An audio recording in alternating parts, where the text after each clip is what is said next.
remember that Uber Eats has roasted. No, that's absurd. Hey, remember when you used to be a, what was it, pepper lady? Hazel bakes. That's what? Nutmeg maidens? No. You said that. Was it Spice Girls? Doesn't sound right. Was it Saffron Club?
This is Sean and RJ on 105.3 The Fan. Goff takes turns, gives to Montgomery. Two hands on that football. There he goes over the right side. 25, 20, cuts to the right at the 15, down to the 10, down to the 5, to the end zone. Touchdown, Detroit Lions. Demo to the house, 31 yards. And the Lions have put this game on ice.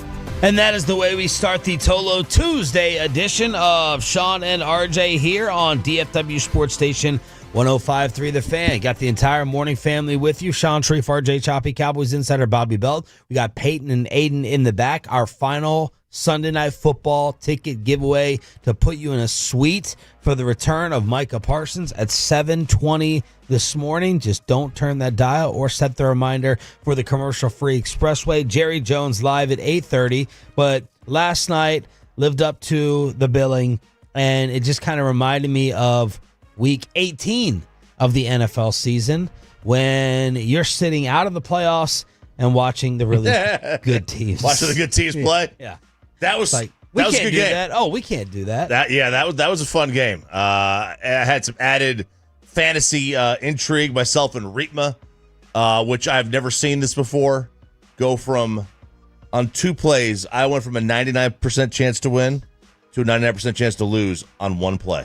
Oh, you're like the Giants. When Amon-Ra caught that 4th and 2 pass, I went to a 99% chance to win. The very next play, Montgomery runs it in. He goes to a 99% chance to win. Montgomery screwed me, too. He should have just gone down like Jared Goff said, because that allowed that garbage time BS touchdown from Lamar that gave Sandler the win over me. It was a nightmare football weekend for myself in terms of NFC East, Cowboys, and my 2 fantasy squads. But Bobby, 38-30, the Detroit Lions coming back and reminding everyone we is him, or whatever the saying is. Yeah, this is I is he. This is, again, it's big games for Baltimore. Like Baltimore had a couple years ago, I think it was 23. It was that first or the second, I guess, MVP Lamar season where they had beat San Francisco late in the year in a really big game and like really handled them on national television.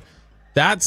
That's like the biggest win they've got over the last few years. Anytime they get up against a Detroit or they get mixed up in one of these big time prominent games of like, here's the statement chance, they don't do it. And this was yesterday. I mean, it's the same sort of run that you get where, against Buffalo, they give up whatever they got outscored by in the 4th quarter. And then this one is like a 24-7 run to end the game, basically. They have serious problems. And Derrick Henry, I don't know why he can't hold on to the football anymore. He can't run. So in that year, that 23, they beat San Fran 33-19. That won him the MVP that year. Miami was a playoff team. They were close to. They won 56-19. They beat Detroit that year 38-6. Just completely running over them. And then last night it was like, they played okay. They had their mistakes. They were moving the ball, especially early. It was going back and forth. The seesaw battle.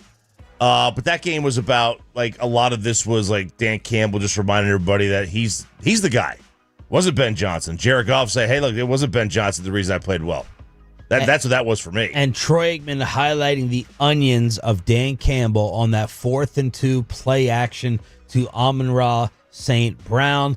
If I had seen David Montgomery run like that before the season, I maybe would have drafted someone else in fantasy because he looked just as good, if not better, than Jahmyr Gibbs. They ran for 224 on the ground and 4 touchdowns. Montgomery, 12 for 151, had a 72-yarder. Jahmyr with a little trick play option from Amon-Ra, 22 for 67. That was super impressive. And Amon-Ra, he will tell you, as he was mic'd up, I am that guy as well. Yeah. 7 for 77 and a touch. Didn't say totally like that, but he said something to that effect. It's clear, like, Gibbs. It's tough for Gibbs inside the guards. It's tougher to run, right? He needs space. He needs to get outside. That's where Montgomery makes his money. But the offensive line got a decent push. It was a bad offensive line week 1 against Green Bay. And I thought for sure, like, I took the Ravens in this one. I bet the Ravens. I was like, Detroit doesn't play well on the road the way Baltimore, Baltimore's, I thought it was a bad matchup. All 10 people on ESPN picked Baltimore on the pregame. Every single one. Really? Not a single player, not a single person picked the Lions. Analyst or player. Baltimore was the number 1 run defense in the NFL by far last year. They are 30th through 3 games. 90 points scored for the Lions over the last 2. They sacked Lamar 7 times. I will say this, though, because everyone's going to be like, Ravens, big games, and Derrick Henry turnovers. I'm all the way there, finally, with Lamar Jackson.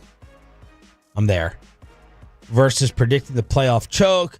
The throws are all of a sudden going to hop, skip, and a jump like Donovan McNabb. The big throws, the big-time throws he made last night, if they get there again and they're in the postseason, I will not be picking them to lose because of Lamar throwing the football. I mean, just super impressive. Look at some of these highlights. Look at some of these things in terms of the accuracy and the placement. Yeah, he really flipped it last year. When he started, the way he threw the ball last year was different than he had done throughout his entire career, and they can actually lean on him now. He's legitimately like right at the top of the league as a passer now. Highest passer rating in NFL history, I think. I believe it. Yeah. I believe it. That was a well-quarterbacked game. Like, those are the kind of games you can enjoy when Great you're not game. watching them. Awesome game. When you're not a fan of either team and you get a game that's quarterbacked that well. Look at that throw. Yeah. That's perfect. to Mark Andrews, who's looking to bounce back from last year after the slow start to the season. They are one game away, though, Baltimore is, from equaling the number of 100-yard rushing games they gave up last year already. That just the run defense has just been really, really bad for them. Des Bryant said Derrick Henry would become a meme. He did after slamming down the helmet and stumbling and falling onto the bench. King Henry, why can't you hold on to the football? Crazy right now. 3 games straight. That happened in my career. Straight fumbles in critical moments. I apologize to Gbag Nation, and I just gonna keep working and get this fixed. Flock Nation. You can't sound super somber and then be like, yo, Flock Nation. It just sounds silly. All you Edgar Allan Poe fans. I'll make it up to you. I'm trying to figure out how Baltimore could get in trouble here at 1-2. Here's the future schedule. At Kansas City, Houston at home, Rams at home, Bears, Dolphins, Vikings. So they're not really going to be in trouble. You got a little break there, but I mean, the next 3 games are.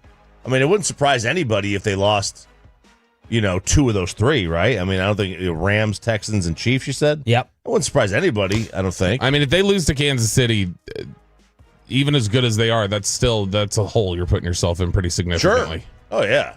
Someone's going to be 1-3 after that game. And it's in Arrowhead too, which I got to say, that was the game last year that they opened the season with in Arrowhead where they got the Isaiah Likely thing in the back of the end zone. The injury news went from bad to worse for the Dallas Cowboys. We'll take you inside the Star at 6:20 here on The Fan. Again, Jerry Jones live at 8:30. But injuries throughout the rest of the league. Nick Bosa is gone for the year. A season-ending torn ACL in the win over Arizona. Season-ending surgery for Bosa.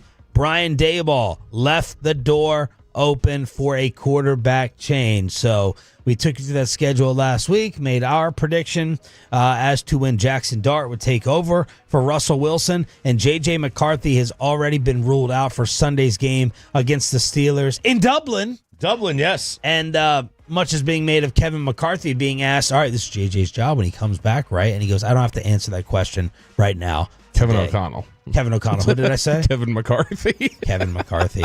Dublin.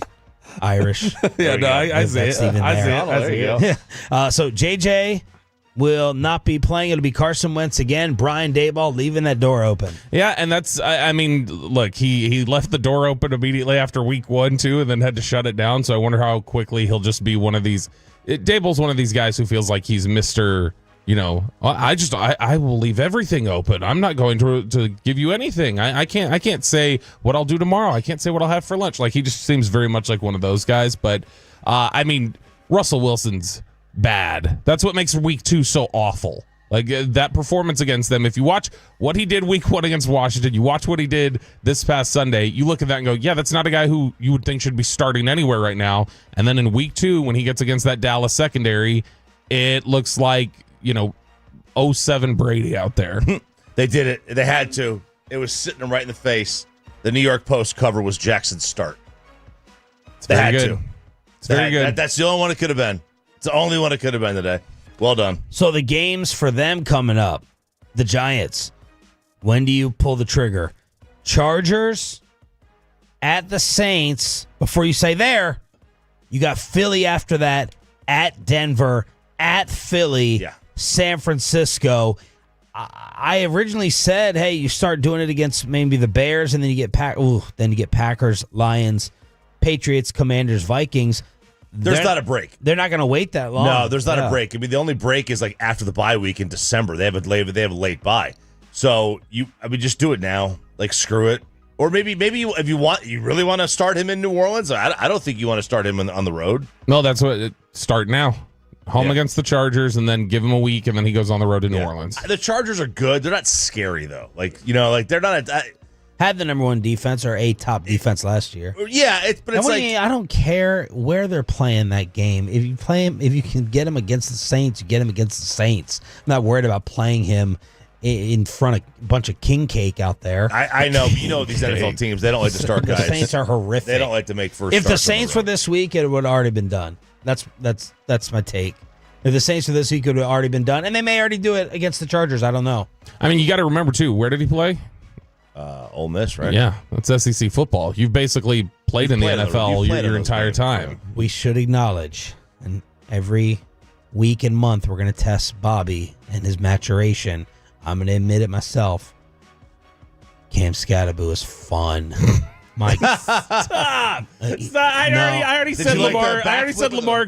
I said Lamar can throw the football. I'm not admitting Scatterboo in the same segment. But I'm giving myself the out in asking, did he lose a lot of weight? Like, he looks faster and quicker, but every time he touched it, it was electricity with Lawrence Taylor up there watching, smoking his cigar. Is that real?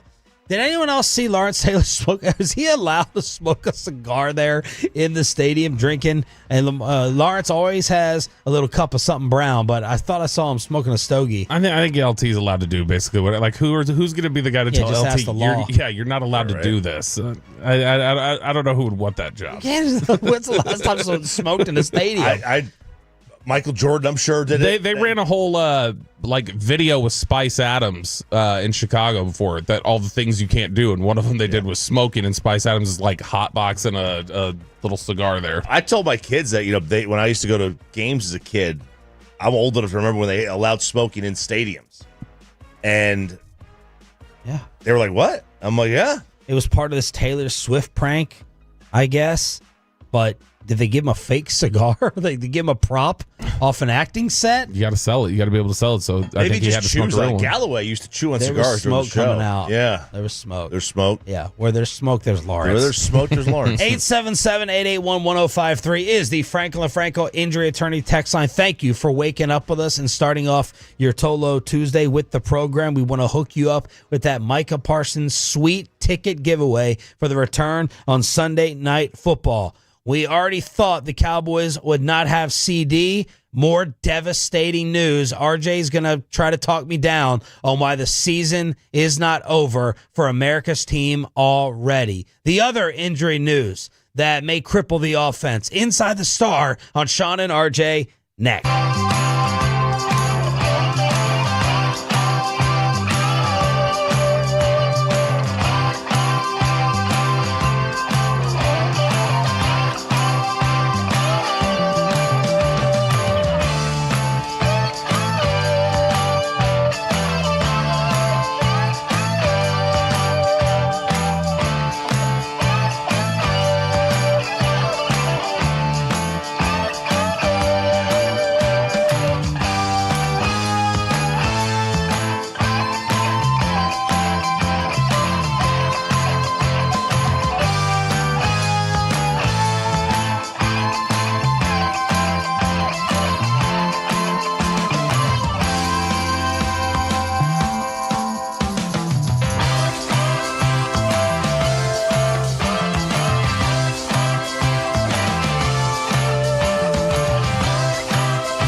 Uber Eats has Lola V products? I never remember that. You know, they say in order to remember something, you have to forget something. Okay, now that is a very cute haircut. That's like a little shag. I've never seen that before. Well, I mean, of course you have. It's the Rachel. Oh, is that your name? No, I mean, like, your name. No, I'm Jen. My name's Jen. Right, but I feel like this is your haircut. But that's hair on your head. I'm not saying this is your hair. Okay, forgive me.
And also brought to you by the personal injury lawyers, Frankel and Frankel. If you've been injured in a car or truck wreck, call Frankel first, 214-817-333-3333. With Frankel and Frankel, there's never an out-of-pocket cost. They only get paid when you win. Frankel and Frankel, the go-to car and truck wreck attorneys in Dallas.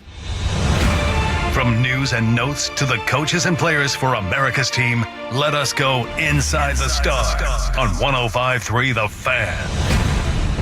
Gonna need RJ Choppy to talk me off the ledge. Do it. I got you. I'm willing to be nominated for freezing cold takes by thinking, and a lot of Tolos are gonna say it was already over, but yesterday's news of CeeDee Lamb compounded by the news on Tyler Booker. First off, Brian Schottenheimer, CeeDee looks like he's gonna miss some time. Unlikely he will play this week. And yesterday, I just ignored usual medical knowledge that has been proven, and props to the Tolo doctors. When high ankle sprain came out, they're like 3 to 5, man, 3 to 5. And I was like, no, he came back into the game, and I was judging his walk back to the locker room, and Jerry and CeeDee saying they think he's definitely going to play against the Packers, and I totally just ignored high ankle history. The next morning swelling. Sleep in the hyperbaric chamber like T.O. did. Yeah. You'll be right in no time. Be right out there. Archer says he could miss 3 to 4 weeks. And then Jerry, yesterday, reporters caught up with him in Frisco for about 3 minutes. He said that Lamb's ankle injury could land him on injured reserve. Which would be minimum 4? Yeah. That's one. Okay. Number 2, Clarence Hill broke the story.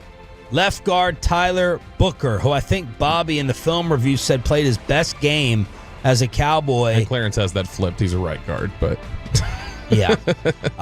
Clarence says that Tyler Booker is going to be sidelined for 3 to 4 weeks with a high ankle sprain. But he played in all the snaps against Chicago, so he didn't even come out of the game and miss anything. So the Cowboys have now lost 3 offensive starters to high ankle sprains in 8 days. Cooper Beebe, Tyler Booker, CeeDee Lamb. Yeah. And they followed up. It sounded like Booker's was actually worse, and they were talking about his timeline being 4 to 6 weeks. All right, I could get you through the CeeDee Lamb injury. Okay, please. Okay. Because I'm not starting Dak anymore in fantasy. Right. Because you got a $60 million quarterback, you're paying him for a reason, and you have another top end. I'm not going to say top flight. Just you got another guy who has been a 1. Yep. The Booker injury, I think if you were to ask most quarterbacks, would you rather be without your number 1 wide receiver or 2 interior offensive linemen? They would take the number 1 wide receiver every single time. Okay. Right? That's the bigger injury to me, is the Booker one, only because you've already got the BB one. Right? Now you got a cluster injury. CeeDee Lamb's injury didn't move the betting line. The Booker injury would move the betting line. Because now you get 2 offensive linemen down. That's a big, big change. I really can't get you past that one. Okay, I could manipulate your brain into being, we'll be okay without CeeDee Lamb. Yeah, all right. Listen, he's an undersized number 1 anyway. He's only 6'2". That's 6'5". You got George Pickens. You got George Pickens, right? You can you can find a way to use Turpin. Tolbert's made a couple of decent catches this year. All right, Ferguson 13 catches. We can 40 yards. 40. We can get around that. It's very hard to get around missing 2 interior offensive linemen because there goes your running game and there goes, especially who you playing this week? What's his name again? The Green Bay Packers. What's that guy who plays there number 1? Lucas Van Ness. Where does he like to rush from? Micah Parsons. Yeah, Micah Parsons likes rushing up the A gap. That's a problem, man. He likes mean mugging you up there and just bull rushing up there. Yeah, that's going to be. Does Dak move the way he used to? I don't think Dak's looks terrible moving this year. He looks like he's moving better than he did before the injury last year. But, TJ Bass will start, and Bass is okay. He's not bad. This is probably going to have to become a running football team for the next 4 weeks. Just because, you talk about the success they've had in the running game. We'll talk about it at 7:20 in Post Hut. The run blocking was really good on Sunday. Like, for as bad as Terrence Steele and Tyler Guyton were in pass protection, they did some nice things in the running game. And so, to me, this is just the identity of this football team for the next month. Probably needs to be, all right, let's ground and pound it and just pray to God above that we don't have massive busts in coverage again. You're going to have to win that game the way the Lions won last night. Like, you're running the football like crazy. Because they threw the problem is you're going to be behind on the scoreboard because of the defense. Right. They're going to get you out of the run game. Right. But you're going to have 18 play drives. Like that 90-something yard drive they had 18 plays. Like, you're going to have to control the clock, have the time of possession like crazy.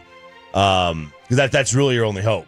The way, without the offensive line guys and without CeeDee Lamb, like that's what you're going to have to do in this game. 6.5, I'm seeing the number at, whereas yesterday it was 5.5. It's something where I understand if they feel like he's not ready because of pass protection stuff and different things like that.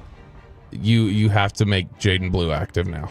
Like, to me, because to me the question is now, do we have enough playmakers? Do we have enough guys who can do it? So to me, it's like, all right, we may not feel comfortable with it, but we need something dynamic here, and we got to figure it out. So he needs to be out there. And why has Blue continued to sit? Brian Schottenheimer's talked about it, said it's consistency during the practice week, that he's not been the same guy every day. And that's the big thing they want. He said Tyler Booker's not been perfect, but Tyler Booker's been the same guy. And he's shown us the same level of consistency. A lot of this is probably due to pass protection. I would think it's not got anything to do with fumbling the ball, even though that was a problem at Texas, because Miles Sanders and Javonte Williams are fumbling themselves. So it's... Jaden Blue can do things for you as a receiver and a running back. And so to me, it's like, all right, we could have had this patience a little bit earlier. Now it's time. You got to get some playmakers out there. Tyler Booker and CeeDee Lamb gone for multiple weeks. Maybe at least a minimum of 3. Brian Schottenheimer on how the offense changes without 88. Guys have to step up. I think that's a big part of it. I think, we are very fortunate to still have a guy like GP. I think, you saw Terp step up and make some plays. Jake Ferguson had an awesome game, but look, injuries are unfortunately a big part of this business, and it's hard to replace a guy like CD. But, guys got to step up and do that. And, it gives us a week to do it. This is really the second week in a row we've had to adjust kind of on the fly on game day. The week before it was Terp. When Terp went out, you got to move some of your personnels and stuff around, and had to do that again yesterday with CD. But still got plenty of ammunition to go do what we got to do. Sounds like he's working on a lozenger right there. Yes. Yeah, and he was saying, yeah, I know. I was waiting. Little under the weather. It's like, whatever. He was saying, yeah, I'm not feeling great today. I think there was still a sense yesterday, like, Shotty did not want to be up there talking to the media yesterday. I think he was a little irritable yesterday, which good. People want to see him a little irritable, I think, right now. Yes. RJ wants everyone on the record for the future if this happens again. Any second thoughts? Text it in. I think the majority is going to say no, don't do it again. On the Fraggle Injury Attorney text line, does Shotty have any second thoughts on using CD on that running play? No, absolutely not. You call passes and runs for people and try to get them the ball, and it's unfortunate, but we're going to still, call quarterback runs with Dak at times, and you hate to see it happen, but no second thoughts. I agree with him, so I'll go on record first. I think, Bobby raised an interesting point yesterday of running someone like Lamb into defensive line traffic, but I thought you brought up a good point last night. What if it's a quick little screen? Yes, it's farther outside the tackle box, but you still have congestion and traffic with big guys. I want Kavontae Turpin to get a handoff or two or a toss sweep or a reverse in the backfield. I do. Now, Kavontae Turpin, you may designate him more as just a gadget player. Here's my issue with the CD play, and I've said this since he came out of Oklahoma, and I always disagree with the scouting report coming out of college. This notion of CeeDee Lamb being Jamar Chase with the ball in his hands or Deshaun Jackson just is not true, and it hasn't been true. So giving the ball to Lamb, I think what you also do in that is make your star players happy. Now, at the cost of getting injured, no. But, hey, Tyreek, let's get you the ball. Let's get you touches. Let's get you into the game. But I just don't see the payoff in terms of dynamic electricity and elusiveness with CD with the ball in his hands running over or through people that makes it a great play. So I understand the D-line stuff. I liked RJ's point, but I just don't think the payoff is there that much for CD as a ball carrier. So I agree with Schottenheimer. I'm not canceling that out of the playbook from here on out. Yeah, bubble screen, any kind of screen, you still bring the linebackers into play. You know, maybe not as much as you would downfield, but you're still bringing them into play. Yeah, you're just, you're not, you're not bringing them into 300-pound defensive linemen. That's right. So, I don't have a problem with the play. You've got to. You cannot play this game. Don't throw that away. Let me have it. They coughed the rest of that cough drop. I'm kidding. I was gonna say, here you go. Yeah, I'll get in the bath with you next. Yeah, More on that later. You generally can't play this game if you have injury fears. Like it just can't. Like they're going to happen, and it could have happened at any moment. And plenty of receivers run. Now I went and looked. Chase, Jefferson. They only get a couple of rush attempts per year. They're not doing, not getting one a game. They're getting like one every 3 or 4 games. But you still need to keep it in as the element of surprise. I don't have a problem with that. You can get hurt doing anything. So I'm just, whatever. All right, Bobby, clean sweep? In terms of being okay with that, I don't love his frame in congested areas. I don't. But I also know he can get hurt a million other ways. He's a thinly built guy. He can get, any one of these like throws over the middle. This question is basically the same in a throw over the middle. So to me, I don't have a problem with it. It was a freak thing. Like I said, if he doesn't clip his own heel, I don't think he rolls it because I don't think he's caught up in the traffic the same way. And so now, would you have a bigger problem with this, or it's the fourth quarter, they're down 31-17 and he gets hurt with 8 minutes to go? Oh, I thought you were going to take it to a punt return. Well, no, yeah, but like let's just forget obviously that. But let's just say they're down 31-17. Yeah. It's fourth quarter, you got a handful of minutes to go. A handful of minutes? Yeah. Yeah, if it's a handful of minutes and like you last run night. that. So last night it was a 14-point game with a couple minutes to go. Should they have taken Lamar out? No. But I don't want to run that play down 14 in the fourth with a few minutes. I would have more of a problem with that. yeah. Yeah, because at that point, it's This was cost 5 snaps in. 2% chance of winning, yeah. Are the Tolos making me correct in canceling this? No, they are against every single last one of you. 972 says, I don't agree with you or Schottenheimer. As soon as I saw CD in the backfield before the play even started, I was like, what the F are we doing here? 940-817 says it was a stupid play call. So a few Tolos disagree. Yeah, and which did prove me correct. So thank you, Pepe, for that. Was there a flag on that play? Like, did it not even count? Because he's not even in the stat. Like, I was just looking at that. He's not even in the stat line. I don't know if that play counted. I don't know, but for everyone saying they hated it, you'd be the same ones complaining that there's zero creativity in the offense. Stagnant, not doing. Where are the trick plays? Why can't we run, 9-second flea flickers? You'd be the same ones complaining about it. You're just being results-based. Offsetting penalties. Now, that's kind of annoying. I didn't realize we were so caught up with that. I didn't realize that was a flag play, and that didn't even count.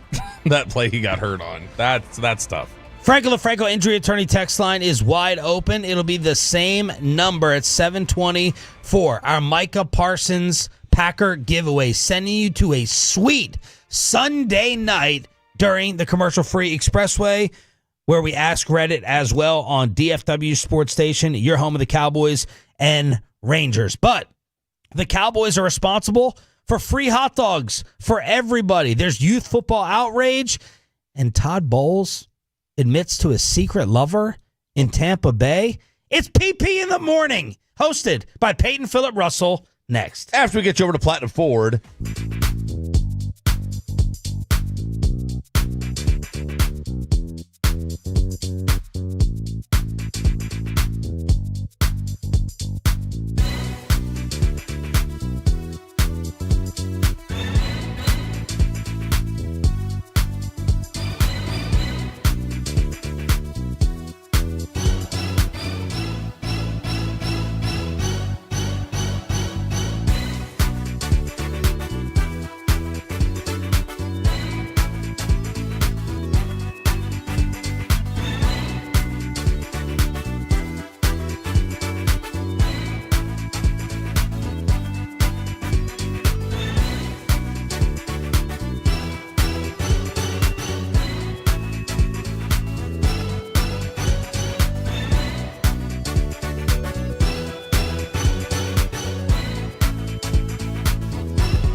know that you've got to forget something else to remember that Uber Eats has groceries? No, that's absurd.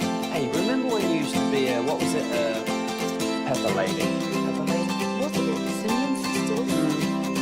Basil Babes. Saffron Squad? Nutmeg Maidens? No. Nutmeg Maidens? I just said that. Was it Spice Girls? Doesn't sound right. Was it Saffron Squad?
Selling Grapevine today, the back-to-back #1 Chevy dealership in the world. More new Chevys than anyone else, all priced to sell. Visit ClassicChevrolet.com. This is Texas. This is Classic Chevrolet. Together, let's drive, relax, and enjoy the difference based on new Chevrolet registrations 2023 and 2024. Well, congrats to Peyton Manning. He has found himself on the most toxic show on The Fan, and there's no number 2. He put together the single worst 30 minutes in live radio history. That is right. It is Tuesday. It is time for a little PP in the morning. Every time we have Jerry Jones on at 8:30 on a Tuesday, we do PP in the morning at 6:40. And guys, they are eating the dogs in Chicago. They're eating the dogs. That's right. They are because of the Dallas Cowboys, sadly. This is the Wiener Circle, a hot dog joint in Chicago, tweeted out last week. If Caleb Williams throws for 4 touchdowns on Sunday, we will give away free hot dogs on Tuesday. And what did Caleb Williams do, RJ, on Sunday? Threw for 4 touchdowns. And Bobby, what is today? Today's Tuesday. Tuesday, it is Free Hot Dog Day in Chicago. So there you go. Matt Eberflus finally did something right for the people of Chicago. But you get free hot dogs if you're in Chicago today. Just go to the Wiener Circle. And maybe people will buy some drinks or something. Either doing something nice here for the community. So buy a drink, get this local business some money there so they don't lose a ton of money here. Really solid name, too. Solid store name, restaurant name. The Wiener Circle? Wiener Circle. It's not bad. Every time Sounds like Elephant Walk. Every time I'm presented with the option of having a hot dog, I'm just always like, I don't think I want that. And then whenever I actually have one, I'm just like, this is really enjoyable. I don't know why I'm so resistant to them. Well, maybe because you're thinking of what's actually inside it. That's probably part of it. It's a craving thing. Like, I want a dog. Now, my first thought with this is, does it say how many they're giving out? Is it just one per person? I imagine it's one per person. Okay. But yeah. So if it was like multiple all you can eat, I know you're going to lose some money on the ingredients, but of course, the Chicago dog is one of the things that they're known for. So if you put, Bobby, do you know what is on a Chicago dog? I know there's a pickle on it, and isn't aren't there sesame seeds too, on the bun itself? I saw Machota was eating one while we were in the press box. Pickle, some tomatoes, some little peppers, some onion, relish, mustard. Do you put that on the dog so that everyone just gets more filled up after one, or are you losing too many ingredients? You're probably losing too many ingredients, but I have not had a Chicago dog in a very, very long time. Would you eat one? Yeah, I would eat one. Okay. Yeah. I think Sonic, there's no ketchup on it. Sonic went through an era where they had different hot dogs and stuff, so I got one there, but I don't know if it's the same as obviously going to Chicago. It is one free hot dog per customer from 11 a.m. through 8 p.m. So they got 9 hours of free hot dogs they're giving away. Makes you feel like you're eating a little salad, with your intestine. It's the hot dog is obviously the problem. Number 1 is the ingredients. Problem number 2 is the hot dog breath. You think there's hot dog breath? Oh. Especially when there's a burp attached to it. I mean, the hot dog breath burp, probably worse than the barbecue burp. Man, I don't know that I'd want to go. That just doesn't look like an area of town I want to go hang around, though, with the hot dog stand right next to the shady-looking pawn shop in Chicago. That'd be your best place. It's an O-Block, isn't It'll taste good, yeah, but I don't want to go to O-Block. So what's the go-to on the hot dog? Can you just go plain, ketchup, mustard, or do you have to have all the toppings on it? Well, RJ doesn't believe in ketchup on there. Again, he's a mayo guy. You're No, mayo. Oh, that's right. You know me? Mayo guy. Mustard only. Yellow. Yellow mustard. Can't be the brown. I'm more of a green mustard guy. Alternating mustard and ketchup squiggle lines. For me, it depends. Do I want a chili cheese dog? Do I want something hearty? If I want a little bit of sweetness, then I'll put ketchup on there. Sometimes I want raw onion on there. Sometimes I want relish on there. Sometimes I do just want mustard on there. So it has to do with mood. So I am all about the raw onion on. I need a little crunch on it. I'll go ketchup, mustard, maybe relish too, but then I'll go raw onion as well. Need a veggie on there as well. But if you're wondering how big is this actually going to be today in Chicago the Wiener Circle, no one's wondering it. We have some Tolos listening on the Odyssey, I bet, in Chicago. The original tweet by the Wiener Circle has almost 3 million views. So I imagine from 11 a.m. to 8 p.m. they're going to be pretty busy. So Sean, I'll just need you to ask Brian Hurtado to tweet something out about Dak throwing 4 touchdowns this week to get some free Texas Twinkies, maybe. Well, they will be protected. They will not be giving out Twinkies. This is the same hot dog joint apparently that went viral last year. For they put up on their little marquee, "We don't hawk Tua on your wieners." Oh, nice. Oh, nice. The real question is, sorry, Choppy, go ahead. Speaking of hot dogs, shout out to the Cincinnati Reds. I don't know if you saw this. So they're tied for the last wild card spot. They've got their final 3 games this week. They're doing $8 tickets, $3 beer, $2 hot dogs, $1 ice creams, the entire series. Good. Just trying to get people in the stadium. That's awesome. Oh, just trying to get them in the stadium. That's kind of sad. The real question, last hot dog point, is when you want one quickly, right? You don't feel like, spending 20, 25 minutes on a meal. How are you preparing it to eat it within 5 minutes? Are you doing Peyton's air fryer? Are you trying to boil it? The water's going to take a little bit. Or are you okay with going straight to the microwave? Look, ideally, I would boil it. You're just starving. Yeah, ideally, I would boil it. But if I'm starving, I can't wait. Slicing the line down the middle, put in the microwave. Okay. I will never eat it in the microwave. I don't care how little or how much time I have. It's always got to be boiled or grilled. Got to go air fryer and got to season it as well, Sean. So there you go. It doesn't need more sodium. It was really good. It does not need more salt. Speaking of concessions and the Ravens losing at home last night in Baltimore, their new concession menu that had 11 items under $5. Barbecue chicken sando, Rowdy, $4.99. Nachos, $4.49. Hot dog, $3.49. Pretzel, $1.99. Fries, $3.49. Peanuts, $3.49. Popcorn, $1.99. 12-ounce beer, $5. 24-ounce soda, $4. 20-ounce water, $3.49. So good on you, Baltimore. Nice. All right, it is PP in the morning every Tuesday at this time, 6:40 on a Tuesday. Did Buccaneers head coach Todd Bowles hint that he is in a relationship with one of his current players? Listen to the audio and decide for yourself. Here he is talking about his tight end, Payne Durham. What did Payne Durham say to you when he wrapped his arm around you in the tunnel? Me and Payne have a relationship not many people know about, and we're secret lovers.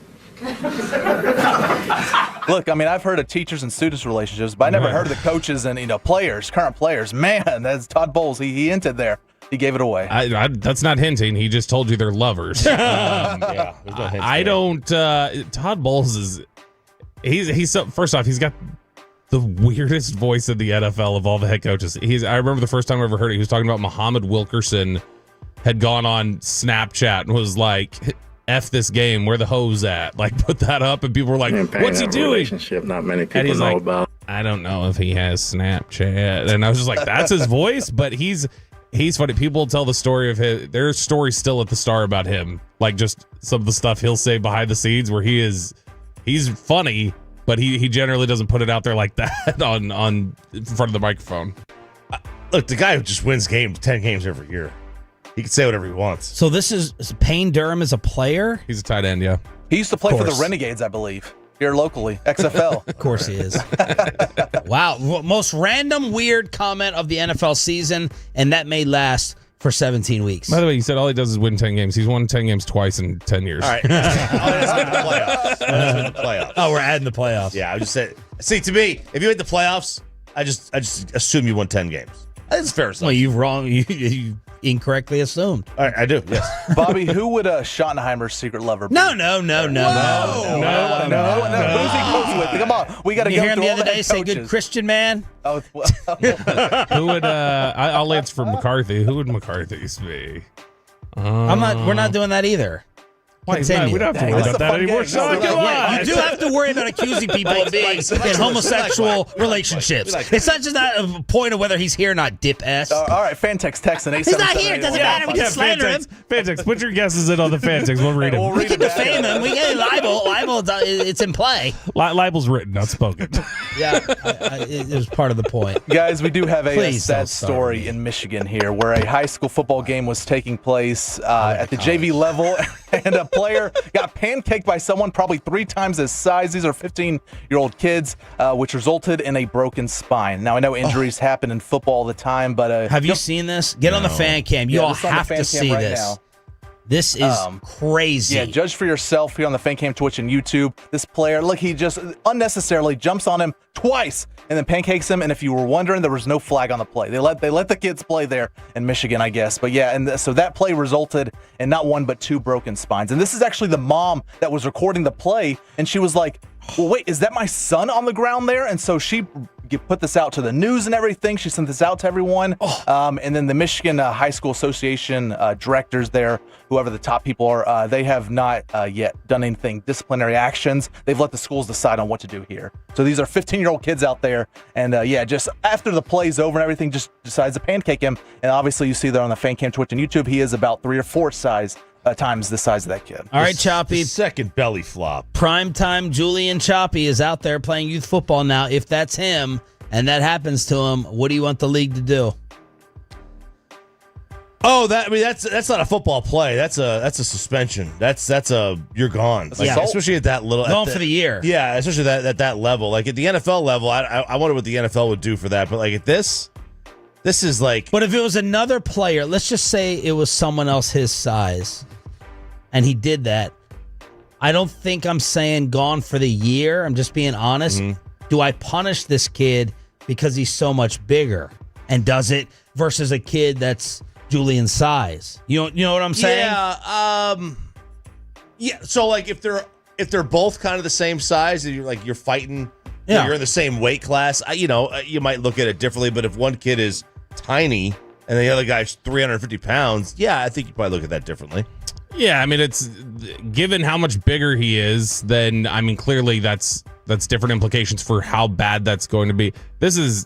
That's bad. That's the only thing I've ever seen that's worse was that kid in South Texas who blew up the ref who was standing there. He ran up and blew him up. But yeah, that's really bad. Gone for the year. 972 has weighed in saying that it's not a football move. They need criminal investigation on this. And yes, 817, they're 15-year-olds in high school there. So maybe some legal action might be taken, or the school just needs to, get him out for the season. All right, last story here, guys, real quick.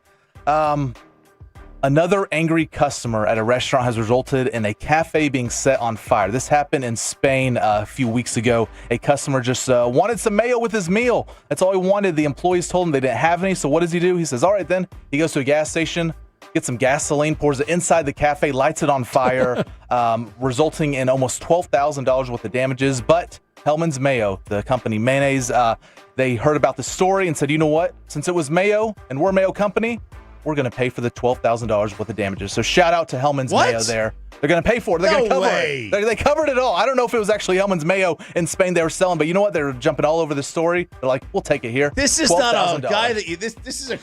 This isn't. Yeah, you didn't just go like this. Hey, he was really screwed by this guy. He set a building on fire. He's an arsonist. All because of Mayo. Wait, but Hellmann's is paying just for the repairs, right? Yeah, the damages. Yeah, the damages to the building. They're helping the business. So what are you guys surprised by? I wouldn't think they would want to. They're not bailing the guy out. I wouldn't think they would want to be involved in this at all. I would like anything that's related to No, they're saying your poor building got set on fire over mayonnaise. Okay. We're going to fix the building. All right. What did you think? I thought they were paying. I thought they were like the They're not paying his bond. Get him out. I thought the courts were going to have the guy pay for the damages. Right. So by Hellmann's paying for the damages, the guy's off the hook paying for the damages. No, the Hellmann's is like, send us the bill for the building being set on fire. Go look at the side note to a story like this. Go look at all the Starbucks stuff that's happening right now. That'll take you down a rabbit hole. 877-881-1055. Spice. 877. Oh, it's spicy there. It's definitely spicy there. Oh, wow. 877-881-1053. Did Arch get his swag back? A loaded college football kegger, then our Sunday Night Football Cowboys-Packers giveaway to put you in the suite in Arlington this weekend. That's all next here on Sean and RJ 105.3 The Fan. You know, they say in order to remember something, you have to forget something else. Okay, now that is very cute. That's like a little shag. I've never seen it before. Well, me, of course, it's the Rachel. Oh, is that your name? No, I mean, what's your name? Montage. Right, but I just mean like this is your haircut. But that's your hair. I'm not saying this is your hair.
on 105.3 The Fan. Second down and goal from the 5-yard line.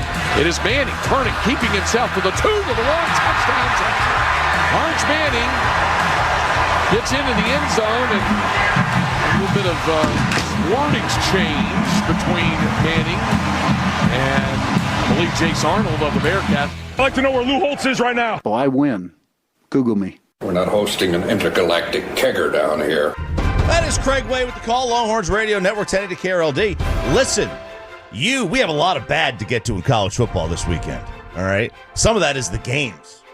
This was kind of a meh week in the college football game. But wanted to see Arch Manning play. They wanted to see him play well. They wanted to see Texas have a complete game.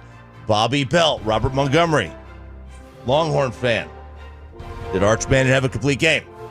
You feel good? Yeah, I mean, he played guys about as good as his high school years. So sure, he showed up. He did the very basic things. So that's a positive. I'm still not super comfortable or confident in Arch. We'll see. Tommy Arch was walking around. Tommy's Saturday. a homer. I know. Tommy was walking around Saturday night. He's like, "We're back, baby! 55-0 over Sam Houston State. 18 of 21, ran for 2 first half touchdowns. The taunting penalty that you heard right there on News Radio 1080 drew the ire of his mother. Said probably a little much there. My mom was pretty mad about it, but I had some built-up frustration over the past few weeks. So 309 and 3 for Arch. 5 rushing touchdowns this year now for Arch. 4 of the next 6 are on the road, including 3 of 4. They got a bye week, and they go to Florida, who is not. Man, if you lose to Florida, oh man, season over. See, that would be a bad one. Then you host. They're technically the home team in Oklahoma. So really 5 of their next 6 are outside of Austin. It's obviously the game here at the Red River. Then you go to Kentucky and to Mississippi State, and then you host Vandy. You'll be there. Yep. And then you go on the road to Georgia. So 5 of the next 6 games are away from Austin. That's tough. Pepe, you got the burnt orange shirt on today. How much did this get you back on the bandwagon? I feel a little more confident. I liked what I saw from Arch there. Like you said, he played with a lot of emotion that game. So, I mean, you're hoping things turn around for their first SEC game against Florida here upcoming. And, I'm not totally back yet, but I'm going to have to see. I'm going to have to wait to see what I got to see against Florida. It's still the swamp and everything, but, I like what I saw Saturday. That was some bullying. Yeah. He's standing over Sam Houston like that. Yeah, it's Sam Houston. You're standing over him. Yeah. It is a little bit of Gosh, a the ticket prices coming up for these games on ESPN. Tickets as low as Oklahoma $429, Georgia $496, A&M $502. Is the A&M game in Austin? Yeah, this is the first A&M Texas game in how long? I mean, it's been What'd you say that Vandy price was? The Vandy price is $163. Oh, disrespect. The only one that's cheaper is Mississippi State, which you can go see that for $55.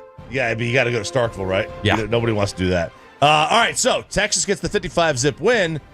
Oklahoma had a good one against Auburn. Controversy, but the Sooners prevail. Mateer in the shotgun.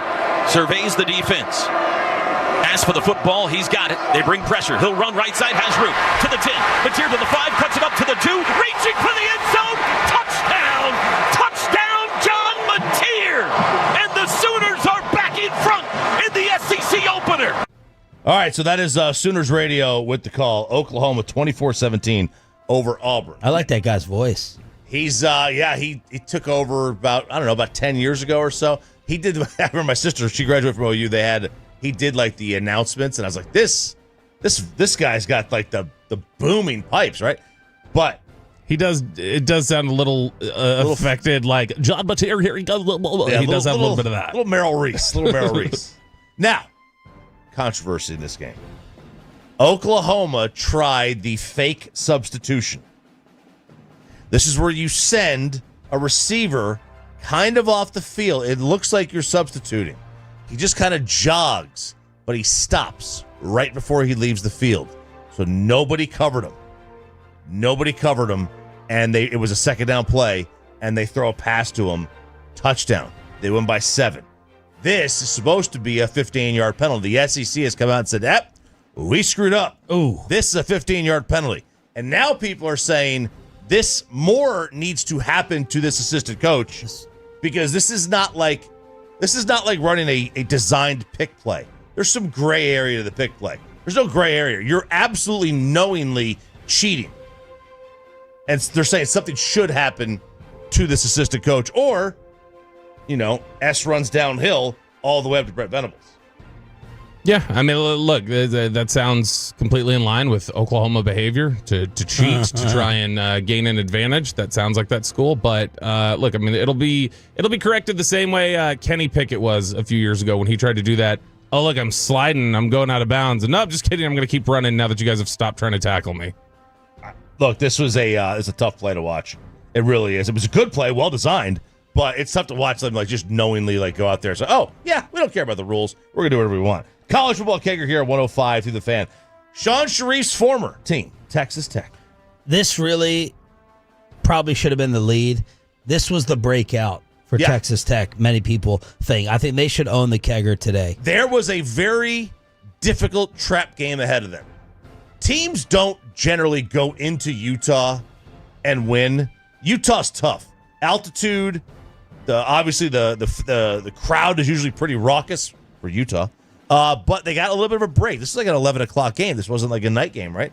So Tech goes in there, and they really took it to the Utes, whatever that is. Motion left to right is Aiken. He lead blocks for Dickey, who takes on the pile. Breaks free. He's at the 15, to the sideline, inside the 5. Touchdown, Red Raiders. That will do it.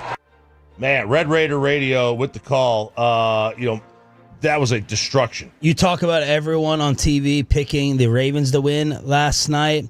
Everyone picked Utah. And Texas Tech's Twitter account found that and went and put it out there. All of College Game Day, I should say, picked Utah over Texas Tech. And they lost their starting quarterback. Yeah, Morton. And they bring in, and I'll tell you, Hammond came in and played much better anyway. He had a really, really solid game. So that was a performance. That was a performance by Texas Tech. I'm happy for Joey. Yeah. I'm happy for Peyton. Right, there you go. And man, I'll tell you, he is going to find himself. Well, not Peyton. Red Raiders.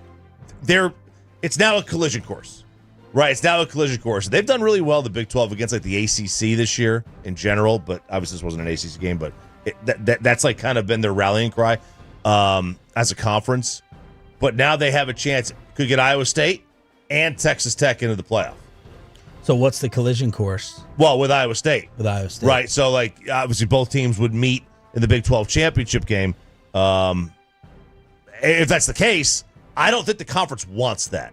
Because then you might get a loss. And depending if it's lopsided, one of those teams might get knocked out. It's so funny how, Tech has become an enemy to so many college football fans for the way that they did things, this past year in terms of the money that they spent with Cody Campbell and the things that they were trying to do. You've got so many people who big time program fans who are like, Texas Tech is ruining college football. It's like they're playing within the rules and rules that are very likely to change in a very big way over the next year. Take advantage of the window. They deserve credit for it. They're doing it completely within the rules. There's nothing wrong with what they're doing. Yeah, they're not doing the OU fake substitution. I thought we used to love that play, by the way, the fake substitution. Well, now it's illegal, right? Yeah. But yes, we did. I didn't know it was illegal like that. I didn't know. I mean, I knew it was Yeah, I put the onus, by the way. I'm sorry to go back to that. Yeah. I put the onus on the officials. Pick plays. You're doing something illegal. You're just hoping it does not get caught. You just wouldn't think that something so obvious and blatant would be missed by the officials when it's a rule. But I don't remember it being illegal back in the day. We'd be like, oh, that's cool. That's trickery. That's fun. Right. I don't remember it being illegal either. Hidden ball. It's the hidden ball trick. Yeah, the hidden ball trick. Is it Bush League? I mean, no. I the hidden ball trick could be. I think is more Bush League than this. I think it's cool. I think it makes it fun. I don't have a major gripe with it. But it is you're knowingly breaking rules. Whatever. Oh, you don't have a major gripe with it. You just said basically it made you sick watching the play. It did. But I also liked it because I hate Auburn. So I was down with it. College football kegger here. 105. I gotta own it. I gotta give a shout out. Coach Google me. Holy cow. This is the guy that will run up a score on you, and boy, did he ever. Looks to his left, fires a football, touchdown! Elijah Surratt, an easy throw, and no question, Surratt was going to make the catch for the TD. And Indiana has put 6 more on the board. They got 48 on the scoreboard. Hoosier Radio with the call. Fernando Mendoza is the quarterback at Indiana. Here's your Heisman winner. Whoa. You think so? Right now, he's been he was the favorite like at one point, like the just after the first week of the year, and then he kind of fell off. He was 21 of 23, 5 touchdown passes, 93.6 QBR. They beat Illinois, number 9 Illinois, 63-10. Woo! This was a statement. They were just like, we are going to run up the score. Coach Google Me is out there just barely even hugging people, barely even celebrating this. He's like, yep, this is what I do. I win. Google me. Mendoza has 14 touchdowns and 0 interceptions. The QBR is an 84.5. 6'5", 225. I saw somebody have him as the number 1 pick in the draft. He is 85% completions over the last 3 weeks, those 14 touchdowns to no interceptions, and he is averaging well over 10 yards per attempt in the last 3 games. He's been just an animal out there. He's so good. And now, like, you got the rest of college football. And you win in Indiana? Like, are you serious right now? No, nobody wins at Indiana. The rest of college football now, it's like, oh, well, they're back. Last 3 weeks, too, Indiana's outscored their opponents 192-19. Is that solid? 192 points in 3 weeks. And so you're facing the Cowboys defense. Go find the loss too on the Indiana schedule. That was supposed to be it. Now they got to go to Oregon. That's their loss. All right. Until then, they're not going to have another one until December, and they got to go to Penn State. So like if you want Indiana gone, right? If you want Indiana out of there, then they better lose those 2 games. Otherwise, they're a shoo-in. And I don't even know if they lose those 2 games, if they're not going to make it anyway. A 2-loss Big Ten team, just like a 2-loss SEC team, is probably getting in. Unless there's too many of them. Obviously, if there's too many of them. One team that is not, and I repeat, not going to be a 2-loss team is Dabo and Clemson. Yes. You see Dabo about ready to go shake hands with Fran Brown, the coach at Syracuse. The very Fran Brown who's paying his son's way on the team so he can get a scholarship for somebody else, whereas Dabo's not. And making them run wind sprints afterwards. Right. 34-21. Syracuse goes into Clemson. I have to go back and look when the last time Clemson lost at home by double digits was. Yeah. But 34-21. What a win by Syracuse. So college football fans, and myself included, were relishing. That's the word. We were relishing in the suffering of Dabo and Mike Gundy simultaneously this weekend. Dabo and Gundy sitting on a beach together this time next year. What was it? Name someone more fire than Mike Gundy. Mm-hmm. Who did they lose to again? Oak State? They lost to Tulsa, yeah. To Tulsa. Gavin Gundy, his kid, he deleted his social media accounts. So combine that with Dabo. It was injected into my veins. It was a great weekend for the haters, for both of those guys, because Dabo is. I thought Dabo was getting ready to cry afterwards. He was looking like he was in tears with this player next to him. And Gundy is, Gundy was funny for a little bit, and then it got old.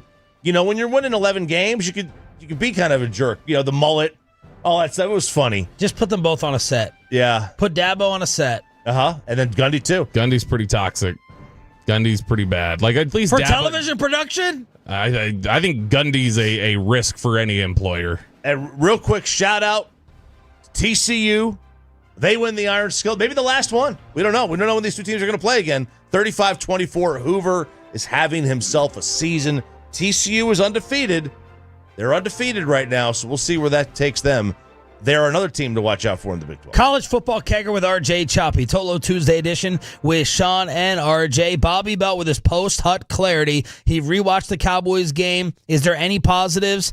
And this Cowboy should not be on the field anymore. Along with our final Sunday Night Football sweet ticket giveaway for the return of Micah. It's next, along with Ask Credit, commercial-free expressway after this.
on-time experts, and the HOV lane of the expressway is driven by Mercedes-Benz of Plano. I had what alcoholics refer to as a moment of clarity. You watch it and you're super into it. It's like really exciting. The storyline's good. And then you finish it, I'm looking at the film and I'm just like, I was watching it? Stop calling them films, Mike. That is gross. And those people are getting paid.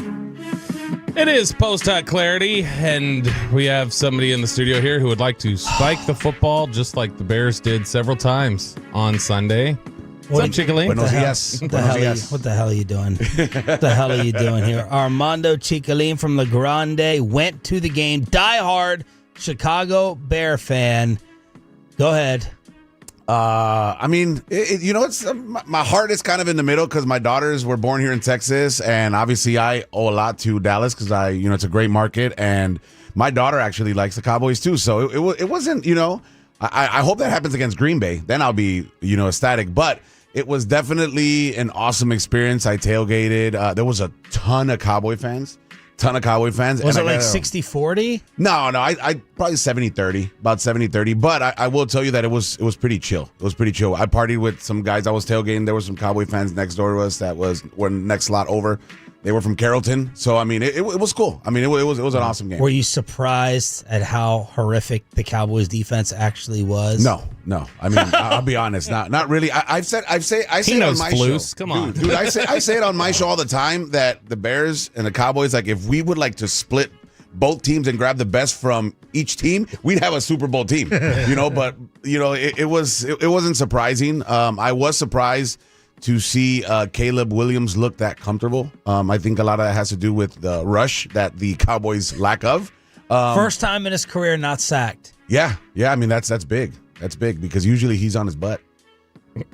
Are you now believing Caleb's talking trash on TikTok, making fun of CeeDee Lamb, calling Chicago buns at the start of the season? Are you guys in Chicago now feeling like you got a playoff team? No, okay. Absolutely not. Okay. No. The Cowboys will finish with how many wins? Man, maybe seven. I mimight take that. Maybe, but you know what, dude? I'll be honest. I think the Bears. What did you say, Chop? When I came a couple times ago, you said they were going to they were going to win 7 and lose 10, and I said no, 10 and 7 the other way. I have no idea. Something like that. I don't remember what I said. He doesn't remember yesterday. I don't. Oh, yeah. Really? No. Yeah. So your Cowboy fans on your show over on La Grande, they're going to be angry, disappointed, expecting this. I think both. I think disappointed and expecting this. I needed to win because I already know that if we did not win, I was never going to hear the end of it because my listeners love to trash talk to me. So I was happy for that. And then there's a local place in Chicago that is giving away free hot dogs today because Caleb threw for 4 touchdowns. Tell us whether the Chicago dog is good or not. It's the best. The toppings? It's the best. Yeah, what's no on ketchup. Everything but so we put onions, we put relish, we put the hot peppers, banana peppers. Some people call them banana peppers. It's got to have the tomato, it's got to have the pickle, absolutely mustard, and no ketchup. If you put ketchup on it, you got to get out of Chicago. You think that's the best, though, in terms of the toppings? Yeah. That's amazing. And then Bobby went and tried deep dish in Chicago for the first time. Lou Malnati's was very good. Yeah, Illuminati's is good. That was very good. We had to walk through O Block to get there. Yeah, Illuminati. I mean, that's a chain. There's probably about 15 Illuminatis in Chicago. I mean, what's the best of the chains? I got to say Illuminatis. I mean, I'm more of a South Side. Like, I live in a neighborhood where we go to a mom and pop pizzeria where it's called Fat Tony's. Like, that place has been there for like 50 years, and it's like a 500-pound Italian guy that's been there forever. That's more of a mom and pop. Yeah, when we landed, they just said, don't go to the south side. So that's they're further south than where my mom lives. Yeah, don't go further south than that. Yes, I'd say that's the cutoff. Did you eat it with a fork? No. I was going to say, don't do that. No. You have to eat deep dish with hands, of course, too? Man. It's just like a regular pizza. I was stunned. I thought because deep dish I've had before, it's all bread basically, and I don't like that. I was surprised it had like good crunch on the bottom. No, I had deep dish at it was here though, and so here it was almost like 2 layers of bread with some sauce on top. Hey, I know of a really good Chicago style pizza place here. And I mean, if you want Tell me. I'll plug it. So I found it by accident. When you're a Chicagoan, you look for kind of these places. Yeah. It's called the Original Chicago in Allen. It's called the Original Chicago in Allen, Texas. Dude, that guy is legit. I actually talked to him once. I'm talking about years back, and he told me he brings a lot of the stuff from Chicago. And of all the places that I've gone that are Chicago style, that's probably the one that I've enjoyed the most. It's called like Original Chicago or something. And that's good. Portillo's? Yeah, Portillo's is good. I mean, the Chicago dog there, you can get a Chicago dog there. The Italian beef is good. The thing is, when you're like an Italian beef is what Chicago's known for. I mean, it's a chain. It's a big, there's a ton of them, but it's not bad. I mean, if you want to get your Chicago fix, it's not bad. Portillo's is known for their cake shakes. Oh, the chocolate cake They put an shake, entire slice of chocolate cake into a shake and blend it up. Yeah. All right, get out. Let's go sell your Girl Scout cookies. Right. Armando. Hey, buy some of my chocolates. Armando Chicali from La Grande rubbing it in with his Chicago Bears beatdown of the Dallas Cowboys that Bobby had to rewatch. I'm sorry, real quick. Our Sunday Night Football ticket giveaway is coming up here at some point in time. Listen for Peyton's cue to call, commercial-free expressway. We're going to ask credit Jerry Jones at 8:30, but we're putting you in a suite thanks to the Cowboys and fan promotions. Final giveaway is coming up here momentarily. You know how this generation, it feels like, is more comfortable observing gore than real life gore, like just like, oh my gosh, this video that's going viral of like, oh, these people are watching something that's really messed up here. This is as bad as any of that what was really? on tape the other day, at least in the secondary. Dear God, this team in the secondary is really, really bad.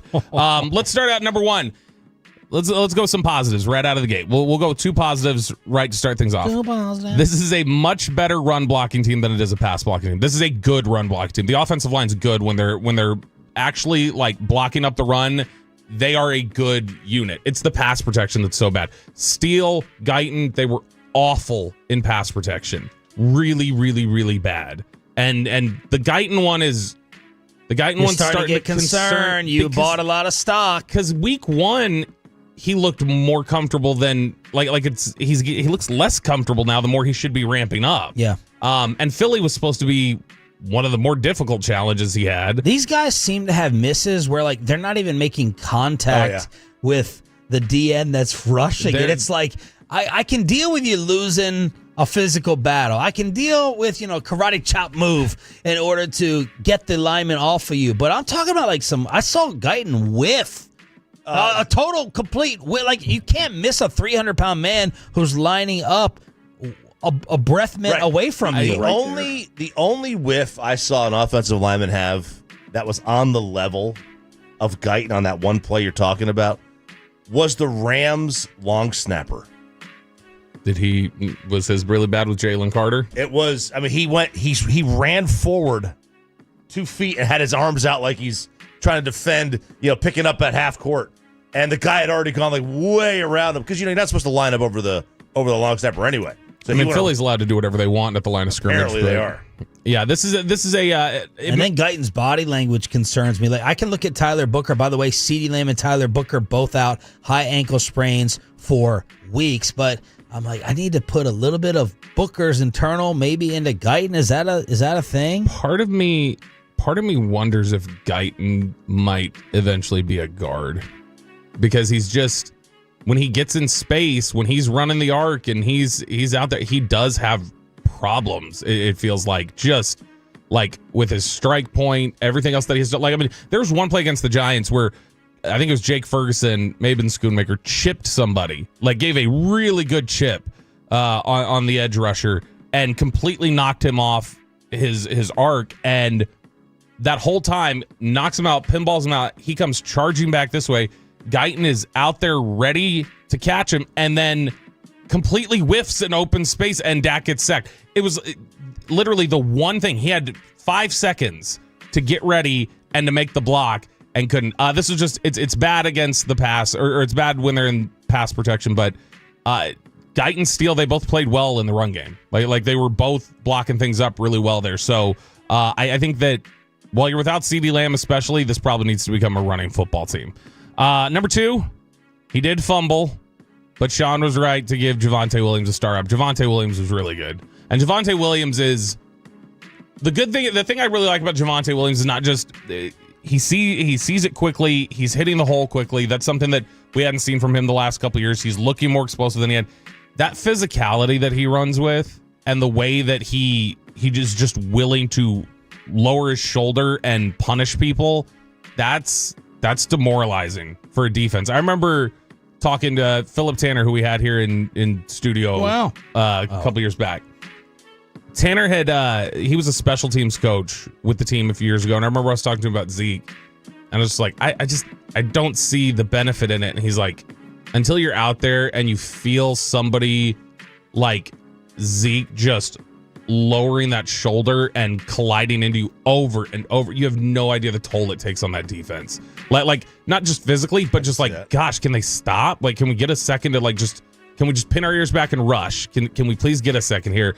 And so it can be a beating. Now the Javonte Williams doles out a beating. Yeah. And that's something that I think is important. And I feel like that's something we couldn't really see in Oxnard because you can't practice like that. Yeah. Right? We were all like, At one point, Bobby was like kind of highlighting Miles Sanders, I think, more than Javonte. Over the summer, Sanders was better. But you can't get that physicality. I thought Chicaline coming in here to pour it in would be bad, but here's old Mikey Bassick popping his Mikey. Hey, the Raiders snapped their losing streak, Mikey. Popping his bald head up, saying there's always next year. And I wrote back for the Rangers, and he wrote back both. And now he's comprende. He's 3-dotting me. Uh-oh. I'm getting the text. Mike, wish you could have been here for all the Kimmel stuff in the last week. He's back. All right, number 3. Kyer Elam should not be on the field anymore. I don't care how bad you think it is behind him. It can't be worse. He's just, the recognition is so bad. The communication's so bad. To me, he is the one who has most frequently been responsible for the busts they've had in coverage. He's the one who just doesn't understand where he's supposed to line up. And he was a first-round pick?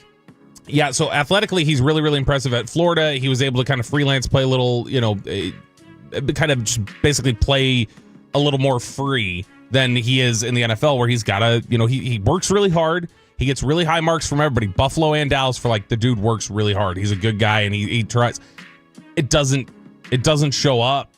I don't know why. I don't know what it is that he misses in terms of the pre-snap adjustments or reads or what he's missing in the call. But man, the number of times that they have been completely out of position because he thinks it's one coverage and it's actually another it's frequent, and it's disturbing. Brian Schottenheimer was asked yesterday in his post-hoc clarity, why are there so many busted plays still defensively? I say it all the time, and you guys don't, have to like the answer, but it's the truth. It's different things, Trayvon comes up on a 3rd and 8. He's a little too tight on 3rd and 8, needs to play back. Comes up, goes for a quick jam, and his feet slip. So there's a touchdown. Very next play, they come out when they have the ball and they, have a good play call, a risky play call. They call the flea flicker, and, we got to have a little bit better discipline with our eyes when the 2 receivers kind of release down inside. That's not who they crack. They don't crack the deep post safety, and it's different things. And, defense is all about all 11 guys. And you could go through each play of the film and point out different things. And that's kind of what we talked about with our guys during the team meeting. I went through it and I said, at the end of the day, we did not offensively have enough explosives.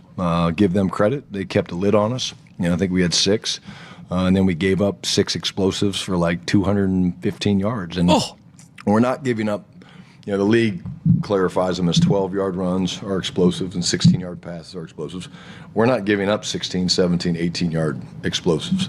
We're giving up 35 and 40 and 45 and at the end of the day, that's not good enough, man.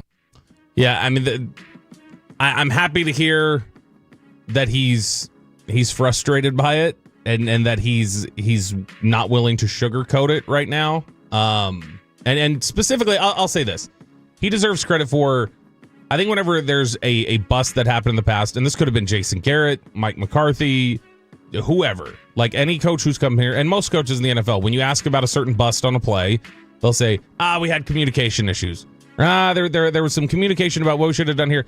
I mean, he's flat out telling you stuff after the game against the Giants, he's saying, Kenneth Murray was supposed to take the seam and he didn't. Trayvon Diggs should not have been that close. He jammed him, he slipped, he should have been playing back more. He's calling guys out by name for who is messing these things up publicly. And I like that. I respect that aspect of it. Donovan Ezeraku isn't there yet. The signs are slowly starting. So there were a couple of different points in this game, particularly against the run, where Ezeraku was good. I really love the motor and the intensity, even when the rest of the defense clearly looks beaten down. Like when the defense is just worn out and demoralized, Donovan Ezeraku is still going 110 miles per hour. And so I'm liking the flashes that I'm seeing there with Ezeraku. It's not there yet. I saw John Owning say this yesterday from PFF. He's still gonna be a good player. It's just probably gonna be a slower burn. It's gonna take a little longer. This rookie year is gonna be some growing pains. And then finally here, as we do post-up clarity on Sean and RJ on 105 through the fan, Reddy Stewart should probably start. When Deron Bland is back, hopefully this week, as it sounded like from Brian Schottenheimer that he would be, and we'll ask Jerry about it here in about an hour, Reddy Stewart should play the nickel. And you should have Diggs and Bland outside. I wouldn't put Bland back in the nickel at this point. Stewart's done enough in 2 weeks to tell me your best corner combination doesn't need to include Kaiir Elam. It should probably be Stewart in the nickel and then let Diggs and Bland work outside. I wonder a little bit, as Diggs, very impressive, he got back in time for week 1. But I wonder if there's a little bit of like an idea of let's put him on ice for a week. Yeah. Let's maybe, or we get Bland back. Maybe we just run with Bland, Elam, and Stewart. Just put Diggs on ice, give him a little bit of time and ramp up. And I wonder if they approach it that way. I got a few PFF grades. I've been looking for these and I cannot find them. It's like when networks don't want to put out the bad numbers for ratings. I think you might disagree with the numbers. I don't know. Maybe you won't. I don't have a password anymore. I lost my password, so got to go with the grace they give us with the 3 guys they give us. And I'll pull it up. Okay. So it looks like the highest graded Cowboys offensive player was Brevin Spanford. Brevin Spanford was really good. 90.1. Tyler Booker an 82.7. Dak an 82.3. Ooh. Caleb at an 81.7. Defensively, how about that? You tell people that Dak played better than Caleb, according to PFF. Defensively, it looks like Dante Fowler had an 87.3. Yeah, I don't know that I would agree with that, but I don't agree with a lot of the things they say. So Donovan Wilson an 80.9. That's a no. Are you sure you're not getting maybe I'm getting punked here. Jack Sanborn a 78.5. Jack Sanborn I thought was bad. Like not even just that's just average. What they give you. He was bad. Tremaine Edmonds had the highest graded defensive rating of the game with an 89. Wow. Yeah, I don't buy that the lowest graded offensive lineman and third lowest graded player on the offense was Tyler Smith. Tyler Smith was not bad. Everyone took their turns yesterday, of course, on television. One particular guy was reportedly a past candidate for this defensive coordinator spot before Mike Zimmer got it. Rex Ryan laughing and renaming the Cowboys D on ESPN. So you have no pass rush. And how did it get worse? How did it get worse? How did you get more embarrassed? Because a team ran 11 straight running plays at you. Yep. 11 straight in a 19-play drive. I don't think that's ever happened in the history of the game. Are you kidding me? That's how bad this is getting. They're getting punked. They're getting the ball thrown all over them. They're getting the ball thrown over their head. They can't play anything right now. And so where do you start? Where do you start? You got to stand for something. Hey, I got an idea. You know, I don't know. It's crazy. A new concept. They're running 11 straight. Maybe we ought to blitz somebody off an edge to try to get in the backfield. I don't know. It's crazy. Let's play our zone. Let's play our zone because we're so smart. No, you're so dumb. You're so dumb. I can't stand it. Do something. I don't want to hear about it. You can't rush the passer. Then how about we sit more players at the quarterback? We can't play zone coverage. How about we play man coverage? You guys stink. Dumbsday defense. The Dumbsday defense. The Dumbsday defense. From Rex. Look, at this point, why not? Yeah. You're giving up 60-yard bombs in zone. Go ahead and if you give up 60-yard bombs in man, fine. Whatever. Throw out anyone off the bench and replace. What do you have to lose? It cannot get worse. It can't get worse. Let's hook you up for Sunday night. All right, Tolos, right now that's That's right. Caller number 10 at 877-881-1053 wins a pair of tickets to a suite to watch the Cowboys and Packers this Sunday night at AT&T Stadium in Arlington. That's caller number 10 at 877-881-1053. Thanks to the Cowboys. Thanks to the promo department up here. And thanks to you, most importantly, for turning it on, leaving it on so you can win amazing back-to-back outstanding Cowboy giveaways. And hopefully we can keep it rolling by you checking out the show. Let's ask Reddit. Do you have a question, Kelly? Yeah, I have a lot of questions. Number one, how dare you? 877-881-1053, 877-881-1053. That is the Franklin Frankel Injury Attorneys fan text, where you can weigh in here on Ask Reddit. This is where we take the most viral questions being asked over on Reddit over the last week and kick them around the studio, and then with you guys as well on the Twitch and the YouTube. So everybody in the Twitch, One Love Texas, Mike X Cowboy, Not a Fan 1053, over in the YouTube, Ed, Dwayne, Chris, everybody get weighing in on these questions, and we'll lead off with RJ Choppy. All right. Ralph? Yeah. What's the smallest inconvenience that can ruin your entire day? Traffic is the easy one. Unexpected delays, rain for if I'm looking to play golf or baseball. I mean, anything to do with the kids. Hey, can you bring me Chick-fil-A? Bring me Whataburger for lunch? Maybe bring them to the school. Just stupid stuff, right? It's the small little service call with the 5-hour window.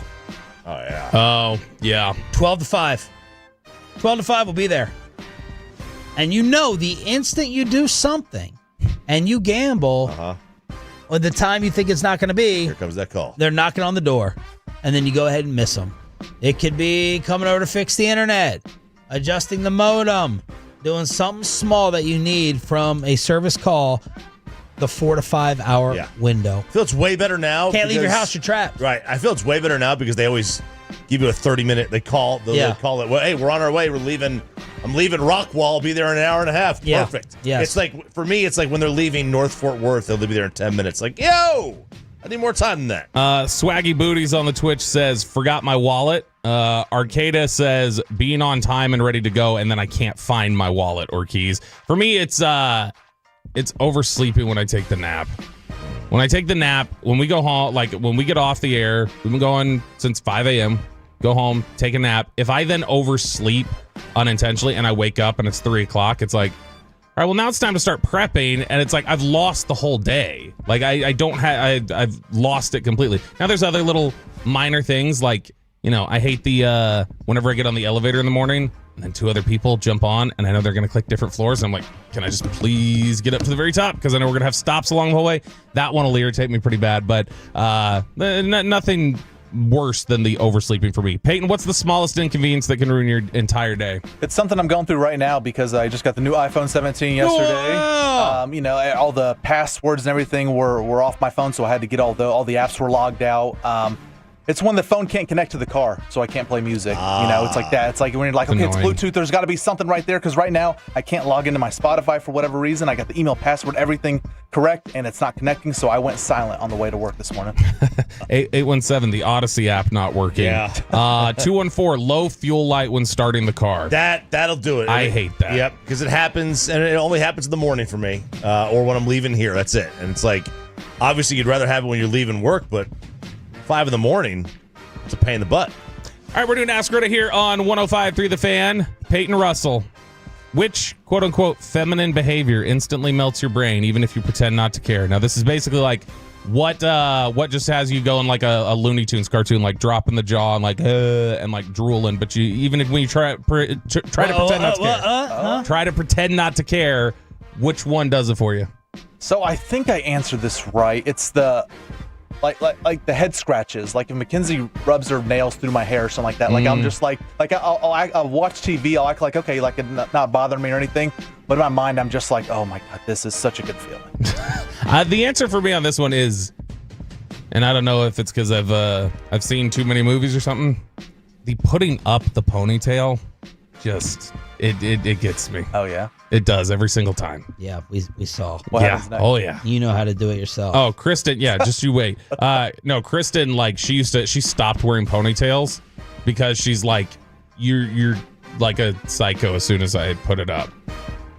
Okay, so I guess I'm taking this the other way. You're saying like melt the brain and like turns you on? Yeah, like in just like a goo goo gaga kind of. Oh, see, I was thinking like melt your brain like it annoys. Like I can't comprehend why you would do this because like Sarah will not even go to the mailbox without putting makeup on. Like, she won't leave the house. What? She's like, she goes, I'm ugly. I'm not going to be seen like this. And I'm like, it's the mailbox. She's got to look good for the mails. Is it outside of your house? The mailbox? Yeah, it's down the street.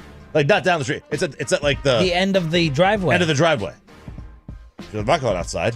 What? Yeah, I'm like, why? You look great. She goes, no, I'm hideous. I'm like, no, you're not. Like, you look fine. Just go outside. I'm literally telling you, go outside. 214, the purse strap over the shoulder, kind of riding down the center. Right in the middle. Yep, that's 214's answer on that one. Sean, you got one? No, not really. It's a really confusing question. Maybe it was Bobby's delivery on it. You know what? I do like when Amanda will put on like one of like my shirts. Oh, yeah. Whether it's a station shirt, whether it's another type of shirt, I don't know. It's very like pajama-y, like homely. Like the big T-shirt kind of thing? Yeah. Big T-shirt, no pants? And you think she's not wearing shorts or anything underneath. Yeah. And you're like, oh, all right. Okay. I see your tan legs right there. All right, we're doing Ask Her to Hear on 105.3 The Fan. My Sean, dad made this really, I'll contribute to the segment. Go, give with it this. My dad made this really weird, creepy comment the other day. Oh, boy. I sent him a picture, and I think Amanda had like these short denim shorts on, and I thought he was going to say inappropriate, old school. Like, don't be showing that. He goes, Amanda's legs in that, what I noticed about that, and I was like, oh, here we go. And he's like, she doesn't have like those dents. Doesn't look like she was beating the bag of pants. Yeah, I made her weak because I said, my dad said you don't have like dents in your hell yeah in your legs right now. All right, we're doing Ask Her to Hear on 105.3 The Fan. Sean, you got the. Then he made one more comment. My mom was like, "That's enough. It's creepy. Stop." You got the food question here, and we'll get your answers on the fan text 877-881-1053. Sean, what's your go-to I don't know what to eat meal? So like your default when you're hungry and you don't have any ideas of like what can I make? Just like, all right, this is my default. I know it's good. I'll eat this thing and it'll knock out my hunger. Bean and cheese. Cover your ears, Peyton. This is after getting with my wife. She has some type of like panella or Munster cheese, some great melty cheese, and she's always got refried beans in the fridge, of course. And I just put that on a tortilla.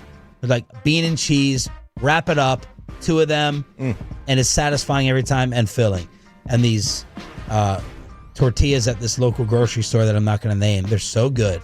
They're so fantastic. I'll just get them delivered. And I don't even have one close near me, but like a bean and cheese tortilla. Are they like fresh or they don't last very long? Yeah. So Yeah, they're fresh. It's not like those are the best ones. They get mold quick. And you right? put like a hot sauce, like a ghost pepper, some type of like, hot sauce on it. And it never fails. It's not Hearst Euless Bedford, is it? It is. All right, very nice. Very nice. But they have a junior. They got a JV store. Oh, they do? Oh, yeah. I know what you're talking about. They got like a poor man's version. Oh. And that's the only one close to me. Okay. So anything with cheese usually. Like anything that you can cheese. Anything with cheese. I'm saying anything you can find just about anything that you can combo up with cheese and then microwave it. So typically that'd be, all right, I'm hungry. I don't see anything. Tortilla chips, some shredded cheese, put it in the microwave for 20 seconds. Eat that. That'll do it for me. It's just a burger for me. Something easy. Just throw a patty on the. That's stove. work. That feels like more work. That's work. Okay, chicken nuggets. Chicken nuggets. Oh, your birthday meal in the air fryer. Yeah, my birthday meal. Nuggets in the air fryer. Do you have a particular type? So I'm noticing that like if I'll eat like 2 of my kids' leftover Impossible nuggets or whatever, I can't tell the difference between that and whatever you get in the freezer section. We found these nuggets at Sam's. It's like a red bag. I don't think it's even branded. I think it's just whatever their generic is. Yeah. They've got like Kirkland. They've got like pickle juice flavor to them. Whoa, Fantastic. Oh, Oh, They're like soaked in pickle juice. That's intriguing. Yeah. Willie Stovall on the YouTube said, well, it used to be cereal. I guess I ruined cereal for Willie there. Eggs and rice from the 214. Eggs and rice? Like fried rice? That's I don't know. They say eggs and rice. Butter tortillas from the 682. Lots of tortilla submissions. Peyton, what's your answer? So mine, it's been this way since I was a kid. It's just peanut butter and jelly. I always have bread, always have peanut butter, always have jelly. Now, it's all about the portion size of me with the peanut butter and jelly. You don't go 50-50 here. I go 65-35 on the peanut butter to jelly ratio. Yeah. Gotta go big slap of peanut butter there. Don't want it falling out, the jelly. Right. Mm-hmm. I love peanut butter and jelly. It's just, I think of like, when I really break it down, it's kind of like orange juice. I'm like, this is so bad for me. It's so awful. So bad for you. Peanut butter and jelly. I'm like, it's a kid, like little quick snack. It's so bad for you. It is love terrible. it. But we would always, that was one of the snacks we used to make when we were kids. You take a piece of bread and you like just put peanut butter in the center of it. You fold it over and then you get a fork and you like crimp it down, and then when you put it in the toaster like that and toast it, and so then the like peanut butter comes out like melted. It's so good. All right, time for one quick one to finish up here. RJ Choppy, what's a phrase that instantly lowers your trust in someone? Oh man, like when someone says, true story. Oh yeah, man, I gotta tell you, true story here, true story, or swear to God. Right? How about trust me? Trust me. That makes me lose my trust to you. Kristen's answer this, she was talking about this yesterday. She's like, I hate whenever anybody says, oh, that's just so-and-so. She's like, I hate when people write off bad behavior because that's just your personality type and we just excuse it. She hates that. And so she's like, when you say that, I don't trust your opinion anymore. Peyton? If I forget, just remind me. They already set off the things of, being negative there. If I forget, just remind me. That already gives me away that they're going to forget about it. I think I've said that to you several times. Yeah, that's why I hate your guts. You stole me money. We'll finish up Ask Reddit. Remind me! What's he owe you for? How young is Peyton Russell? I just remembered that. Oh, very unlike, he doesn't forget. Remind me. If he doesn't forget, remind me. We'll finish up Ask Reddit with a KNC Masterpiece at 9:40 in Crosstalk right here on DFW Sports Station. Lamb and Booker gone for 3 to 4 weeks. It's time to debut a brand new segment. It's called The War Room. What and how they should be talking about things in Frisco now that we have a 4 or 5 alarm. Is that the highest one, 4 or 5? Or is it 1 or 2? 5. We almost have a 5 alarm fire. Let's debut The War Room, then Jerry Jones at 8:30 next.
the South Farm score?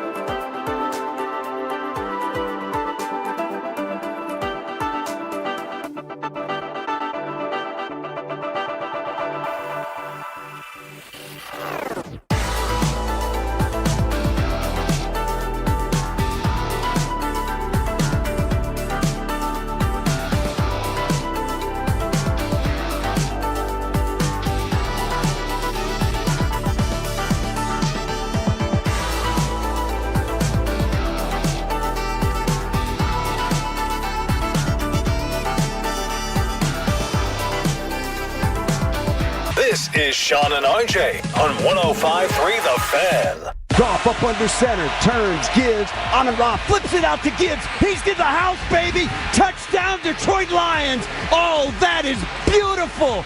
Goff hands it to Amon-Ra. Amon-Ra flips it to Gibbs, and the Lions have got the lead back. That sounds like Reetma. It does. It really does sound like Reetma. Detroit Lions. That was the call. That was the call last night on Lions Radio. That's what two really good teams look like. That was a fun one, back and forth. And the Detroit Lions go into Baltimore and drop the Ravens to 1-2, 38-30. They were 3 for 3 on third down. Fourth down. I was like, they only had 3 third downs? Yeah, no, 3 for 3 on fourth down. Goff was something like 8 of 9 passing on third down. Lamar made some big-time throws. I mean, they're really well quarterbacked game. And it was like, you could not, I don't think you could find, and I don't think you'll ever see two quarterbacks that are more polar opposite on what they do. Like Lamar, obviously the most agile, and Goff probably the least agile in the league. I made a joke. I watched a little bit of the Manning cast to start with before they do their interviews. Once they did the interviews, I'm like, I'm out on this. I can't do it. I feel like Goff is the only quarterback that those two can actually like break relate down to anymore, because like he's the only one that doesn't move. Plays the game kind of the way they did. Because they can't. I mean, how are they going to relate to Josh Allen? They can't do that. It's so weird because now I was thinking of this driving and I was looking over the schedule and stuff like that. Green Bay whoops up on Detroit. Detroit then beats Baltimore. Baltimore destroys Cleveland. Cleveland beat Green Bay. So there's none of this transitive properties that you can actually find. Jerry Jones is coming up at 8:30. We'll talk about the devastation of CeeDee Lamb and Tyler Booker gone with high ankle sprains, maybe for 3 to 6 weeks for both. So I want to debut something new called the War Room. Football War Room. Ford Center at the Star in Frisco. And I just want to take a few topics that some fans are and are not talking about. And I want to simulate the way I think the Cowboys should be having these discussions. And I hope they're having these discussions. I want to take the first one from Tolos, because the number one thing that everyone is screaming right now is fire Matt Eberflus. All right, they want Eberflus already gone after 3 weeks. It's more common than fire Nico at this point. Yeah. We'll just wait for basketball to roll around. So let's all sit down as Jerry, Steven, and Brian Schottenheimer. All right? And let's just cover every aspect of these conversations the way I think they should be discussed. I'll be Jerry, okay? You can be Schottenheimer. Since we're buddies, yep. Bobby. And you can be Steven. Steven's perfect for me. Okay, why?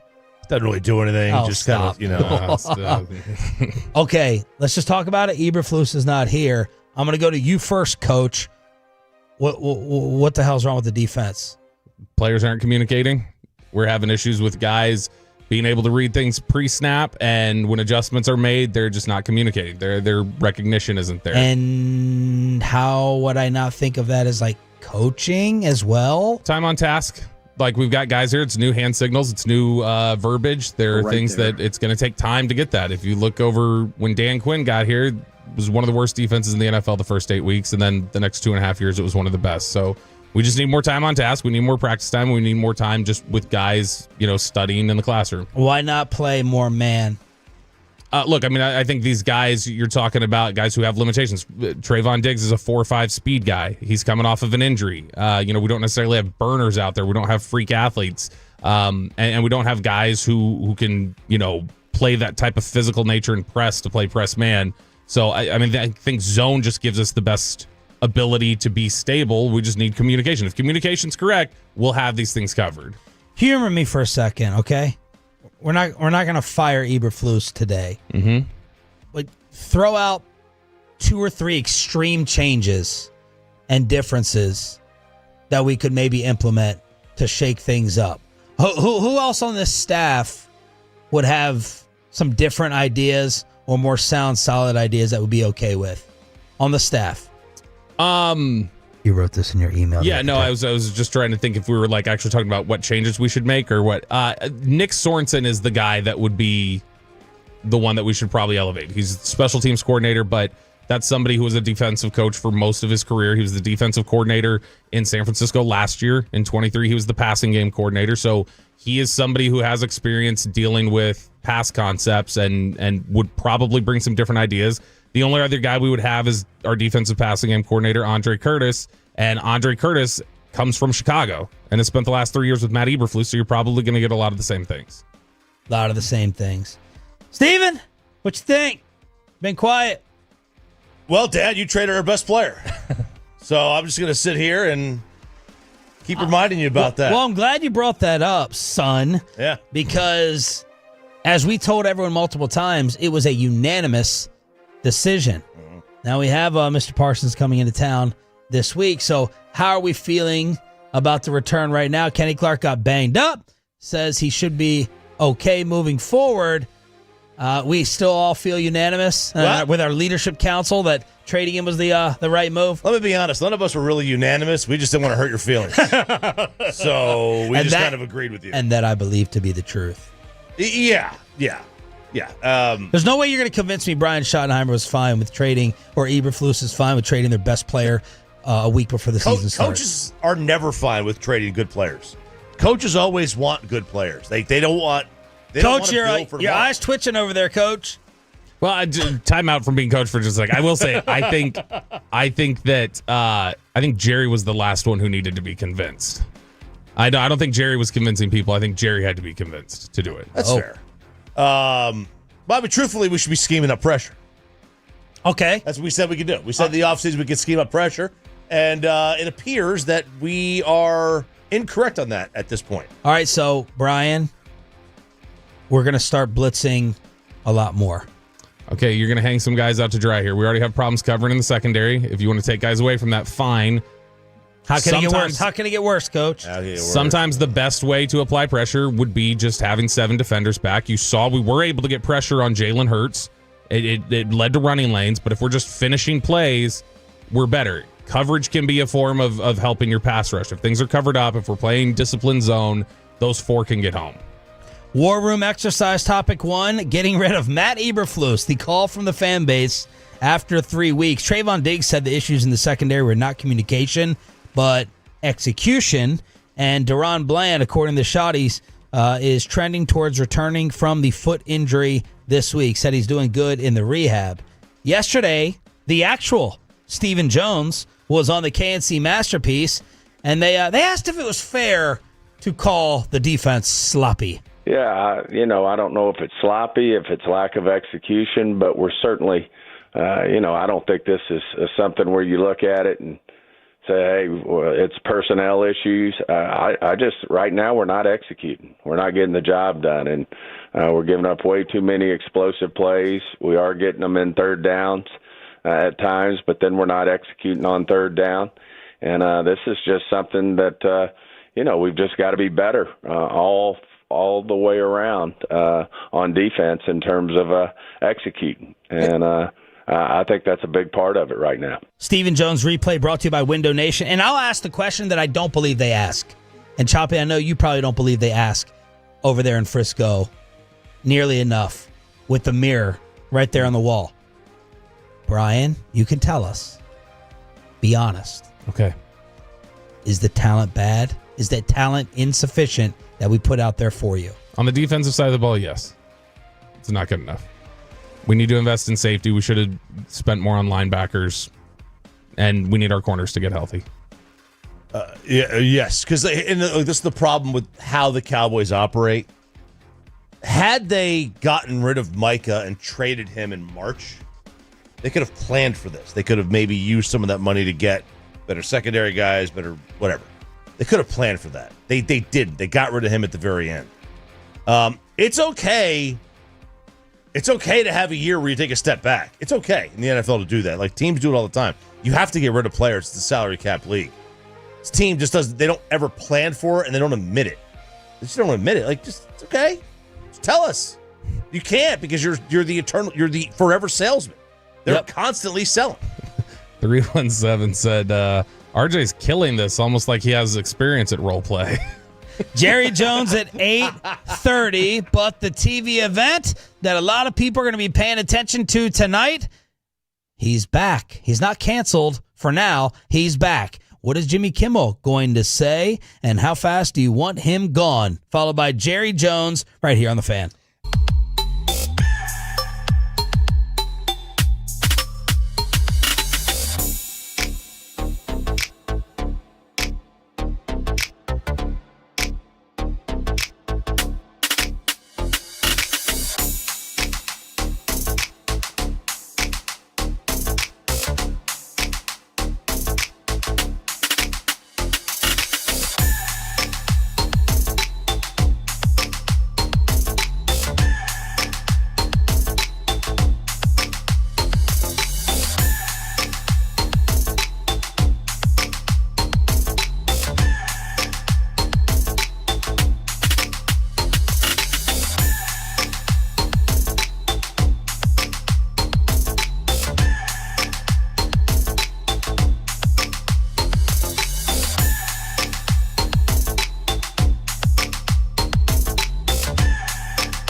something, you have to forget something else.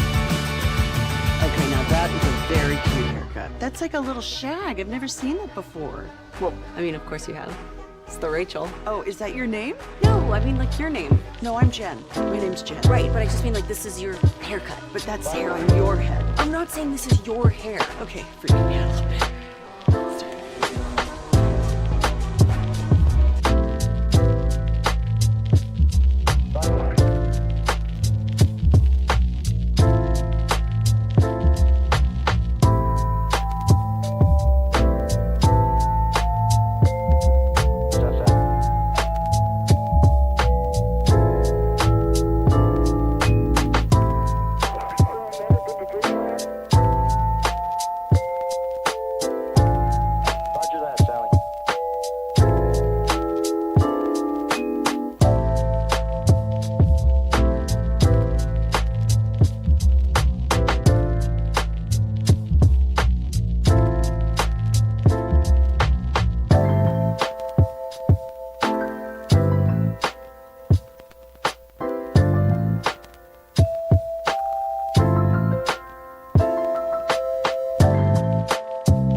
Kids. Donate today at carsforkids.org, and also brought to you by the personal and jewelers Franco and Franco. If you've been injured in a car or truck wreck, call Franco first, 214-817-333-3333. With Franco and Franco, there's never an out-of-pocket cost. They only get paid when you win. Franco and Franco, the go-to car and truck attorneys in Dallas. Jerry Jones is coming up live at 8:30 to talk about the aftermath of the CeeDee Lamb and Tyler Booker injuries, both with high ankle sprains and out for months. And, of course, the return of Micah Parsons. The Rangers, they're still in it. They're still alive. They're 8 back in the West. Well, they're not in it in the West. They have not been mathematically eliminated.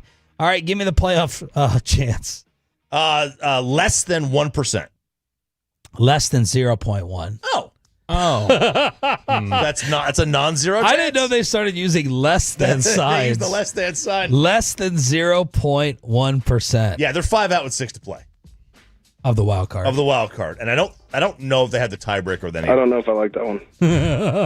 They've lost 7 in a row tonight. They get back on the field against the Minnesota Twins after getting swept by the Marlins. But RJ Choppy, Seamhead, still with some reasons to watch the sport. Yeah, free fall. So, misery loves company, right? The Mets are in a free fall. Since August 19th, they are 13-18. In their last 87 games, they are 35-52. They have pulled. They're 12 back in their division, but in the wild card, they are locked in a tie with the Reds. They're a game up on Banny's Diamondbacks. The Diamondbacks sold at the deadline. Yeah. And they've gone on this pretty decent run. They've won 7 of 10, 2 in a row. They're just a game out of the wild card right now. So, maybe you want the Diamondbacks to get. The Reds are selling $8 tickets for this week's series. They got $3 beers and $2 hot dogs and $1 ice creams. They're just trying to pack that ballpark that they've got there. In the American League, though, Rangers, there's nobody between them and the tie, which is Houston and Cleveland.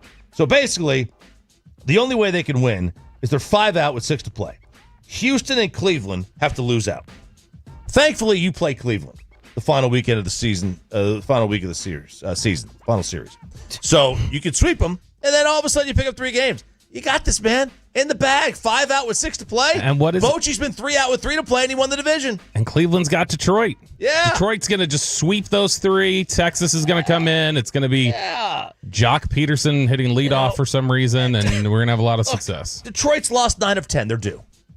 Yesterday, Gbag asked Chris Young what do-over he would want. And he's like, well, we need to evaluate, but he took it right to the offense. He's like, I have to figure out the offense, which is the obvious answer after this season. So, Rangers, Twins, tonight, 6:30 pregame, first pitch at 7 o'clock. All right, so there's a couple of other reasons to watch out. You got, obviously, the races. Cleveland's a game back in Detroit. Yankees are 2 back in Toronto. Seattle and Houston, they're three games separated.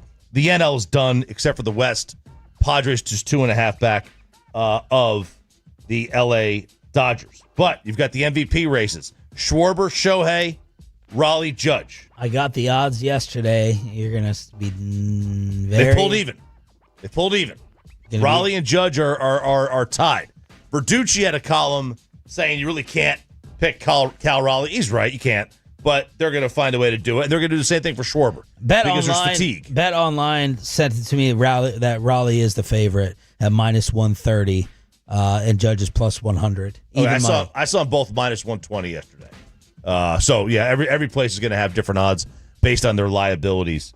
But those are the races, And you've also got Shohei needing 9 runs. He needs 9 runs scored to become the second player since 1949 to score 150 runs, all right, and have 50 homers. Babe Ruth did it, and Jimmy Fox did it. Cal has 58 home runs.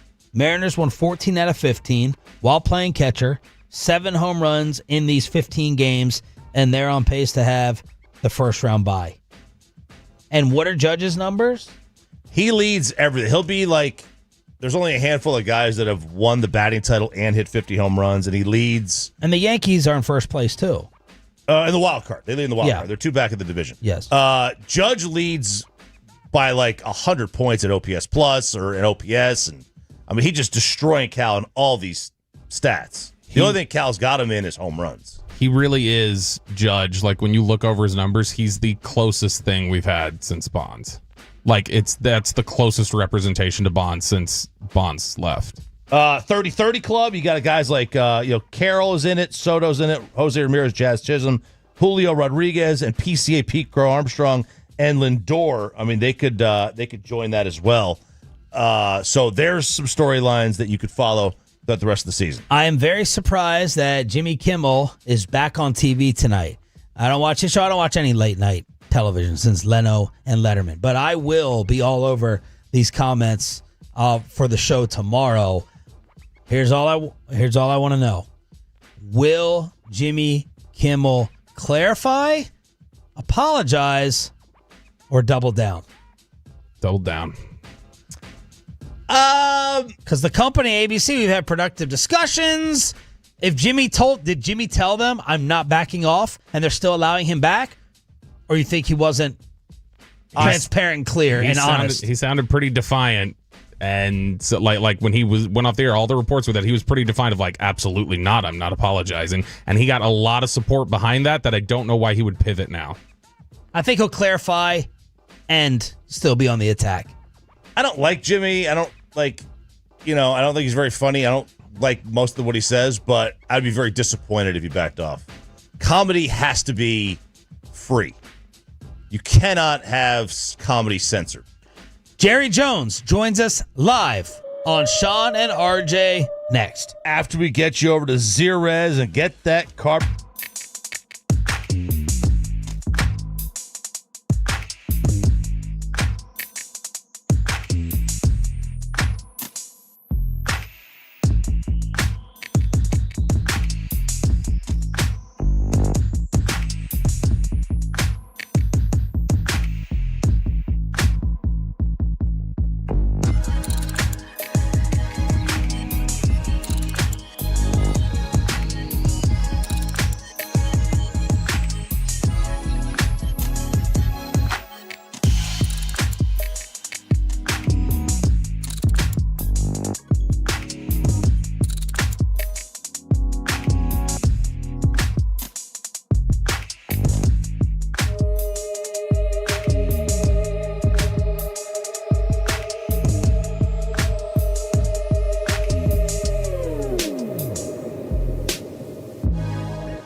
Jones Show every Tuesday at this time with Sean and RJ, along with our Cowboys insider Bobby Belt. It's brought to you by your North Texas Ford dealers. Ford is the best in Texas. And Jerry Jones joins us now here on the home of the Cowboys, 105.3 The Fan. Good morning, Jerry. How are you?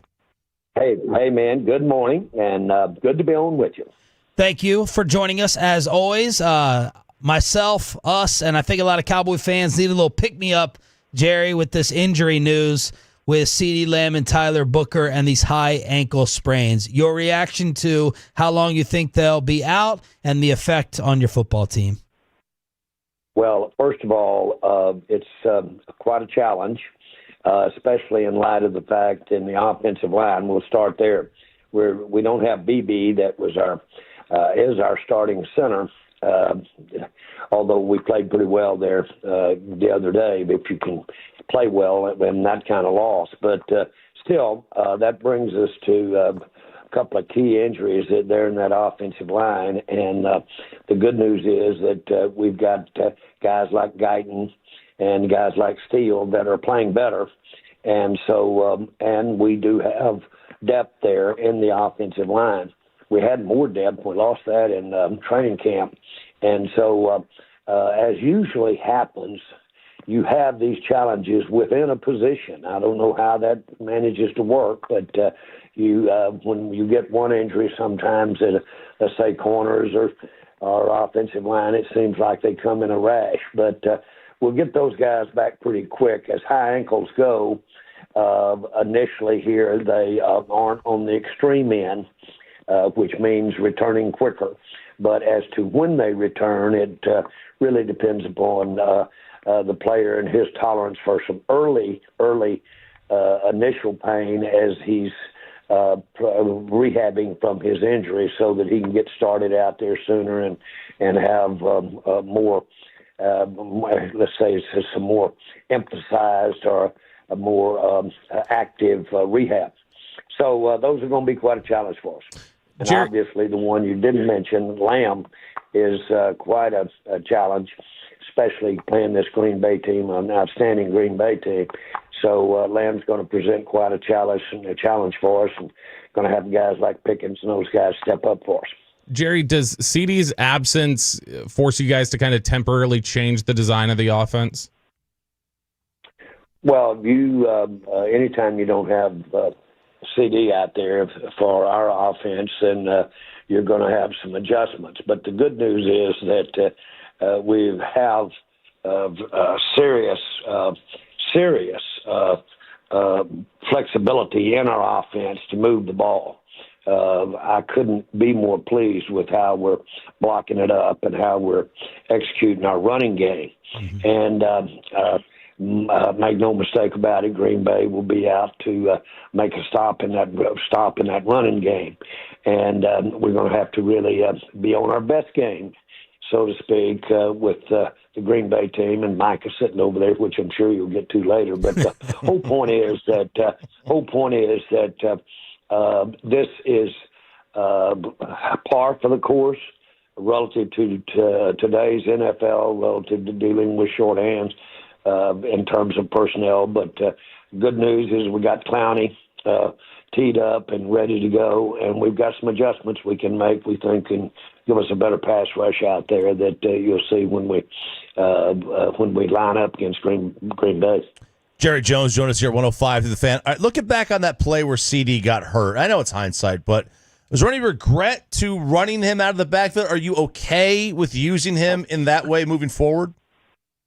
Very much. There's no regret, no. That goes with it. That's been an effective play for us over the last few years, one that we will take advantage of when he gets back. But those injuries, that injury during the course of that ball game was he was exposed at the right time. We needed him and everything he could bring at that time in that ball game. So, Jerry, in regards to the game itself, what went wrong against Chicago when you looked back at it?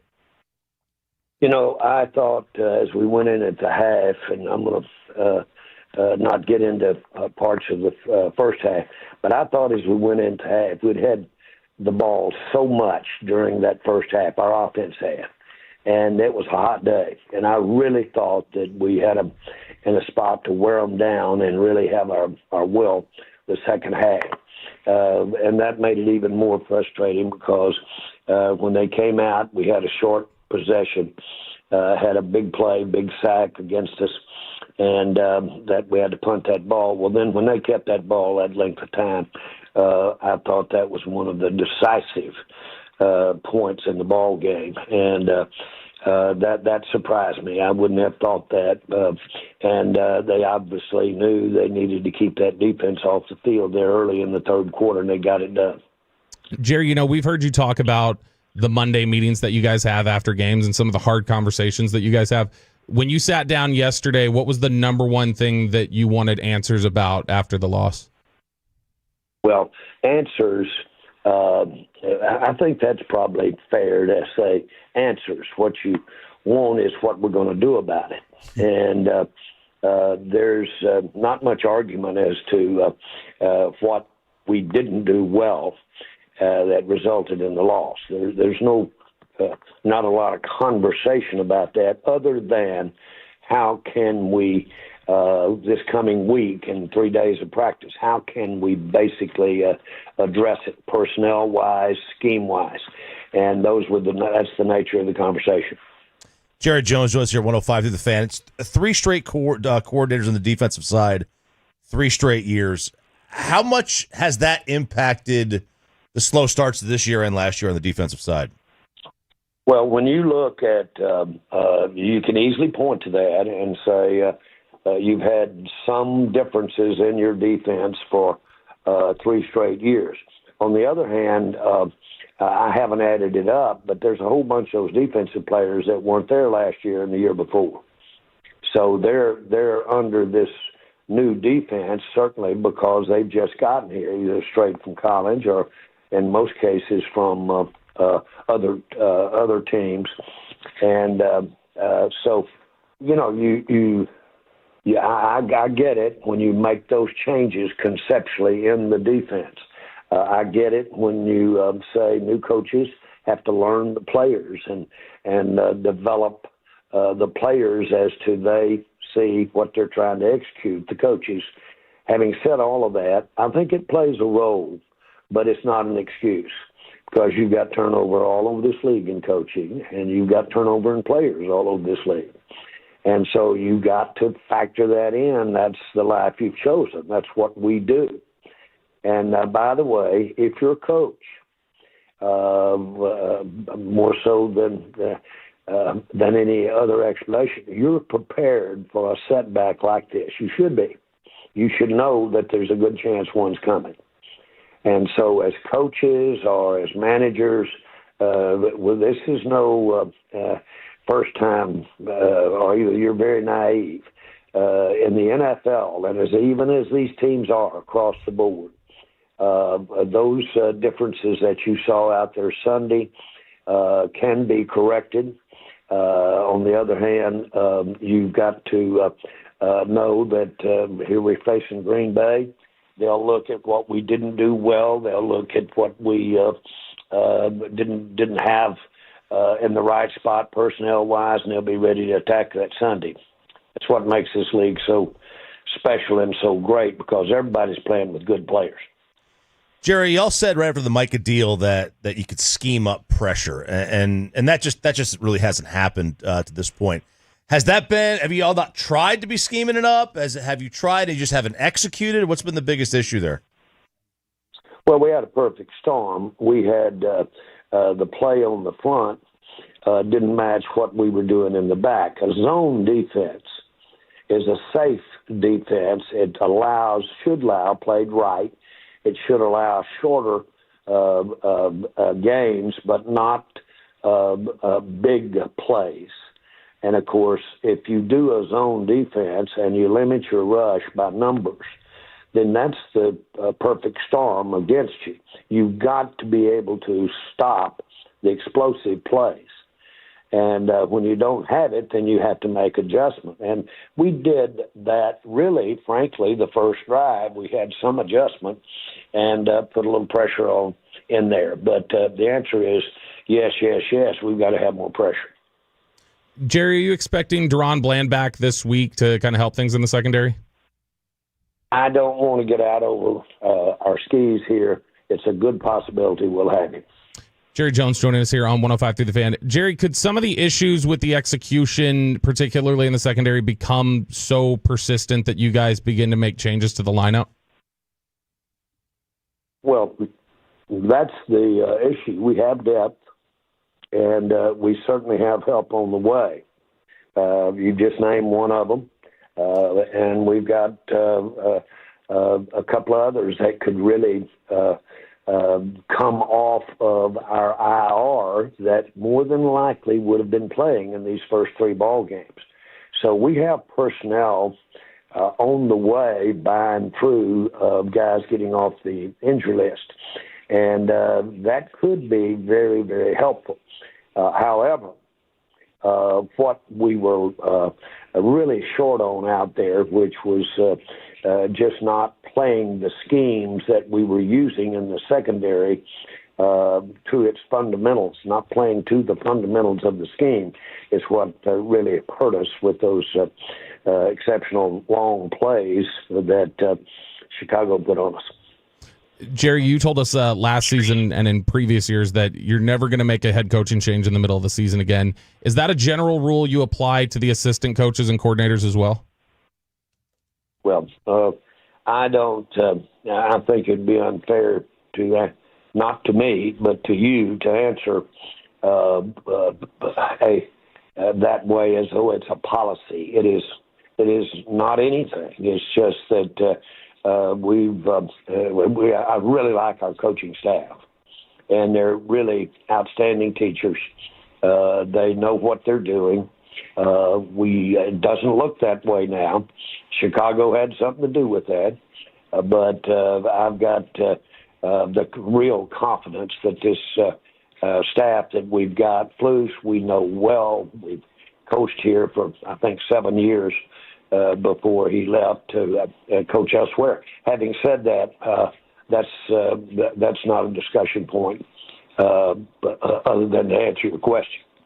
Cowboys owner and general manager Jerry Jones with us here on 105.3 The Fan. Jerry, do you feel any extra competitive drive to win this week with Micah Parsons coming back?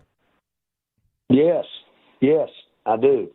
And I think that, of course, I have said this time and time again, I think the world of Micah. And as an individual, and, of course, know him well, and I might say I wish him well, except it's obvious I don't this weekend in terms of Green Bay winning the ball game. And so it makes for an exciting time, and I'm anxious to see if over the years when I saw Michael mitigated, when I saw teams playing pretty well, which he's going to make some plays no matter how you play.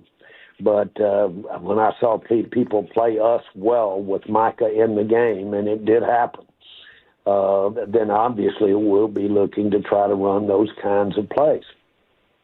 After acquiring Kenny Clark in that trade, you spoke about how important it was for you guys to be able to stop the run. Did you guys, in those discussions about what to do with Micah, determine you just couldn't put together the kind of run defense you wanted to have with Micah on the field?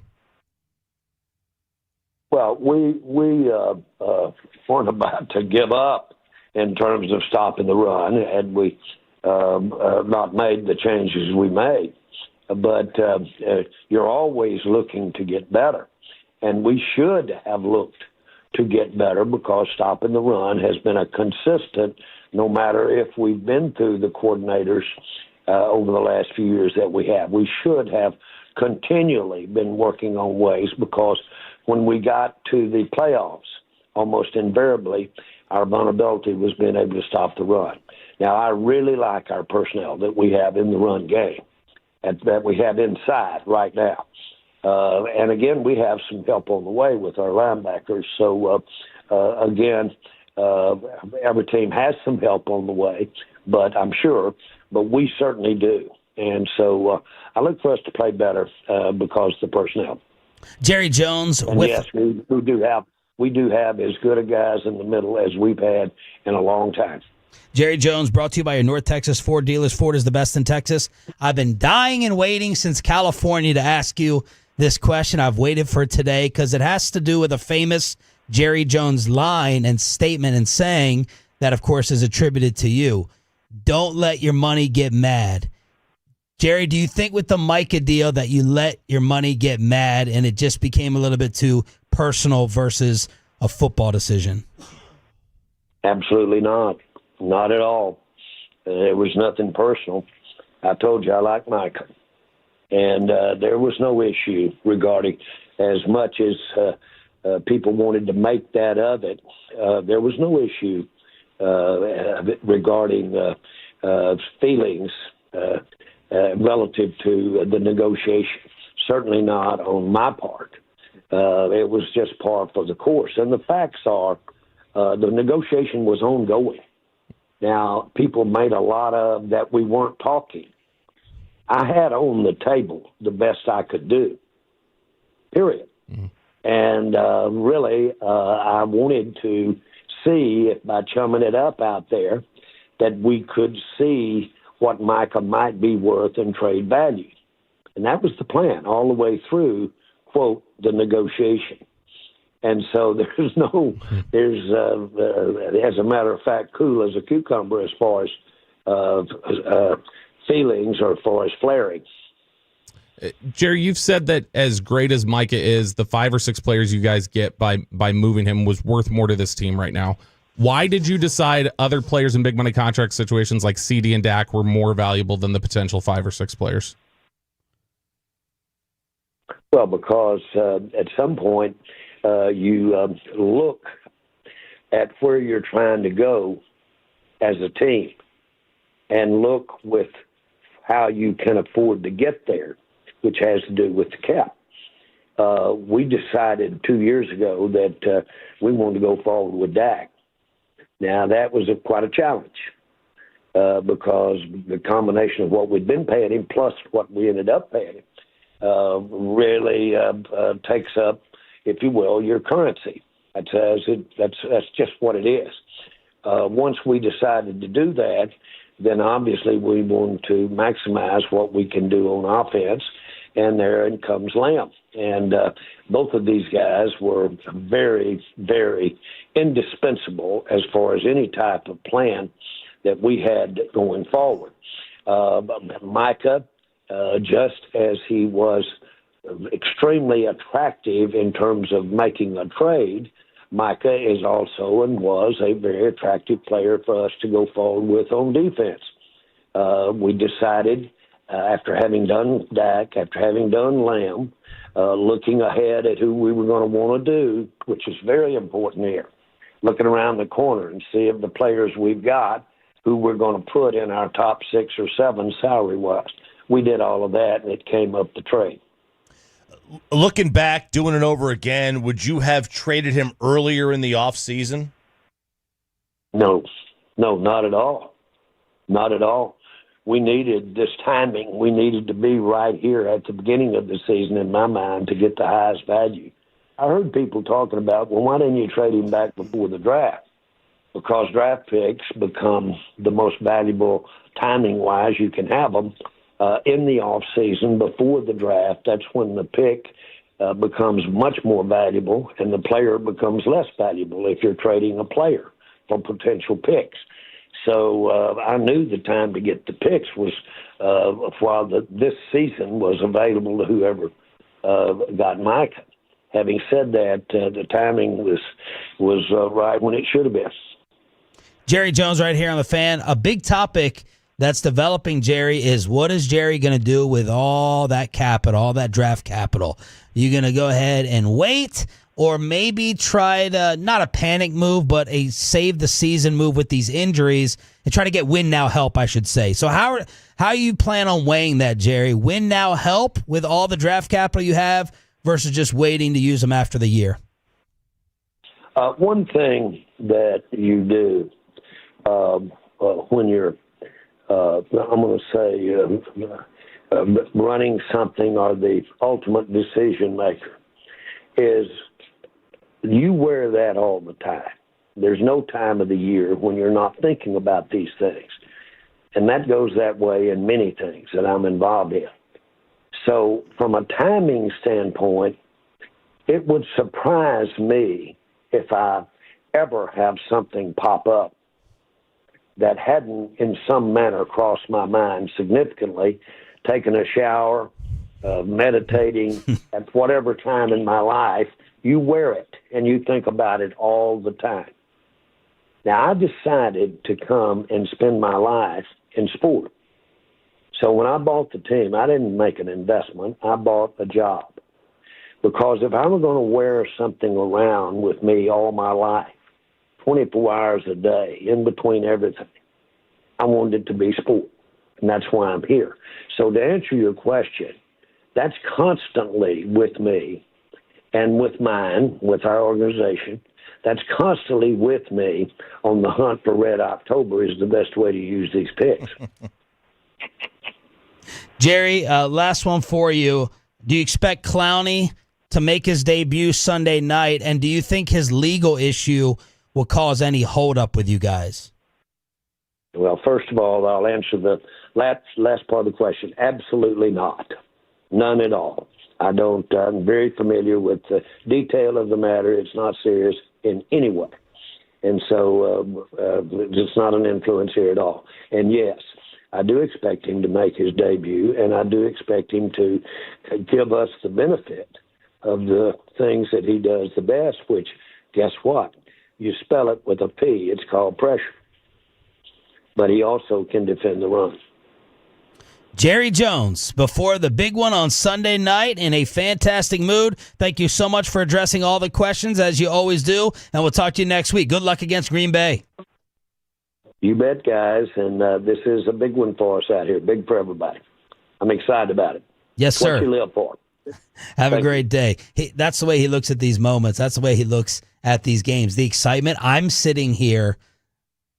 I'm thinking, oh my gosh, this could be national blowout. This could be a blowout. You're missing Booker. You're missing Lamb in front of the entire country. Micah revenge. Green Bay's ticked off. They just lost to Cleveland. Just don't let it be too bad. Don't let it get too ugly. Jerry, that's the difference. Well, there's a lot of differences, including the bank account. But Jerry's always glass half full. This is what you live for. This is the spotlight Sunday night. Would you rather be buried in a noon kickoff window or Sunday Night Football? This week for me, I want to be buried. I want to be buried. Jerry would sign up for Sunday night. Let's react to everything he said and a college football kegger where RJ says the SEC is coming for Texas and Oklahoma. That's next. Final hour of Sean and RJ after this.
Montage lowered fee products? I gotta remember that. You know, they say in order to remember something, you have to forget something else. Okay, now that is a very cute haircut. That's like a little shag. I've never seen that before. Well, I mean, of course you have. It's the Rachel. Oh, is that your name? No, I mean, like, your name. No, I'm Jen. My name's Jen. Right, but I just mean, like, this is your haircut. But that's hair on your head. I'm not saying this is your hair. Okay, forgive me a little bit.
Studios, this is Sean and RJ on 105.3 The Fan.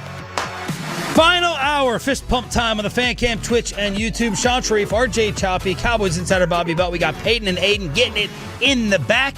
It's a Tolo Tuesday on DFW Sports Station. I was the only one that got that when I said it. We're not getting in the back. Tommy Yarsh, well done, Pepe. Tommy Yarsh, DallasCowboys.com, who does the best job locally of recapping everything Jerry Jones says with us on DallasCowboys.com. Will join us in 20 minutes. We'll finish up Ask Reddit with the KNC Masterpiece at 9:40. Reaction to the Jerry Jones interview where he was in a magnificently positive move, even after losing CeeDee Lamb and Tyler Booker for weeks. Possibly IR for CD, 3-6 for both, ahead of Micah Parsons Sunday night. Optimistic about Bland is a good thing. The fact that he's didn't want to go too far. I was hoping he'd go farther, though. He does want to beat Micah. He really does. He admitted to being extra competitive. Good for him. Yeah. I hate when they go, oh, it's just another game. It's just another game. No, I like that he was willing to do that, and it still sounds like right now, for all the problems people have with Matt Eberflus, that is not Jerry's concern. Jerry sounds much more concerned about just guys doing what they're supposed to than Matt Eberflus. What'd you take from a Chop? Well, from the defensive standpoint, like Bobby was talking about, it is a little bit disappointing that they think it is the players, like the guys are not doing what they're supposed to be doing, because we're stuck with that. Yeah, you're stuck with that. If it's the coach, you can make a coaching change. If it's not the coach, then this is not a problem that's going to get fixed. And until now, listen, like Bobby, you mentioned it. As you figure it out, as you get into it more, 4, 5, 6 weeks down, into the season, and you've got time, and you've put the work in, then maybe it gets better. But other than that, there's really no fix. Yeah, I mean, if the issues are just knowing what you're supposed to do, that could get better. If you're talking about swapping somebody, like you could absolutely go to worse players and maybe be a better defense if the issues genuinely are just knowing where you're supposed to be. So, I mean, I've got a little optimism that if it's communication, which it certainly looks like, and it's just not knowing where you're supposed to be, go find players who just know where they're supposed to be, and I think it'll get better. Two other things that happened yesterday I think we need to discuss. Jerry, for 3 minutes, talked to the rest of the media in Frisco, and he said, no, there's not going to be a video tribute to Micah. It would not be appropriate. What do you think of that? Did you expect one? Do you think there should be one? He's not a video player. He's only been here, it was 4 years. Oh. That's not a video player. Like that, putting a video out there for somebody who didn't even get a second contract with you and never won, I can't give a video tribute to that. I don't know. Like, yeah, I mean, like, if this is a case where you get a player for 2-3 years and you win a title with them, all right, fine. Big piece. Dion. Dion comes here, wins a title. Yeah. That's a video tribute player to me. Okay. Bob, did you think there would be one? And if you were Jerry, would you do one? No, I did not think there would be one. I don't know. I mean, I wouldn't have done one for Zeke, and they did one. Oh. So I disagree with that. To me, you're the Cowboys. Like, to me, it's like, I think the video tributes it's the return for guys who were here, sustained success for like a decade, and they go, the Peyton Manning return to Indianapolis where you've won a title and you were the city in a lot of ways. Yeah, that needs a video tribute. Or unique circumstances. You didn't think Zeke deserved one? No. Why? I mean, if Dak left, I don't know that I would say Dak should get one. Oh. Yeah, Dak, quarterback, you're the face of the franchise for 10 years. All right, so you're putting up a really high standard. I think the video tributes for like guys returning, it needs to be somebody who is like, you're talking about like an all-time like top 15, 20 person in your organization. Okay, I agree. It just doesn't feel like there should be one. And then we're going to have the booing conversation later in the week. That'll be really fun. So no video tribute for Micah. If they did have the video tribute, that's where the boos would have rained down. Brian Schottenheimer did say changes are coming defensively. Quote, some scheme and some might be personnel. One change will be this is Archer. One change will be the entire defensive meeting together to get the communication right. I thought that really jumped out overnight when I woke up and saw that. So there are some changes, some scheme, some personnel, and the entire defense meeting together versus broken up rooms is usually broken up. Yeah, so they'll meet in position groups. Yeah, but so then they have a big general meeting. Okay. But like they then are in their position groups for a lot of the stuff. So he's clearly wanting to put the whole defense together for some of these conversations. All right. Anything else you want to react to? Media-wise, Micah-wise, Jerry-wise? No, I think we're good. Let's hit the keg. I'd like to know where Lou Holtz is right now. Oh, I win. Google me. We're not hosting an intergalactic kegger down here. Well, it is no surprise that the SEC took care of their own. The Schedules were released. The annual opponents, the common opponents, were released for the next 4 years yesterday. Now, the way they did this was on a formula. The general formula of the new schedule was they used the records to calculate how to slot teams from a combined league record during the past 4 seasons. So Ole Miss was 4th among the 16 teams. Auburn was 14th. For Oklahoma and Texas, they carried over 3 seasons from the Big 12 for the purposes of using the data. And Bobby's going to love this one. If you go by the rankings of the easiest schedules are, founding members of the SEC from 1932. Easiest is Tennessee. So what, yesterday was like schedule reset day? Yeah, so they have now common opponents. So Texas gets Oklahoma. Bobby. They get Oklahoma. They get Texas A&M, and they get Arkansas. Those are they're going to play those 3 teams every year for the next 4 years. A&M gets Texas, Missouri, and LSU. That's no cupcake. Oklahoma gets Texas, Ole Miss, and Missouri. That's no cupcake. Missouri's, they've actually done pretty well. They're a ranked team right now. But if you were to go rank the teams that had the easiest roads, it's literally Tennessee, Georgia, Vandy, Florida, Kentucky, Ole Miss, Mississippi State, all founding members of the conference. Just got, hey, now I like what they're doing from this standpoint.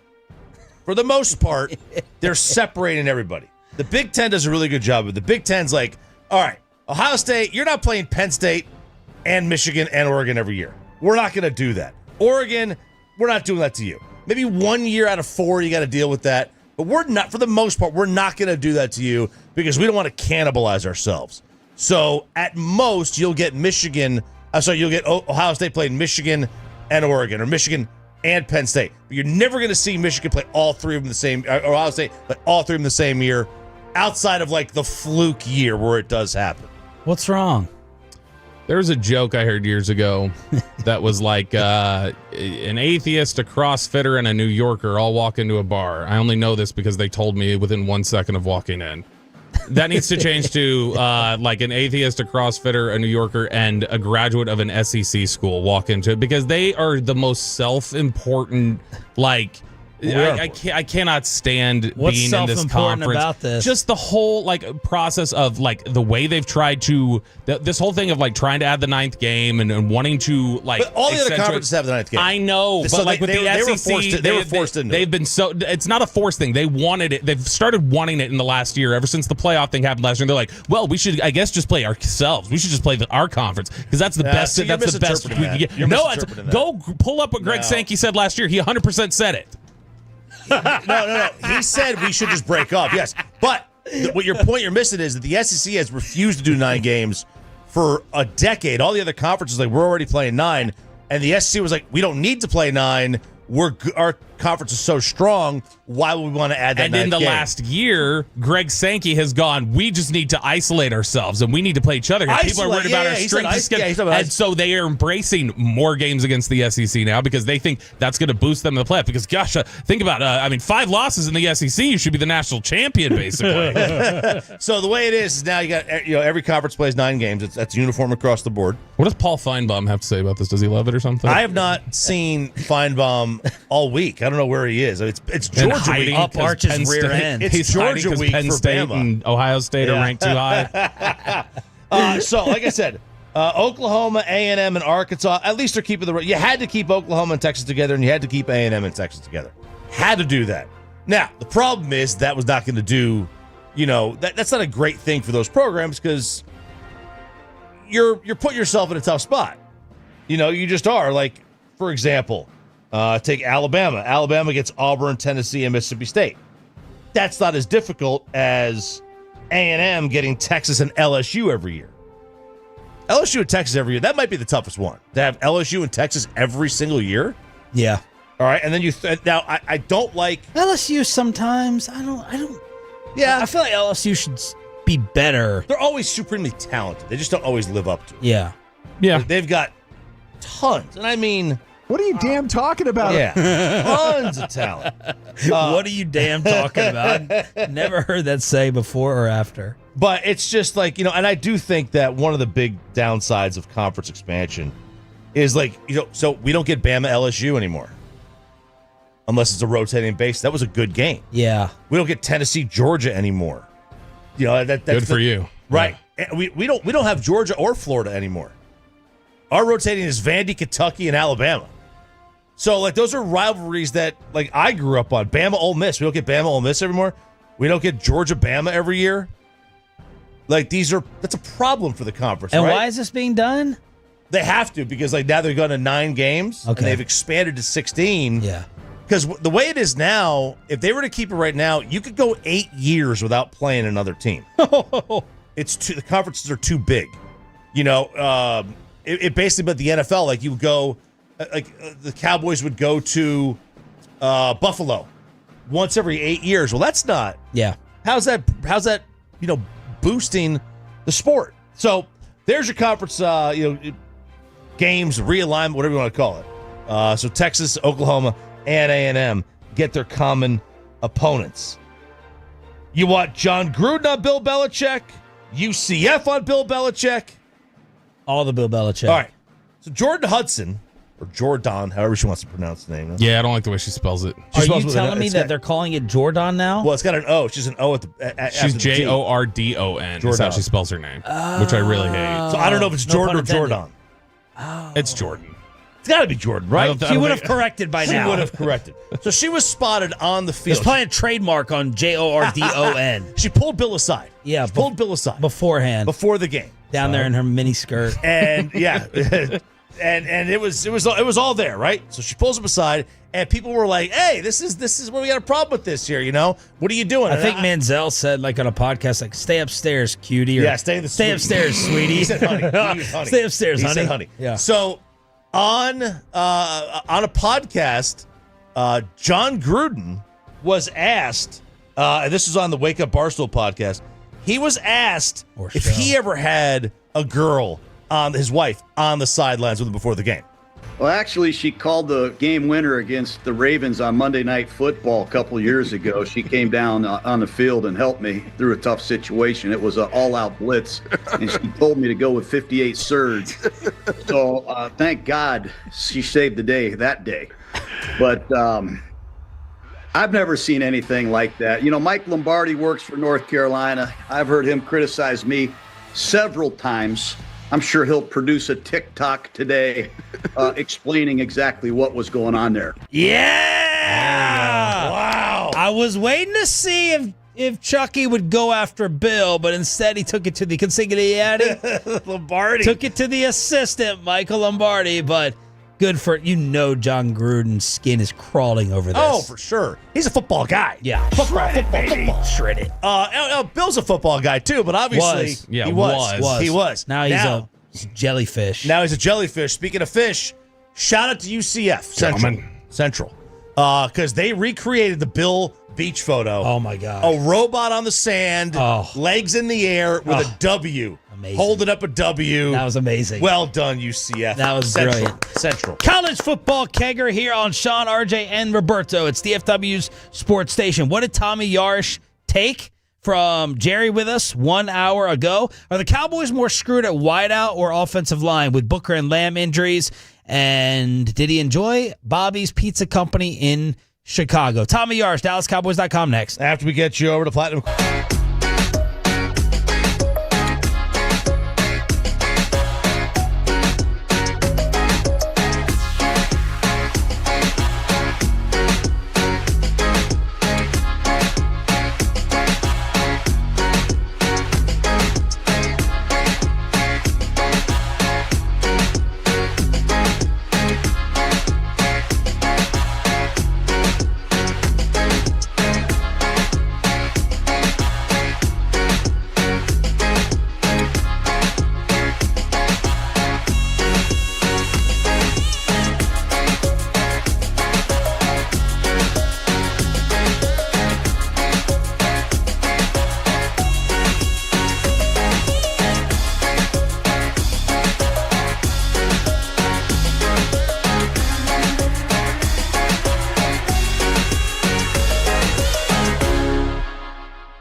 think it's true that you've got to forget something else to remember that Uber Eats has groceries? No, that's absurd. Hey, remember when you used to be a, what was it, Pepper Lady? Pepper Lady? Wasn't it Cinnamon Sisters?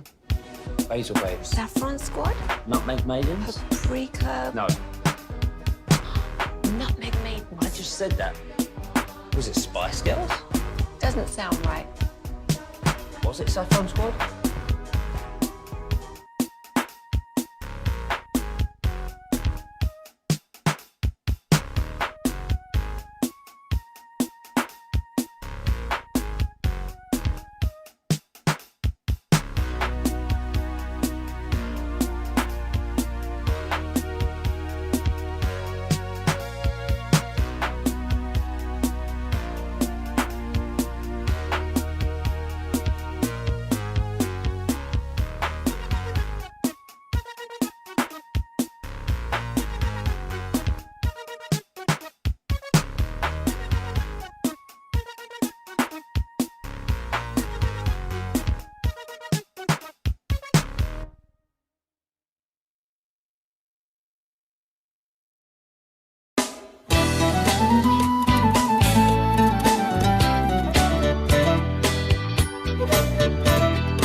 By Cars for Kids, donate today at carsforkids.org, and also brought to you by the personal and jewelers Frankel and Frankel. If you've been injured in a car or truck wreck, call Frankel first, 214-0817-333-3333. With Frankel and Frankel, there's never an out-of-pocket cost. They only get paid when you win. Frankel and Frankel, the go-to car and wreck attorneys in Dallas.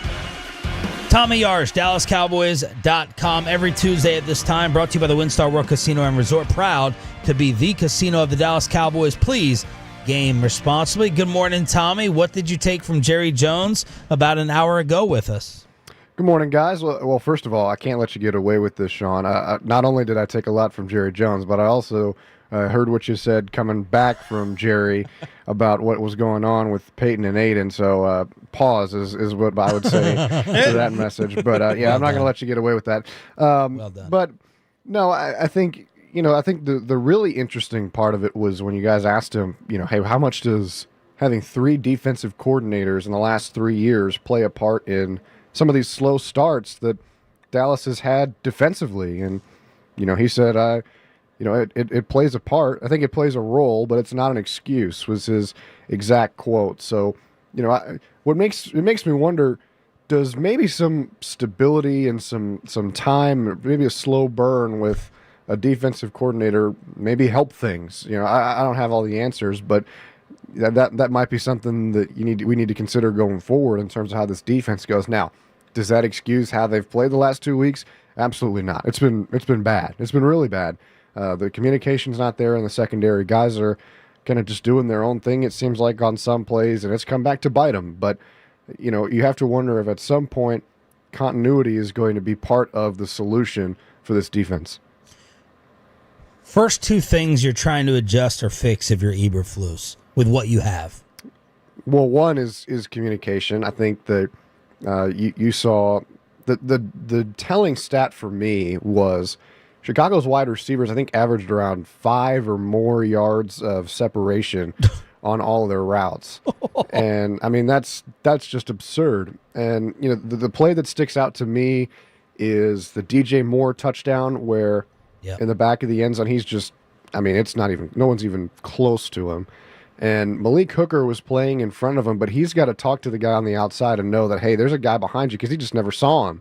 And that was the closest guy in the area. So as soon as Caleb Williams gets out of the pocket, all he's got to do is start moving right. So Hooker, bites a little bit to try and protect the quarterback run, and that leaves DJ Moore all alone. So communication would be number one for me in the secondary, but it is going to be a lot easier to communicate if the quarterback does not have a lot of time to throw. So you need to generate some pressure. I was talking to somebody yesterday, and it is surprising me how much of a lack of pass rush there is, considering what we thought of this defensive end group and what we thought of this pass rushing unit. The Jones family and the front office has said after the Micah Parsons trade that, part of the reason why they decided to do it was because they felt really good about their defensive end group and felt that they would be able to scheme up pressure. And so far they haven't been able to do that. So if you do that, I think that starts to fix a lot of the problems you see in the secondary too. But as it seems right now, there's not really a lot that gives you confidence they can do that. Tommy Yarsh from DallasCowboys.com joining us here on 105 through the Fan.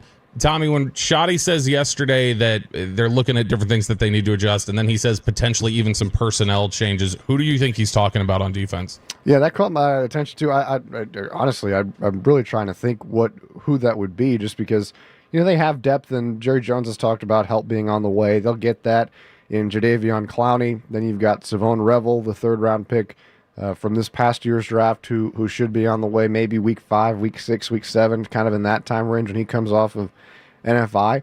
So those are the 2 names that pop off the top of my head to me.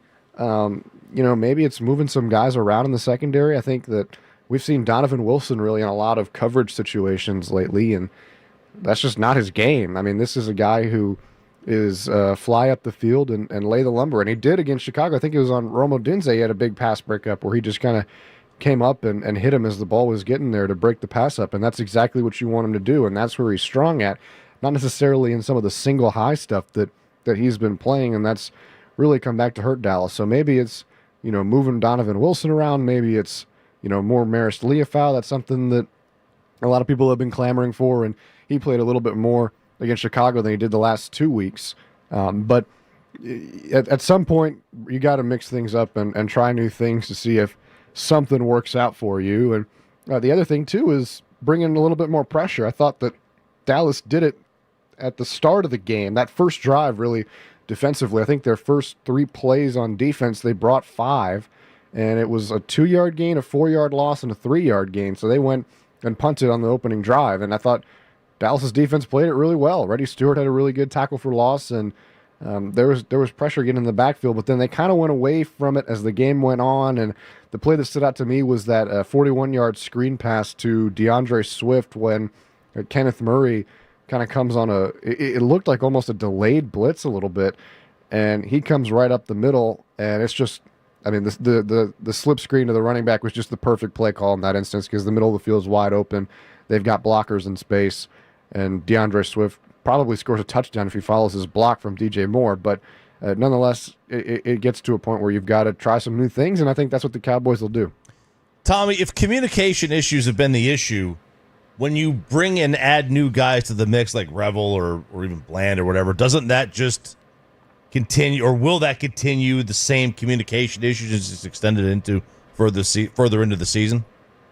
Maybe. I mean, you never know, right? Because what's to say that there won't be communication issues going forward, too, with the same group of guys? Well, Revel and Bland are out.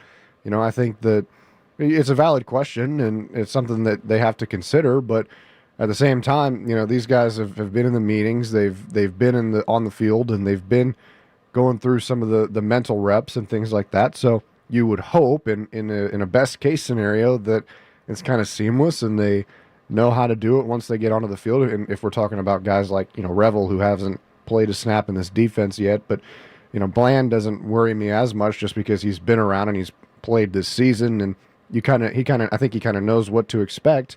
But I mean, other than that, really, I think you risk the issue of communication regardless of who's on the field if you're just not on the same page, and they haven't been. It hasn't really mattered who's playing, who's not playing. So sure, you're always going to run that risk, but it's kind of been the same thing even without it.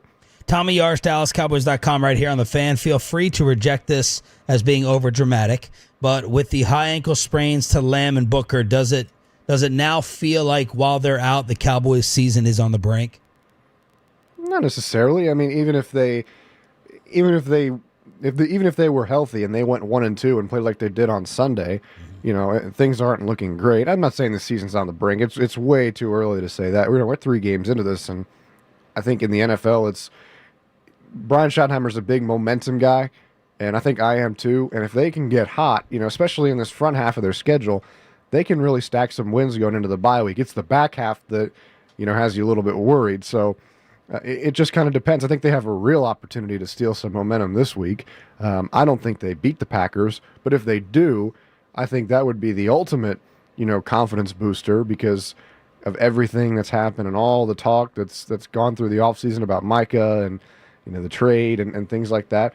But no, I think that it's a massive setback. You never want your rookie first round pick on the offensive line who's been playing really well to go down 3 games into a season, and you never want your all-pro wide receiver and your best player to have kind of the same issue and the same injury. So it makes things a lot more difficult, but it doesn't. I don't think it closes the book on the season at all. Tommy Yarst from DallasCowboys.com joining us here on 105 to the Fan. Tommy, the Cowboys lead the NFL in pass attempts through 3 weeks. With CeeDee Lamb down for the next couple weeks, does this become a run-first offense over the next month? It's a good question. I think it really depends situationally because for as much talk as Brian Schottenheimer and the Cowboys have been about, we want to run the football, we want to establish the run, they ran the ball 7 times in the second half against Chicago. And, it's kind of puzzling because they weren't, I think it was coming out of the break, they were in a 10-point deficit, and they really just didn't really run the ball that much. I think, they got to a point where Brian Schottenheimer said, hey, we've got to throw the football around if we want to win this game. And if they get into another deficit like that, then nothing has shown that they won't do the same thing to try and push the ball downfield. And they've got guys that can do that. Obviously, you wish CeeDee Lamb was out there.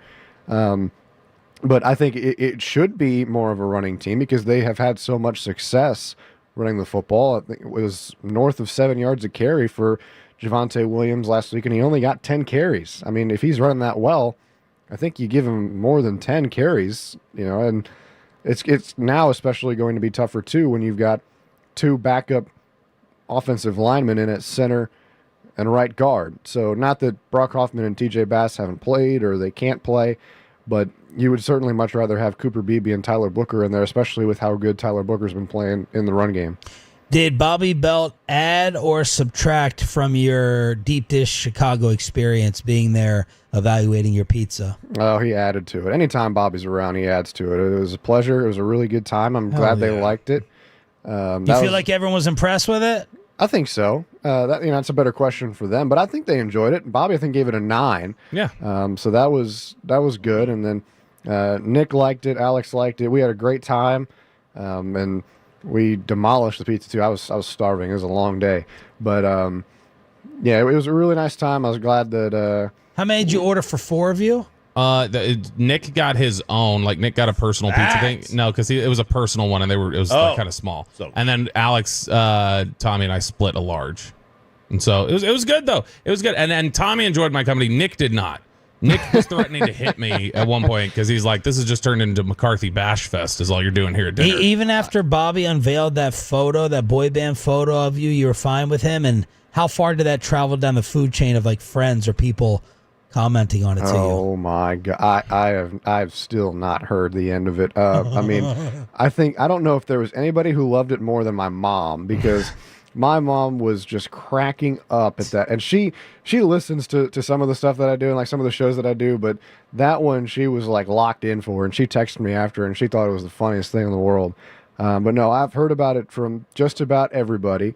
Nick Eatman, love him, but he's probably shown every single person in the Star the picture of me like that, and but it's all good. And like Bobby said, at the end of the day, I thought it was going to be me throwing him in the river. I think Nick was closer to throwing him in the river than I was, but it was a great time. Well, Tommy, I got good news for you. We have some photographic revenge for you. Oh, yeah. Oh, baby. That will be sending on over. That will get you maybe even or more than even with Bobby. Oh, I'm looking forward to it. I can't wait. Thank you, Tommy. Appreciate it. All right. Thanks, guys. Appreciate y'all. Tommy Yars, DallasCowboys.com, brought to you by the WinStar World Casino and Resort. Proud to be the casino of the Dallas Cowboys. Please game responsibly. I don't know what's embarrassing about exfoliating. I don't understand. It's what you exfoliate with. Crosstalk with a KNC masterpiece. Let's finish up Ask Reddit after this.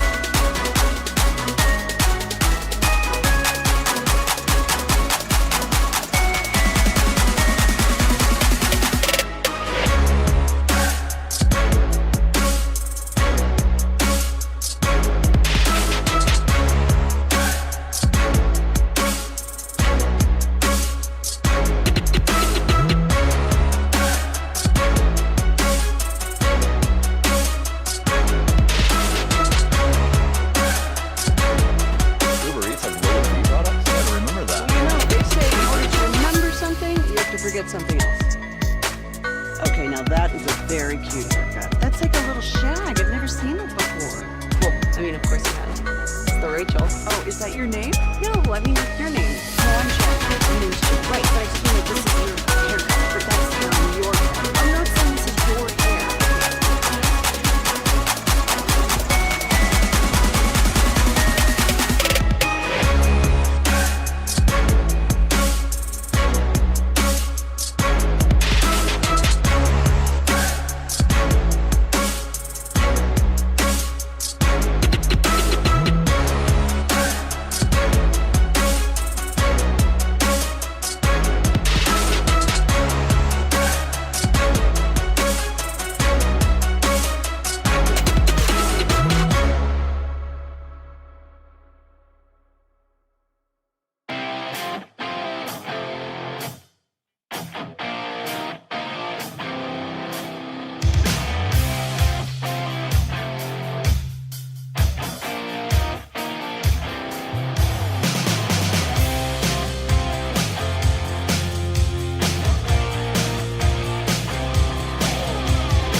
true, but you've got to forget something else to remember that Uber Eats has groceries. No, that's absurd. Hey, remember when you used to be what was it, Pepper Lady?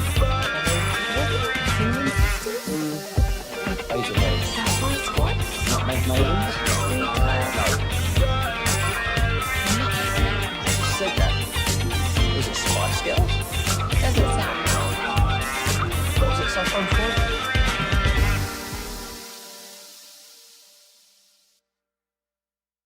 Can upgrade your vehicle? Get to Classic Chevrolet Grapevine today. The back-to-back #1 Chevy dealership in the world. More new Chevys than anyone else. All priced to sell. Visit ClassicChevrolet.com. This is Texas. This is Classic Chevrolet. Together, let's drive, relax, enjoy the difference. Based on new Chevrolet registrations 2023 and 2024. Let's crosstalk with the K&C masterpiece here on 105.3 The Fan. You're in a very chipper mood. I was just thinking about a conversation, Sean, that you and I were just having off air, and a few years ago, I don't recall saying like 4 words back to you. But I mean, you can have a one-sided conversation. We've all been there. Okay. But I was thinking about a couple of years ago. I was in the Pennsylvania Dutch country, and it just, something was really off the whole time I was there. It just, something seemed to mish. Corey, did you have a cramp or were you bracing for that? No.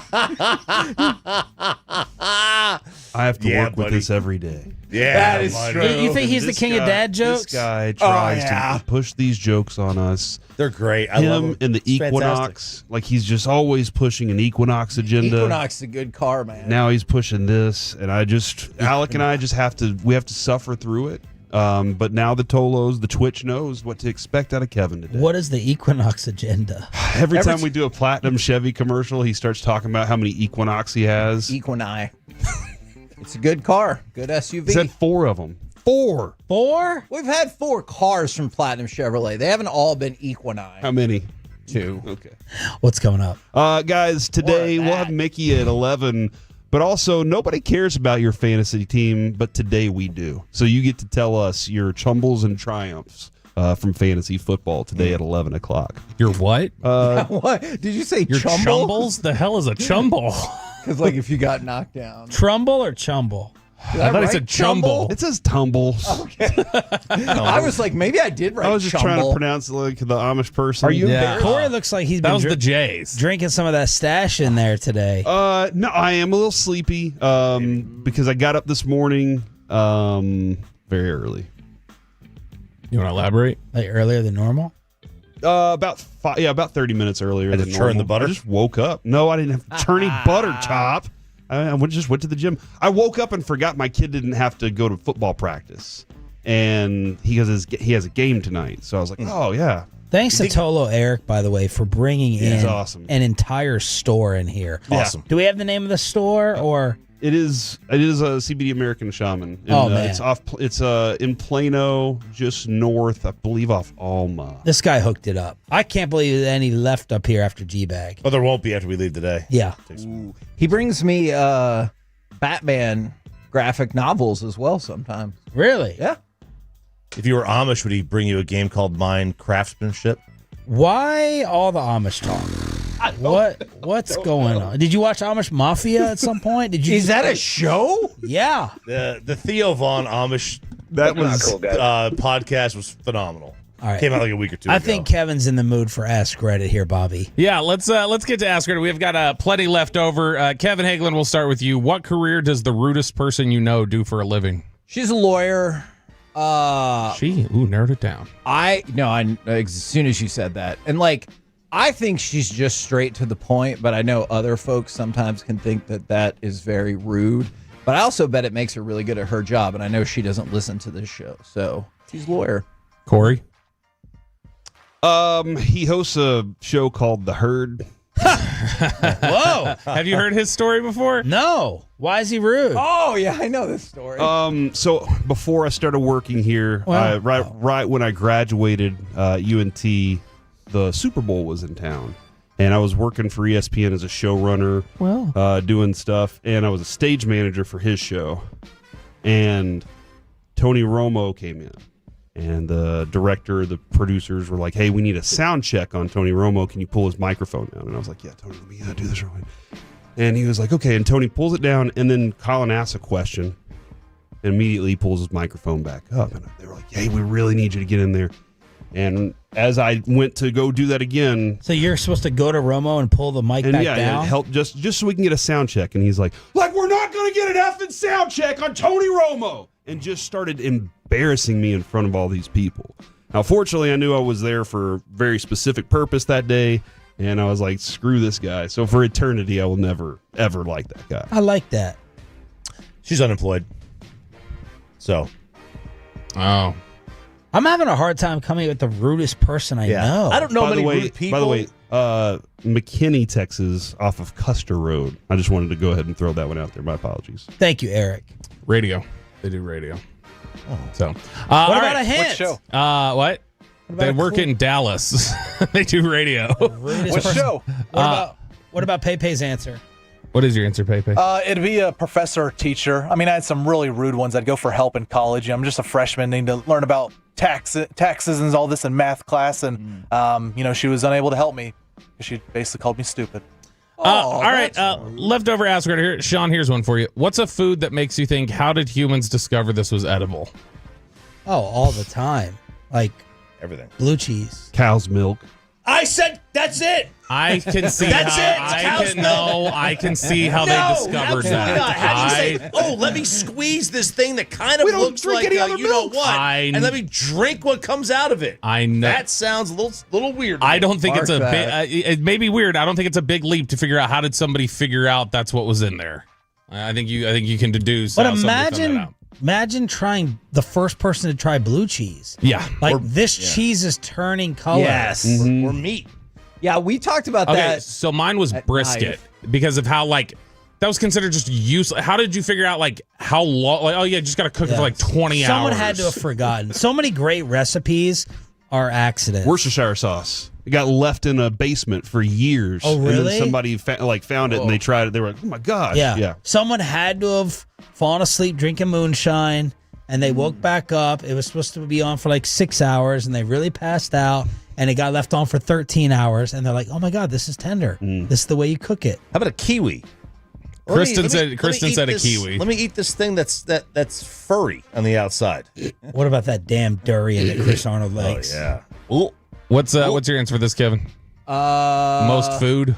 Yeah. No, I was going to say those Mushrooms. aged steaks and cheeses, but that's what I was thinking too. If they're like, hey, we just leave it out for a really long time. Yeah. It'll be delicious. Mushrooms. Hey, this is laying on the ground. Let's try this out. That was And trial and error. Some of them you're like, I'm losing my mind. Some of them, these are making me feel great. One of the answers on Reddit was they said wheat and barley. They're inedible and disgusting. If you do the oddly specific process of threshing them, then grinding them, then mixing them with stuff, then baking them, now you get something you can eat. Oh. So kind of interesting there. There used to be not much. Yeah, the process of making beer. I'm going to convert this thing into alcohol. You need hops. The Amish. All right, ask right here. Kevin Hagelin, you have to quote as much of a film as you can to save your life. Which film are you going with? Oh, probably Tommy Boy. Tommy Boy. I don't think I've ever seen it. Oh, really? Bobby. Fantastic. It's always a really danger when something gets super duper hyped up. That's part of it. And I just know already. I thought Farley was funny. I didn't think Farley was as funny as everybody else did. So I anticipated it was probably going to just be something that I'd then be a drag about. It's one of those Saturday Night Live movies. It's very well constructed. It's got a clear idea of what it wants to be. I don't think it really relies on Farley as much as it relies on their David Spade is really good in that. relationship. I'd say Happy Gilmore. Chop. Probably Swingers. Oh, that's a good one. I believe that. I think I've seen that more than anything. Probably about triple more than any other movie. Were you ever the person that just called nonstop the answering machine? Or No. what? Okay. No, definitely not. I screwed up and left a message. Now I got to leave I a new definitely message. screwed up and left a message before, and it ran out. Oh no! Right, but what about the psycho stalk? You're not returning my call. I'm going to call you 18 times. I think I've done that before. Oh, did you learn from it? to never do it again? No, I still do it. No, I What's your movie answer? Answer my phone call. Oh, look at Bobby getting us back on track. I'm curious for what these two answers are going to be about quoting movies because I have no idea what you guys are going to say. Peyton, what's yours? It'd have to be Billy Madison because that's the only movie I've probably seen more than once. I think. What? Really? Not really, but I don't watch a ton of movies, so it's probably the most movie I've seen over time. Billy Madison. I think I was going to say Goodfellas because it's on TV the most, but I probably would pick like Mickey's Christmas now. Mickey's Once Upon a Christmas. It's a kids movie. It plays. So that's what my answer is. Toy Story. Yeah. Toy Story. My siblings watched that obsessively. I heard it like it became like muscle memory just hearing it every single day. All right, last one here, Sean. I'm really curious for your answer on this one. What happened at a public place that made you say, "I'm never coming here again"? Ooh. Yeah, I guess I went back to that. What happened at a public place? Oh. I think you probably have a few answers. I gave someone a wet willy. I know that place. You cost us a lot of charity money, you jerk. Yeah, I gave the son, this Nepo baby whose dad runs the restaurant, a wet willy. I thought we were close. And they escorted us out as if we were criminals and thieves when I thought we were family. And never again. And I wish nothing but negative, nasty, terrible, horrible things on the place and the people. Oh, no. Man, my answer is the scent of Jacksonville. They want to participate. Well, they're not going to. The scent of the city of Jacksonville made me say I'm never coming back here. Dang! Jacksonville, Texas or Jacksonville, Tennessee. No, not the wonderful McCown hometown, Jacksonville, Texas. Chop, you got one? Not really. Like, there's like places that I had bad experiences at that aren't like just within my own life, right? That I don't really like. They give me kind of an icky feeling to go, but it's not like a public place. That's something anybody's done. DFW airport baggage claim after Ava. I would not go there and claim my bags. There's a taco place right when we moved into our new place, our new house. I was like, all right, where's the closest taco place? And I found one, went inside. The dude literally stood there at the cashier, at the register, on the phone, never acknowledged me. Not even one. Didn't even go. Give me just was a it Colin second. Cowherd? No, it wasn't Colin Cowherd. No, Colin Cowherd would have screamed at him. And then Avery was like, "Hey, how long are we?" There was no air conditioning. How long are we going to stand here? And then I saw two roaches walk across the counter, and I was like, "I'm done now." Joe's apartment. Yeah. You got one, Hagee? Yep. Coles.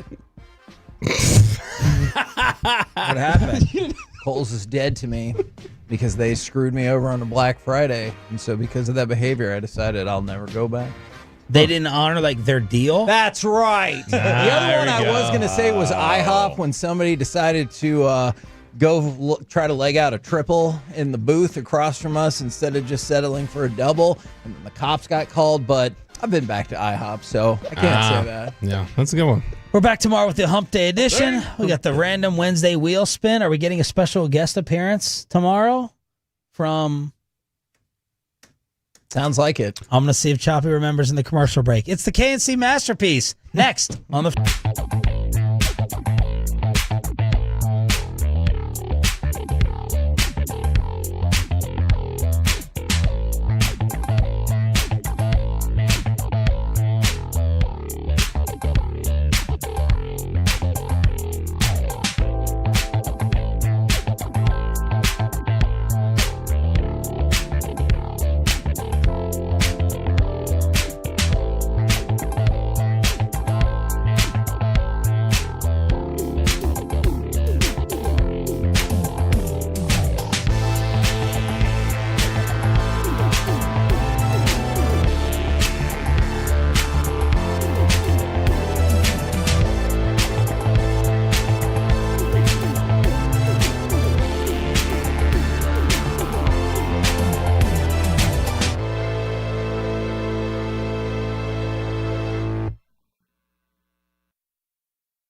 Hey, remember when you used to be a, what was it, pepper lady?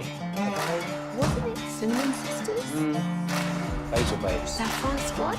Nutmeg maidens? Paprika? No. Nutmeg Baby? I just said that. Was it Spice Girls? It doesn't sound right. Was it Saffron Squad?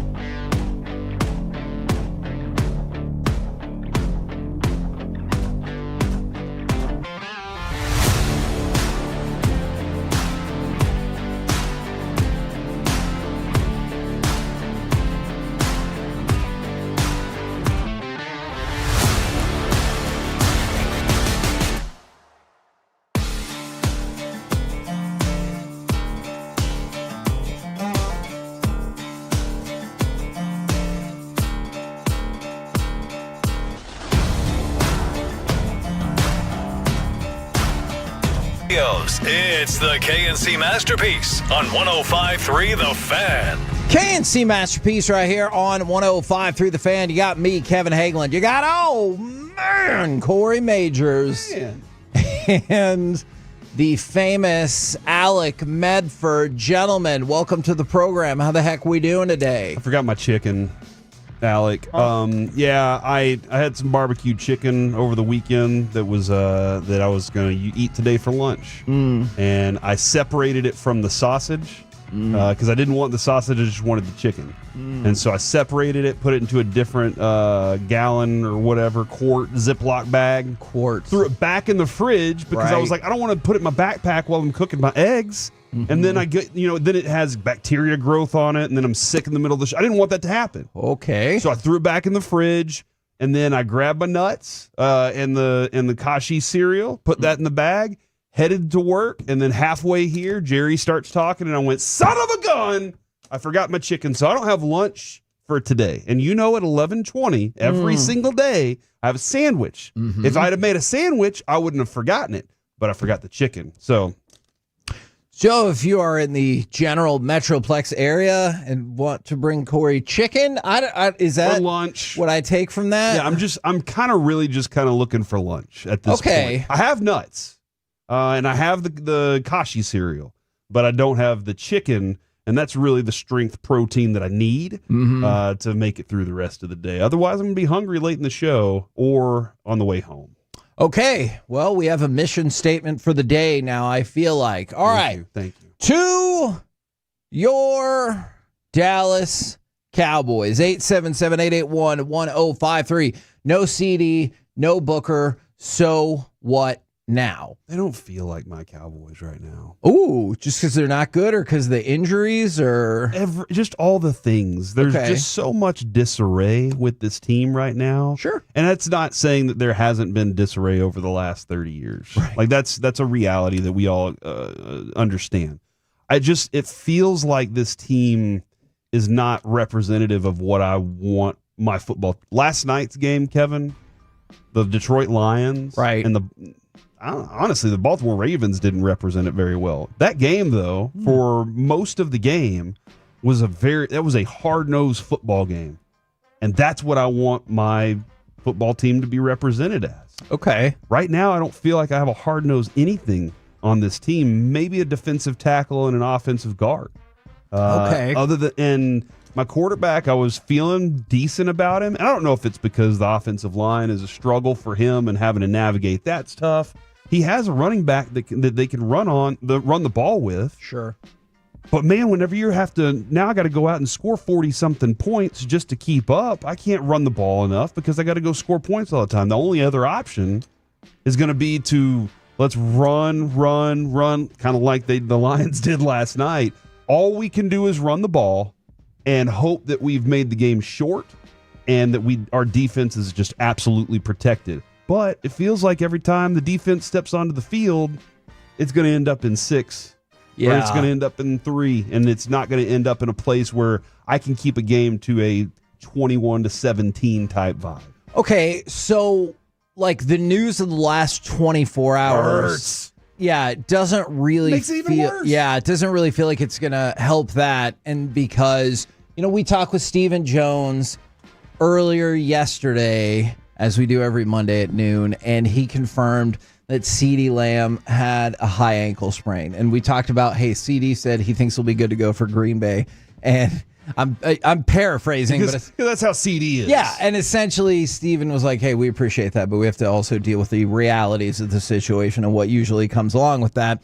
And then word continues to trickle out that maybe the Cowboys will reevaluate him in 10 to 14 days, which, just using the power of math, you can figure out now we're talking about multiple games they'll potentially miss. What I think surprised a lot of people, it surprised me, was Tyler Booker out as well. And he also has a high ankle sprain with a thought that he'll probably be out another 4 weeks or so. And then if you go back to Cooper Beebe already having an ankle injury, it's not difficult to figure out that struggles on the offense could directly impact and lead to more struggles on the defense. So we can talk about that. But also, why can't we perfect ankle protecting shoes and technology? Dude, you're totally right about that. I remember whenever Bill Parcells was here, he was like, I require all my offensive linemen to wear knee braces. Just in case. Just as a precautionary situation, because people stand around piles and knees get rolled upon. And we don't have a better approach than, hey, before the game, don't forget to tape your ankles up. And not everybody even does that either. A lot of guys are just like, I don't feel free enough. Okay, I need to make sure my ankles are free. Look, I'm not a shoe scientist by any stretch of the imagination, but you continue to look at just in the last week, you lost 40% of your offensive line and your main offensive weapon all to ankle injuries. And I know some people are going to blame CeeDee Lamb running the ball. I understand that. I feel like we talked about that a great deal yesterday. But it's just a thought along the way. Alec, it feels like we hear about ankle injuries, specifically in football and basketball, all the freaking time. We haven't made any more advancements in the shoe game or in the ankle protecting technology game. And the high ankle at that. That's right. True. And it's weird. We're putting all of this money, all this time, and reasonably so, into new helmet technology and this, that, and the other to try to protect other injuries. Man, my entire team needs new feet. Let's get something figured out. Like, I'll donate mine at this point. It's probably not the right size for any of those players. It's not going to be proportional. But, I'll do what I have to at this point. That's a great point, and I appreciate it. Thank you. I'm Googling right now how to protect the high ankle. All right. And so would the thought be, or is what you guys are feeling, that you'll stick the same on the left side with Guyton and Smith, but now from center going out right, it's going to be Hoffman, Bass, and Steele. Right. Yeah, and that was something Jerry talked about this morning. We'll replay some of that at 1 o'clock today for the level of concern. Can I give you a spoiler on that specific part of it? Hi. I'm concerned. You're already missing Cooper Beebe, which is bad enough, but they feel like that Hoffman did a pretty good job at the position. So you felt good there. But now this tests your depth. That being said, are you deeper this year at offensive line than you were last year? I think you are. Yeah. But now you are tested for 4 to 6 weeks in a way that I don't think you wanted to be. Okay, I want to stick on that point for just a second. You said, I think that the team is, and I hear you on that, but is all of this also happening with the backdrop of, did Terrence Steele actually get any better? And then the same question for your left tackle. I think that's my concern, is while the team is working on issues of depth, we're also still trying to figure out, hey, how good are our tackles to begin with? Yeah, I think your interior is deeper. Yes. Your tackle question marks were there going into camp. Your tackle question marks are still there right now, and you don't have any new answers there. Are both of those tackles potentially capable of being replaced? Absolutely. Yeah. I think, dead serious. Nate Thomas made a case for, hey, I can do the job, and during preseason.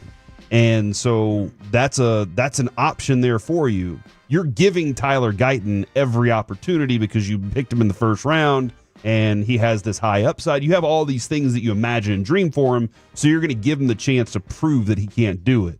But this, I think you do have other options as backups there that you can say, all right, we'll go with that instead. But yeah, your starting tackles are a bad place to be right now. Now, hopefully, again, we discussed this yesterday. I don't want that to come off as the only thing I say about it. We discussed this yesterday. We see flashes of really good. Right. And then we see other inconsistencies that exist with this offensive line at each one of the positions. It hasn't been as dramatic as every other play. One of these dudes is effing up. Now, I know when you get access to the All-22 or we go through the All-22, it's easier to focus on this. But I'm saying in your regular first watch run of the game, do you start watching a specific offensive lineman more right after they get penalized? Because I think that's something I've started to do if it's especially a holding call. I know it's not always this way, but usually a holding call indicates that you were about to get beat or you were in the process of getting beaten. And so I feel like I usually focus in on that offensive lineman more immediately after that. And so unfortunately for both Booker and Steele, I think that laser focus has taken me from, hey, I haven't really heard your name. That's probably a good thing to, ooh, now that I'm specifically watching you, I don't know if I feel super great about that. Am I alone on that? Does anybody else do that? No, I think everybody, it's a natural thing to do. Just like if Jock Peterson's not hitting well, don't you zero in on every at bat Jock Peterson has? Sure. I think that definitely, and that being said, flip side, something really good happens, you do zero in on that a little bit more too. I think that's probably true. Because that's what you want to pay attention to. In football, just like most sports, I do follow the ball. So once that play is over, I go back to where is the ball, center, snap, quarterback, where's it going after that. But the next time I hear that person's name, if I've heard it twice now in one drive, I'm like, this is the worst game ever. How do you even have a job anymore? And Kevin, if you want me to get you an Allegra, I'm good. I'll go downstairs. That's what the cough button is for. That's what the cough button is for. God bless you. All right, by the way, and so I think we can handle this conversation as a group, everybody listening right now. It's not the O-line that's the problem. It's the defense. So That's true. This is true. No, I disagree with that so much. This team has far more than one problem. Name one. The offensive line. So it should not be difficult for us to all figure out as a group the defense. There you go. All right, to figure out that if the offensive line is down 40% of its presumptive starters at the beginning of the season and you're without your best offensive weapon, that could potentially lead to shorter or more ineffective offensive drives, thus putting the defense out on the field more. So that is Didn't that happen problematic. last year? Yes. I'm not disputing the defense is a problem whatsoever. We talked about that a ton yesterday, and we're going to get back around to that. But this offensive line is a problem as well. You were without, was it 80% of your offensive line? At least 60. 60? Okay, math's tough. Like at least 3 of the 5. Yeah, last year you were without Zach Martin. You didn't have a good center at the time. You're right. If you count it like that, then maybe your left 80%, tackle was messed up. Like we had problems across this offensive line last year. And it was a problem. Yeah. So yes, what's happening right now with 2 of your alleged starters, this is definitely a problem right now because your one strength you feel, aside from holding on to it whenever you're running it, is running the ball. Yeah. You actually can run the football, and you had some guards that were doing the job correctly. And so you've said, okay, if we can run the football, this is our strength. Well, now you take away some of that strength because you've taken away, as you said, 40% of the line there. Absolutely. It makes sense. Now, is the bigger problem the defense? Absolutely. For sure. I concede that. And that's what we spent most of the day yesterday. Yeah. By the way, somebody said, name 3. Your running backs continually fumbling in key areas. Name 4. Okay. Wide receivers. The balls bounce off their hands and go into the other team's Exactly. hands. If you want to name 5, lack of ability to tackle, which Stephen Jones even spoke about yesterday. All of these things kind of work in cooperation. It's just now. Name 6. The sun that comes through the windows. Okay. I can name 1,000 things that are bigger concerns. And Jerry means it when he watches this team. All right, so I'm sorry. Was that rude? My apologies. Rude if it's true. Okay, good. Man, I think that too. There are definitely people in my life who disagree with that. There's difference there. But when we talked about how much the defense has struggled yesterday, Alec, you heard it. What did we talk about? You got to hang 35, 38 points on everybody. Okay, great. Now you're without another offensive lineman and CeeDee Lamb for multiple weeks. Can't get out of your own way, man. Yeah, exactly. And so I think that's why that's the discussion to kick things off. We're the KNC Masterpiece right here on 105.3 The Fan. You know what? Somebody said name 10. Trust me, we could. We have to go to break. Maybe we'll pick that up on the other side. But also, I want to stick with Cowboys if that is okay with you. No Micah tribute video, but also we power rank the NFL power rankings. Where would you put the Cowboys in your rankings? Don't say 32nd because, there are other teams more deserving of that spot. I'll listen to other spots. Okay. We'll do that next right here on The Fan. Are you a foot doctor? Our goal is to have you winning every sports debate with your buds. We'll do the homework. You just listen and enjoy.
on us. Call 214-655-COOL or visit astardfw.com. Restrictions apply. Visit website for details.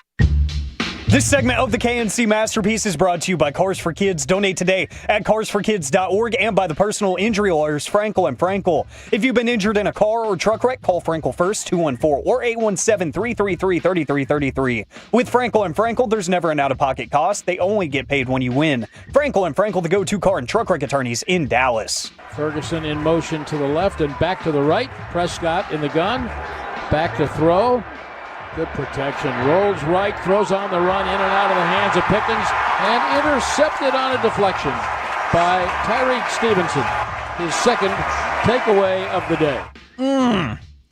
So with all of that in mind, we're the KNC Masterpiece back here on 105.3 The Fan in about 3 hours. In the 120 segment, we're going to be doing another giveaway for a pair of tickets to a suite for Sunday night Cowboys-Packers, which you can hear right here on 105.3 The Fan, but hopefully you can be there in person as well. I know a lot of people are hyping it up for the return to the Metroplex very quickly. The Cowboys? Of the from Cowboys. Chicago? Yes, that is true. And also a return, he was gone about the same amount of time, Micah Parsons.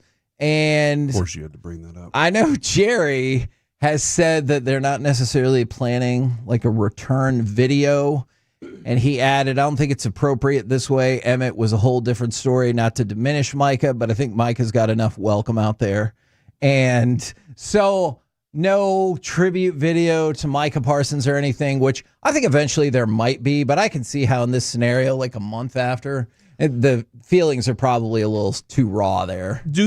Every one of those is situational, right? Right. Like you don't always have to have a return video for somebody. Sure. Like I quite personally, I'll just tell you, I hope this doesn't alienate people. I thought it was absurd that Zeke got a return video.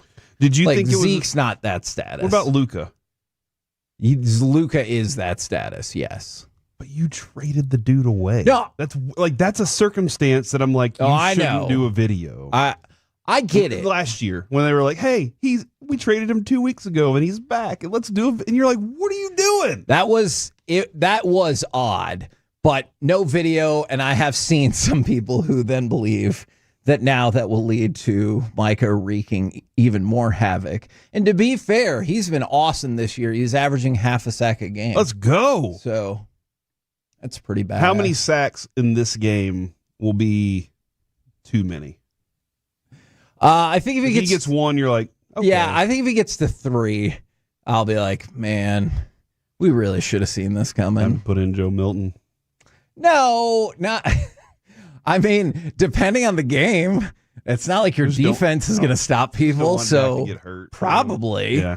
I want him to be upright and healthy and ready to go all season long. And I don't want Micah to be like, you know what, I'm taking everything out on him. Like I would really legitimately hate that. Yeah, and then somebody goes, he doesn't need a highlight video because he will create a highlight video in that game, which I know is the concern for sure.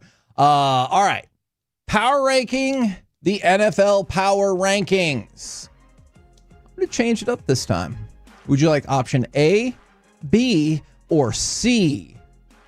But I won't tell you. Oh, you just gave us letters. You said option. Yeah, that's an option. Do you want option A? I don't know what I would like. Option B or option C? Alec, here's how I'm going to do it. My name is Corey. It starts with the letter C. Ooh. Your name is Alec. It starts with the letter A. Oh. That is Peyton. What? Just pick one. I guess B. Okay. Because I can't decide between me and Alec. What a whirlwind that was. Cancels out. All right. PEMDAS. Who is the worst team in football? Because somebody said they would rank the Cowboys at 23. Another person said 33. Can't be 33 because there's only 32 teams. And it can't be 32 because this other team exists. Who is the worst team in football? And I think by this point, you guys should know. I feel like the worst defense is the Cowboys. But that's a different question, though. I'll stick with the Saints. The New Orleans Saints are the worst team in all of the football lands. Alec, Who do you think is the next worst team? There's some bad teams out there, man. That's true. I want to see what's happened to the Tennessee Titans. Okay, I was going to say there are 4 pretty viable candidates in the Jets, the Titans, the Giants, and the Dolphins. Dolphins, I think, are the next worst. Now, and they've already quit. And that is kind of tricky because I get that, but then they also had their best showing. Now they still lost by double digits, but I felt like they showed more fight than I thought. And their coach tried to throw their quarterback under the bus. Hey, to be fair, then he tried to throw the offensive line under the bus.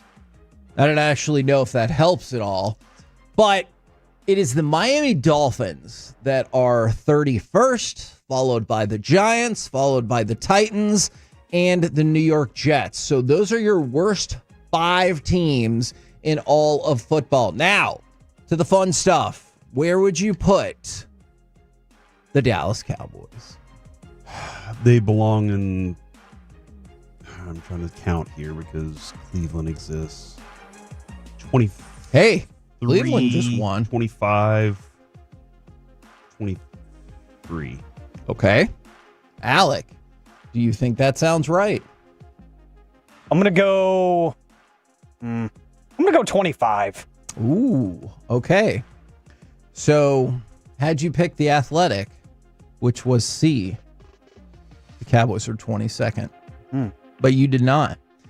You picked NFL.com, where, much like ESPN, the Dallas Cowboys are ranked number 24. So it has you right on the fringe of being a bottom 4th team in the NFL, which honestly, does that not feel about right? Yeah. Their defense is so bad right now. Yes. I am holding out hope that everybody gets on the same page and it can be, the line, it can't get any worse. Right. Mike McDaniel said that. And I feel like it can 100% still, but it can also get better. You sure? With some work and some effort. Yeah. I'm not saying they don't have any effort, but just I think there's you can turn this ship around. It's very early. I mean, look, in the last 24 hours, it got worse because Steven confirmed to us that CeeDee Lamb had a high ankle sprain, and then we found out that Tyler Booker was going through the same thing. True, yeah. So, even after the game, it got worse. So I think because of how bad the defense is, that's why the ranking is so low. But the offense can't keep up with what the defense is lacking. And that was supposed to be, what's the word? Counteract. They're supposed to counteract it. Yeah. Balance it out. Yeah. Guys, we understand we're moving on from Micah, but we've invested $60 million in our quarterback and $25 million in our receiver. That should counterbalance the loss of Micah. Offensively, we have to be better, and they aren't yet. And from the 214, they said they hope it does get worse so we can get a better draft, LOL. I might just have a segment to present to you two gentlemen tomorrow, kind of along those lines. All right. We've gone with the worst. We've gone with the Cowboys. Now let's go with the best. What I want to know is, who do y'all think is the best team in football? Not the power rankings. Who does Alec think? Who does Corey think right now is the best team in football? I'll go first, man. Buffalo.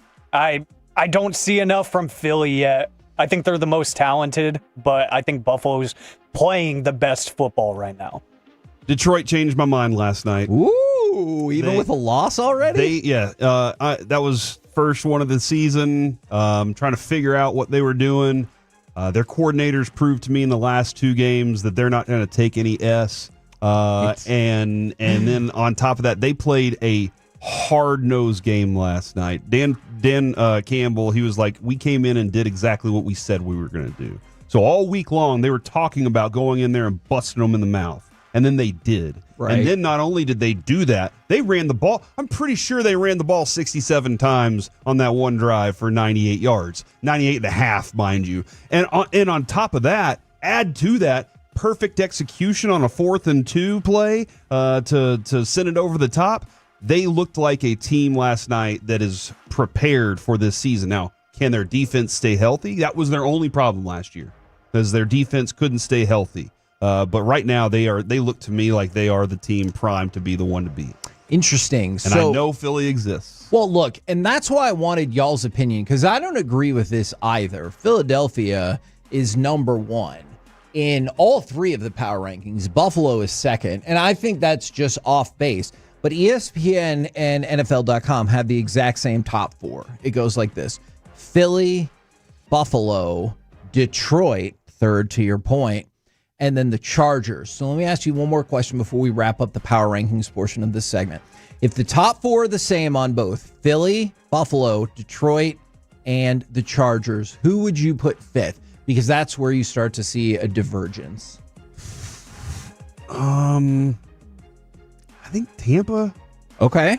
Green Bay's defense is holding a lot of people to a few points. Fact. Jeez. Do we have to say the Colts? Oh, man. We might have to. Tampa's played too many close games, and we kind of asked that question yesterday. I guess I'm going to go with Green Bay at the moment. All right. I'm going to go against your line of thinking there, Corey. I'm going to go with Tampa. I think that offense is good enough. So Tampa is, in fact, number 5 in the NFL rankings, in the NFL.com rankings. Green Bay, by the way, is 5th in ESPN. But what I wanted to point out, since you brought up the Colts, it's taken a while for people to believe. NFL.com has the Colts at 9, and ESPN has the Colts at 12. Okay. Wow. Ouch. Really? Well, no. That's where they deserve to be, honestly, from where we thought they were to start the season. Yeah. I don't know how many people out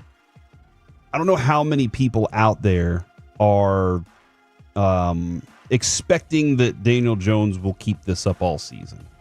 And I think that's probably not a lot. With the rankings, that's probably where a lot of them are. Is this real? I'm going to hold on just a little bit until I can actually believe this dude put the team on his shoulders and this is real.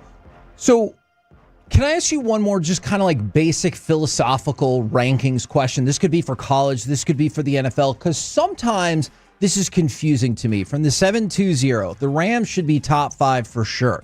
All right. Now, let's put that discussion to the side for just a second.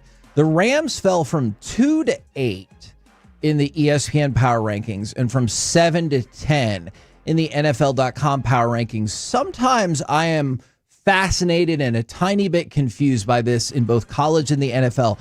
The Rams dominated 2/3 of that game. And lost it. Yes, that's true. Yeah. No, they lost. But I don't know if that loss, if I'm ESPN, would facilitate them dropping from 2 to 8 when you have the Eagles 1. So in my mind, you're playing the team that's now number 1, and you lost to them, I believe, on the road, right? On the last play of the game. And that facilitates you tumbling all the way down the rankings. That doesn't entirely make sense to me. I think context is everything in these situations, because not only did the Rams dominate that game for most of the game, I feel like they got jobbed in a couple of instances too. Oh. Like if you watch that game, I tweeted it out that referee crew was on something. They were on one that game. Puka Nacua flexes into air and gets 15 yards. Just puts his biceps That was up. ridiculous. Yeah, he didn't do it to anybody's direction. It was in between two defenders, and he gets 15 yards. He makes an incredible catch that was clearly a catch, and replay assist comes in and says incomplete when 3 different camera angles show the ball never touching the ground. I'm like, what is going on here? And they ended up getting that call right. But I think context does matter, Hagee, in those things, because I thought they played more than well enough to win that game. Some things just didn't go their way. Yeah. Does that ever bother you, or are you like, at the end of the day, you still lost? And they did, but that just feels like big drops for a loss on the road to the team that but like they think is number 1. That feels like a heavy drop. So in college football, it feels like a lot bigger stress. Yeah. In the NFL, the power rankings are for fun. Sure, that is, of course, for sure. And I ultimately go, in the NFL, well, they can change that next week. In college football, it might be 6 weeks before you can change it again. Right. Like hey, look, now you play a bunch of whoever's. but it's going to be 6 weeks before you play Georgia again. Yeah. Or somebody like that. By the way, we'll have the Tuesday tailgate with Carter back in studio coming up at noon. But coming up next, we're the KNC Masterpiece right here on 105.3 The Fan. I'm really excited for this edition of Baseball Nuggets as we go through the weird, wild, and wacky records that could fall in the final week of the regular season. Next on The Fan. Coming up in the next Gbag Nation, we'll talk with our Odyssey NFL insider Mark Schlereth at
course you have. It's the Rachel. Oh, is that your name? No, I mean like your name. No, I'm Jen. My name's Jen. Right, but I just mean like this is your haircut. But that's hair on your head. I'm not saying this is your hair. Okay.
else to remember that Uber Eats has groceries? No, that's absurd.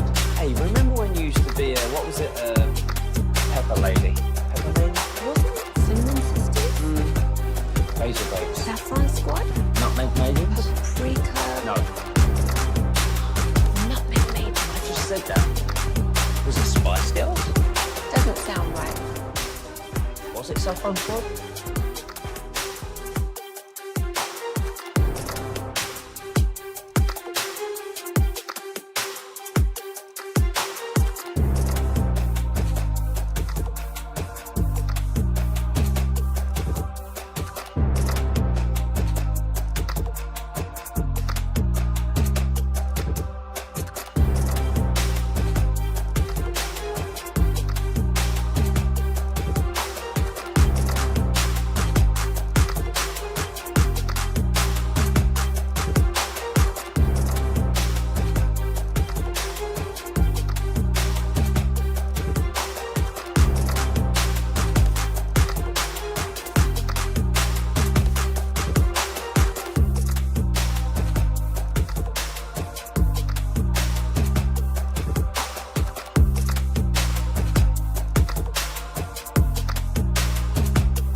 In Ennis this Friday, proudly presented by Whataburger, Fraser Roofs and Gutters, and Firehouse Movers with The Fan.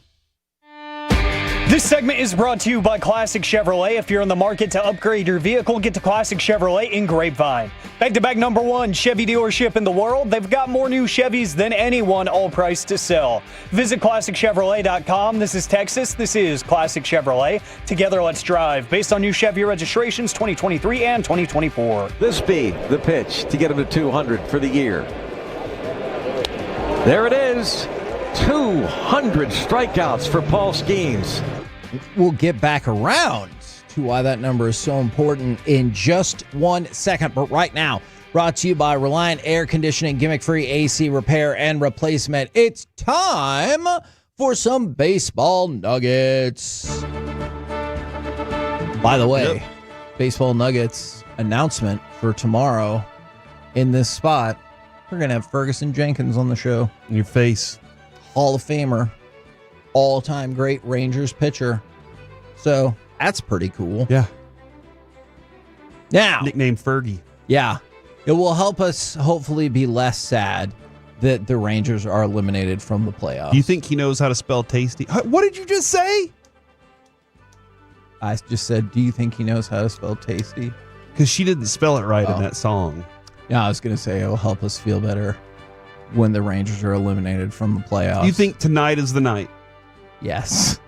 Because look, you need, I think 3 teams, or at least 2 teams, lose all their games, and you need to win all your games to make it happen.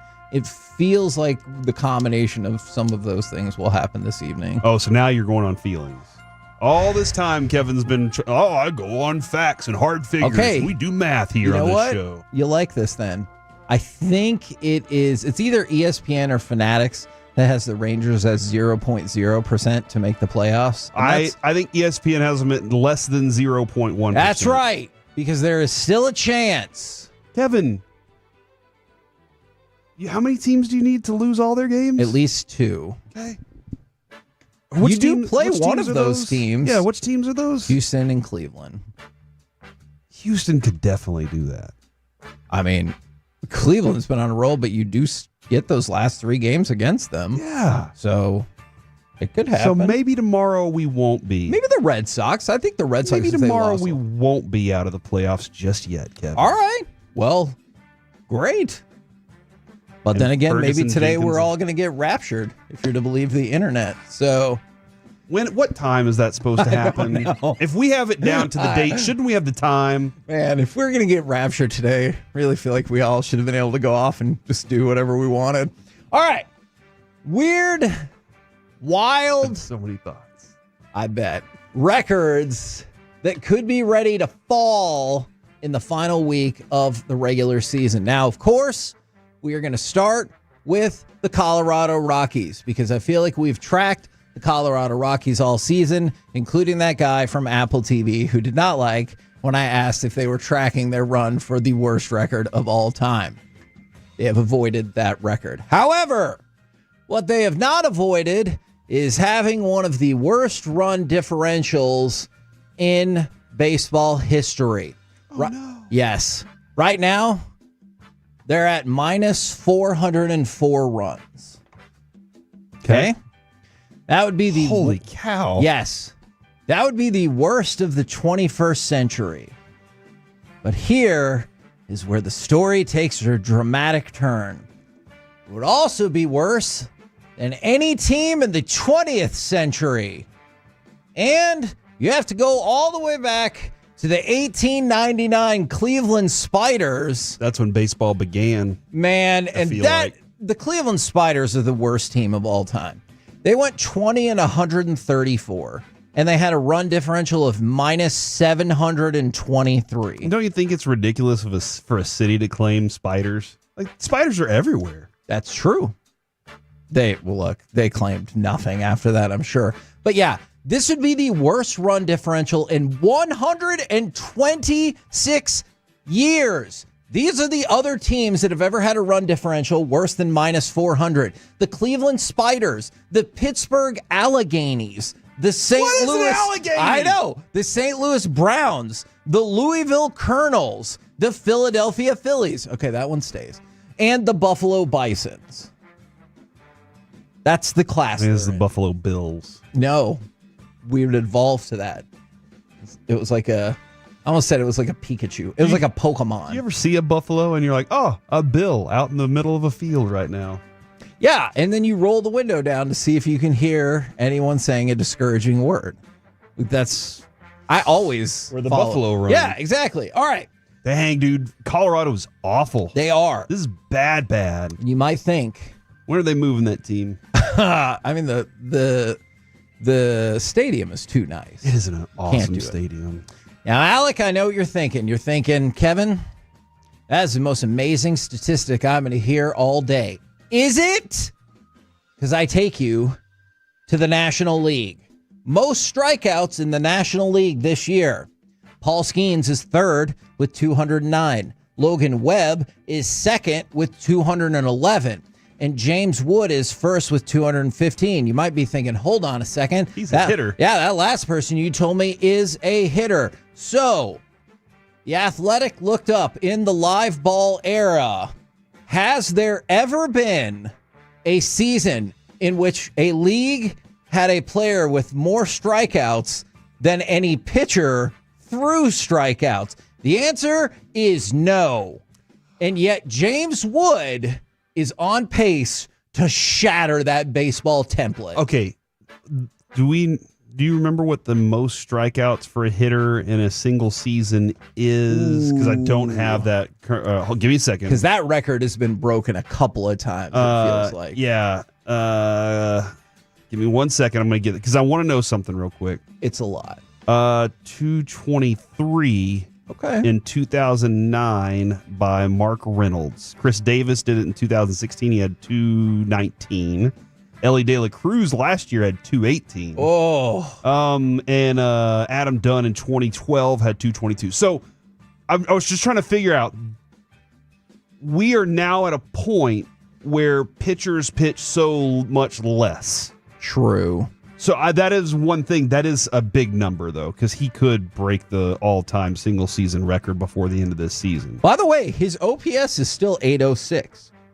So he crushes. Yeah, absolutely. It's just, he's very Chris Davis, where it's either feast or famine, it feels like. Now, I just found that fascinating. I love that stat. I love it. The first time in modern baseball that a league has had a player with more strikeouts than any pitcher in that league. All right. No, not piece of candy, James Wood. That's James Woods. Yes. I do believe. And then one more for you.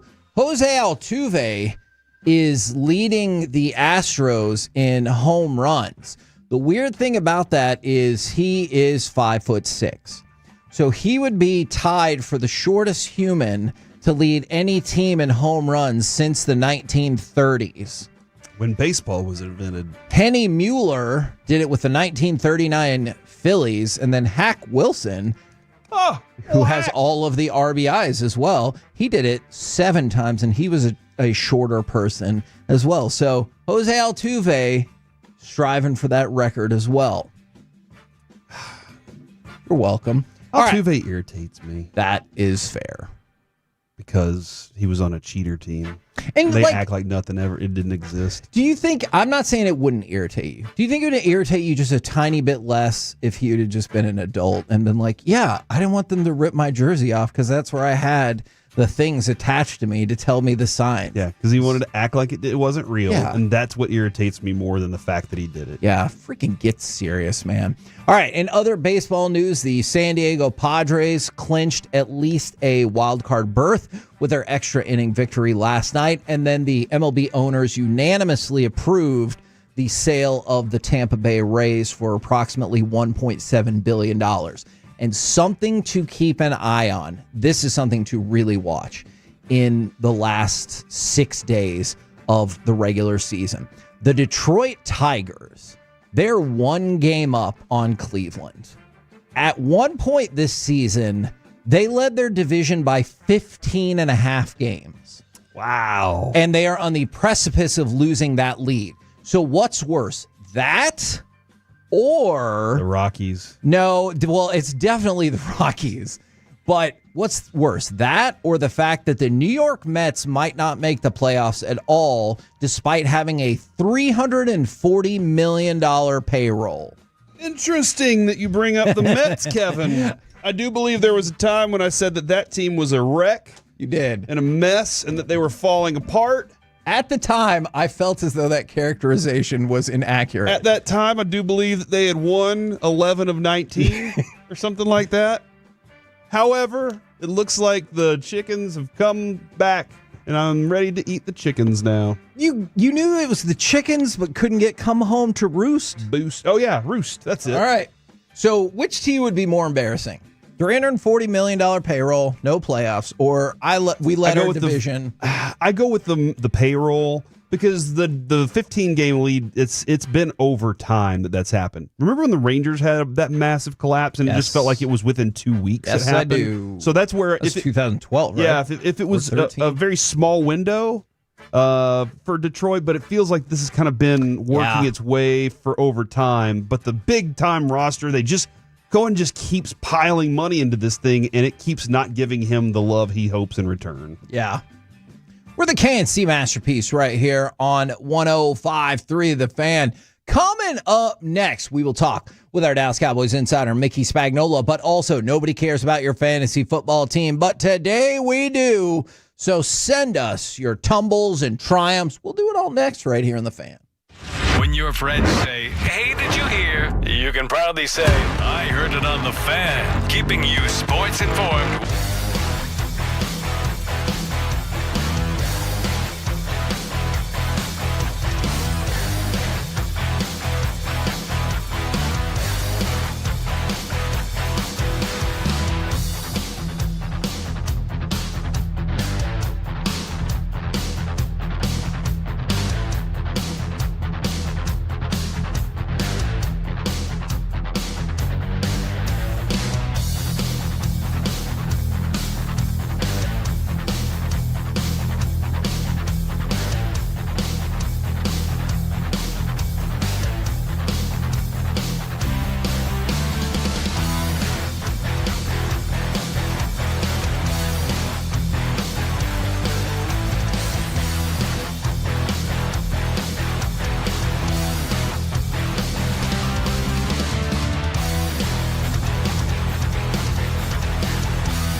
KNC Masterpiece on 105.3 The Fan. KNC Masterpiece right here on 105.3 The Fan right now, brought to you by Ford and your North Texas Ford dealers. Ford is the best in Texas. Let's talk with our Dallas Cowboys insider, Mickey Spagnola. Good morning, sir. Good morning, gentlemen. How are you doing? We're pretty good. I'm going to start with the potentially good news, and then we can talk about the less good news. So, listening to Schottenheimer and then Jerry this morning, it sounds like Kenny Clark, Trayvon Diggs, I know they went back in the game, but they should be good to go. And then optimism about Deron Bland coming back against the Packers. So I know we'll get to the other injury woes, but that seems like a pretty nice positive. Now, let's hold up on Diggs.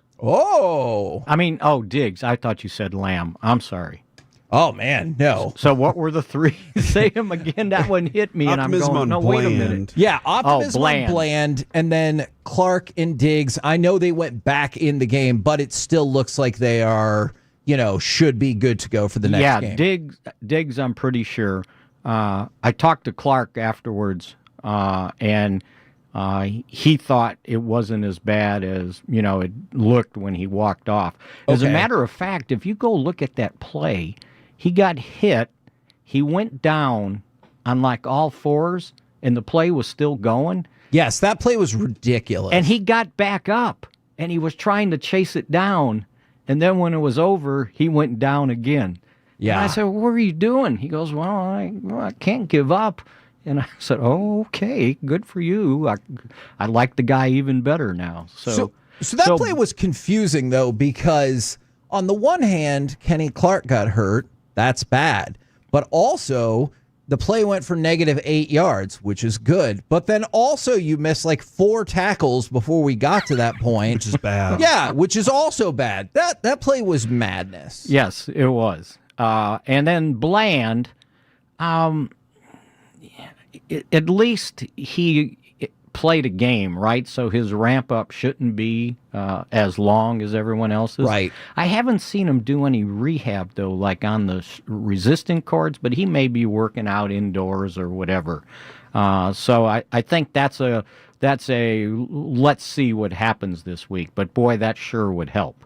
Absolutely. To get him back on the field and Diggs on the field. You realize those two guys haven't played that many games togetger? Yes. It just seems like yeah. What was it back in the day? Was it Dion and Kevin Smith? And we were like, oh my gosh, these the first year. Yeah. I mean, the reason they signed Dion or some impetus for it was Kevin Smith tore his Achilles in the first game of the year, the day after he signed a contract extension.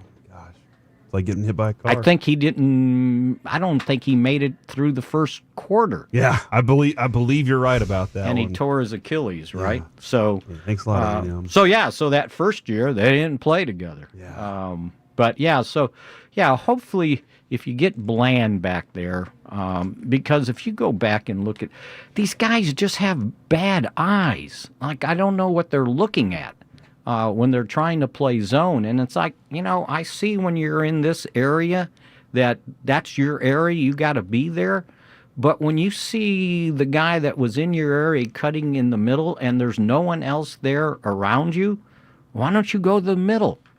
I'm thinking that's what they're supposed to do. You're just standing there guarding nothing. Yeah, there was one particular play that we went back and looked at, and I really feel like Donovan Wilson got hung out to dry because 2 people were like going deep around him, and so he just picked one, and then of course Caleb threw it to the other one. Right. And I was like, well, I don't know what you're supposed to do in that. That was clearly a breakdown on the front half of the play. But you're right. The coverage breakoffs on some of these zone plays have been infuriating. Yeah, and they haven't gotten better, have they? No. So now, what was the other?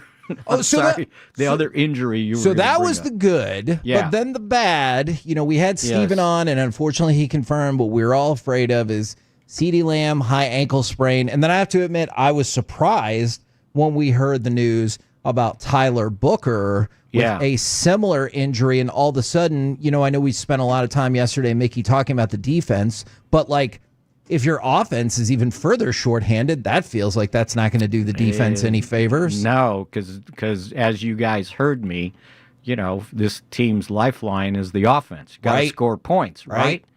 And last night was an example, right? Yes. Some teams gave up 30 points. Right. But they scored 30 points. So that's the key. These offenses these days, it's hard on the defense. They're going to score a point. Now, they didn't score them as explosively as the Cowboys gave up scores, but they gave up, what was it, 38-31? I mean, if you want to argue against that last touchdown for Detroit because they were just playing, you know, I get it. But like, I hear you for sure. So teams are scoring. So you got to score. And now, you're going to be without two starters on offensive line. And Lamb, I should do what the morning news does when they get somebody to tell them something. It's told the morning news. So can I just say told Mickey Spagnuolo? Yes. I always want that from now on, actually. That Lamb should be out 3 to 5 weeks. Okay. So... can I just pretend like I can just... You didn't hear that? Yeah, or I can just focus on what CD said when he was like, oh, yeah, I think... Yeah, I'll be back, right? They're all coming back. No one ever says I'm out, right? That is probably They could be on their deathbed and it'll be, no, I'm playing tomorrow. I'm good to go. So, yeah, I was told 3 to 5 weeks, and I would imagine high ankle sprain, that's about right. And probably with Booker, same thing. But again...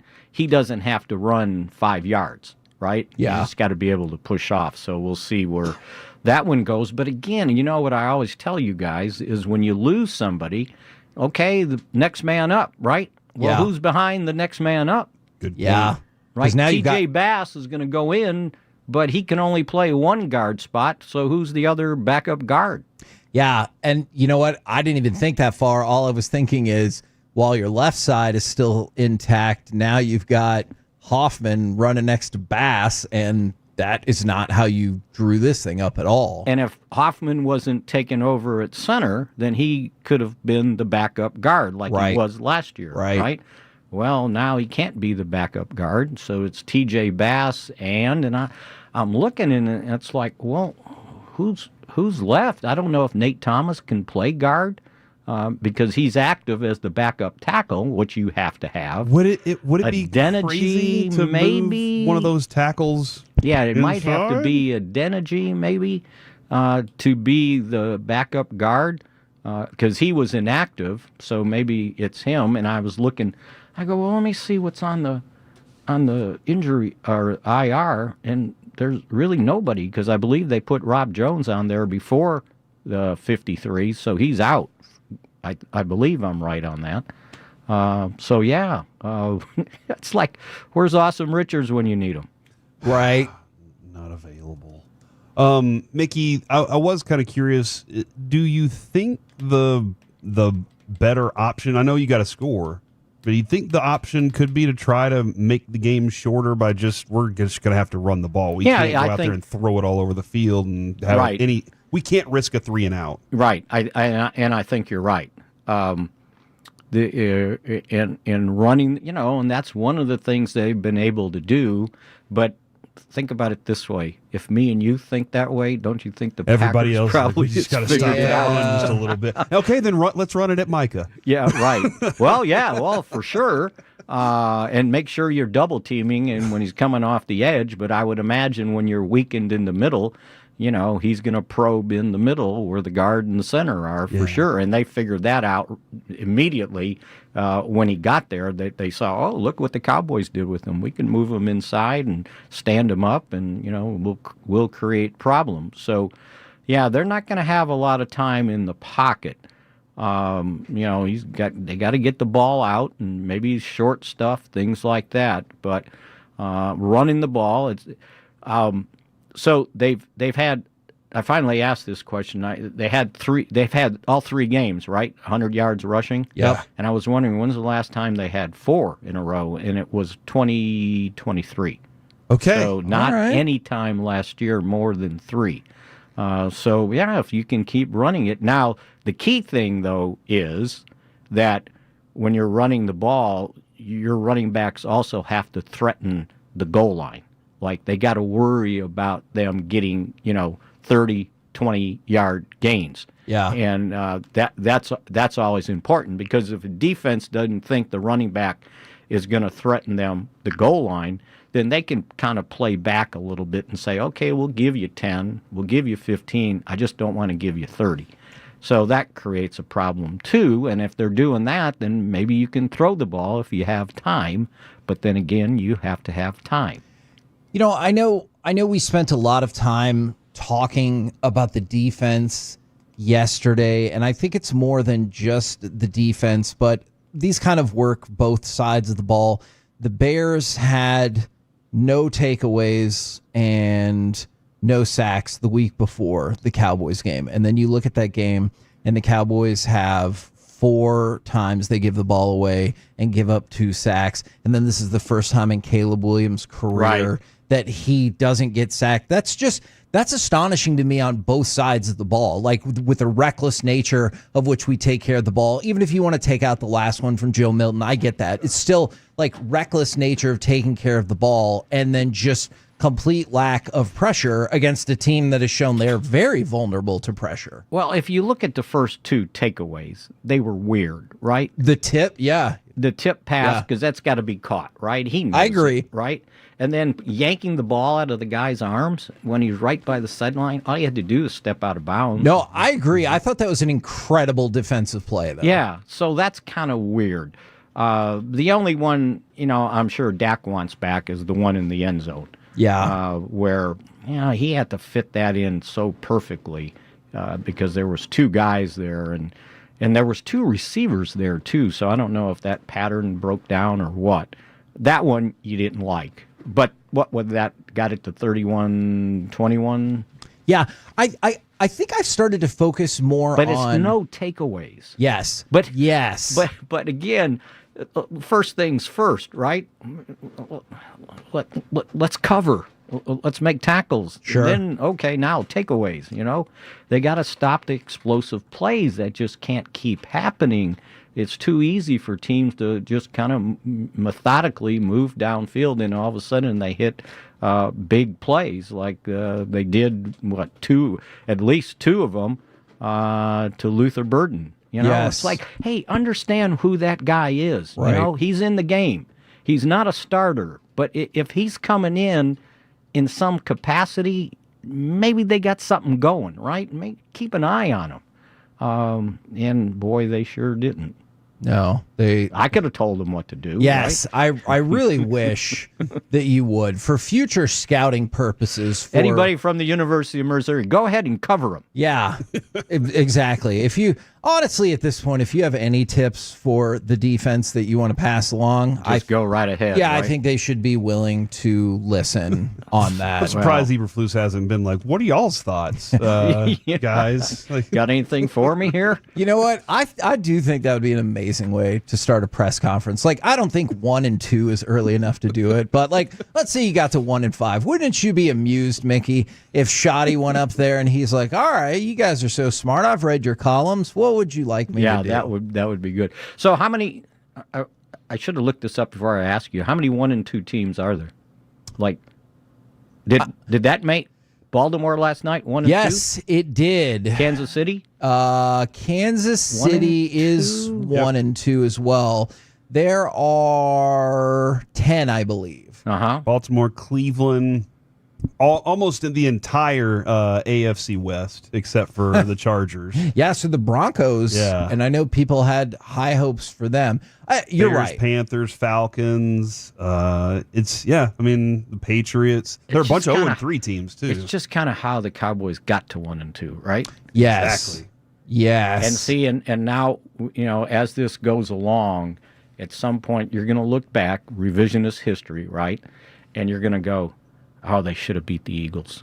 Yeah, and I think that's why the 1 and 2 is more agitating, right? Like if you'd have just gone to Philly and let's say you just lost by like 13 points and the game was like not necessarily super competitive in the second half, I don't think there would be as much bitching about where they are right now. I think it's the fact that you feel like you should have won that game that we all think, how did it go so bad after that? Right, exactly. And you know, if you go out and play like that to start and then give up that many points to a Giants team that the next week they struggled again offensively, and then go to Chicago, and you know, sometimes those games happen. I get it, but not the way they happen is what hurts. And so here come the Packers. All right. Well, what are they? 2-1, right? Yeah, and they lost to one of the worst teams in football last week. So there you go. Go figure. All right, we'll pick up with you again tomorrow and start focusing on the Packers, good sir. Absolutely. Good to be with you. There you go, Mickey Spagnola from DallasCowboys.com. By the way, we told some people that today we would care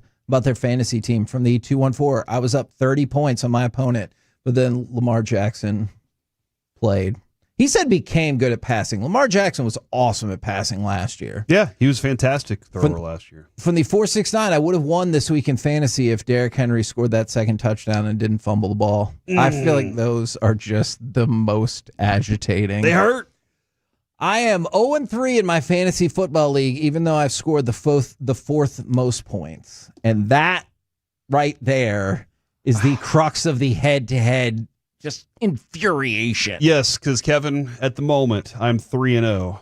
Well, I've scored the sixth most points. Oh, very Tampa Bay of you. Yeah. So wow, the sixth most out of 10. So I don't know that that's going to last. But the players I have just need to play better. So yeah, exactly. Yeah. Well, would you just say they just need to execute better? Yeah, that and maybe the scheme's not for them. Okay.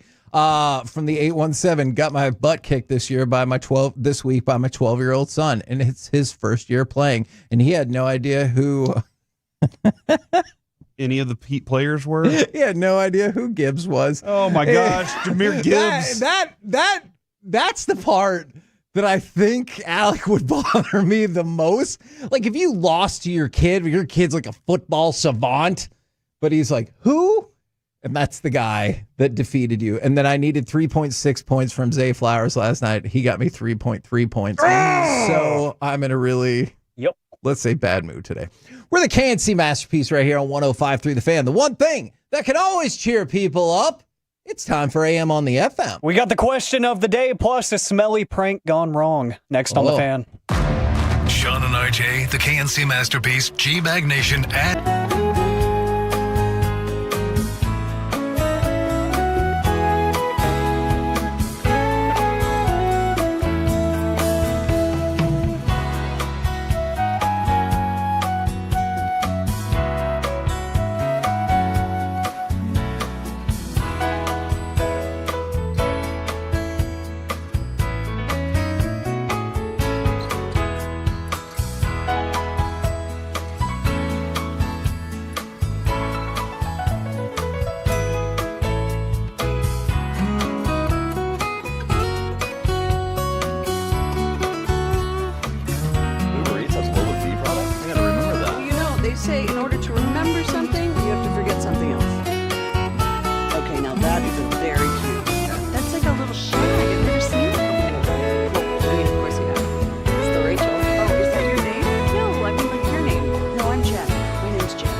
true, but you've got to forget something else to remember that Uber Eats has groceries. No, that's absurd. Hey, remember when you used to be a, what was it, Pepper Lady? Pepper Lady? Wasn't it Cinnamon Sisters?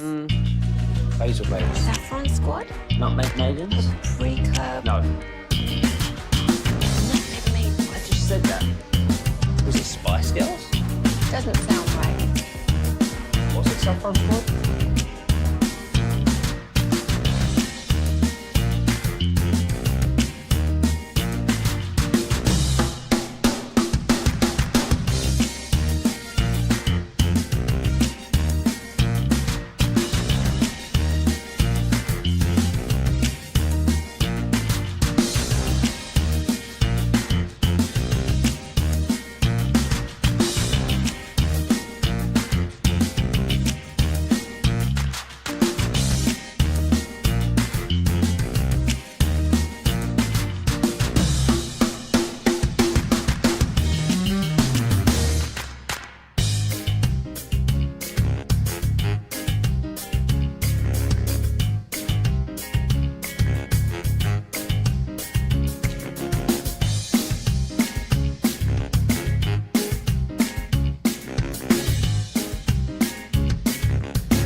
Security has secured Texans for 30 years with a 4.9-star rating on Google. DFWsecurity.com. This segment of the KNC Masterpiece is brought to you by Cars for Kids. Donate today at carsforkids.org and by the personal injury lawyers Frankel and Frankel. If you've been injured in a car or truck wreck, call Frankel first, 214 or 817-333-3333. With Frankel and Frankel, there's never an out-of-pocket cost. They only get paid when you win. Frankel and Frankel, the go-to car and truck wreck attorneys in Dallas. KNC Masterpiece right here on 105.3 The Fan. At 1:20 in that segment, we will give away our pair of sweet tickets for Cowboys Packers on Sunday night, which you can also hear right here on 105.3 The Fan. And then tomorrow, about 10:40 for Baseball Nuggets, we'll have Ferguson Jenkins, Hall of Famer, in studio with us. Right now, though, it's time for this. What does this button do? Please, please, do not push the button. You have no idea what it...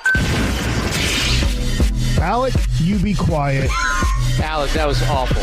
1 for Alec, 0 for Peyton. Don't you dare touch that dial. Don't you dare do it. It is time for AM on the FM. My name is Alec Medford, the man that they call the Pride of Mansfield, Texas. 877-881-1053. That is the Frankel and Frankel Injury Attorneys text line to answer today's question of the day. Plus, an innocent but smelly prank gone wrong. Cost a man his job and his freedom. We'll get to that here in just a little bit. Are you going to tell us about Shawshank when they had to climb through the sewer? Well, no, that's a great guess. This is a little bit less intense, but it's still a pretty bad ending. Do you feel free when you take a bubble bath? What? It's a good question, Majors. I'd say yeah, I do. I can't tell you the last time I took one. Uh-huh. But yeah, I think it's pretty freeing, if you will. Thank you. You're welcome. What brought that up? Jerry this morning said that he thinks whenever he's in bed or in the shower, and I was like, I wonder if bubble bath's a good place to think. Huh. You know? And Okay. Then he said freedom. And it made me think about bubble baths. Okay. I know Post Malone has said he's written some of his best songs in the bathroom. So See? There you go. Okay. You know, you got nothing to do but think. You think he thought about those face tattoos? No, those you have to imagine most of those are kind of impulsive in the moment. You know, there's not a lot of thought. How many face tattoos can you get before maybe it's not impulsive? And like that's a great question. I mean, heck, probably one of the biggest pieces I have on my inner bicep was an impulse decision because I had a bad day at my old job. And that I get. But I'll never believe that all of your tattoos are impulsive because there are many of them. Thank you. Same theory with Post Malone. I hope to add more one day, but I'm just kind of creatively at a wall right now. I don't know what else to get. If you have ideas, 877-881-1053. I'll consider anything. But the question of the day is what you should consider first. And this is actually started by something yesterday. My dad texted me and he was like, hey, can you swing by the house before you go anywhere? I got a package. And he usually doesn't tell me that because it's just Amazon or whatever. It's nothing crazy like dog food or whatever. But no, he won an eBay auction for a super rare World of Warcraft card. Oh. That he got a stupidly good deal on. It was one of those late night auctions where it was nowhere near what it usually sells for. He got in the midnight hour and he won the auction. So he was really proud of it. He was like, get that out of the mailbox. It's hot outside. And yes, so I think that exact same thing. I don't know what the science says about that. Anytime I order a card from Topps or whatever, win an auction, I do the same thing. The second I get that notification, I text whoever's at the house, hey, can you go get that? I don't want it to melt, even though it might not melt. It probably won't. It's probably fine.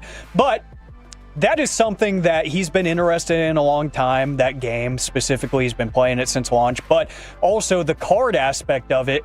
Some of those cards are absolutely worthless now. There's like maybe 5 of them out there that are in the hundreds to thousands of dollars, in value.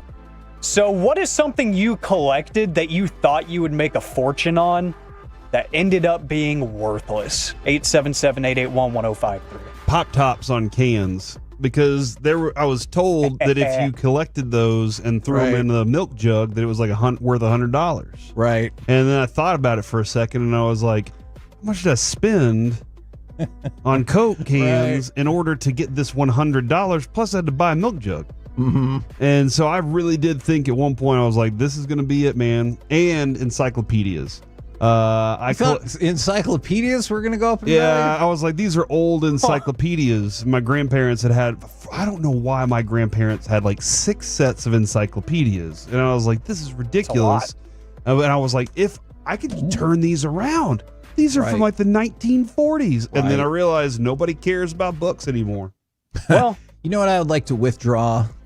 My encyclopedias, because I shouldn't have said that, because we should not judge in this segment, okay? Yeah, judge ye unless you're judged. Pogs. I really thought my gosh. that Pogs were going to take off, especially like WWE Magazine back in the mid to late 90s, probably mid. They were like, we got this designer Pog Super Slammer. And I was like, man, not only is it cool looking, I can use this, it will be worth all of the money in the future. And my hopes and dreams of the Pogs taking over, they didn't really do that great. Well, yeah. And does Pog have a different definition? It definitely does. A different spelling of it. See, I thought I'd heard that. I think you've brought it up before. Okay, it's... Yeah. Fat. Yeah, I gotcha. Yeah. I used to go to the Devil's Bowl Speedway. I don't know if anybody remembers that place. It was a racetrack. I feel like it was in Forney. I don't know how far it actually was. And did you ever feel like you could just walk on the track? I did. In there? I did all the time. Okay. And here's, yes. Because one of my parents' friends drove the cars. Oh, cool. And actually, it's a long story, but I would walk out onto the track, and the racers had these plastic strips on their helmets, so that if mud got on them, they could just rip them off and throw them out. Okay. And I thought, I'm going to collect all of those and make a fortune. And I went and collected every one, and nobody at the freaking place wanted them. And so that's when I was just like, well, I'll just stick to working for the rest of my life. Was this your retirement strategy? I was like 7. Oh, okay. That's a different deal. I get that. Well, Kevin, I might have a retirement strategy for you specifically in the sports card world. What might have been a good investment, Jackson Dart cards, because Jordan Schultz is reporting that Russell Wilson has been benched by the Giants. And Jackson Dart will be starting in week 4. I do believe we predicted week 4, didn't we? Week 4. That's crazy. Good job, guys. I'm proud of y'all for this. But also, I don't know how much stock you put in what Dable said yesterday, because he was like, oh, yeah, we're going to evaluate everyone on our team. I was like, I feel like that's what you said for the last 3 weeks. But, man, now's the time. Wow. Yeah, that was quick. And at least the Giants, if they're going to suck, they're at least going to be interesting. You know what? I'm totally with you on that, because, and we've talked about this plenty of times, let's say the Giants go like 6-11 this year. We weren't very good. But if you go 6-11 after the start you had with Jackson Dart, I could see how you would have a totally different perspective on that. You're like, oh yeah, Jackson Dart came in. He went 6-8. He looked pretty good. Like, that's a totally different deal. It's interesting. I think I was watching Get Up this morning, and the entire crew was calling for Jackson Dart to replace Russell Wilson this morning. Time. And I was like, did they just give in? And I did see Ian Rappaport said the thing that might have made the decision easier was the 4th down throwaway in last week's game by Russell Wilson. What was that? Yeah. They're just miserable in the red zone. Yeah. Russell Wilson was the same way whenever he was in Pittsburgh as well. So that makes a lot of sense. All of this makes a lot of sense. So there you have it. Jackson Dart going to be the starter for the Giants going forward. We got Gridiron Gravy next, but it is interesting, at least for Cowboys fans too, because you got one more matchup against those Giants. So if everything goes well for him, that means you'll be in line to face him for a full 4 quarters. Which that kind of sucks too, because it's more interesting, but I also want the Giants to be stuck at being awful. Exactly. So I'm torn because I want to see him light up the world because I think he is that good. Yeah. But at the same time, he plays in the NFC East, so I kind of hate everything about it at the same time too. 877-881-1053. Things you collected thinking they would be worth a fortune one day, but they weren't. For the 817, I'm right there with you. Funko Pops. Some of them are. So did I ever tell you that Brandon sold a Funko Pop for like $370?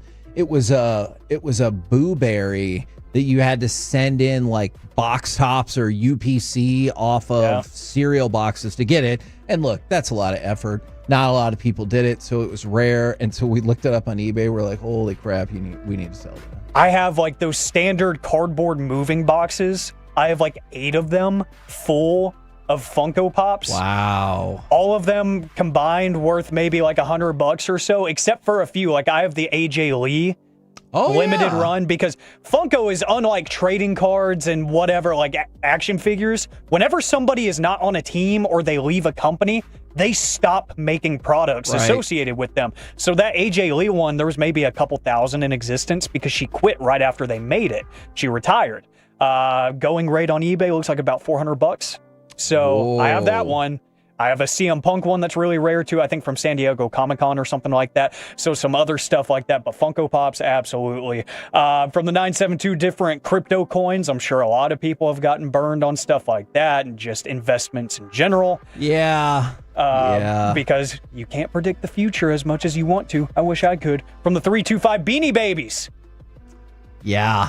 I mean, that feels like, I know it's not the first thing that ever went down this route, but that feels like in the last generation or so, that's the touchstone for a lot of people. Made a lot of money, but a lot of people probably lost a lot of money on that. And then, guys, I mentioned real quick here, we did have a stinky situation in South Carolina where an assistant teacher at a high school in South Carolina was arrested after pulling a prank in the school. And you're wondering what prank could have been so malicious that he had to get arrested.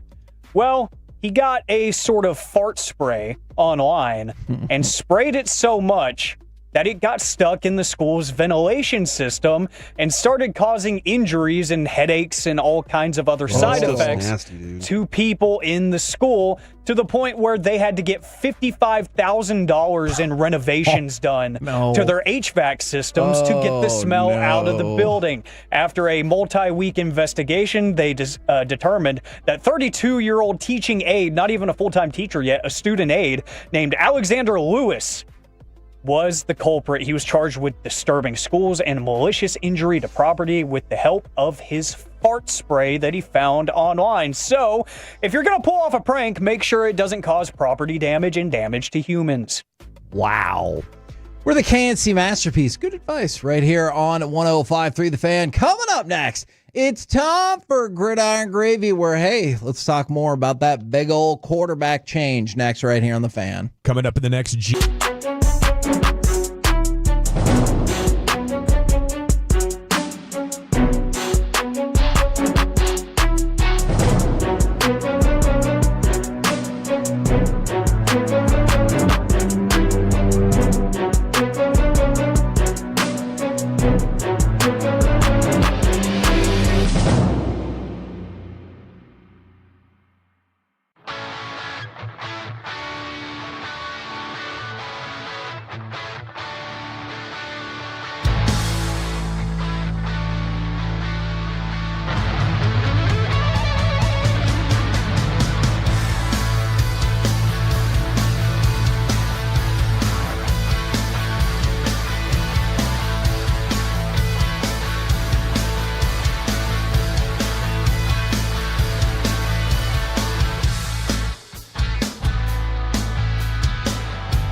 low-fee products? I gotta remember that. You know, they say in order to remember something, you have to forget something else. Okay, now that is a very cute haircut. That's like a little shag. I've never seen it before. And Jake's Burgers. This segment is brought to you by Classic Chevrolet. If you're in the market to upgrade your vehicle, get to Classic Chevrolet in Grapevine. Back-to-back #1 Chevy dealership in the world. They've got more new Chevys than anyone, all priced to sell. Visit ClassicChevrolet.com. This is Texas. This is Classic Chevrolet. Together, let's drive. Based on new Chevy registrations 2023 and 2024. Goff takes turns, gives to Montgomery. Two hands on that football. There he goes over the right side. 25, 20, cuts to the right at the 15, down to the 10, down to the 5, to the end zone. Touchdown, Detroit Lions. Demo to the house, 31 yards, and the Lions have put this game on ice. KNC Masterpiece right here on 105.3 The Fan. Our question of the day, 877-881-1053, Frankel and Frankel Injury Attorney text line. Will you text us or hit us up on Twitch or YouTube if you have been raptured? If you can just go ahead and let us know. Is that do you still have Wi-Fi? Or 5G in that situation? I don't think that was ever discussed. I bet in heaven there's a G you couldn't even fathom. Maybe so. Maybe so. Right? Take that for whatever you will. All right. Right now, it's time to go around the entire NFL and dip into some gridiron gravy.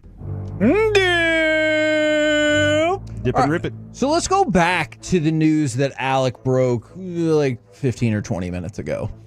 Russell Wilson benched in favor of Jackson Dart. Now, the good news for the Giants is this is not a long-term, particularly hurtful cap hit or anything like that. In fact, for Russell Wilson, man, he had a whole lot of incentives, an extra $2.5 million tied to his playing time for the season, from 65 up to 95%. I mean, who knows how Jackson Dart will go, and if then they would go to Winston if that didn't work out, or go back to Russell or Russell Wilson or whatever. But that's the potential to lose out on a huge amount of money. He also has another $2.5 million tied into statistical bonuses, and then another $2 million tied into playoff bonuses. Now, that was probably not going to happen, but that's $7 million of incentives that were potentially there. Not to say he would get to all of them, but it feels like most, if not all of those, are kind of out the window. Oh yeah, absolutely out the window. But they look at the future for themselves, Kevin, and that's the most important thing right now. Sure. You know? I think this is the right move, and I'm saying if you're looking for a bright spot, if you're a Giants fan, which is tough, that you're not going to be hampered by this going forward. Like, you're not going to be kind of like the Broncos previously were stuck with the albatross that was his contract. You don't have to worry about that. All right, so do you think this makes the Giants, let's say, this weekend a better team? I'm sure eventually that's the hope, but let's just say straight away, because Russell Wilson, when he wasn't playing the Cowboys, has looked terrible. Now, against our defense, he looked like the best quarterback that had ever lived. So what's one of the frustrations, I think, for most Cowboys fans right now is they feel like Dak holds on to the ball too long. Agreed. When Joe Milton got in, didn't it feel like he got rid of the ball pretty quickly? And you were like, oh, hold on, what is this? And I think when it comes to Russell Wilson, holding on to the ball because I know I can throw this moon ball is always an option. And I heard, who was it this morning that said this? Maybe it was Mike Tannenbaum, I think. Whenever the quarterbacks get rich and it was Jeff Saturday. Whenever quarterbacks have been experienced, had success, and are rich, they get risk averse. And Russell Wilson started to get risk averse. And you kind of need somebody that's willing to go in there and let it go. And I think that Jackson Dart, just watching what he did in the preseason, he was like, I'm just going to trust the throw. I know what my arm can do. I'm just going to trust the play.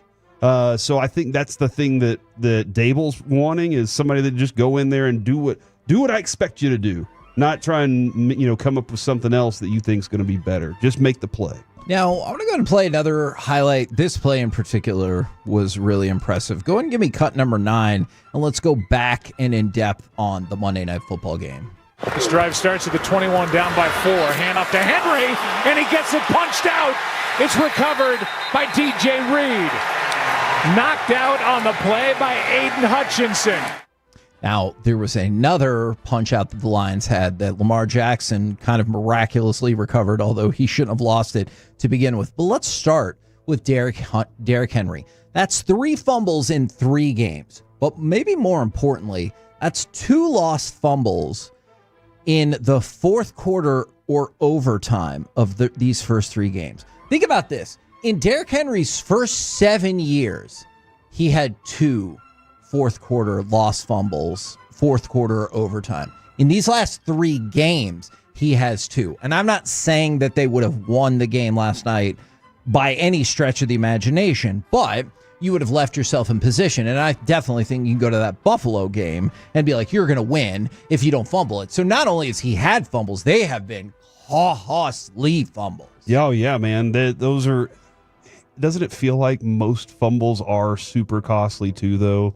Like that is true. Because the 2 that we've laid out for the Cowboys are 2 different times in the game, right? Yes. Like one was at what I thought was a very pivotal moment in the game. The other one was the very beginning of the game, but it could set the tone. It was a tone setter for sure. I agree. And so yeah, man, absolutely. Oh, Kevin, I am seeing something. That I think seems important in the world of sports.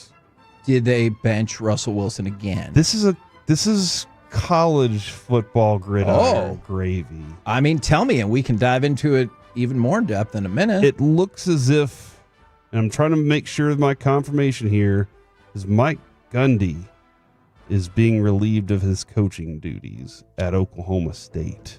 I mean, that team sucks, and they might not win another game all year. Yeah, I'm starting to see that. Yikes. So that is an interesting, starting to see Mike Gundy no longer with Oklahoma State. And the other day, he just said he was still having so much fun coaching. I'm gonna continue to find a better source on this. Well, then you should have said it on air, Corey. Come on. It just seems like there's a lot of sources. All right. So a couple things for you while you track that down. The Ravens have scored 111 points through 3 games. That is the most points ever for a team with a losing record through 3 games. Oh, my God. So you're like, hey. But again, going back to that Derrick Henry fumble in the first game, I should have won that game. Yep. And then for the Lions, we were concerned. Well, Corey was really concerned about how good they would be without their coordinators. They have scored 90 points in the last 2 games. That is their most in a 2-game span since 1962. Let's go to Jahmyr Gibbs and David Montgomery. That's when football began. Football began before that, but not as much before that as you might think. Jahmyr Gibbs and David Montgomery reached the NFL record. They logged their 11th different game where each running back got into the end zone. The previous record was 10, set by a couple of duos, one in the 1950s, one in the 1960s. So again, a lot of history being shattered from the 50s and 60s. Now, I go back to Lamar Jackson. He did have that fumble. I know they recovered it, but he still didn't throw an interception in that game. And you might be like, hey, that's great. They lost. But for his career, 25 touchdowns, 0 interceptions on Monday Night Football. And his team is 7-3 in those games. He's never been the one to turn the ball over or throw it in the air. Sure.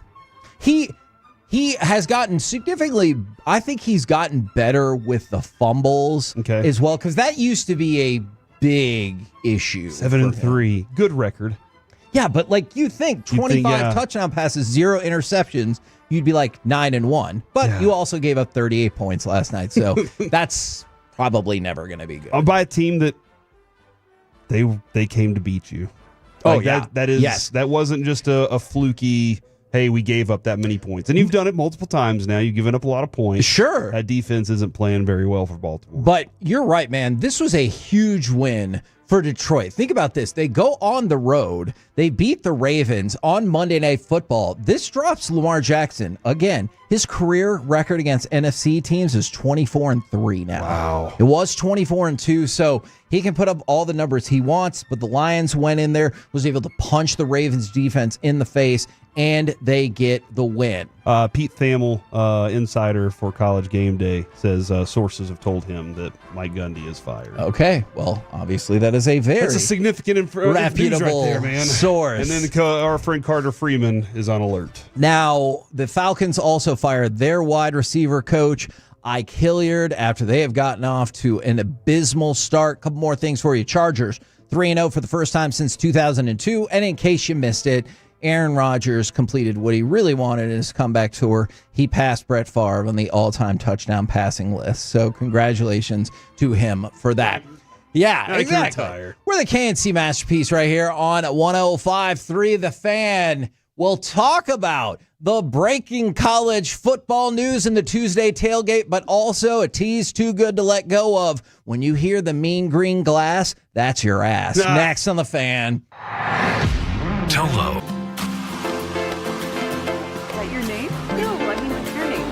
Jen. My name's Jen. Right, but I just mean like this is your hair color, but that's hair on your head. I'm not saying this is your hair. Okay.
No. Nutmeg maple. I just said that. Was it Spice Girls? doesn't sound right. Was it Saffron Squad?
D&M Leasing Studios. It's the KNC Masterpiece on 105.3 The Fan. KNC Masterpiece right here on 105.3 The Fan. You've got me, hold on. You've got me, Kevin Agland. You got, oh man, I got something to say, Corey Majors. And of course, the famous Alec Medford, because all you idiots are raising your hand, it threw me off. And we have Carter Freeman. And if you missed it on the other side, there is breaking college football news as we begin the Tuesday tailgate. But Carter, real quick, what can people look forward to hearing on your show this weekend? Fan University this Saturday. It'll be 9 to 1. And at some point during that show, you will be able to hear our interview with UNT head coach Eric Morris. Jake and I just taped it, had a great conversation with Coach about their upcoming game against South Alabama and their win over Army last weekend. And, of course, the Stone Cold Steve Austin celebration that's gone viral. Right. I see, and I want to get around to that. But, Corey, yes. Kevin, I know it's only Tuesday, but I have a shout-out. Oh. Shout out to Cody Theobald, who's turning 17 today. Oh. And he said he wanted one thing for his birthday. Hurtado Barbecue. Oh, smart. So he and his family, I believe, are going to Hurtado Barbecue for his birthday dinner. Congratulations to him. That's the best gift you can possibly get from your dad. Ooh, I'll say love. I say second best. Okay, because love. No, not behind love. Okay. First best, get the Hurtado at the ballpark tonight while you watch the Rangers. That is good. Yeah, you get some Rangers action, you get some barbecue. That's always a good thing. Love is down the list. For my birthday, I want things that have tangible cost to them. All right. Show me your meat. Yeah. Yeah. Your love costs. I mean, doesn't cost a thing. I heard that. All right. Carter, Mike Gundy fired. Now, is it because they're 1-2? Maybe. Is it because they lost to Oregon by 66 points? Maybe. Or is it because you can look at their schedule and think, I could see how they do not win another game the rest of this season. Oklahoma State's only lost their last 11 games against FBS competition. In 3 of their last 4 games, they've only set the school record for biggest blowout loss in school history. So last season against Colorado in their final game, and then this season against Oregon. And that Oregon score, 69-3, that was in 3 quarters. That could have been so much worse if Oregon really wanted it to be. And then they just lost at home to Tulsa for the first time since 1951. Since Harry Truman was president, and that was with Tulsa's backup quarterback. And I think I saw Gundy wouldn't have been born for another 15 years after that loss. So fair to assume you understand the reasoning behind this firing? It's been a long time coming, and it's been my way and the highway, because Gundy he doesn't like the portal. He doesn't like NIL. Right. He doesn't want to embrace it as other coaches, not only in college football, in his own conference have done. Because that was something going into that Oregon game. Oklahoma State was 4 touchdown underdogs, and Gundy was like, "Oh, well, they're spending a lot more than we are." Well, there are other teams in the Big 12 that would not be 28-point underdogs to Oregon. This is a lot on you, dude. And there were rumblings that came out after that Oregon game. He was very close to being fired after last season. A lot of the boosters wanted him out. I do remember that. And so they agreed to, lessen his salary, change some assistants, this, XYZ. But when half your team is portal additions that no one else wanted, it showed on Saturday. That was Friday night. So not surprising. End of an era. He was there 2005, I believe, was his first season there. So 20 years of Mike Gundy over. Will he always? Because he had some good times at Oklahoma State. I know exactly what you're going to say. Yes. But he's a man. He's 40. Exactly. I feel like he'll always be known for that. But there were some good times for Oklahoma State football with him for sure. Yeah. And he took them to places that they'd never been before, and that they may or may not go again. But because the sport has changed so much over the last 5 years, and he refused to adapt to it, he went out his own way. And I fail to see anyone else wanting to hire him as a head coach, given how his time at Oklahoma State ended. I've been comparing it a lot to Gary Patterson at TCU, where Gary Patterson did amazing things for TCU for 20-plus years, and then they kind of fell off towards the end of his tenure, and they fired him midseason. Yeah. I may never go there again because unwillingness to commit that big to the program. Yeah, or just because he was a specific type that attracted certain talent. Both. Okay. Right. The new guy has to be a guy who's going to embrace the modern world of college football, and the university's got to embrace it too. Yeah. And I personally don't know how much the university wants to embrace that. I just know Gundy didn't. He didn't put as much time into it as is needed. Is today really the anniversary of the "I'm a man, I'm 40" speech? I'm a man, I'm 40. I'm going to go look this up. Somebody just texted in and said that. By the way, do you remember where you were whenever that speech happened? I do not. Adrian and I were. It was around this time because it was our anniversary. And I remember picking up the newspaper and being like, "The hell is happening right now?" Somebody in Stillwater's a big fan of irony. All right, so that commercial, or that "I'm a man, I'm 40" rant, Gundy just recorded a new commercial for not T-Mobile, but some phone brand about that this season. I saw that 2 weeks ago. We'll wonder if those are going to air anymore. So while Oklahoma State's going through that, Oklahoma gets to enjoy this. Can you go ahead and give me cut number 12, please? Mateer in the shotgun, surveys the defense. Asks for the football, he's got it. They bring pressure. He'll run right side, has room. To the 10, Mateer to the 5, cuts it up to the 2, reaching for the end zone. Touchdown, John Mateer. Now, Oklahoma won, obviously, with an illegal play. They moved to 4-0. Actually, we'll get back to that play because I know Carter has lots of thoughts. But after the game, Auburn's coach goes, "Yeah, that's probably one of the better defensive lines in the country." I would hope he would think that. Yeah, I would too. After 9 sacks, including Jaden Jackson, he had 2.5 sacks, but Oklahoma got sacks from 7 different players. They get another key win. They continue to roll along, but I want to go back around to the play that there's multiple sites and SEC officials even admitted that they should have overturned what was deemed Oklahoma's trick play. I have heard what you have to think about this. You disagree. So allegedly in pregame, Oklahoma's coaches went to the refs and asked, "Hey, is this a play we can run?" They said yes. During the game, when Isaiah Satania is walking towards the sideline, he motions towards the referees, gives him a thumbs up, and they give him a thumbs up back. So that means he checked in eligible. That means he checked in eligible. And that's Auburn noticed it. DJ Durkin, Auburn's defensive coordinator, noticed it, tried to get Hugh Freeze to call a timeout. They didn't, got caught sleeping.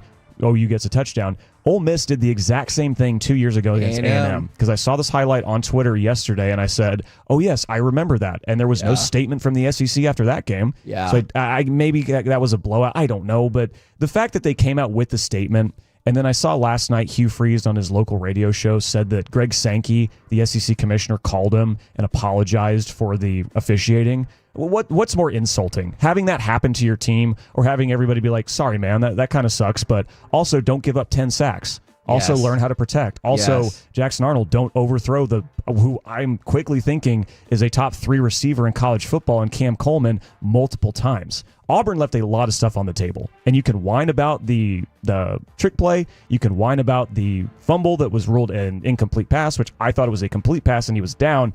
Whatever may have you, Auburn only scored 17 points. And when they had a chance to go down the field and take the lead, because OU was only up by 5 at that point, Jackson Arnold got hit on 4 of their final 5 plays.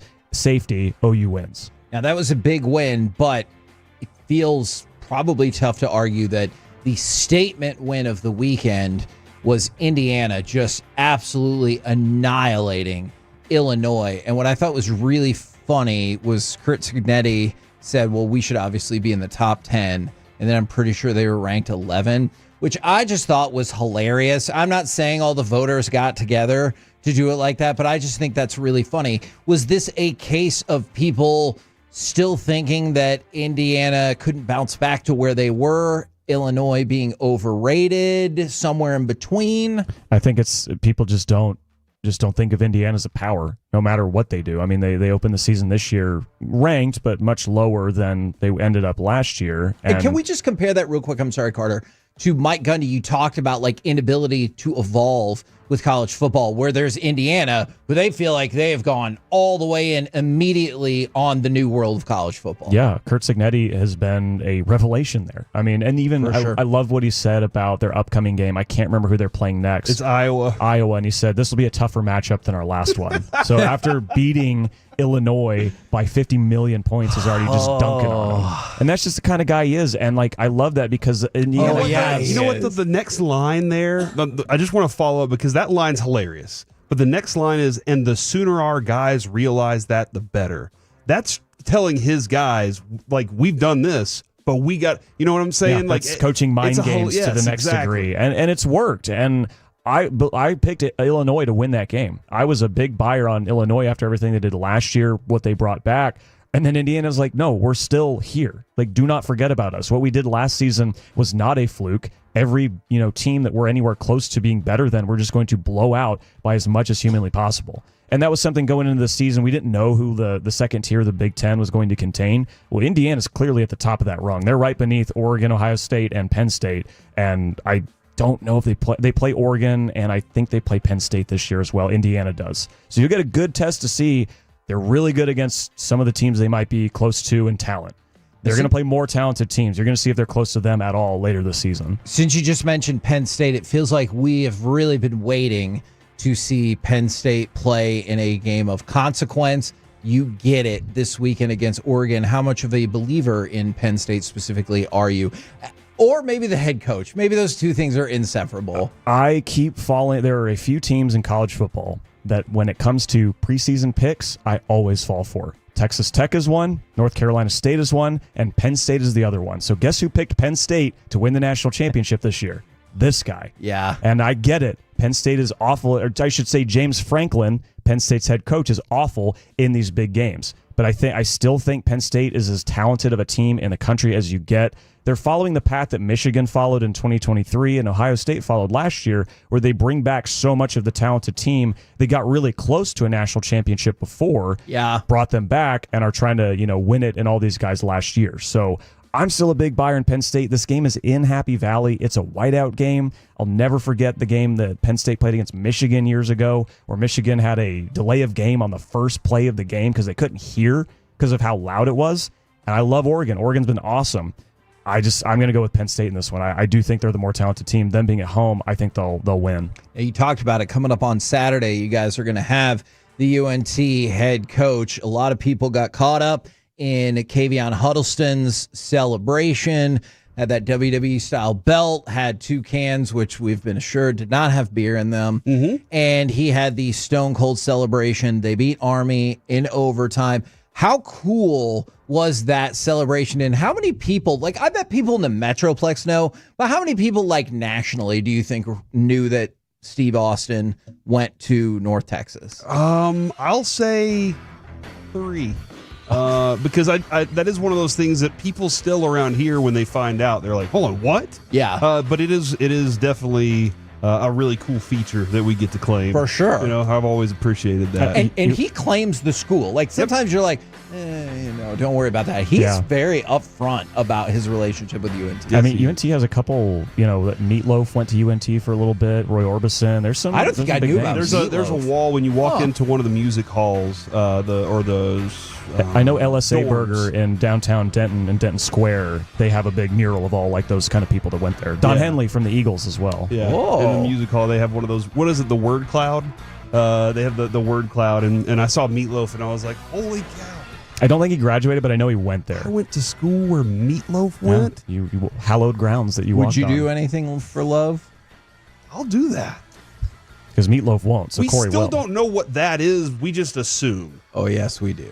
Are you somebody who revels in the lack of success for Dabo Swinney and Clemson? I feel like kind of yes, right? Yeah, it's just the way that Dabo talks, the way he's crashing out, being like, well, you can fire me if you don't want me. We've only won 8 times, ACC 8 times in the last 10 years. If they don't like winning, they can move on from me. Well, maybe they will, because you lost to nothing but at Power 4 teams for the last several games you've played. And really, if you look back at last season, they squeaked into the CFP, right? Because they beat SMU on that walk-off field goal. They lost to South Carolina before that. They got blown out by Georgia to begin that season. They lose to Louisville at home last year. Like, there's some real warts that Clemson's been able to hide because they won the ACC last year and looked good against Texas for that one game. And those warts have gotten bigger and bigger as this season started. Because they just hit them instead of removing them. Dr. Scholes. With a hammer. They're like hammering the warts, and they just keep getting bigger. They were good God. They were 17.5-point favorites before this home loss to Syracuse. So that was pretty damning. All right, I want to make sure I get this out there because we need to shout out for TCU. Go ahead and give me cut number 11 in the allegedly final iron skillet. Ran down towards midfield, now on third down. There's McAllister. Can he do it again? Yes, he can. The hat trick for number 1 for the Horned Frogs. So 104 meetings. TCU wins the final for now. Iron skillet 35-24. Are you sad to see this rivalry go? And do you believe it's really gone forever? Man, do I believe it's gone forever? I'm going to say no, just because we saw Texas and Texas A&M's rivalry game come back. Sure. We've seen some, like OU and Nebraska, they've scheduled out a conference game since they have gone different ways. But for the time being, yes, just because the way TCU always looked at it as a team in the Big 12, SMU was a group of 5 team. So it was much more beneficial for TCU to not have another power conference team on their schedule. Well, colleges schedule out so many of these games well in advance that TCU's... This year they're playing 11 power conference teams because TCU played SMU. They played North Carolina in week 1. No, even if you want to make fun of North Carolina, that is still a power conference team. So SMU looks at it as, well, we don't want to play as many teams, which I think is just lame. I think if you've played a game over 100 times, you should want to play it no matter what. Right. But there was a lot of talk last week about how neither team lined up on a national stage at the same time. It's a bit happening now as it's ending, but TCU's run during the 2000s and the 2010s, SMU was an afterthought. In the 80s, when SMU had the Pony Express, TCU was an afterthought. There's a great article from CBS Sports about how a very pivotal game in the history of the sport, it was the last year before the AP poll in 1935. TCU and SMU played when they were both very highly regarded. I don't remember who won. That's really the only time they've matched up when there's been national stakes. So from a local perspective, it will absolutely be missed because they're 30 miles apart. They should absolutely play, but yeah, just the lack of competitiveness over the years, it kind of makes sense. But in the grand scheme of things, I want more rivalries, so I think it should stay. Pitt is going to retire Aaron Donald's jersey, and the ACC did vote to expand their schedule to 9 conference games. Except for one team. There's going to be 16 teams that play 9 conference games. That's how you do they have the math. 17. One is 8 plus 2, which I don't know, man. Just if it works, it works, I guess. That's how you do the math, Corey. Thank you very much, Carter. And when can everybody hear you? This Saturday, 9 to 1, we'll be here on these airwaves. Fan University, myself, Jake Riepma, Brendan Baxter, and we will have Eric Morris, UNT head coach, on the show. Boom. We're the KNC Masterpiece right here on 105.3 The Fan. Coming up next, let's do a little NFL overreaction or reality. Plus, we've been waiting on this for a couple days. Wanted to get you involved, Corey. The list is out. The votes are in. Who are the best 5 Dallas Mavericks of all time? Next, right here on The Fan.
remember something, you have to forget something else. Okay, now that is a very cute haircut. It's like a little shag. I've never seen it before. Well, I mean, of course you have. It's the Rachel. Oh, is that your name? No, I mean, like your name. No, I'm Jen.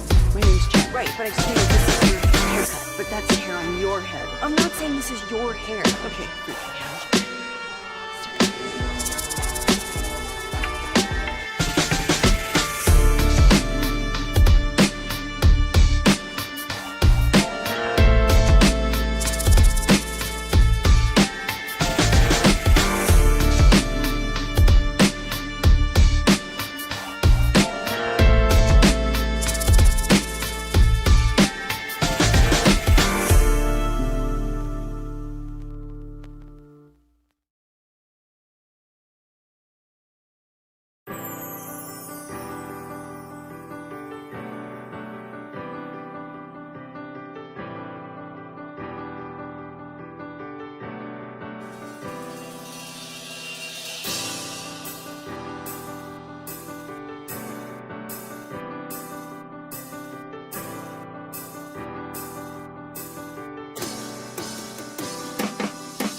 comes to an end, 4th and goal. Williams back looking, under duress, rolls right, throws in the end zone, caught.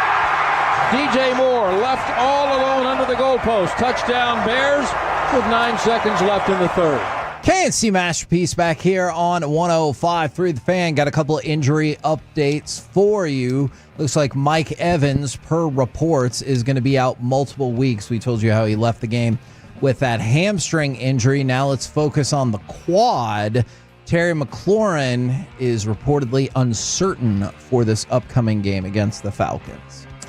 With Mike Evans, do you think that affects Baker a lot or a little? Because in my opinion, I just watched Baker. It's more than a little, I think. He looks like he can throw to any receiver. And he is uber confident right now. Yes, and they have a lot of different plays, but it's so easy to throw it to Mike Evans. Exactly.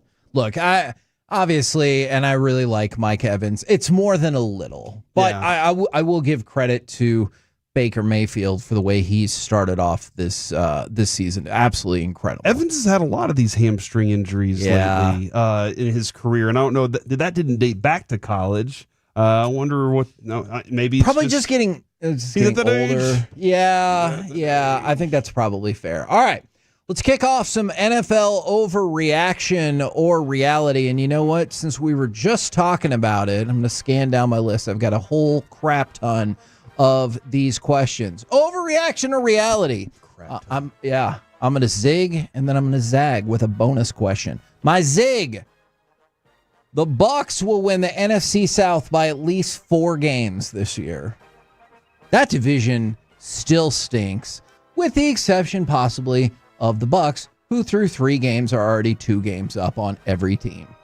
The Bucs will win that division by at least 4 games. Yes, because of I think that's reality. Because of how bad that division is. The Falcons I thought would be better, and yes, I think they might. So did the Falcons. They might become a mess.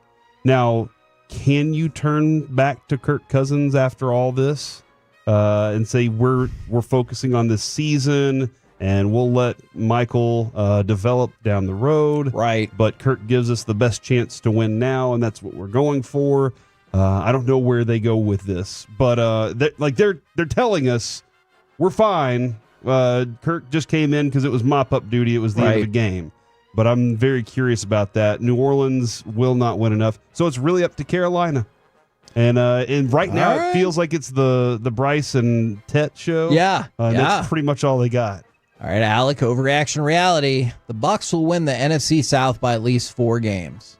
It's a reality because you put it perfectly. There's no pretty way to put it. That division sucks. Okay, pause it there, because then my bonus question is, but Tampa Bay still isn't really that good. Now, hear me out.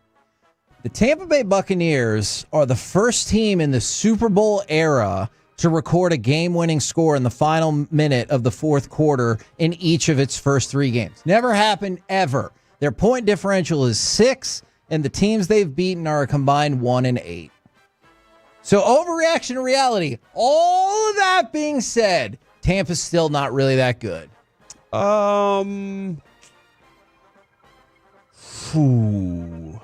I'll say reality right now. Okay. I think they're good, but I'm not sure how good that good is. Does that make sense? You said not that good. Yes. And I'm not sure if we said, do they blob number 6? Yeah. And I was like, yeah, Tampa seems like one of those teams right now. They got a pretty fun defense to rock out there, but yeah, they've had their own mishaps, and it's sometimes been their own selves shooting themselves in the foot instead of the opponent doing it. So they're just not as clean as they should be. Alec, your thoughts on that bonus question? I'm going to go reality for now because I think there are plenty of things that need to be cleaned up, but I think they are things that can be cleaned up throughout the season. And again, you're going to have to try to find some consistency within those wide receivers. Emeka Egbuka looks like the next big thing. He really does. He's fantastic. But Mike Evans, again, another hamstring injury. It feels like he has one every year that costs him games. We don't know exactly how much time that's going to cost him. Maybe Chris Godwin comes back this week. And again, what's he going to look like? Is he going to be on a pitch count after a devastating leg injury? If they can find consistency within that offense, they will be that good. But they're probably not right now. All right, now speaking of teams that may or, well, I guess mostly may not be good. Overreaction or reality? The Cowboys are worse than you thought they would be. Reality. At this point. Ooh. There's no way I expected the defense to look this porous. I thought that it was going to be a struggle. I thought they were going to get run on more still. And I can't decide, Kevin, if it is because they don't have to worry about running the ball because they know they can throw the ball all over this team. Well, I don't know exactly which one it is at the moment, but you brought that up yesterday. I did not expect that. I also expected this offense to be a little more explosive, but it's been inconsistent. I get it. So it is worse than I thought it was going to be. I do have my fingers crossed that it still can correct itself, that the learning curve on this defense was problematic because you went out there and played with your freaking 7-iron to start preseason instead of going out there and getting things on the right path. But here we are. So I do think there is a way to get this defense back faster. I think some of the talent's good, and I think the coach can do it. But I just don't know. I don't know how fast it can happen. Alec, overreaction or reality? The Cowboys are worse than you thought they would be. The defense absolutely is. The offense is not. So whole picture, Yeah, whole picture. I'd say the defense is probably worse than I expected the offense to be good, if that makes any sense. Okay, so I'm going to say reality because of that. I knew the defense wasn't going to be great just because I didn't think they had a lot of talent on that side of the ball just in general, but I thought the few places that they did would really be the star of the show. Deron Bland already injured. Trayvon Diggs clearly not who he used to be, at least right now. I'll hold out hope that maybe things clean up for him as he learns that system, and maybe things look good. Savon Revel, maybe when he comes back, again, everybody said if he was healthy, top 3 corner of this past draft class, and that is true. Extremely talented. So I think it can get better, but right now it's just been so much worse than I anticipated. NFL overreaction or reality? The Bengals need to call the Falcons about Kirk Cousins right now. Now, they said they felt confident in Jake Browning. Thus far this season, 3 touchdowns and 5 interceptions, and you can see that season drifting away really quickly. I think I'm very curious as to the where Zach Taylor stands with this team. Because if I'm Zach Taylor and probably I'm pretty shaky, and right? And you can't blame every year on Joe Burrow was hurt for this game, right? Or hey, our defense, all these things are problematic. But Zach Taylor is if he's panicking, then yes, I would say, hey, get me a quarterback who can do this job. Because as much as I like this backup quarterback, and we've had him for a while, We saw what the most I can do with him out there. Right. Look at what we can do offensively whenever we have a Joe Burrow type, and I think I can do that with a Kirk Cousins. So I would absolutely. Alec, what say you? I would. That's a reality. You can always benefit from having a guy that's been there, done that, especially whenever they're in a situation where they're quite literally not needed. Right. It feels like it's easy enough to get a deal done for a guy like that. There's not many in the league right now that are in that similar position when you talk about a veteran guy that has won a lot of games, that has seen a playoff experience or two or three. There's just not many other options like that this year. It feels like every year there's at least two or three that's like, yeah, that backup makes sense. There's one this year. So I'd say roll the dice. Now, we're going to kind of counterpoint this long form in a segment tomorrow. But I at least want to throw it out, see what you guys think, see what the people think.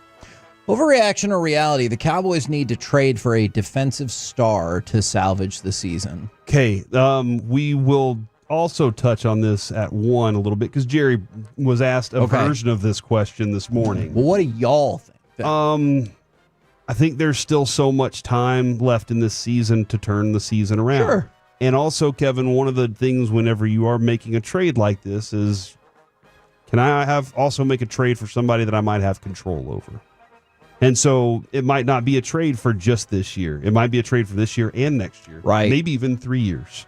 Maybe it's a draft pick that you wanted and that you just couldn't get to, and now you have the pick to be able to make that move, and it's going to be somebody that can benefit you and that team. You know that they're not going to. So there's options here. And that's when Jerry was kind of discussing this part of the conversation, it was, it's always on my mind because I never know when an option can pop up. Yeah. And so I might be thinking about all the potential ways to go through it, and maybe somebody else out there is thinking about it too. So Kevin, I would, because I don't think the season's done when you're 1-3 or 1-2 or 1-4. I think you can still turn things around and do something. So I would, but not for Mingo.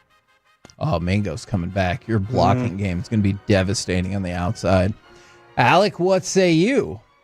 I got to go overreaction, Kevin, because I don't think one piece is going to solve this puzzle.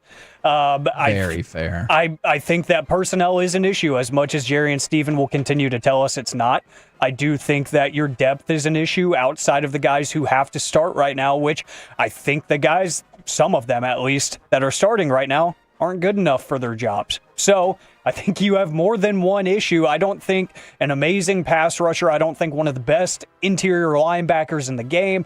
I don't think one of the best safeties in the game is going to really change much. It's going to help, but I don't think it changes or saves a season for you. By the way, overwhelmingly on the fan text there against making that move, although at least one person said if it's Trey Hendrickson, rock and roll. Well, and I probably wouldn't do it for Trey Hendrickson, just because where age is. Again, my perspective on this is not I'm trying to save this season and this season alone. Sure. I need some. If I'm making this move, it is Cole Hamels is the wrong version, but Cole Hamels was for next year. Yeah. And then turned out to be for the year before. But whatever move I'm making because I want to use all those picks to add to the talent for the future. I think I can make a move like that to add for the talent for future and now. Obviously, it can be complicated in the NFL, more complicated than Major League Baseball, but it can be done. All right, overreaction or reality. You are ready to believe in the Colts as a serious threat in the AFC. It took 9 quarters of football, 20 offensive drives, but the Colts finally punted, and they punted that one time in the first 3 games. Jonathan Taylor, you mentioned it yesterday. He scored 3 touchdowns. Overreaction or reality, you are ready to believe in the Colts as a real threat in the AFC. Man, a lot of people thought that Jonathan Taylor was done after Home Improvement ended. But here we are now.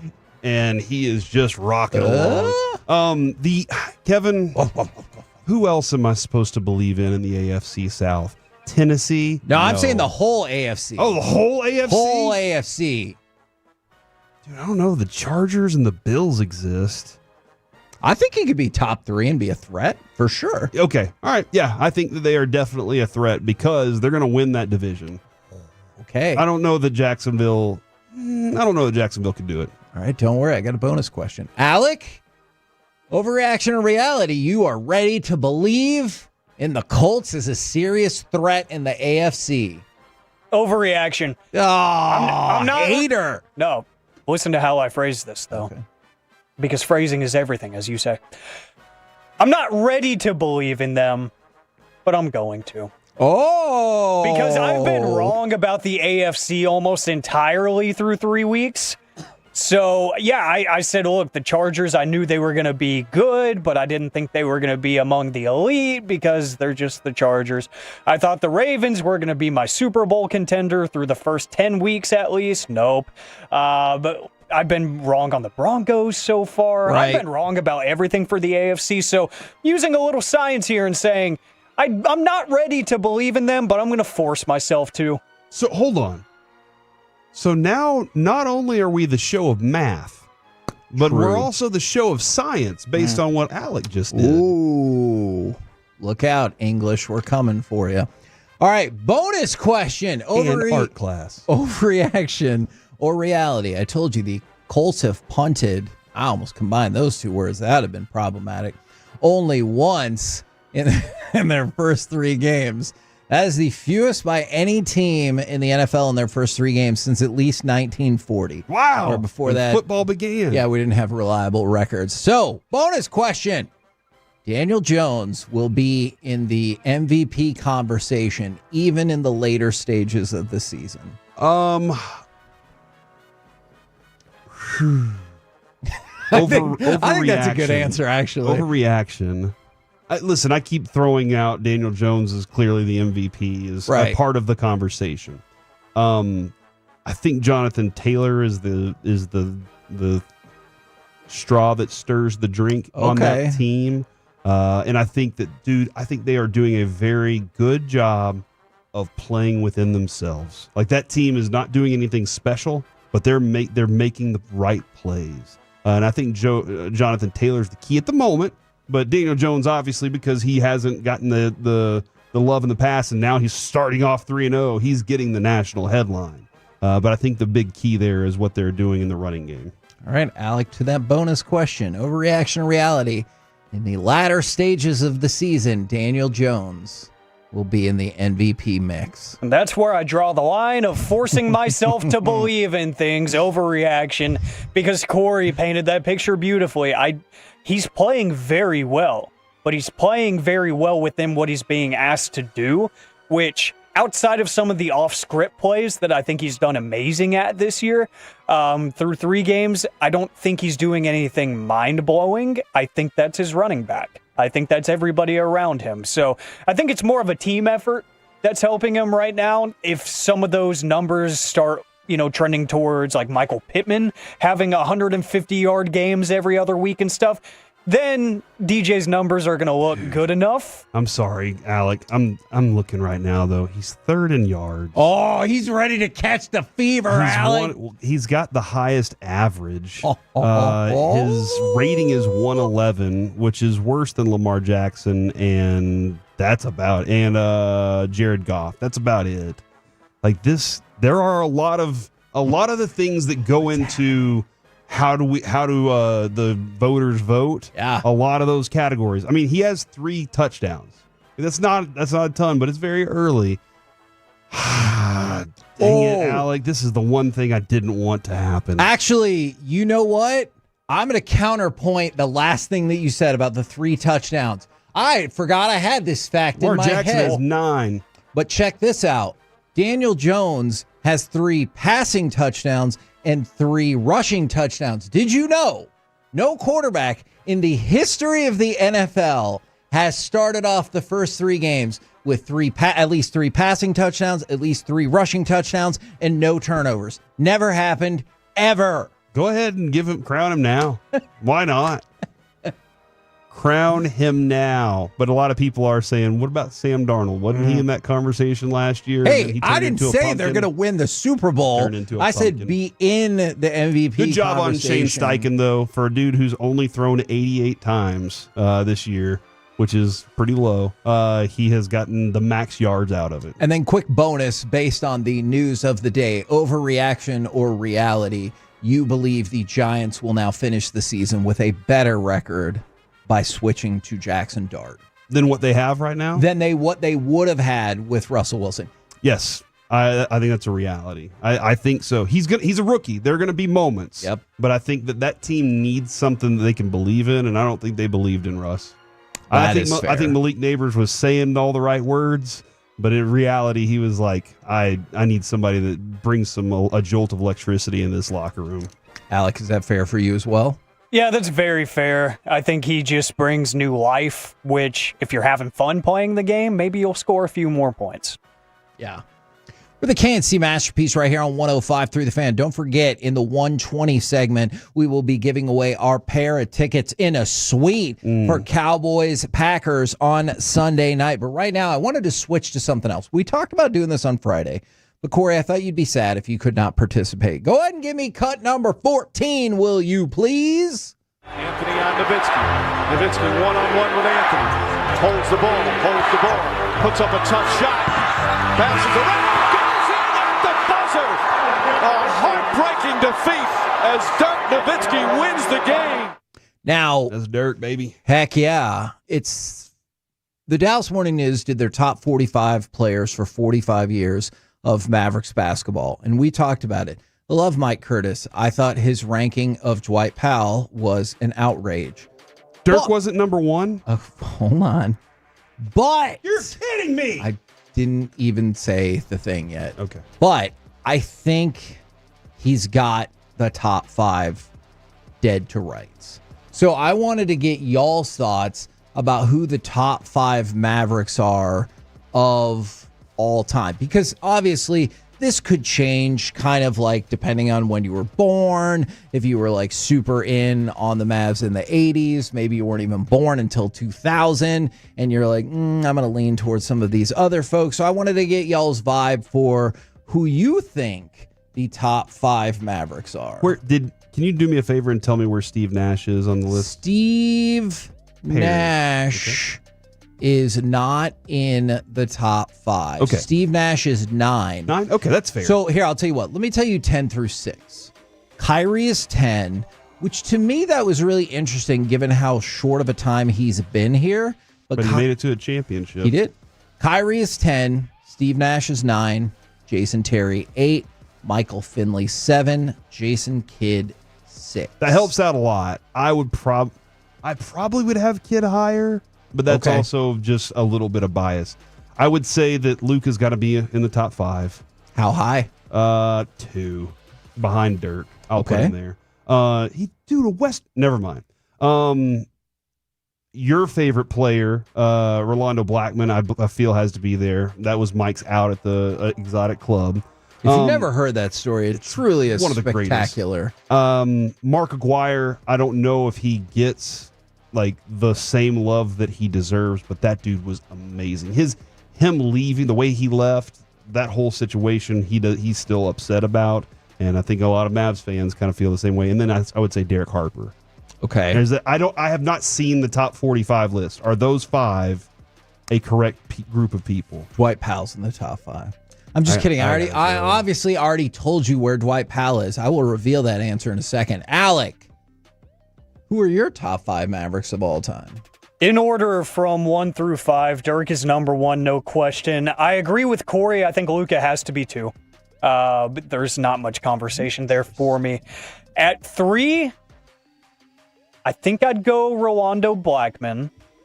Number 4, Mark Aguirre, and then Derek Harper at number 5. I'd listen to sneaking Michael Finley in the top 5.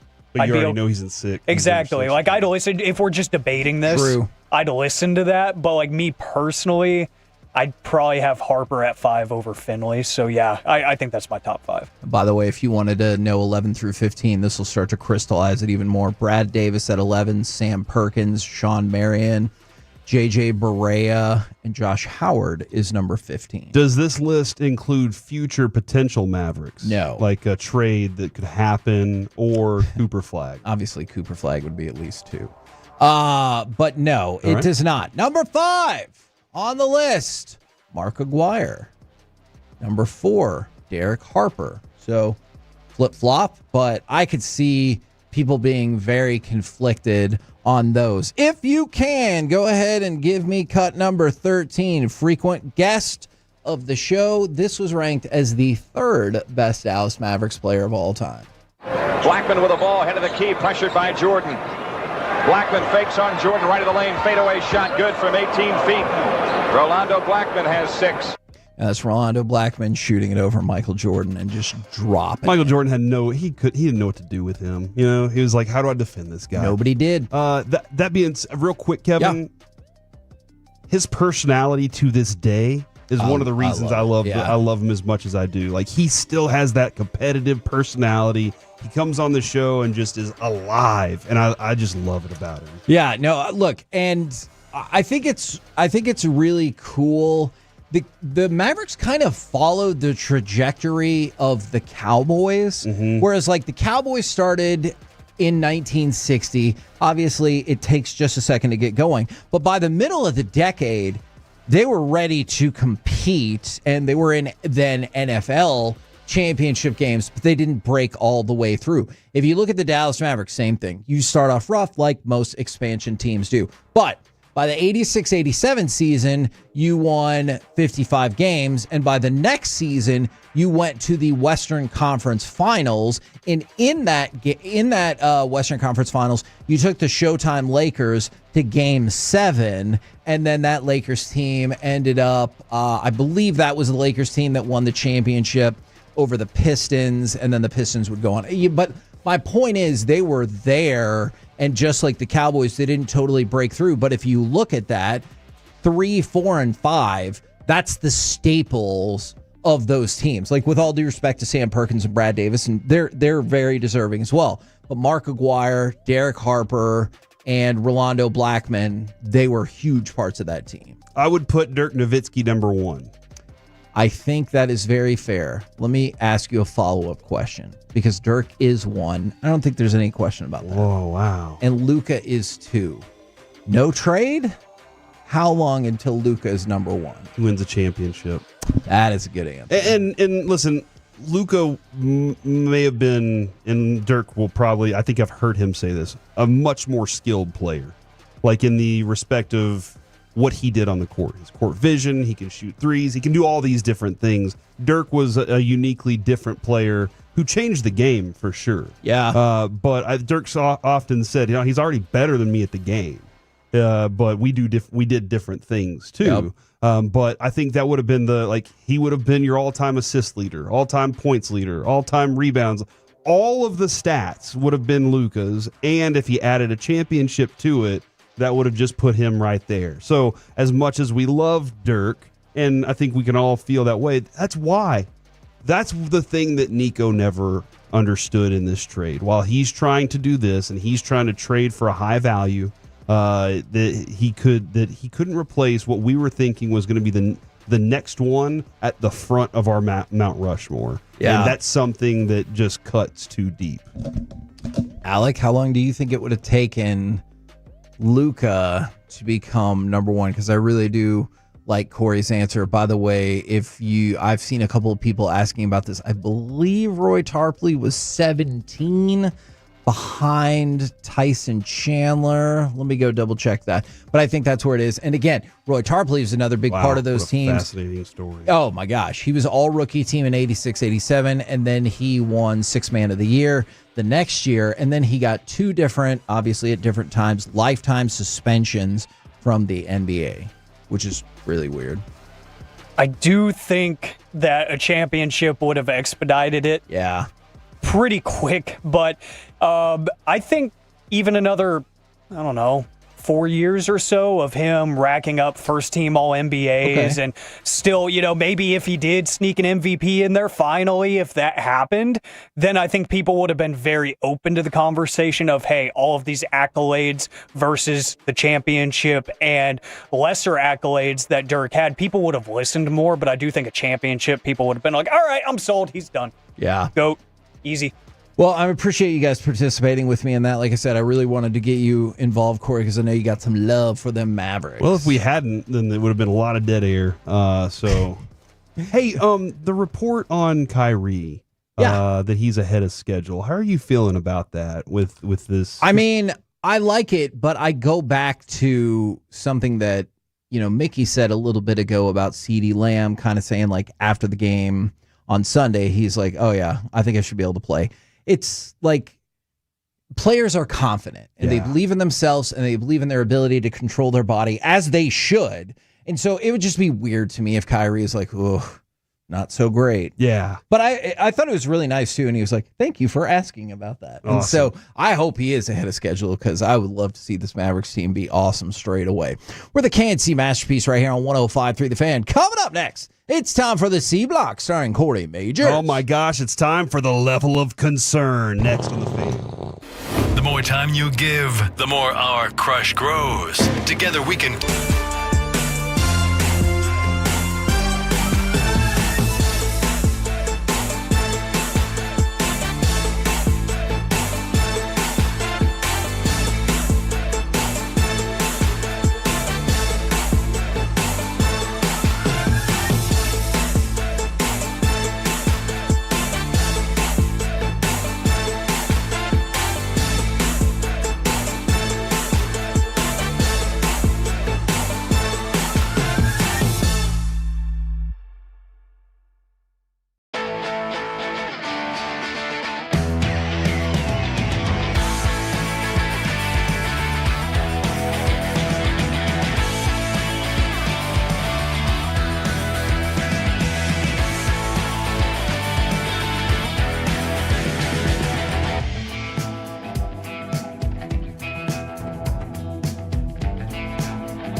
something else to remember that Uber Eats has groceries. No, that's absurd. Hey, remember when you used to be a, Pepper Lady? Pepper Lady? Wasn't it the Cinnamon Sisters? Basil Babes. Saffron Squad? Nutmeg Maidens? Paprika? No. Nutmeg Maidens. I just said that. Was it Spice Girls? Doesn't sound right. Was it Saffron Squad?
our D&M Leasing Studios. It's the KNC Masterpiece on 105.3 The Fan. KNC Masterpiece right here on 105.3 The Fan. Don't forget, in the next segment, we'll be giving away that pair of sweet tickets for the Cowboys-Packers game. But right now, something that's a different kind of sweet. It's the C Block starring Corey Majors. Kevin, I really appreciate you saying my name. You mentioned the sweet tickets. So last week we had a pretty significant giveaway. We did. What do you remember what the giveaway was? Because I thought it was awesome. It was the ultimate NFL Dallas Cowboys fan hang. All right. So that was really cool. You're going to get to watch the game and the big game. And I'm excited for the people that get to watch the big game. But the cheerleaders are going to be there, right? Whataburger's providing food. This was last week again. But there was also going to be a former player there. Do we know the name now? I know the name. Can't remember if I was told. I was just pausing. I think we could say it, right? I'm not sure if we are allowed to say it or not. You know what?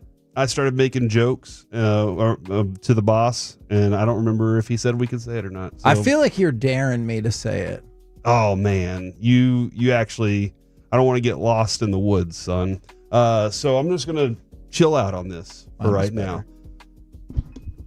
But it is time for some other information. Because MLB has decided to do something very fancy.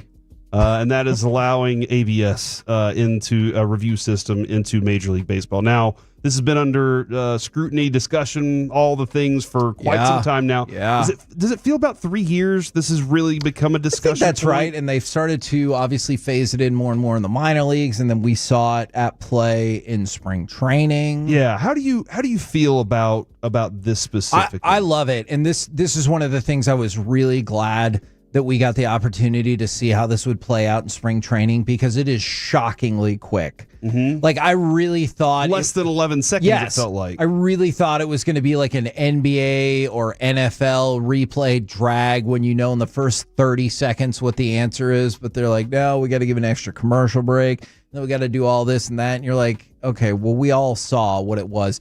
The ABS works remarkably quickly, so I like it. Teams will get 2 challenges per game.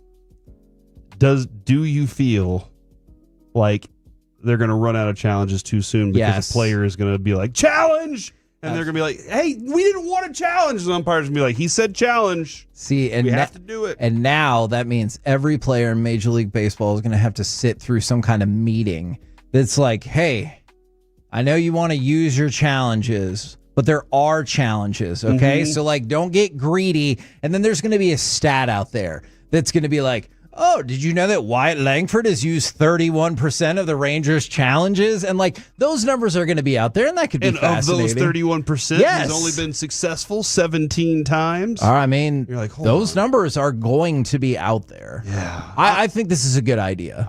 We are not that far away from automated balls and strikes. It does feel like that. Completely, and an umpire just being there kind of. I love the idea that maybe it's in the umpire's ear and you never really know what exactly it's going to be. Like, maybe the umpire still has his judgment, but maybe there's some sort of process in it where you don't know if it's the umpire or the robot. Look, because you can't yell at the robot, but you could definitely yell at the I mean, umpire. but is the robot gonna throw you out if you like tell them to F off? Dude, you don't know what robots can do.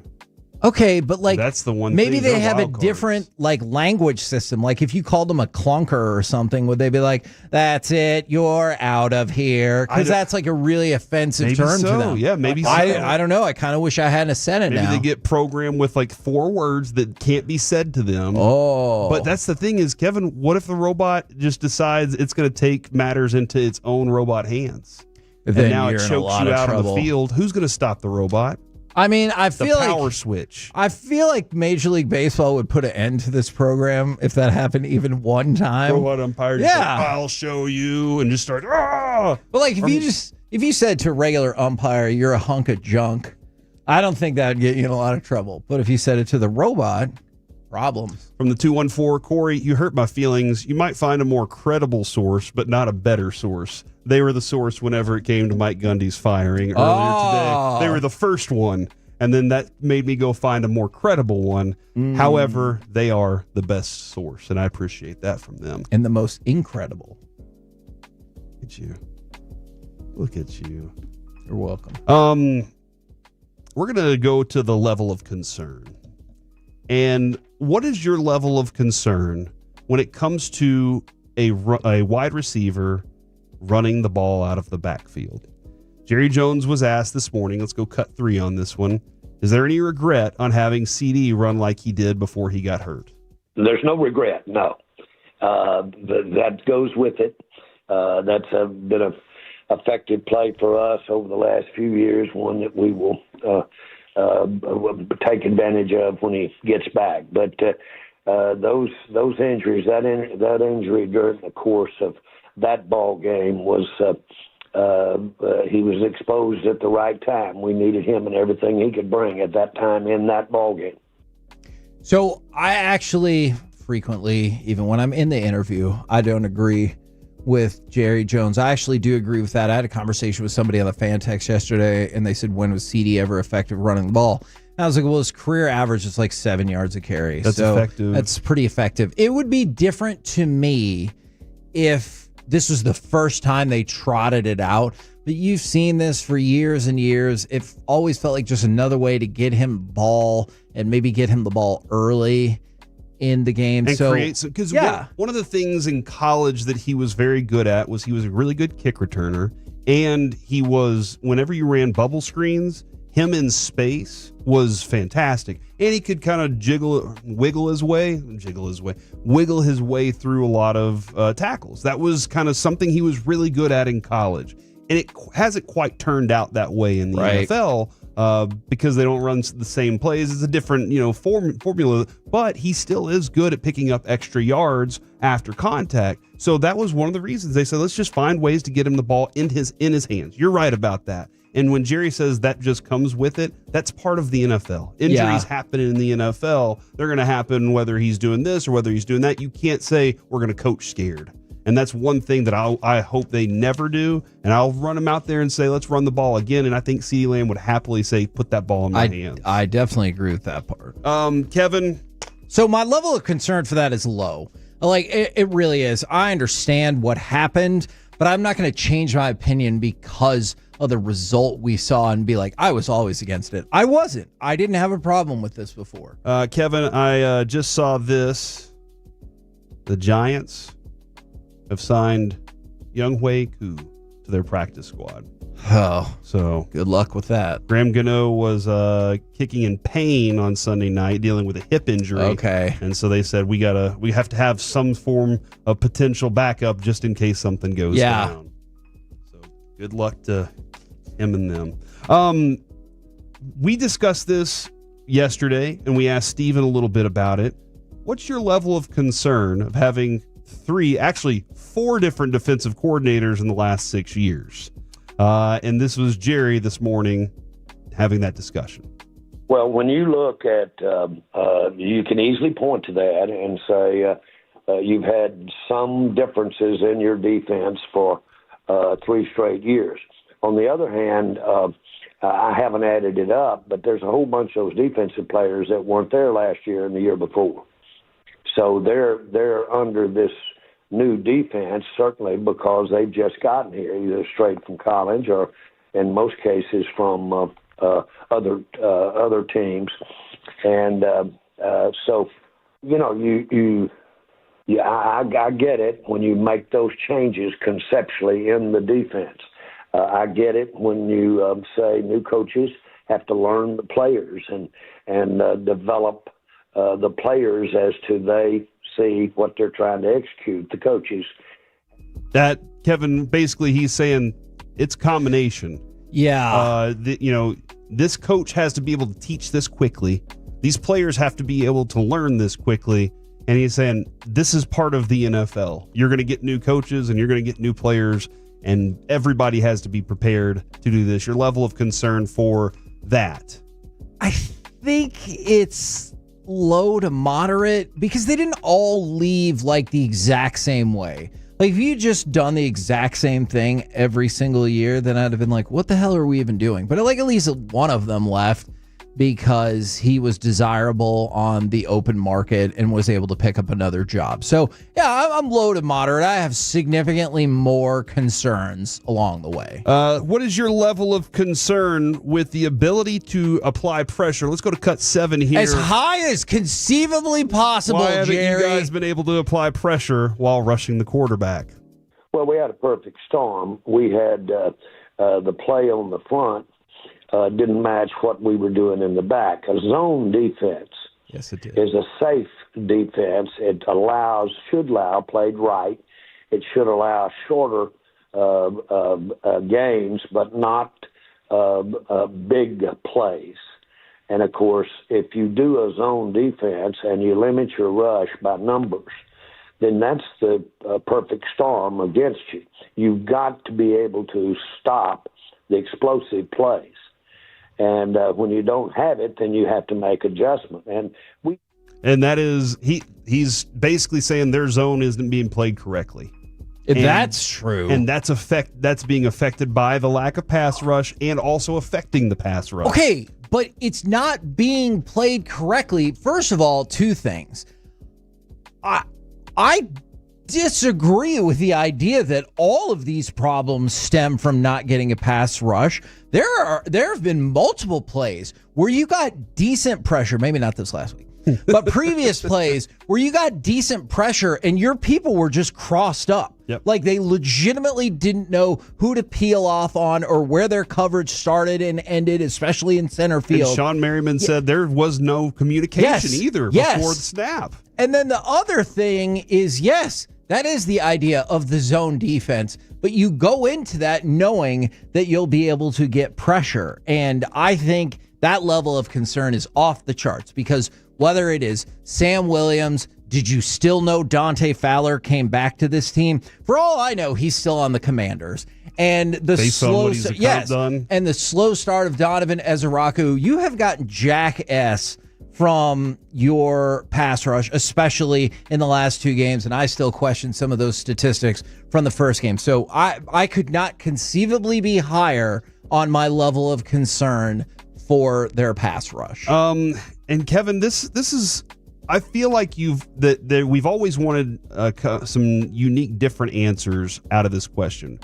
Why were you fine with signing Dak and CD instead of getting a trade package back like you got from Micah? Well, because at some point you look at where you're trying to go as a team and look with how you can afford to get there, which has to do with the cap. We decided 2 years ago that we wanted to go forward with Dak. Now, that was quite a challenge because the combination of what we'd been paying him plus what we ended up paying him really takes up, if you will, your currency. That's just what it is. All right, let's stop that right there.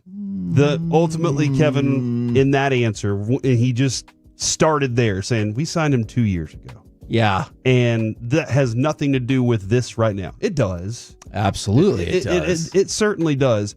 But it is that we've made the decision that we've put this much of our cap into him and CeeDee Lamb, and we weren't willing to do it for Micah Parsons. Now, he never said whether or not he thought Micah was a better or worse player than those two.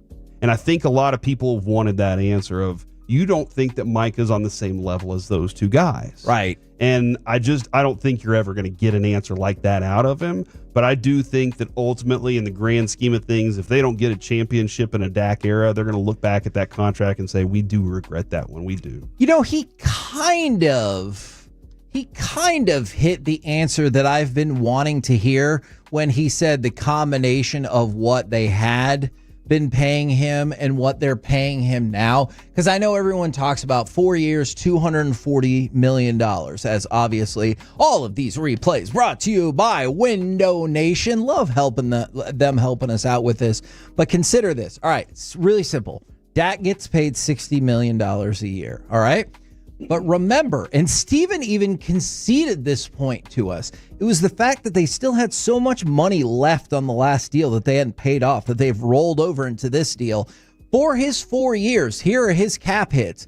$50.5 million, $74 million, $68 million, and $78 million. If you're like, hold on, that's a hell of a lot more money than $60 million per year. Guess what? You're right. Also, when his contract's up, you still owe him another $9 million off of the cap. Not owe him. You But still off the cap. owe, off of the cap. We feel like the cap is our money. All the other money's Jerry's. Yes. Right? All right. And so essentially, you're talking about $40 million that you had to fold into this contract. And if they would have been doing business a little bit differently and they wouldn't have had to fold any of that money in there, $40 million. I wonder who would have cost about $40 million, give or take. Oh, yeah, Micah Parsons. And so I realize that's for per year versus over the life of the Dak contract. But I just... He operates, and we've talked about this before, Jerry Jones still operates as if it is 1991 and most people cannot access or understand the salary cap. Look, just because I can't doesn't mean that Kevin can't, all right? And Kevin is the one that I decided can, and I can't. I real quick wanted to go back and do something we didn't do at the beginning of the segment, Kevin, and that is remind people that this was the level of concern.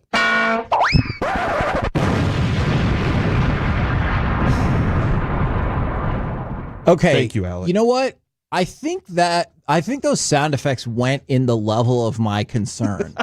Like, I think it was like everything kind of started off easy, but then the nuclear explosion or whatever it was at the end. Yes, that is my level of concern for the pass rush. We're the KNC masterpiece right here on 105.3 The Fan. Coming up next, we're going to do our Cowboys sweet ticket giveaway, and also we're going to navigate the NFC East with history for the Eagles and the wild world of the now benched Russell Wilson. Next on The Fan. It's a must-listen on your lunch break. Rangers manager Bruce Bochy brings us the latest and has fun.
I mean, of course you have. It's the Rachel. Oh, is that your name? No, I mean like your name. No, I'm Jen. My name's Jen. Right, but I just mean like this is your haircut, but that's hair in your head. I'm not saying this is your hair. Okay.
Independent train dealer, traininfo.com. It's hard to stop a train.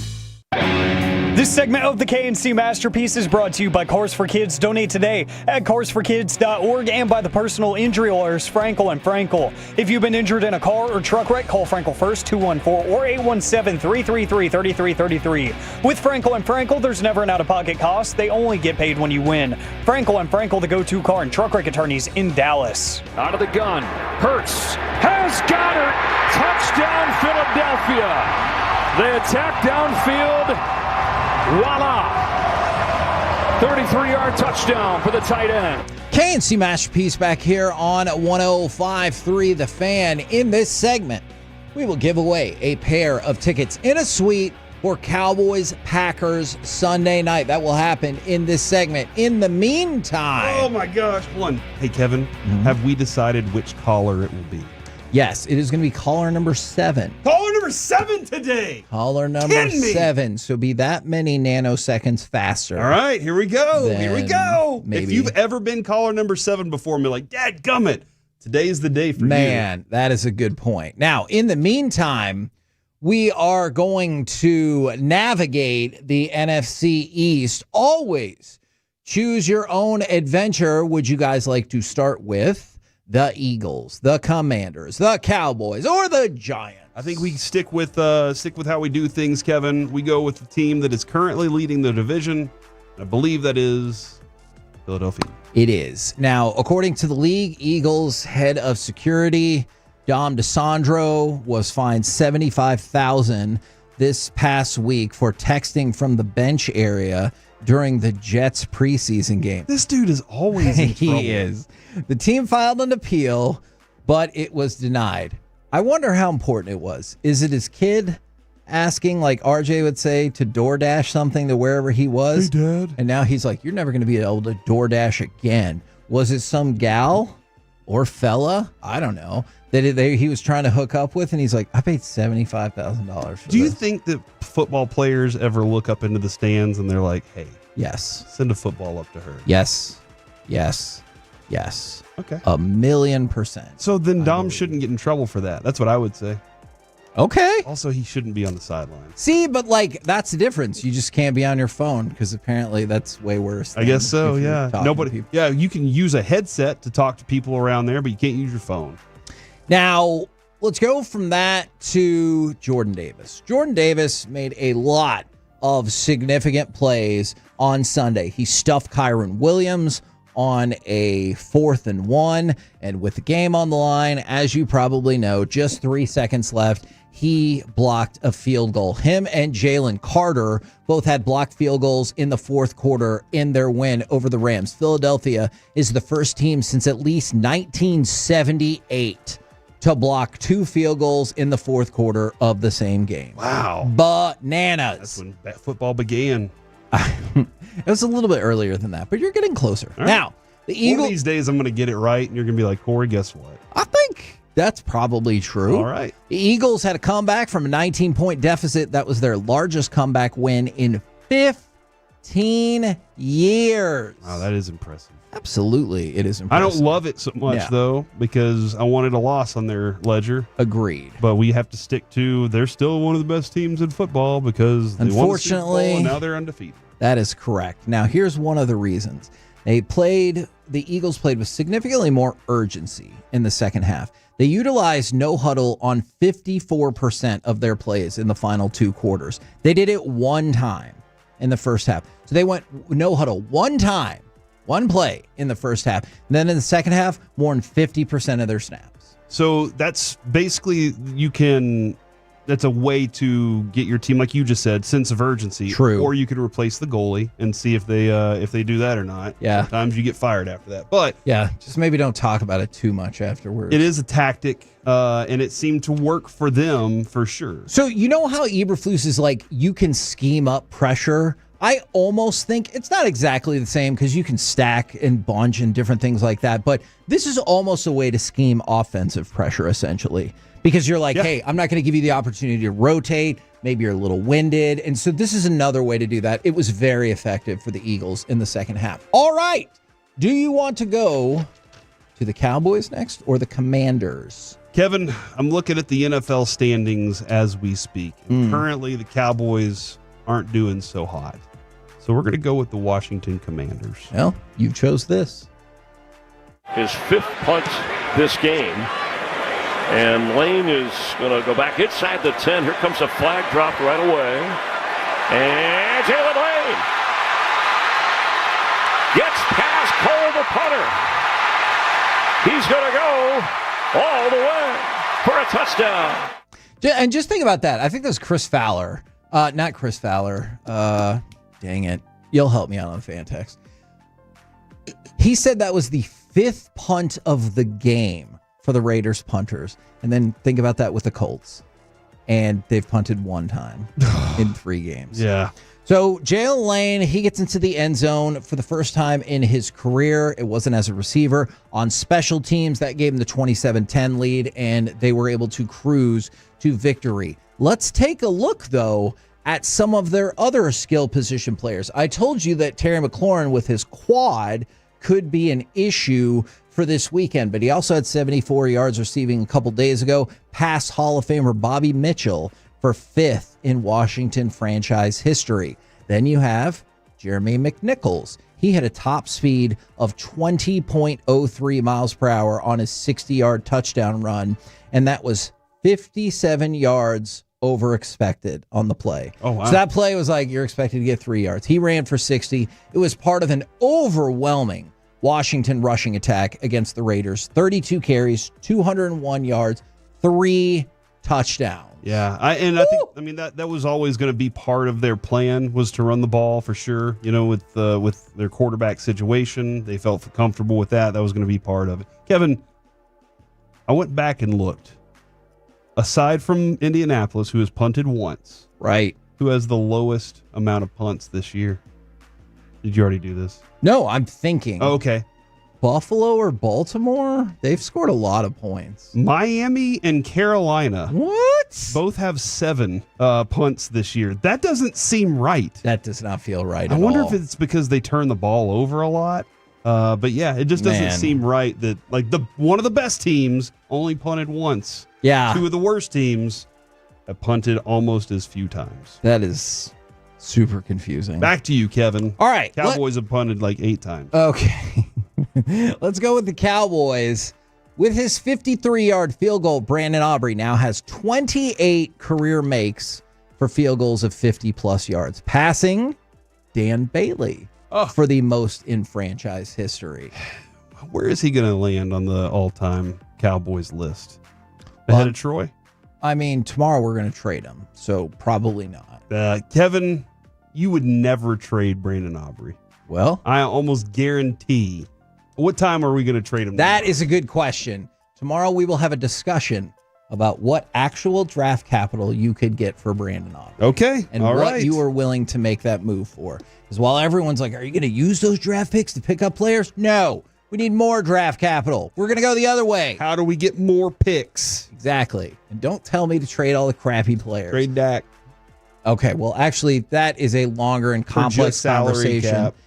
I support that.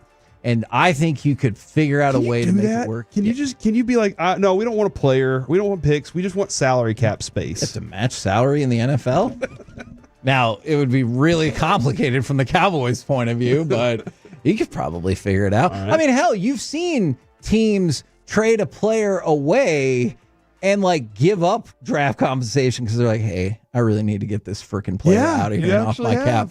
Now, Javonte Williams, 76 yards on only 10 carries, 7.6 yards per carry, highest rushing average by a Cowboy with at least 10 carries since Tony Pollard had 9.36 yards per carry in a game a couple of years back. So good on you, Javonte Williams. Also, that Mickey was talking about that this morning. Like we really need a home run threat. They aren't a home run threat, but they have been getting some big yards. Sure. Unfortunately, both big yard plays have been coming with repercussions afterwards. That is very true. Now, shout out to Jake Ferguson as well. 27 receptions this season, the most by any Cowboys player through the first 3 games of a season, and the 13 catches in a game were a career high for Ferguson, but also the most by a Cowboys tight end in 13 years. That was, of course, Jason Witten.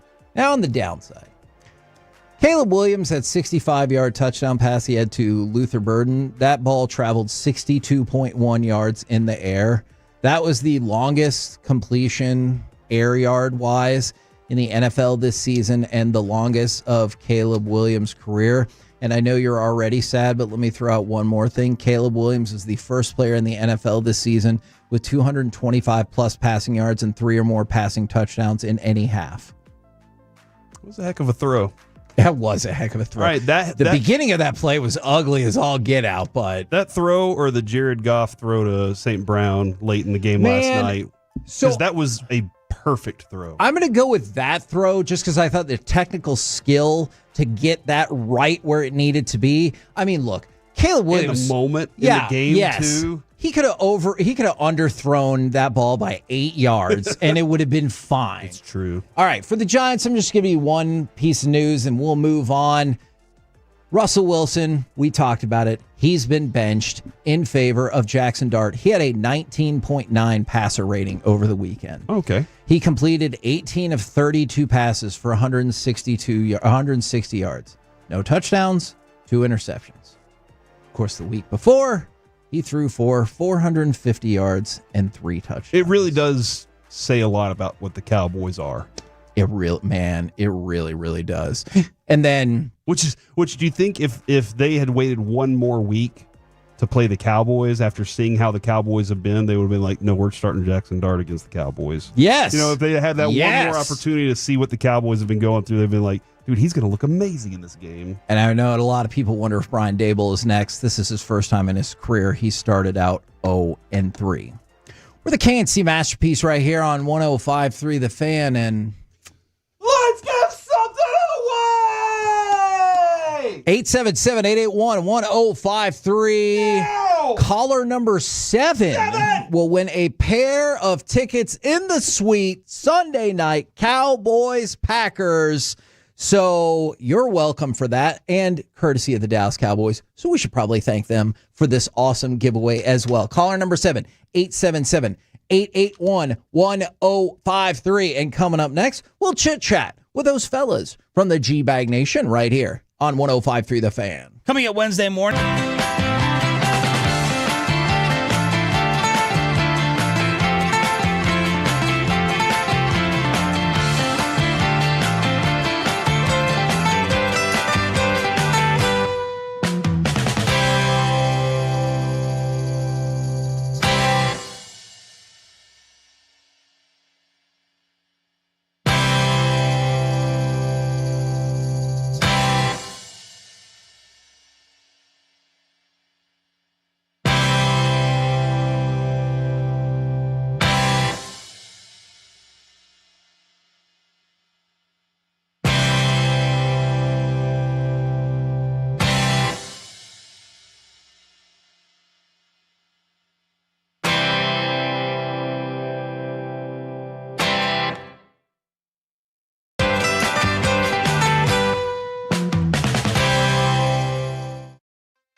you've got to forget something else to remember that Uber Eats has groceries. No, that's absurd.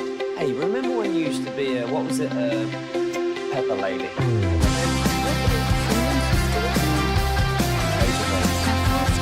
Not Menthol? No. You said that. Was it Spice Girl? Doesn't sound right. What's it, Saffron Squad?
Five is also presented by Bearded Monkey Sports Bar and Jake's Burgers.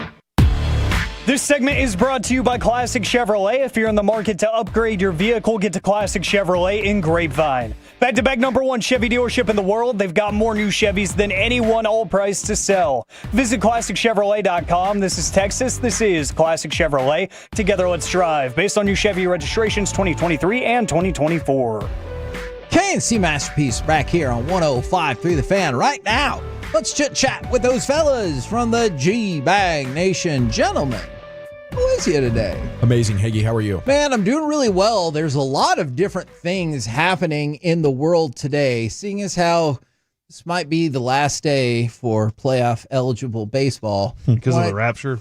Yes, either because of the rapture or because we have to keep playing games. What do you guys think about the approval of the automatic ball strike system for 2026? I know it looked like it was going in this direction for a while, but what do y'all think? Now, this is going to be challenge system? Correct. Okay, like we saw in spring training. Correct. Each team has 2 challenges. Yep.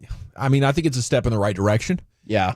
And I was surprised last year in spring training how accurate the umpires were. We never saw a challenge overturned. So I think the challenge system will make them even more locked in the best version of themselves. So, but I mean, with me, I just think a lot more stuff should be computerized in sport already. We were just talking about the tush push and the false starts. Like, yeah.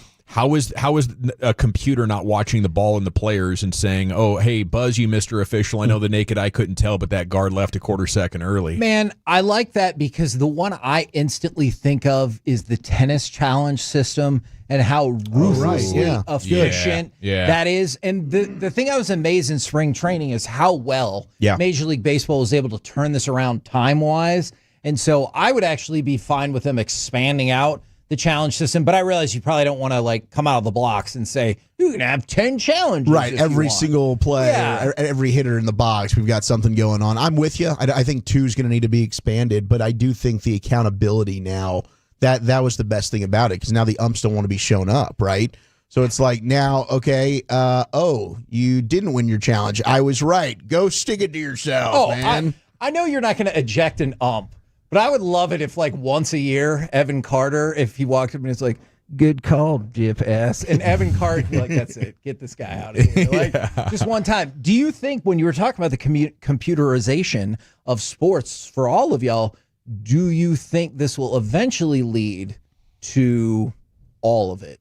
Oh, yeah, because what's going to happen is 2's not going to be enough. 2's going to be bad, and, an umpire is going to have a bad day, and halfway through the game, both challenges are going to be used, a big game in the 9th inning, and teams are going to say, well, there needs to be more challenges, and MLB is going to say back, well, what's the limit? I mean, we can't just have challenges every play, and then they're going to be like, oh, well, maybe the solution is to just trust the computer, because what this is going to allow us to do is have a lot of data points that the computer is just a lot better than the naked eye determining the height and the speed and everything. It's a lot.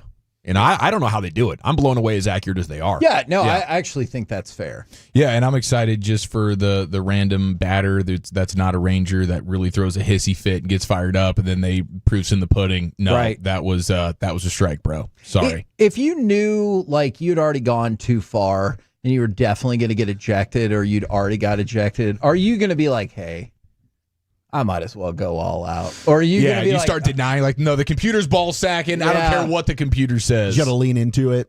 Yeah, like if you're like too far in now. Yeah, exactly. I think about that sometimes when like you hit the minimum threshold that you're going to get fined.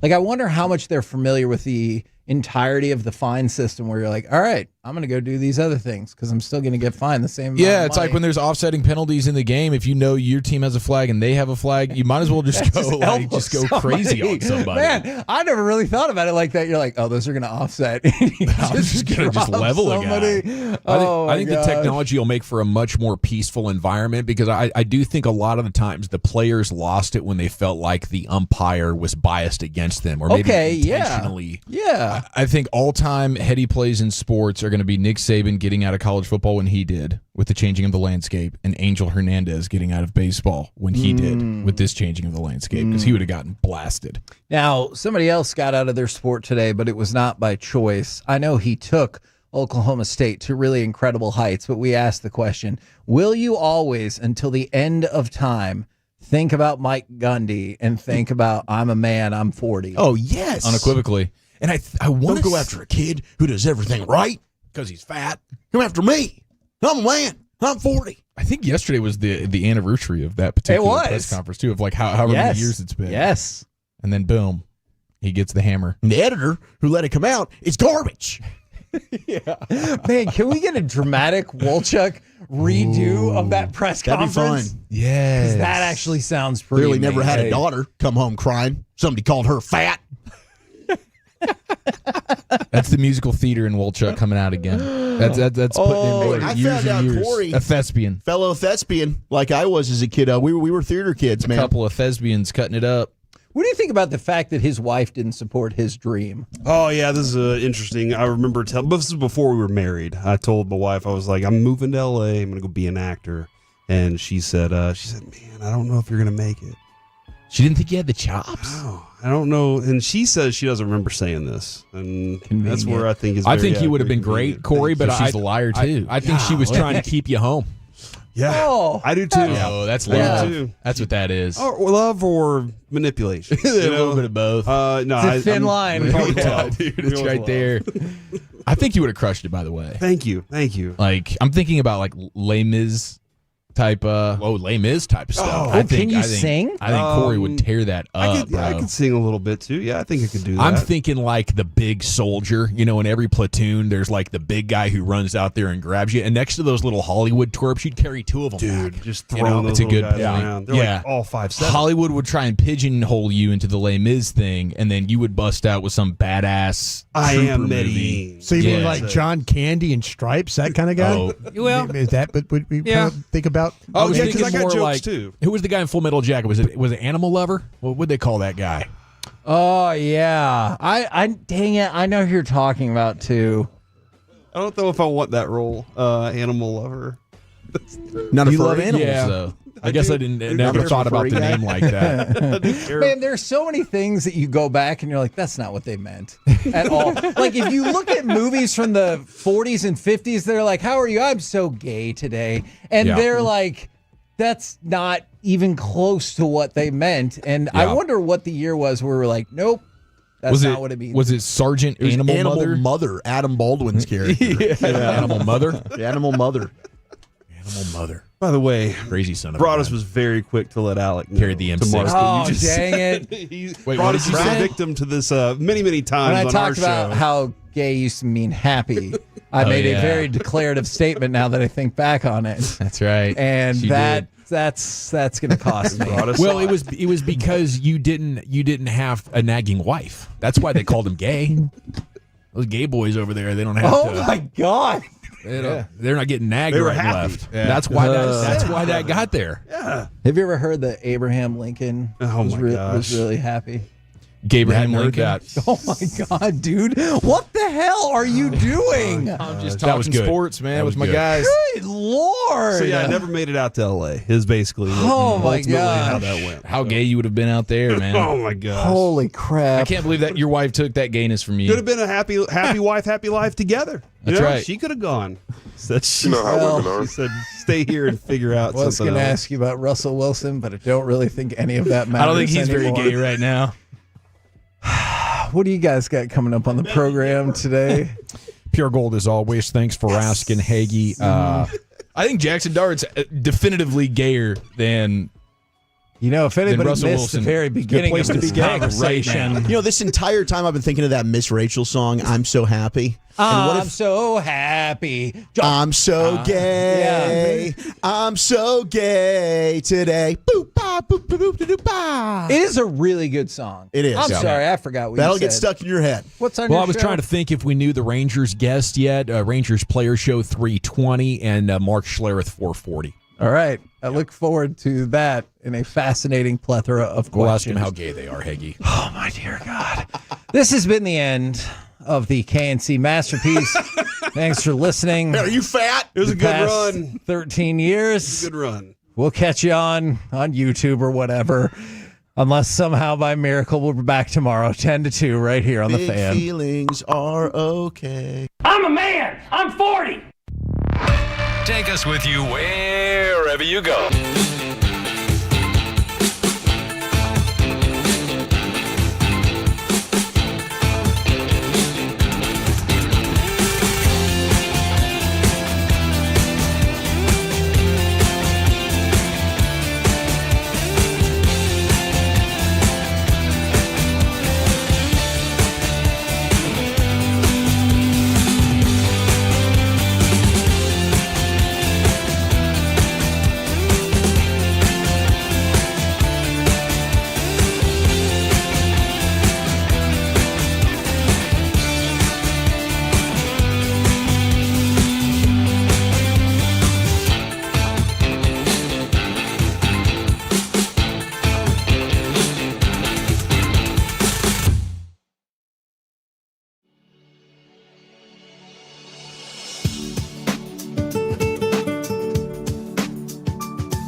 day. Welcome in. Okay, we got 4.5 hours of sporting conversation coming up here for you. General at your service at ease. There's Broadus, the former Cowboy scout, the Super Bowl champion. Lucius Alexander is in the Pimp Cup at Master Control here, 75 and Fitzy, fixing to go 4.5 flawless, keep the Gators down best he can. Woolchuck and Chia follower here. Carter Freeman's coordinating your video. And along with you, we are the Gbag Nation here on 105.3 The Fan. Everybody good? How about this one for you, Dawson, Wonderful. right off the jump? Metrics tell you that the Packers' offense is number 1 in the league versus no pressure. Ooh. Oh. Dallas is ranked, defense is ranked 32nd. Passing versus no pressure. Well, That's good thing wild. we got Clowney coming. Let's go. That's right. Couple of news items here over the last hour.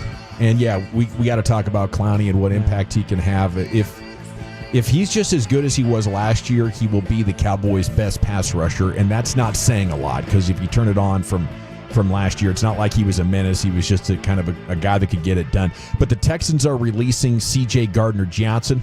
Surprise there, had 6 picks in a Super Bowl with the Eagles last year. Apparently, he's very opinionated, and that was part of the reason the Bird Turds dealt him.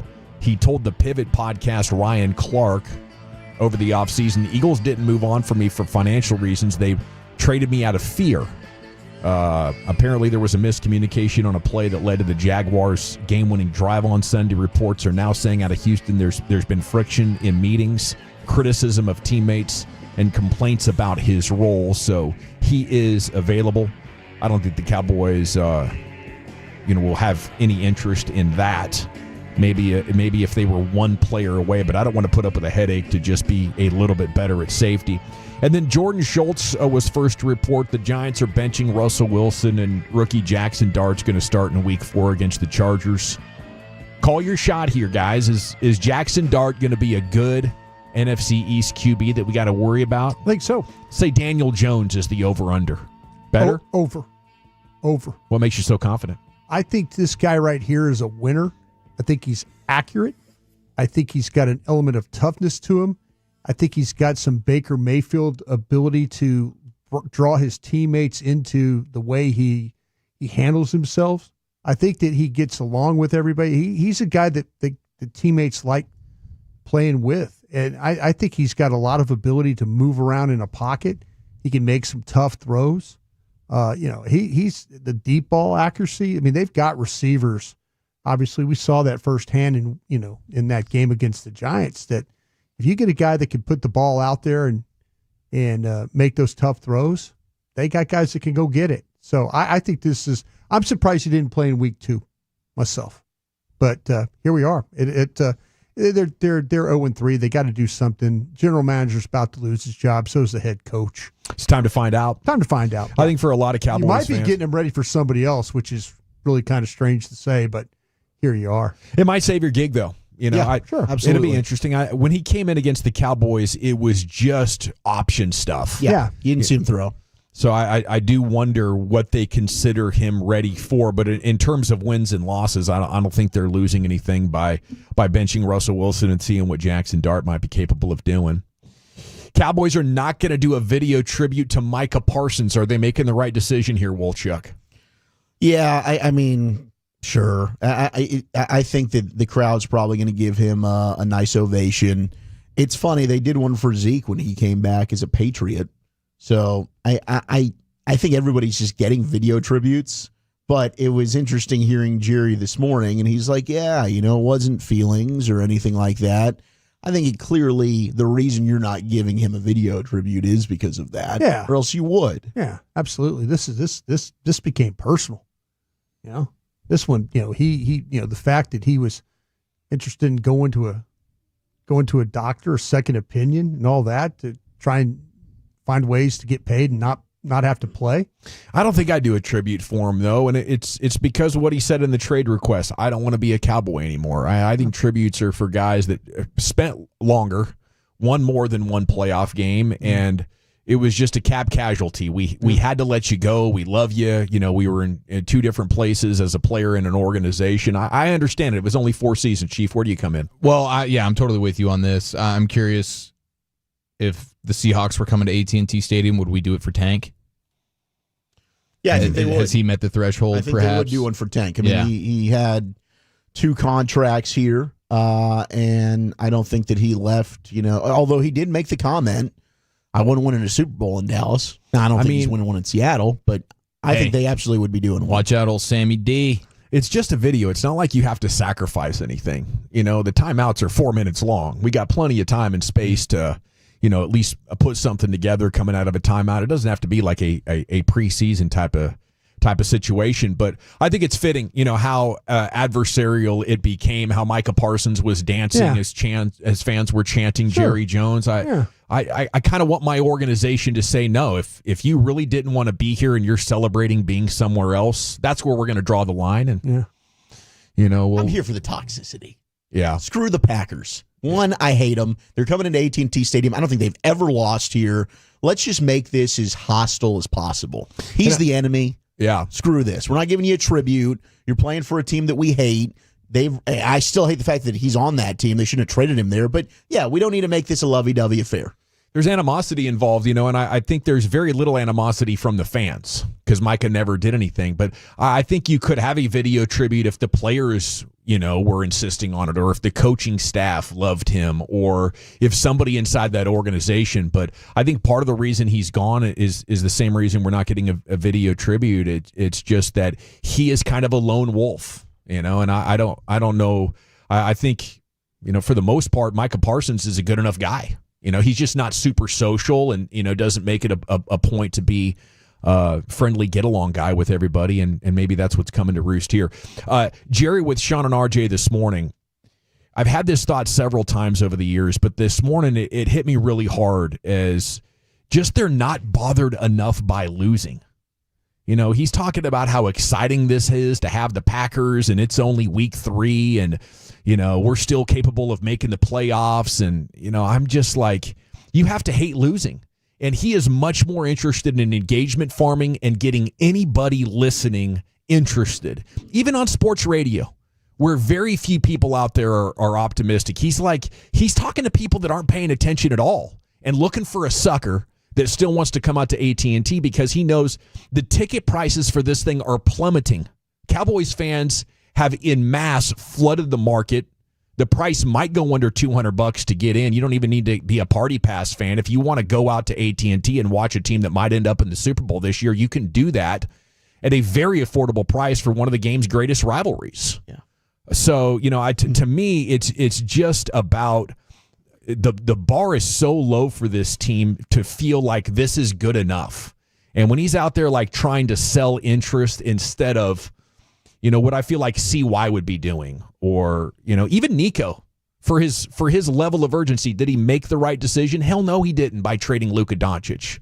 But he had a vision, and he was willing to boldly and urgently do what he felt like was going to make. This team is just cruising through, resting on its laurels, living off its past, and trying to get whatever fan out of the tens and tens of millions are foolish enough to go buy a ticket to go sit and watch that dumpster fire. They don't care that they're bad. I think everything's fine. Sorry, Brian. No, it's okay. I think what he really might be doing here is, now that he is in the Hall of Fame, I think he feels a responsibility to the league, and he's trying to sell, I think, the league. When you start to talk about, the rivalries and stuff like that, he's going to get his money regardless. He really is. He's going to get TV money, selling tickets and all that. That's nice. Merchandise. If you're going to get it, then have some standards and say, hey, guys, this isn't good enough. We suck, and I'm not going to rest till we're better. If you're going to get all your money, he looks at it like when things get boring, he's going to stir it up or sell. But his words exactly. Well, but like I said, he feels a responsibility to sell the game. He feels like he's a steward of the game. Yeah, is what he is, and that sucks. And fans have to put up with an owner that's more interested in that than winning. No, that's true. I mean, absolutely. Now it falls on his son and Will and Shoddy and those guys. Yeah. But when he talks as a steward of the league, as a member of the Hall of Fame. That's his ideas. Now, if you want, like I say, if we want to go after, Steven and Will, and go after Shoddy and anybody else that's involved with the organization, I think that's fair. Yeah. But I know him. I know Jerry. He really does love the game of football. and he's trying to promote the game of football. That's what he's trying to do. Everybody else is the one that's doing the picking the players and stuff. Yeah, like it's that. like he's a minor league guy. Like, hey, come on out. Doesn't matter where we are in the standings. You got baseball in town tonight. Don't you want to come have fun watching it? Not really. Yeah. You know, I need the context of knowing my team has a chance of being champions at some point. Otherwise, it's just a sports spectacle that you're selling. And right now, the only thing intriguing about this organization is how he'll react after back-to-back double-digit loss seasons. It's the only thing interesting. Maybe that will make them urgent enough to shake things up. He did it for 3 years. We were bad. We were 5-11 bad for 3 years. And Brought in Parcells? And we were far worse than this team right here. Well, the thing that's unfortunate is this league is so watered down. I mean, apparently Detroit and Philly are still the best after losing their coach, losing their all-pro center, losing half a dozen players off Philly. We're still the best. Indianapolis might be the best in the AFC with Daniel Jones. For 3 weeks. Let that sink in. All you have to do is really, really, really want to win, and you can in this league. Somebody next week is going to be 1-3 between Kansas City and Baltimore. Yeah, right? Somebody is going to be 1-3. That's fascinating. Yeah. That was incredible last night, the theater of Monday Night Football with Derrick Henry fumbling for the third time this season. He's beside himself. He can't believe what he just did. But Lamar Jackson was sacked 7 times. Yeah. He was amazing outside of that with the 3 touchdowns, no picks, and 288 yards. And watching him might be the best ticket in all of pro football. But Henry with 2 fumbles that have put this team at 1-2 instead of 3-0. It's unbelievable. I think Baltimore's going to be just fine. They just might have to play on the first weekend now. Yeah. I mean, they're clearly not the same level of one of these like 3-loss teams for a season. Like we've seen Baltimore can really run it up in the regular season, but their defense is getting tore up, dude. Yeah. Their defense is in a world of trouble How about the offensive line giving up 7 sacks? Yeah, the offensive line giving up 7 sacks. Shocking. I mean, they did start 0-2 last year. I think they were 1-2. They were the exact same. They beat Dallas to get their first win here last year, right? Exactly. So, I mean, this it's not like uncharted waters for Baltimore. They'll be just fine. With the Steelers, Bengals, Browns, they'll still win that division. But that was really impressive for Detroit. And I know, like, I had Detroit as one of my bold predictions. They're going to miss it. Man, Calvin Shepard's got that defense playing really well. 8 coaches that they lost. I think Dan Campbell, this could be his coach of the year season if he's able to keep this thing afloat. That's a hell of a coaching job. I don't know who the new OC is. They said his name a couple of times last night, but that was a really cool play with the handoff to the wide receiver, St. Brown, who then flipped it to the running back. That was awesome. That was a 2-point conversion play, wasn't it? Yeah, that sounds about right. No, it was a 4th down. Yeah, Campbell got that from the Saints. Saints ran that play when he was on the staff. And they had to flip to Montgomery, Montgomery back to Goff, then Goff finds St. Brown. They had a couple of trick plays that were pretty fun. Mike Gundy fired at Oklahoma State, 21 seasons in the job. About time. He's 58 years old, which means it's been 18 years since I'm a man. I'm 40. Yeah. But hell of a run there for Gundy. Yeah. If you don't embrace the transfer portal and paying kids and all that stuff like that, Dabo Swinney's going the same path. You know, you got to adjust to these things. You got to be that. You can't just sit there and be, this is who we are, and this is, the program would be better, blah blah blah. If you don't adjust to the times, you're going to get left behind, and you're starting to see that at Oklahoma State, and you're starting to see that at Clemson a little bit. They had 60 new players this year. Yeah, 6. That's unbelievable. They had to overhaul. Well, Memphis had 70 and beat Arkansas the other day. Wow. So if you get it right, you can do amazing things. But it makes me feel like I wonder, are they just kind of like farm systems? Everybody recruits their players, and then whoever is good is going to leave unless the boosters come up with $1 million. Yeah, the teams. The interesting these games where it's like the really goods against the mid-level teams. You're evaluating the mid-level team, and if mid-level team player has a really good game against you, you're going in the transfer. You're talking that kid into coming and playing for you. Is what you're doing. You're really. That's why these early season games, the Sam Houstons that Texas is playing, and the UTEPs, and UT San Antonio. UT San Antonio is better though, but you're just evaluating. I mean, if I was working at one of these schools, I would just evaluate all the teams that are the second tier teams, and I would just start picking off your players. Is what I would do. That's the way everything's going to go. The teams that are the haves are going to end up with, and look what Texas Tech's doing. Yeah. Texas Tech's defense has gotten remarkably better because they've got money now. And if you want to stay where you were and say we're not buying into that, we're going to do it our way and we're going to be different. You're going to get fired. You get 3 wins and then you get blown out by Oregon and then you lose to Tulsa for the first time in 74 years. I think is what happened there, and he is gone. So best of luck to Oklahoma State. I mean, it's incredible. In 2021 they had 12 wins. In 2023 they had 10 wins. And felt like they were bumping along and competing in the Big 12, and then bam, it's all over. Is no doubt it hit a tipping point here, the new college football landscape over the last 24 months or so. We got to run Gbag Nation. We got the Gbag of the Day champ on the other side, and Woolchuck's top 10 at 220. Buddy, what's the subject? Top 10 trash talkers in all of sports. 877-881-1053. Who's the best trash talker in sports history? That's next.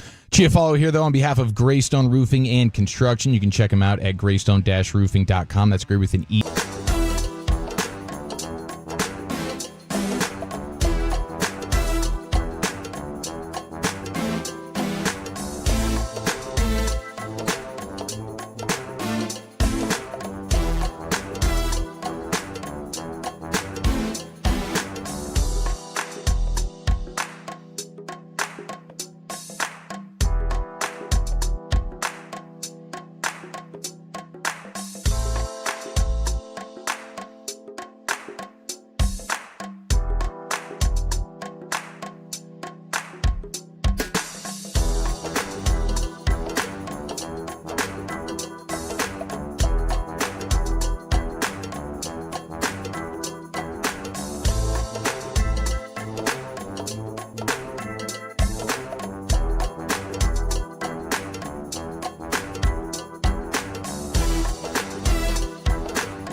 I'm not really prepared. I couldn't possibly. At T-Mobile.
you can do both. Get a new AC system for as low as $89 a month and enjoy a 5-day, 4-night stay in Cancun on us. Call 214-655-COOL or visit astardfw.com. Restrictions apply. Visit website for details.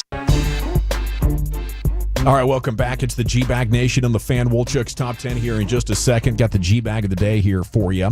And the segment's brought to you by the Frankels. If you've been injured in a car truck wreck, call the Frankels first, 214 or 817-333-3333. There's never an out-of-pocket cost. They only get paid when you win. The Frankels are the go-to car and truck wreck attorneys in Dallas. Also brought to you by Cars for Kids. Donate today, carsforkids.org. Into the Pimp Cup we go. Here's Lucius with our champion. After you back it up and stop. Wow, drop it like it's hot. Gbag of the day, we do it every weekday on the Fan. We play the champ right about here. Our champion audio right here going for day number 2. It is Fred from the Fan After Dark. I don't know how to describe this. Let's see. He sounds like an artist on tour, and this is a 30th city. 30th city. Driven by our D&M Leasing Studios. Thanks for turning it on, leaving it on. 105.3 The Fan. Welcome in H-Town. Glad to have each and everybody on board on a Sunday morning. H-Town. Oh, my God. Did I just say that? Freddie D, there's nobody like him, is there? Oh, he's a incomparable. one-of-one. He is a one-of-one. All right, Dallas. Yeah. Okay, Austin. Want to get away? Yeah. It really is a Southwest commercial, man. Man, it's tough. Good thing Fred's been around here for, year and a half or so now. Yeah. I mean, if you just show up at a town like a concert and do that, the concert is whipped at that point. There's no recovering from that. You better nail everything, every song, just as it sounds on the record. And maybe the fans will forgive you. Maybe. All right, here's Wolchuk, the Woolly Bully, Zach with an H with your top 10. Thank you very much. 877-881-1053. Who are the greatest trash talkers in the history of sports, and who do you think currently might be the best trash talker? But it is a Toxic Tuesday. Probably Gary Payton. Gary Payton, the glove. Certainly I saw mentioned on quite a few lists when I was looking through some of this. It is a Toxic Tuesday. Conor McGregor. Yeah, McGregor's going to be high. Who the F is that guy? Who is that guy? Yeah, Conor is going to be high on this one. For sure. Very, talking very about high. the list still? Yeah, 100%. Apparently, if we're talking about... And just every day, in daily life, Conor, a high one. And C.J. Gardner-Johnson, if we're including against his own teammates, apparently. Yeah. He got into that altercation with one of the rookies on Filthy. And then him and Baker just went at it on a Monday night a couple nights ago. They took that to social media. I don't think he's going to be signing in Tampa Bay. Or Philly. Probably not welcome back in Philly. I was wondering initially, would he be back in Filthy? And then you reminded me of that Pivot podcast interview. It's no, probably not there. Maybe Detroit. I think that was one of his other stops. Does Man Campbell want him back? Maybe he likes that. But tensions got a little high between Dave Portnoy and Greg Olson as we go to one of Barstool Sports shows that Portnoy is hosting with Gruden and Greg Olson. I guess Greg comes on every Monday. And, I guess Portnoy was just going after him for his attire. Well, I mean, the shirt with the hat. Well, the hat is just because I haven't done my hair this morning. A logoless hat. It looks like you're heading straight to the NLCS or something to call a game. No, I got Unbelievable, just straight look here. Hey, listen, I'm just going to be honest. If I'm going to keep getting a hard time from this show, I might just bag Monday morning. Just be like, you know what, you guys are on your own.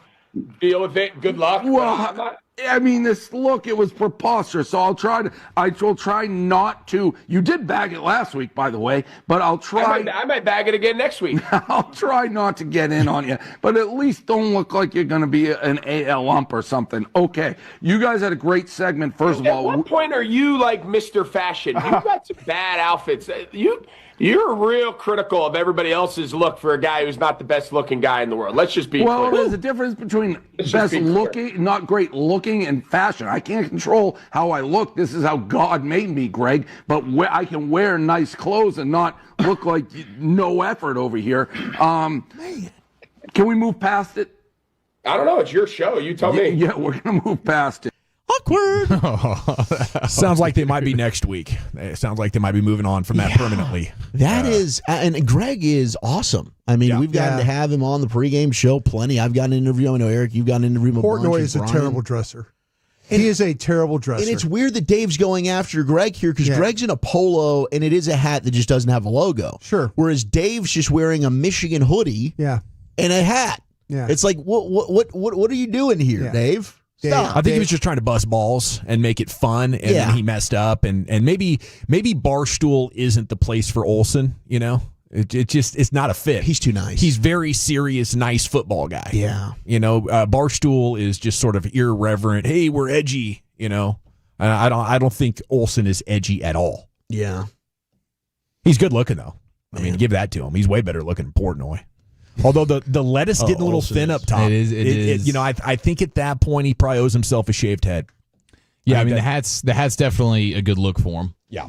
But I was surprised that he was getting a little bit saddened by the way Portnoy was coming out. He was a little butthurt in here. Yeah. It's not what I would expect from. But I guess maybe he doesn't have much of a relationship with him because they just started that show at Fox, so it's like they don't really have that many interactions, and Portnoy was talking to him like it's one of his longtime buddies buddies. Yeah. So Portnoy is on one though. Like he gives no bleeps. His tweets or whatever get favored into my algorithm and liked and whatever, and he is super critical right now. Like I would think, what's going on, Dave? I mean, he's hammering everybody, coming out guns blazing right and left. Oh yeah, he dunked on Wilbon yesterday. Yeah, is that the one that you saw? It was multiple. Yeah. Well, the what did he say to Wilbon? What did he say about him? Wilbon, when they were saying goodbye to Bruce Pearl because Bruce Pearl's hanging him up, Wilbon just said something about how Bruce Pearl's become a divisive figure or something. Oh, I see. Oh, yeah, interesting. How so? How's the divisiveness? He didn't go into detail? No, he did not go into detail. I'm not even familiar. I don't even know what Bruce Pearl does other than sweat. I think Portnoy said that you only like people to speak on social issues if you agree with them. That was kind of the... Oh, okay. Yeah. Okay, I get it. All right, I know where he's headed there. All right, let's get into the top 10 trash talkers in sports. This was a fun list. And currently, I mean, we got a lot of good text flowing in. Larry Bird and Ric Flair. Ric Flair, certainly. I mean, anytime, Lucius, you fire off those Ric Flair clips, and I get it, like that's showmanship, that's part of wrestling. Like Dwayne "The Rock" Johnson was great at that. Can you smell what The Rock is cooking? Crabtree versus Talib, that was a tremendous battle, and that goes back to Dallas Carter versus Berkner right here in our own backyard. The chain snatch. I think I saw Crabtree just do an interview, and he was asked who the biggest trash talker was, and he said off the field it was Richard Sherman. And he's got to be referencing the Richard Sherman interview with Aaron Andrews after the NFC Championship game, where he was like, you're going to try with a sorry-ass receiver like Crabtree. That's the result you're going to get. Sherman was great. He took the microphone from her. Can I ask our boxing expert, Lucius, a question? Lucius, where would you rank Muhammad Ali here? In trash he's talk definitely up there. He's up, it's top of the list, man. If he's not number one, he's number two. Yeah, I would think that. And he should be number one. When I was thinking of the Jordans and the Larry Birds and stuff, I started thinking of Muhammad Ali as well. Like these guys. Yeah, Muhammad Ali's going to be numero uno. Oh, is he? Yep. Yeah, oh, okay. for sure. Okay. Yeah. In fact, boxing's going to take the what's top my man that used to be with Muhammad Ali? They used to hype him up. Oh, God, I can't remember his name right Brown? now. Yeah! Good pull. That's the trash talker right there. Yeah. Hell yeah. Was that his inspiration to go there? I don't know, but Reggie Miller was great with the Spike Lee stuff. Oh, yes. He had some massive moments. I don't know if he was like quick-witted and clever like some of the others. Yeah, Steve Smith getting texted in here. Oh, yeah. Steve Smith had some good ones. Chael Sonnen. That is a great pull from the 817. In fact, Chael Sonnen should be number 10 over Ronda Rousey, who is number 10 on this list. And yeah, she was just weird. Yeah, and Ronda had some good lines, like in her prime, like when her and Miesha Tate were going at it, and before she fought Holly Holm, she had a good line about, like, yeah, she doesn't get to go vacation a ton, but as soon as she knocks out Holly Holm, she'll have more time to do so, and then Holly just kicked her straight in the head and put her to sleep, and she was never the same after that. But I don't think of Ronda as one of the most savage trash talkers ever. She needs to be off this list. Chael, though, if you go back to Chael Sonnen versus Anderson Silva, that is some of the best trash talk you will see in sports. Chael has the gift of gab. We got some other texts coming in. A lot of Ali, 100%. Yeah. Larry Bird, Jordan Lewis. I mean, heck, last year Jordan Lewis got under George Pickens' skin pretty good. Yeah. I miss Jordan Lewis. He's balling out right now with Jacksonville, isn't he? He's balling out. Doing a really, really good job. More takeaways than the whole Cowboys team. Stone Cold Steve Austin. Cortland Sutton from the 317. Huh. Does he bring a little something? Maybe. I'm not familiar with Cortland's maybe game. SMU days. I don't know. I mean, I will get to play Cortland Sutton here in a few weeks. Oh, Luka. And I got a lot of Luka Doncic responses on social media. Yeah, he likes to get in the mix. Luka old shirt. Luka certainly He'll hit you in like 5 different languages. Yeah, he will. 9 is Shannon Sharp.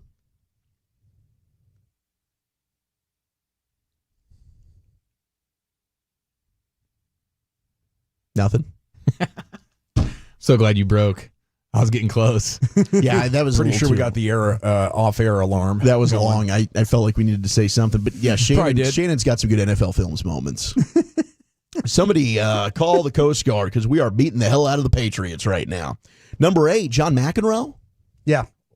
Mostly towards the refs, though, right? And back in the day in tennis, he kind of like hate talk himself. He just led the league in anger. But he's like breaking rackets and calling himself like an MFer. That was a Very pretty toxic. that was a pretty good era of tennis though, with like him and Jimmy Connors would kind of go at it, and Bjorn Borg. I mean, Bjorn Borg being the foreigner and stuff really didn't. I mean, kind of a soft spoken guy, but him and Jimmy Connors went at it pretty well. Okay, is it Ivan Lend? Ivan Lendl. Lendl? Yvonne Lendl. Yvonne Okay, Lendl. Yvonne Yeah. Lendl. Yvonne Okay, so Lendl, he has a line here. I've got more talent in my pinky than Lendl has in his whole body. Yeah. That's pretty good there from John McEnroe. 7 is Richard Sherman. And Richard Sherman, I mean, Stanford guy, very, very intelligent. He'd kind of just outthink you, outsmart you a little bit. Really, Jalen Ramsey should be on here. Some of the homework that he was doing, trying to get after his teammates in college or the receivers that he was playing against in college, like I'm DMing your girlfriends and all this. Like Jalen Ramsey took mental warfare to a whole new level.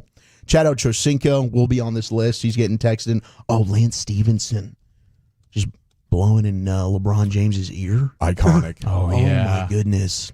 Floyd Mayweather Jr. comes in at number 6. Conor McGregor coming in at number 5 on the list. Very fitting that they're right there next to each other. Chad Johnson is 4. He's up there, and He would say, was. I think he would say Fred Smoot.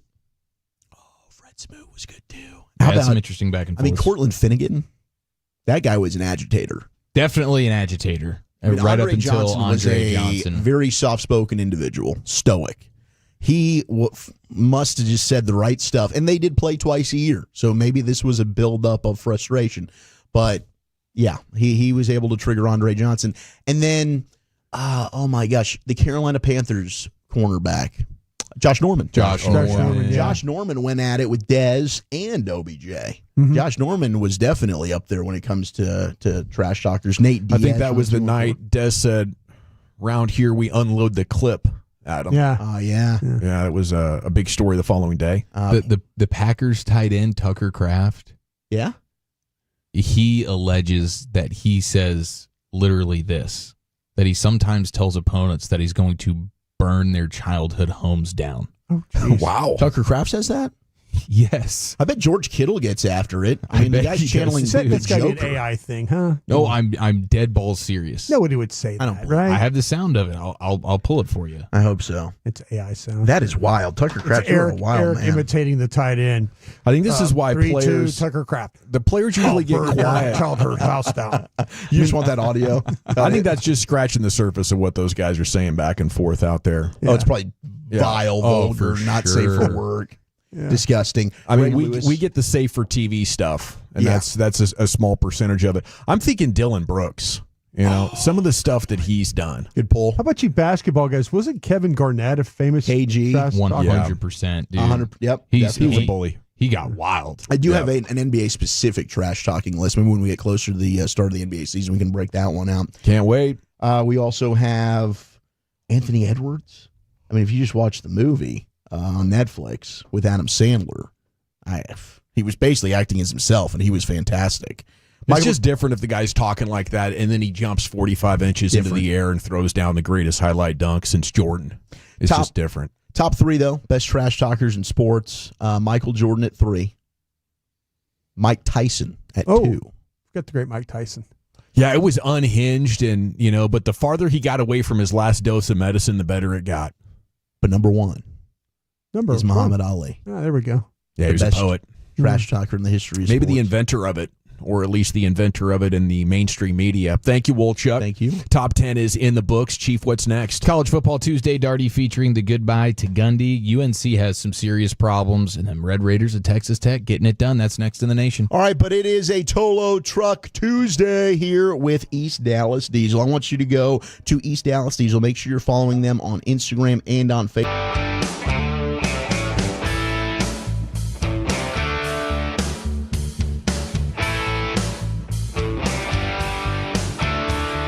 A beautiful 2024 GMC Sierra, and this thing.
Uber Eats has Lola V products? I gotta remember that. Well, you know, they say in order to remember something, you have to forget something else. Okay, now that is a very cute haircut. That's like a little shag. I've never seen it before. Well, I mean, of course you have. It's the Rachel. Oh, is that your name? No, I mean like your name. No, I'm Jen. My name's Jen. Right, but I just mean like this is your haircut. But that's hair on your head. I'm not saying this is your hair. Okay, freaking me out a little bit.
Forget something else to remember that Uber Eats has groceries.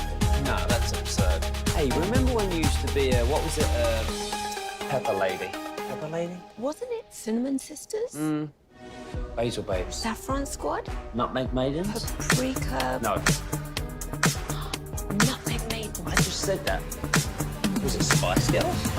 Doesn't sound right. Was it Saffron Squad?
trend this Friday. Where are we going to be, Chop? Oh, baby, it is Fire Station #1, Lake Bardwell Drive. And our one-of-a-kind Tolo giveaways continue, Bobby. We're getting you ready for the colder weather while supplies last with a sweet-looking Tolo Firehouse winter cap to keep your dome warm. Plus, we're serving you breakfast from Whataburger. We're excited to see you at Firehouse 1 in Ennis this Friday. Proudly presented by Whataburger, Fraser Roofs and Gutters, and Firehouse Movers with The Fan.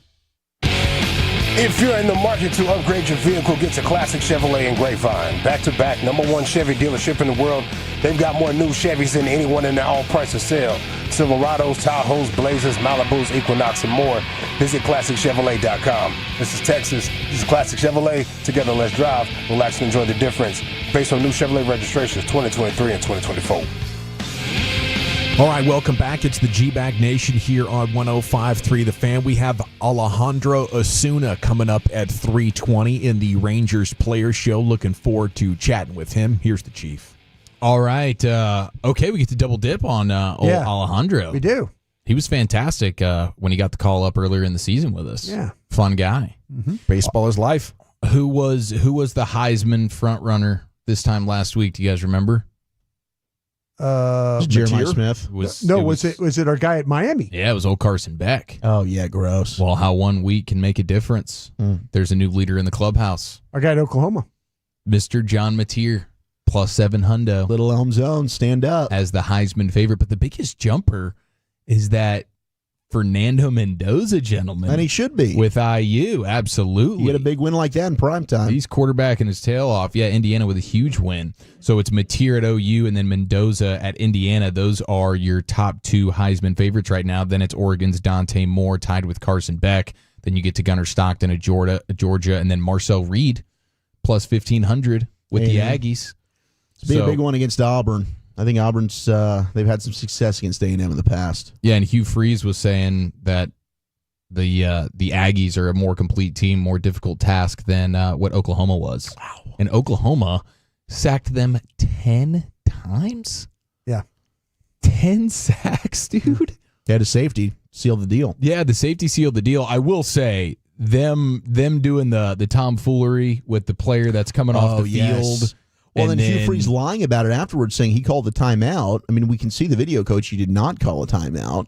Oh, I didn't realize he went. Yeah, he went to the podium afterwards, and I get the frustration because yes, indeed, like it was a gimmick play that is illegal that OU ran to perfection, where they have a player that's trying to run off the field like it's a substitution, but he doesn't come all the way off the field. So now Auburn's not identifying him. They snap the ball, they throw a touchdown to him. But Hugh Freeze tried to pretend postgame that he called the timeout. He never did, Coach. Hugh Freeze, bad person.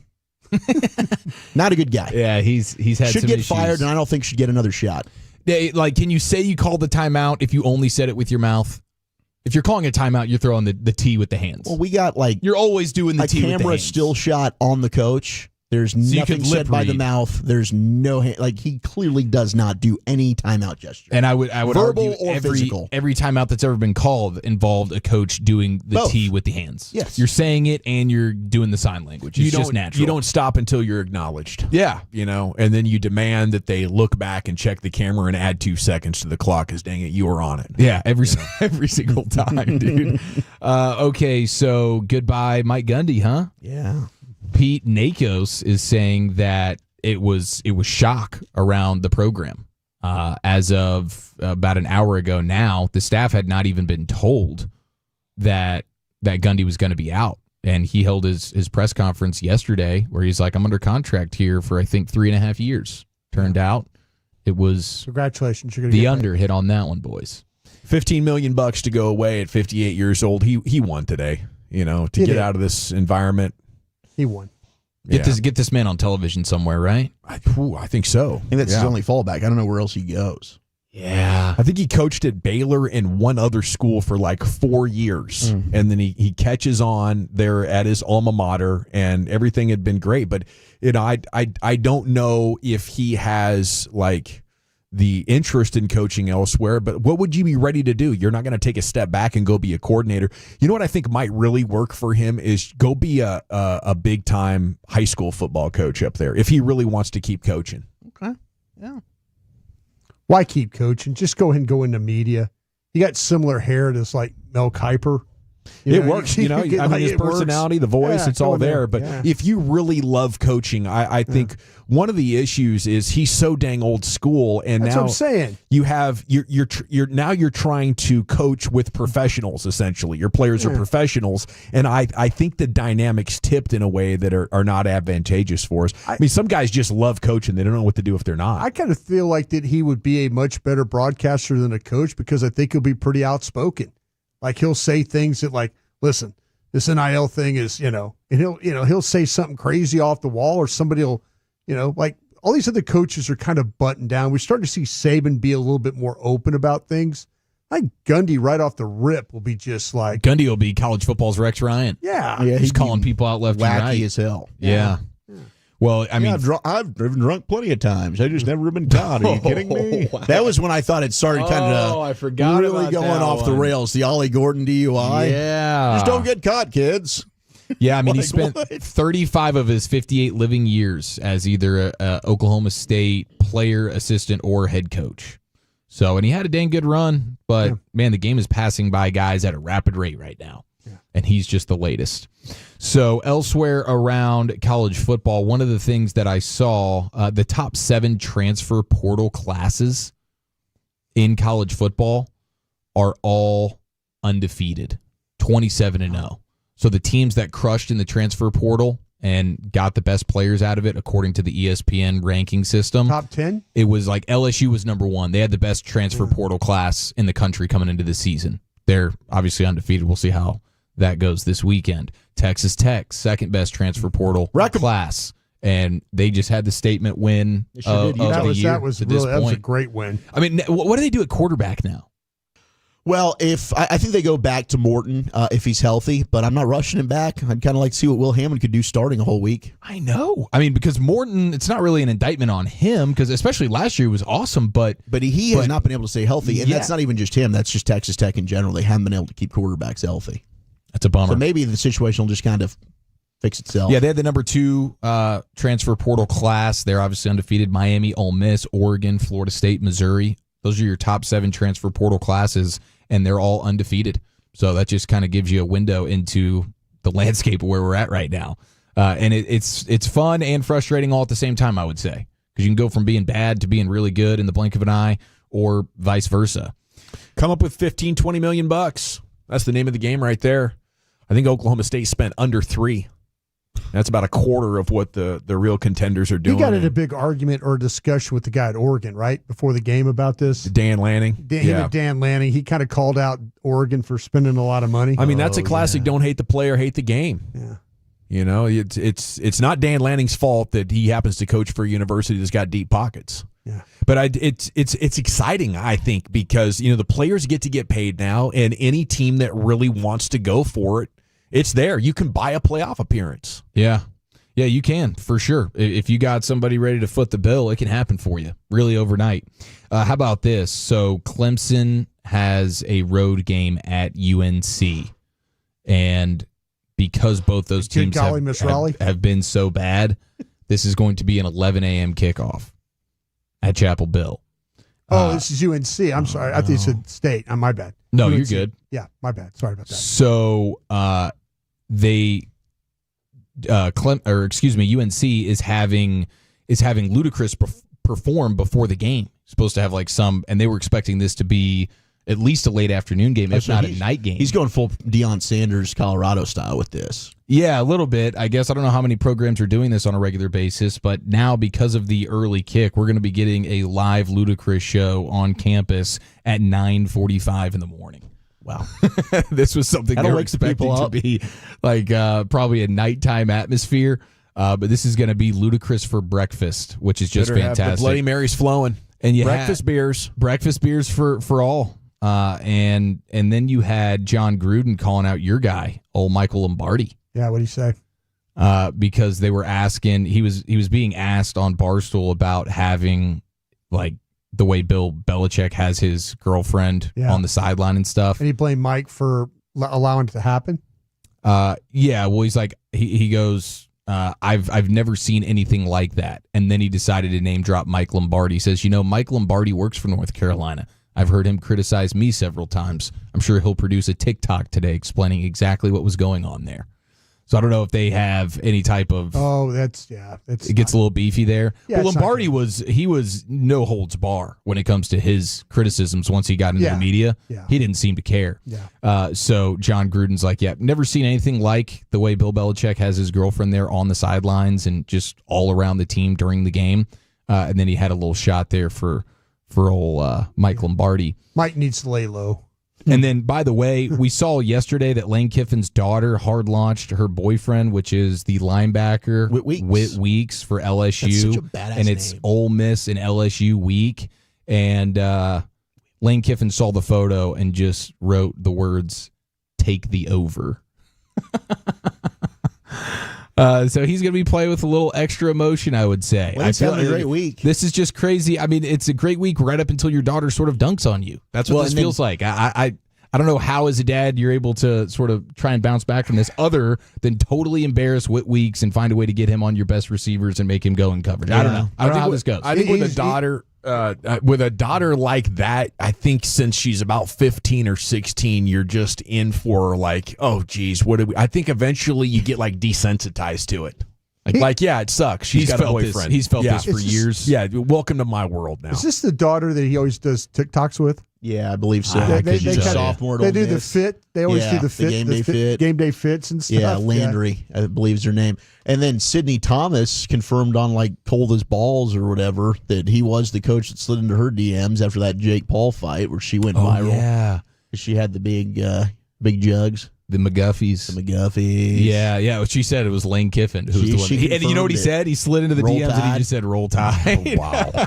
What a character. That's good for recruiting. All right, we got 1 hour down, 3.5 to go. Winds of change blowing across the Cowboys. Is Shoddy talking about changing this, that, or the other thing? Should we also evaluate how they're drafting and how we feel about what they've put up there the last 4 years? Let's talk about that, the Rangers, everything else that's been developing in your sports world here throughout the day. It's coming up next year. Gbag Nation, Alejandra Osuna coming up at 3:20, and we're back with more sports here on The Fan. It's a must-listen on your lunch break.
MLB Sports Station. Driven by our D&M Leasing Studios, you're rolling with the Gbag Nation on 105.3 The Fan. Here we go. It's hour number 2 of the Gbag Nation on 105.3 The Fan. We'll talk with Rangers outfielder Alejandro Osuna coming up here in about 20 minutes on your home of the Rangers. Pre-game 6:30 tonight with the Twins in town. Last chance to go check out your Rangers before the season ends last week. And they'll be in Cleveland coming up this weekend. Before too long, we'll have hockey and basketball to replace it. And, hopefully some playoffs come springtime. We're not getting playoffs in January, are we, Brian? It's Cowboys team. And why is that? It's because of their draft failures. Ooh. You know, I think you can talk coaches, you can talk Dak, you can talk Jerry Jones. How much do the Cowboys need to evaluate how they are drafting? Is it time maybe for an overhaul? Wolchuk had the stat the other night of the postgame. Out of the last 25 defensive players drafted, only 15 of them, or only 10 of them are on the team. Brandon Laurie added to that. Since 2018, they've drafted 20 defensive players in the first 4 rounds, so more premium picks, and that fared about the same. Just a very low hit rate. And I asked you yesterday, Brian, what changed? I was thinking about it last night as I was looking at Laurie's and just thinking about it. How far back did you say they went on this one? Laurie went to 18. Wolchuk went to 2020.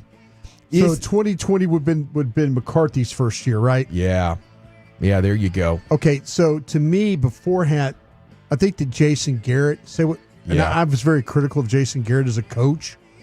I think Jason Garrett and that staff and the coaches play, and scouts, Will McClay, they have a hand in this too. General manager has a hand in this too. Stephen Jones has a hand in this too. Coaches and from outside the organization have a hand in this too. I think they really do. They lean really heavily on their coaches, and they lean heavily on the head coach. And I think the one thing that Jason Garrett was actually really good at was drafting players. His dad, right, was a scout. His dad was questionable at times, but But you grow up around that. But Jason was better than his dad. It's seriously Jim, the older he got, the harder it got for him to scout, and that's the way we all are. But I'm going to say this. They really miss a coach. They went all those years with Mike McCarthy, and Mike McCarthy really didn't have to evaluate in Green Bay. Really didn't. Teddy Thompson wasn't asking Mike McCarthy's opinion about players all the time. Yeah. And then now you get, Shoddy. This will be Shoddy's first draft. But I think the Mike McCarthy regime and missing the Jason Garrett regime has resulted in this roster not being probably as deep as it needs to be. Yeah, and I think that could come back to Jerry Jones. Like, as the GM, he needs to be blamed too. You shouldn't have to have quality input from your coaching staff in order to execute a good draft. It's always been that way since Jimmy Johnson graced the halls here. Yeah, it always has been that way, but I think you're kind of at the mercy of the ability of your coach to find good players. And I would love to know, like, internally how they look at that. Like, was that run that we were on from 2010 to 2017 or whatever, was that due to Jason Garrett being our head coach and having this level of influence? And if that's the case, then I think we need to reimagine how things are going. If Jason Garrett was such a key part in us having our golden era, I don't know if that looks like bringing Jason Garrett back. I would be open-minded to that. I'll say this. Jason Garrett hates me. And that's okay. But I will say one thing. The guy can evaluate players. Yeah. He can. He can evaluate. He had some coaches on that staff that were good evaluators. It just depends. We'll see with the Shoddy staff, because they've got some guys on the staff that weren't pro coaches. They were college coaches and stuff. And will their eye and their enthusiasm and all that help them? I think this team has fallen apart in a way of personnel because of Will McClay having to put up with Mike McCarthy's staff. Yeah, and I think you're right. I agree with everything you're saying there, and we kind of got clarity on that in the post-draft presser, where Jerry acknowledged like that wasn't something Mike was really comfortable with for everything you just said in Green Bay. He wasn't asked to do it. Yeah. So this is kind of the first time like I'm being asked to do something that as a coach, it's more like you go ahead and it's the opposite of what Bill Parcells said. Give me the groceries, I'll coach him up. You know, that was kind of Mike's philosophy. Now, Shoddy, this draft class, it did sound like he gave a lot more credence to the scouts. And he trusted what the scouts did and their work in allowing them to go and give him the information, and then they went from there. But I do wonder, have they gotten in trouble when you're listening to Rod Marinelli about Tristan Hill? Yeah. When you're listening to whatever the coach is about Taco, and I know Will say, hey, that was him. Yeah. But when you're having so much input from position coaches and coordinators, and to an extent you want that, and I know Will has built the foundation of tremendous communication, so the scouts can go out there and they know exactly, okay, this is what Eberflus wants. This is what Al Harris is looking for in a corner. That is all important. But you also have so much turnover now in the NFL, and the Cowboys have done a decent job of, like, we don't want to fire coaches after 4 or 5 years until they've given them a solid amount of time. But the coaches aren't always going to be there. Like, players can outlast coaches. Maybe they do need to have a little reassessment of, like, maybe we shouldn't have as much coaching input here, and let's just let our scouts go to work and evaluate the talent, and then we'll have a better idea of, okay, do we need to now evaluate the scouting department? Yeah. Yeah, you still need to evaluate the scouting department because there's been some. This thing has not been perfect. I'm not putting it all on, but if you're going to be very coach driven, what's another team that has right now a lot of injuries, poor depth, and their team struggles for it? AFC and the AFC North. Cincinnati. It's a coach driven team. Duke Tobin, small scouting staff, coach driven. What are they doing? They struggle every year to have to. They struggle with certain positions. They don't evaluate offensive linemen very well. You know, they seem to have wide receivers down. But if you're a coach-driven personnel staff, your chances of success are not very good, in my opinion. Unless you got a bunch of Andy Reid standing around. Kind of at the mercy of the coach. Does the coach have a good scouting background? Like Belichick was amazing, especially scouting the pros. See, late in the campaign, though, Bill was trying to do what Tom Landry did. And that's like, we're better than you at scouting. And all of a sudden, I'm going to take this guy from directional North Dakota. Cole Strange or whatever. And all of a sudden, now you're not doing as well. I think I'd rather have a great scouting department that knew the traits they were looking for and had a great game plan from the front office, like what are the modern trends, than sort of depend on a coach to break ties or have solid input, because he's got to be obsessed with a game plan and the plays that are making an impact. I just don't know if you have enough time to go and get a thorough understanding of scouting players. It's just a different skill set. Ravens, the Ravens have had the same coach for like 15, 16 years. Ozzie Newsome to Eric DeCosta. Yeah, and they have an idea of the type of players they want. They've been real fortunate in the draft too that players have fallen to them. But these teams, the teams that are all about the coach and the coach is kind of driving that, just check it out. Well, I kind of thought of it because how much criticism Will McClay is taking, and I do want to. He deserves some of it. I do want to, say that Will McClay saved this organization from going down a horrible path about 12 or 13 years ago. And that's why I've defended him for. I mean, you don't have 3 straight 12-win seasons without what Will McClay's done, especially for a team that refuses to play in free agency. Yeah, it's all about the draft. I think Will for what you have to deal with to work for the Dallas Cowboys in the scouting department, he's done an admirable job because of dealing with the coaches, dealing with his own scouts, and dealing with the Joneses. That is not an easy job.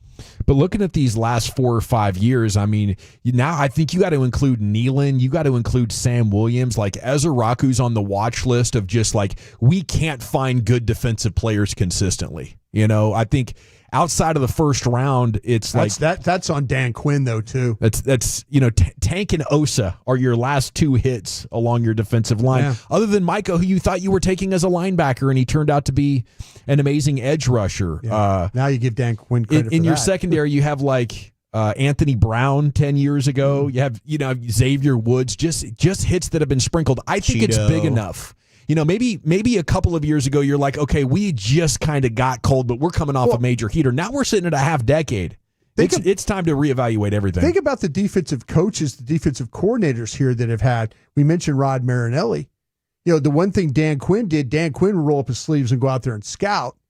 But he's had his share. We had our guy, Boss Man Fat. Quentin Bohanna, Kelvin Joseph. Yeah. Sam Williams. Nishan Wright. Our guy from San Jose State there.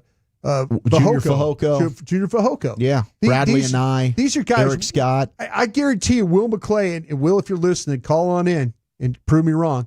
I guarantee he stood up in front of the scouting. He stood up in front of the whole room there in the draft room and fought for Mozzie Smith because of Dan Quinn. He stood there and fought for him because he knew that Dan wanted that guy. That was I guarantee Will had a great relationship with Dan Quinn, and these defensive coaches have obviously been the poor evaluators in the last several years. They need some defensive scouts with more of a spine to tell the Jerrys of the world, hey, dude, this coach is going to take us down a bad path. We can't have this guy and that guy. That's really up to your general manager, and you're right. It's up to your general manager. I just remember my own experience of Ron Wolf, Hall of Fame general manager for the Packers. Ron, when Andy Reid said something about a player, we moved the board around. When Tom Lavatt, the offensive line coach, said something about, or Gil Haskell, the running back coach, it was, okay, thank you. What's the next position we're going to? That's how he handled the meeting. So who's that person? Because he'd been out there scouting.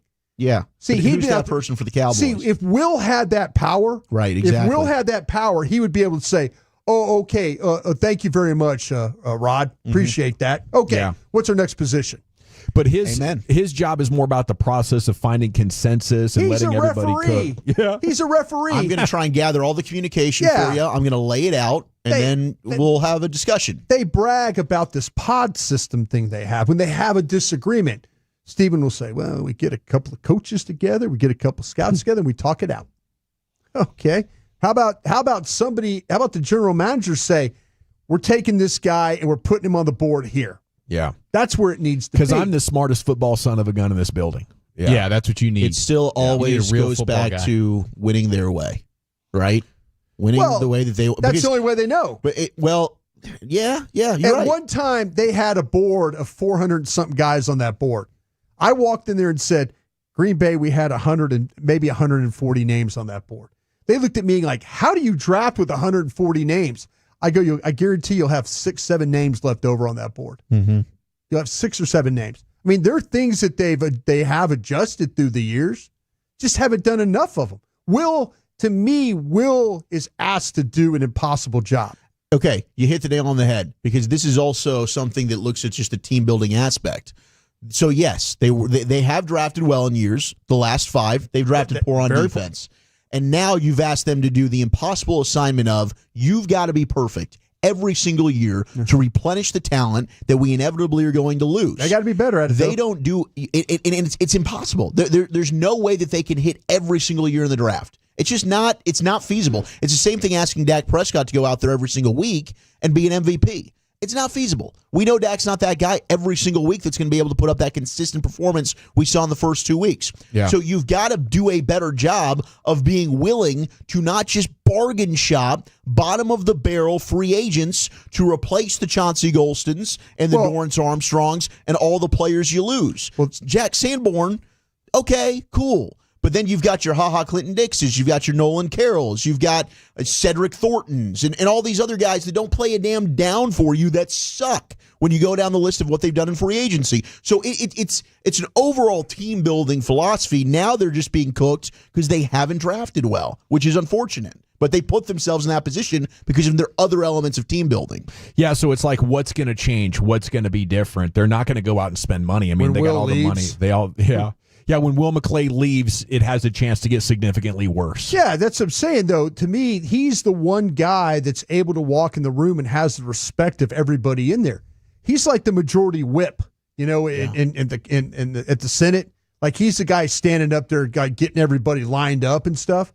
And they're like, yeah, Will, I got a problem with the scouts. And the scouts, yeah, I got a problem with the coaches. And the Joneses are like, what the hell are we doing in coaching? Why are they saying that? And Will's the one has to stand there and put all that together. That's a problem. If he just got to run his own program, yes, I think this team would be fine. And that's really what they should have been doing for the last decade. He could challenge the scouts and the coaches. He could challenge a coach like, well, that's. I remember one time Mike Zimmer was saying something. One day he's in there fighting for this guy, fighting. We put him up there. The next day Zimmer comes in and goes, I'm not so sure about that. I looked at him and said, Mike, damn it. I go, you can't do that. You can't damn do that. I go, these scouts are with you. They're fighting for you, and you're screwing them all up. And he's like, well, damn it, Brian. And I'm like, we were going at it. You can't sit there, especially with coach-driven programs. If you're a coach and you get a say, and all of a sudden let's go. And I'm not sure. The scouts got nothing. And I don't want coaches faking it like they're sure. I want a real front office that works independently and knows the kind of players they're going to impact winning and losing. Now they got all this cap space and these extra draft picks. I think their plan to replace Micah is just hope that the 30th pick turns into an all-pro. Like, they're not actually going to go spend that money that they saved on Micah on players outside the building. So what can be different? I'm down to change the way your draft process works as some sort of a feasible idea for something that could be different. Because listening to Jerry and Steven, everything's going fine. We just got to execute better and start winning some games. And until that light bulb comes on, I think we're now headed for more of the same. And it's only going to get worse. Like, the next 2 to 3 years model as the worst, maybe since you were scouting with them 20 years ago. Oh, we were bad. Yeah. We were bad. We did nothing. I was with Dave Campo the other day, apologized to him for about the 75th time. And he looked at me, he says, Brian, he goes, we were bad as coaches too. We just didn't have a chance. We did not have a chance. I'm saying, well, my apologies on my end. Okay, we got Krusty's Corner coming up at 3:40. You want to tease something? What are we doing today? I got questions for you guys. So Tuesday, I usually ask you guys questions. I think I got some good questions for you. That's at 3:40. We'll talk more Cowboys football with you. The Rangers player show, Alejandro Osuna. I might have time for some Cowboys news of the evening as well coming up next year on The Fan. All right, let's chat Prize Picks, though, shall we? It is, of course, the final week.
Uber Eats has low fee products? I gotta remember that. Well, they say in order to remember something, you have to forget something else.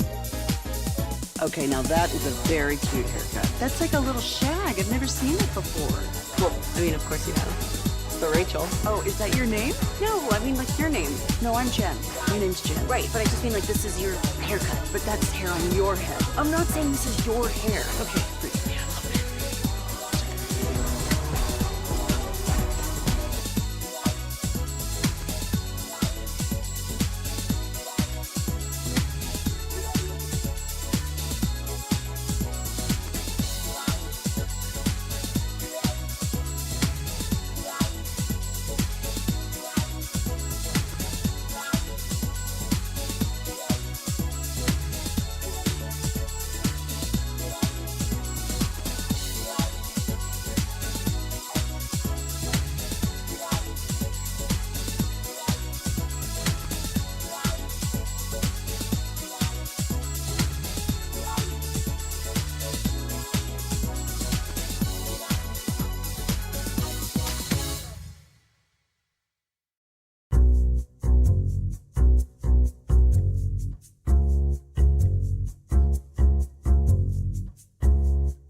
true that you've got to forget something else to remember that Uber Eats has groceries? No, that's absurd. Hey, remember when you used to be Pepper Lady? Pepper Lady? Wasn't it Cinnamon Sisters? Basil Babes. Saffron Squad? Nutmeg Maidens? Pre-curb? No. Nutmeg Maidens? I just said that. Was it Spice Girls? Doesn't sound right. Was it Saffron Squad?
DFW Security has secured Texans for 30 years with a 4.9-star rating on Google. DFWsecurity.com.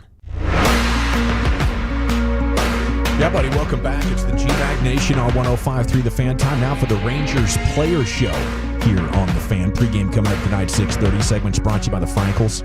You've been injured in a car truck wreck, call the Frankels first, 214 or 817-333-3333. There's never an out-of-pocket cost. They only get paid when you win. The Frankels are the go-to car and truck wreck attorneys in Dallas. Also brought to you by Cars for Kids. Donate today, carsforkids.org. And the Rangers Player Show presented by Globe Life. For over 125 years, Globe Life has helped protect families when they need it most. Globe Life, make tomorrow better. And here he is joining us now, hitting .319 in September, finishing up his first season in the Bigs with a bang. One of our favorites, Alejandro Osuna, here on The Fan. And a good afternoon, sir. How the heck are you? I'm good. Thank you. How are you doing, guys? We're doing wonderful. Thanks for joining us. What's been working for you up there? How you feeling up there at the Dish? I'm feeling very good so far. I enjoy it a lot, and I'm very happy with the team because they bring me a lot of confidence. Bring you a lot of confidence. I love that. Now, what's the biggest thing that you've learned this summer in order to get the kind of success you've had recently? More about the results. Sometimes it's very hard when you don't have the result that you want, but just try to keep working hard and just try to wait the good moment, and don't give up. That's something really important to learn. Are you pretty good at that, or do you get frustrated? I really feel frustrated a little bit more when they sent me down the first time because I was really mad by myself because I was thinking a lot about I don't doing anything to help my team win games and everything. But when I talk with my parents, with my teammates and everything, and you understand it is part of the process, you know. But on that moment, it was really hard. What was this whole experience like with the Little Rascals and you and Michael Hellman and all your other young teammates, Cody Freeman, getting after it to help this team really go on a run and have a chance at the postseason here late in the season? Yeah. I mean, that was really fun. We love how the fans calling us, and that was really fun because we was playing together in AAA too, and playing here in a big league is a dream for us. For that, I think we enjoy it every day. We loved baseball, and for that we play with a lot of passion. Alejandro, as you look ahead to the off season, do you have some things that you plan on kind of focusing on? What have you learned about yourself this season? Just more about control my emotions and don't try to do much. That's something I'm learning here, and I'm just going home to prepare myself on my body. Just focus more on my body than baseball things. What's that look like? You gonna get in the gym? You gonna change your diet? What all do you do to work on your body? Yeah. I want to change my diet and everything. I want to improve my speed and everything, and I want to lose a couple weight for try to come more speed next year. What's the thing that's what's the food that you're like, dang it, I hate to say goodbye to this one, but I'm gonna have to tighten things up? Every type of food. I love food. Everything got tortillas. That killed me. Are you able to get any advice from your brother? Yes, every day. Every day after games, I always talk to him. And something really important was control my emotions. He always watching me playing, and he always say me like, "Hey, you're trying to do much. You looks really tight on your arms, your lower body, and everything." And he helped me a lot on my emotions. Is it hard to relax? I mean, getting to the big league level and you want success for yourself so much. Yes. To be honest, yes, because that's the dream when I was a kid, and more because the only thing I wanted to do is help the team to win games. I don't care if it's on offense or defensive, but it's hard when you don't got the result you want. When you're as a player, though, talk about as a first-year player the pressure when you're going through one of these runs and trying to get into the playoffs. Is it something that you ever thought? I mean, you've ever had to experience, or like, man, I love this kind of pressure. I love being able to be a part of this. Yes, I love it. To be honest, I love it. And sometimes I don't feel pressure about the situations, about the games. Mm-hmm. I always get pressure after the games, right? But during the game, I don't think anything. I love the pressure. I love when the fans is clapping, when the fans is loud, when they give me a situation about defense or hitting. Mm-hmm. That's something I love. So I don't feel pressure on that part. Well, we love watching you, man. You're an absolute firecracker out there. What's been the biggest surprise for you in your first summer, just about life in Major League Baseball? To be honest, it's more right now. The result I'm still having right now so far, how I can control everything inside the baseball, like my routine, my body, how I was working during doing lifts and everything, because sometimes I was playing like after 4 or 5 games, and it's really hard, like playing one time for a week. And right now I got the opportunity to play every day, and I'm very happy because I'm helping the team sometimes, and that's the more impressive for me, like how I can control the things I can control, you know. I love your team first mindset. I think that's the third time you've said something about that. Where's that come from? From my dad, my brother. They always like put me the team first, because I'm not considered like a selfish guy or something. I always play for the team. Alejandro Osuna with us here on 105 through the Fan. So you've gotten now to play in multiple different ballparks. Have you been able to cross off any bucket list ones that you've been wanting to play in your whole life? To be honest, every stadium I love it. But which one I not played. I got the opportunity to play, but I like it. It was in Toronto Blue Jays. Okay. That field, I think that one. What are you going to be doing in the off season? You going to play this winter? Yeah, that's my goal. Is like try to play in a winter ball. I want to start playing in December, but after here, when I'm done on the season done, I'm going to Japan to visit my brother for a couple of weeks, and after I come back to Mexico. Are you very goal oriented? Like, are you somebody that has a bunch of goals for the future as a Texas Ranger that you want to accomplish? Yeah, like I said before, just try to control everything. I'm gonna go to Mexico just to take more IBs, to do a couple swings and work more on that, and work on my speed too. That's the most important. Going to Mexico just to work. You know, it's very easy to me. Like go over there and try to get like easy, but now I'm going to doing my 100% to get better for next season. Did you say you're going to Japan to watch your brother? Yes. Have you ever been over there? No, that's my first time. What are you looking forward to other than reconnecting with your brother? Say it again, please. What are you looking forward to experiencing in Japan in your first trip over there? So for me, it's another war, right? So yeah. I'm going to watch the game, and I see a couple of games. I think the Japanese guys respect a lot of baseball. They playing with a fundamentals, like they bunting a lot. They doing a lot of hit and runs. For me, they're like a perfect doing baseball things. So I'm going to watch like how they play, how they control their results, and just try to talk with my brother about more Japan baseball. Alejandro, what do the Rangers need to do next year to get back in the playoffs? I mean, it's a tough question for me, right? That's not very sure. But that's something hard. But so obviously, we went. For me, the team is perfect, right? But always the injuries happens, and that's something we can control. Mm-hmm. But for me, the team is really good, and it's very fun. Like how you can see from inside on the clubhouse, we are a family, so we are all together. When we won the result, we won. Like everybody is like mad and sad, and you can see how the team is really important on us. Like we always try to win. But for me, we are a perfect team. Do you like Major League Baseball now implementing the challenge system for the balls and strikes?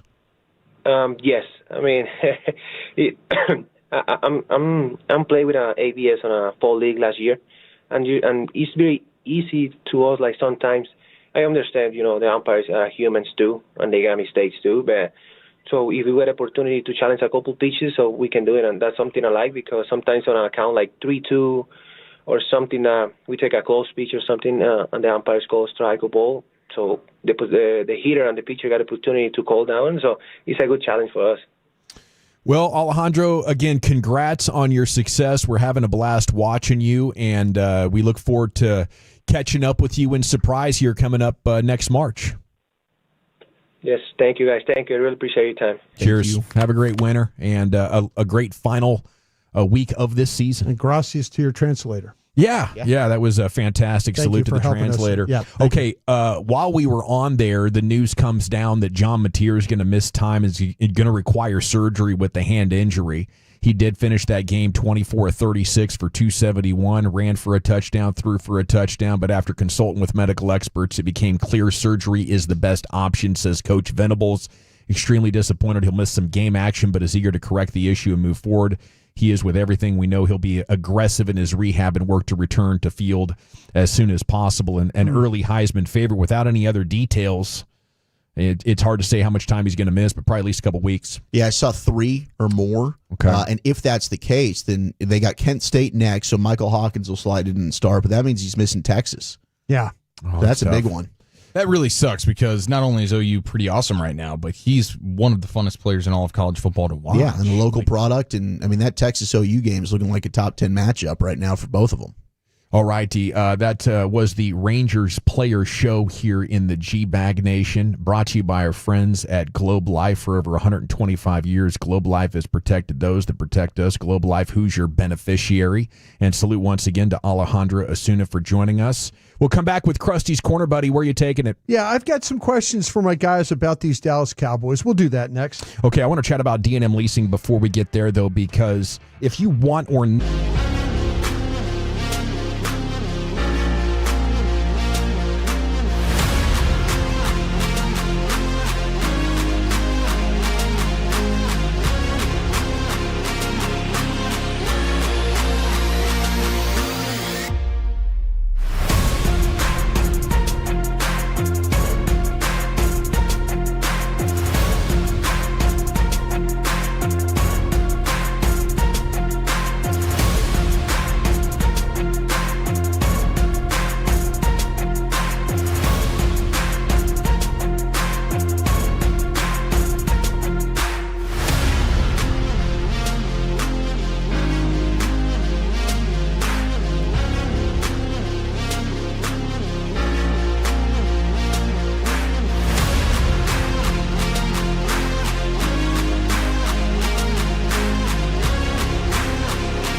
products? I gotta remember that. You know, they say in order to... Your first chance to collect the Gbag Nation Texas theme flag is Saturday, October 4th as part of our Tour to DFW Kickoff. Flagtober 2025 is proudly presented by DFW's #1 garage door repair company, Tolbert Garage, and the station that will be all over DFW in October planting the Gbag flag. 105.3 The Fan. Flagtober 2025 is also presented by Bearded Monkey Sports Bar and Jake's Burgers.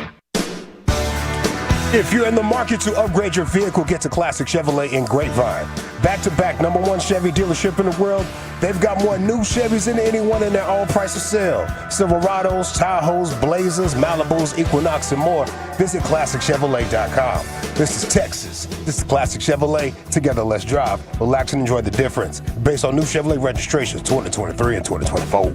Yes, sir. Thank you, Lucius. It's the Gbag Nation here on 105.3. The Fan. Can't believe Flagtober is already right around the corner. Salute to Tolbert Garage Door. This year's sponsor will be out and about handing you your Texas flag edition of the Gbag Nation flag. The grenade is back. This might be my favorite flag ever. Here's Brian and Krusty's Corner, brought to you by Reliant Air Conditioning, gimmick-free AC repair and replacement. Here's Hey, kids! Your old pal Krusty's gonna teach you 5 new words. You're not wrong about that. From Dallas, Texas, number 55, Brian Waters. Thank you very much, Lucius, for playing that, and thank you to Reliant for being a part of this as well. Got some questions for my guys. On Tuesday, I always like to ask questions because we do the breakdowns of the team, the opponent on Wednesday and Thursday. Looking forward to it. Did you go on a nice long walk this morning and conjure up some fire questions? I don't have time to go for a walk. No walk. Too busy these days. Yeah, I'm sure one of you is going to ask me to do a Love of the Star tomorrow morning at 8 a.m., 7:45 maybe. If you're lucky. Yeah. Might make it 5:45. We might just do it ourselves. I'd be up. I'd be up. Walchuk. Might do it by yourself. Ross will be down with that. Heisman. How about You're taking enough vitamins, though, to make up for the lack of walking. So kudos to you. Is it embarrassing how many vitamins I take? It reminded me of my grandpa. My grandpa, shout out to Pop Up. He's got like How an old is entire. He's deep into his 80s. Okay, then. And he's. So I'm encouraged that maybe these vitamins are going to. That's some audio we need to dig up and relive. Bro, yeah, we do. That's legendary Where audio. they didn't know they were sending a voicemail. And he was just yelling at my grandma. Yeah, he's got an entire like duffel bag. He's got like a scouting bag. It's a vitamin bag. Is it broken into days? It's Monday through Sunday. They're all every day. They're all for every day. Good for him. I mean, he's hammering like 30 pills and vitamins a day. Good deal there. Brother, does your pee come out the same color as a highlighter? That's when you know you're taking the vitamins, Yeah. bro. You look down, you're like, okay, man. I think it's the smell, Lucius. Oh. It smells kind of crazy, too, huh? A little It asparagus-y? smells. No, it smells like a lot of these kind of this like wheat. Yeah. Kind of barley. It smells very that's vitamin. weed. Yeah. Like if you. Like That means it's weed. working. It smells like weed. That's weed. What are the best vitamins to take? What would you recommend, Lucius? Shoot, I don't know, man. I take so many. I think Lucius, do you take the milk thistle or any of that I stuff? sure do. I started taking that. All right, let me As tell much you as what. tequila I drink, I have to. Yeah, the thing that I'm learning as the older I'm getting is that circulation is important. Yeah. You don't want to lose your circulation. That's how heart attacks and stuff. I know eating pizza and stuff, deep dish pizza and things like that probably cause heart attack too. Sure. But they say like the most important things. I bet you my cardiologist is listening to us today. Well, we were all going to go in on some compression socks for you for Christmas. I guess cat's out. I saw you wore your. I had my Proud Brian's on. socks on the other day. I appreciate that. Matches well with the Hawkas. Throw that beetroot. That beetroot is good. Beetroot is really Beetroot is good. real good for circulation. Beetroot. And I learned this about if you go to the bathroom a lot, you have to number one pee a lot. That milk thistle will have you going too quite a bit. Yeah, that cleans you out. Yeah. Sure did. That milk thistle, it gets rid of all the waste. Yeah. In your body. But I'm learning about dandelions. Dandelion, really? Yeah, dandelion, the flower. Good stuff. It helps Is that you. She Loves Me, She Loves Me Not? Is that the same flower or different flower? I think that's a daisy. That's a daisy? Is that a daisy? Develop a daisy? Yeah. But anyway, I'm learning about circulation. That's the most important thing, to make sure that the blood gets through you. Yeah, they say our sedentary lifestyle is fine as long as we get up and move around every now and then. Yeah, that's one of these watches they have. It's like just the walk to the bathroom to crank out the milk thistle, back to the couch. The milk thistle, seriously, man, it unloads. I mean, they say that's like the drinker supplement. That's a wet one. It is. It's like, my gosh. I mean, it's crazy how cleans out the liver, right? Cleans out everything. Yeah, I've taken. does. I'm taking liver. I'm taking liver medicine. I'm taking kidney medicine. There you go. How about that? Well, Mardi Gras Brian. Something's got to give here. Got to take a preventative.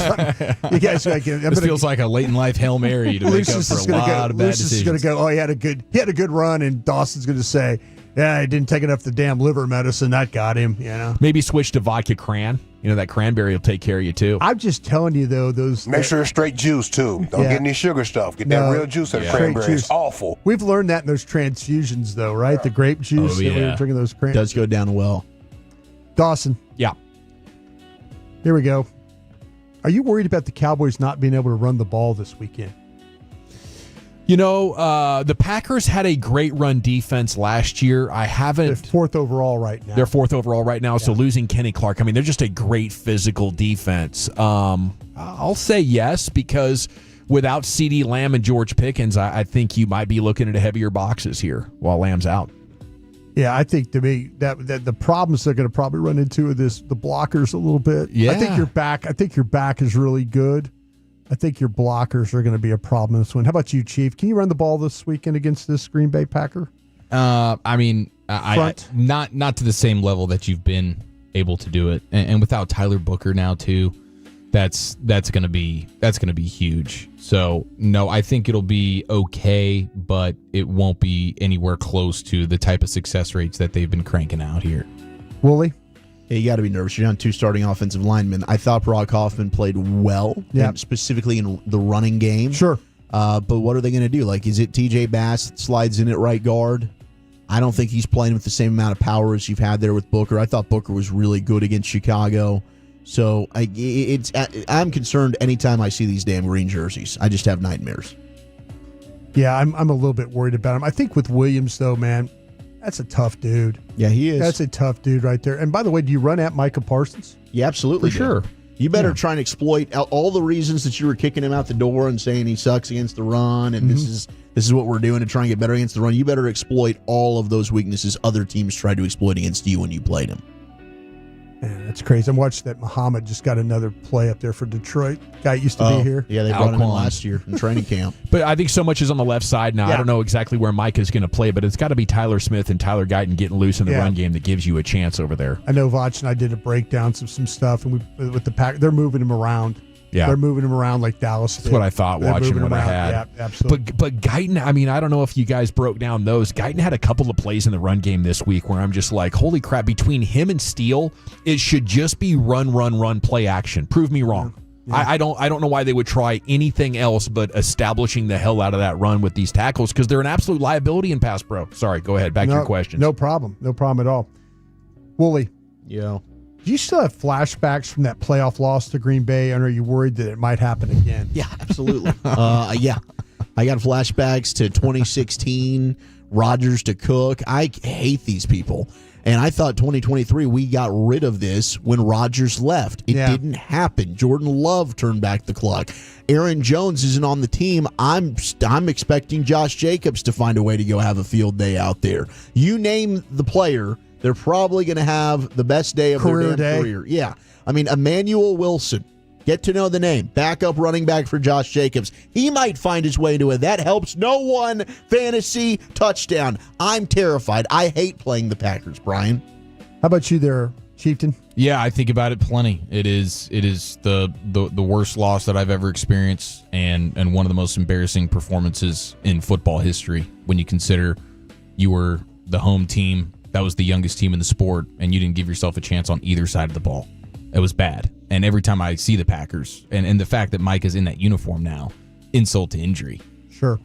Yeah, I think when Jerry said in the box, this is one of the worst losses we've ever had, it's because he knew they were up against it. They had to pay Dak again, and they were going to have to let a bunch of players go. I think they knew the window effectively closed that afternoon. Sorry, I was a little distracted there by Ed and Denton asking what fixes ED. He's looking for a supplement to help his ED, by the way. Got any suggestions? Brazilian nuts. Brazilian nuts. Listen to our commercial breaks. Yeah. Men's Tea Clinic. They'll get you fixed up in a lot of ways. Absolutely. They got a lot of different things they can do for you. Thanks, Ed, for listening. Appreciate it. Salute. Ed's the man. Ed's the man. Best of luck. Dawson, you said you're worried about this one because you said that. Is that what Ed stands for? It's really ED. I think so. Oh, is it guy's name not Ed? He said, I'm sick of it, man. He's Ed and Ed. I've had EDC so long, they call me Ed now. Yeah. Oh, okay. I should pick these things up a little quicker than I do. Dawson. Yeah.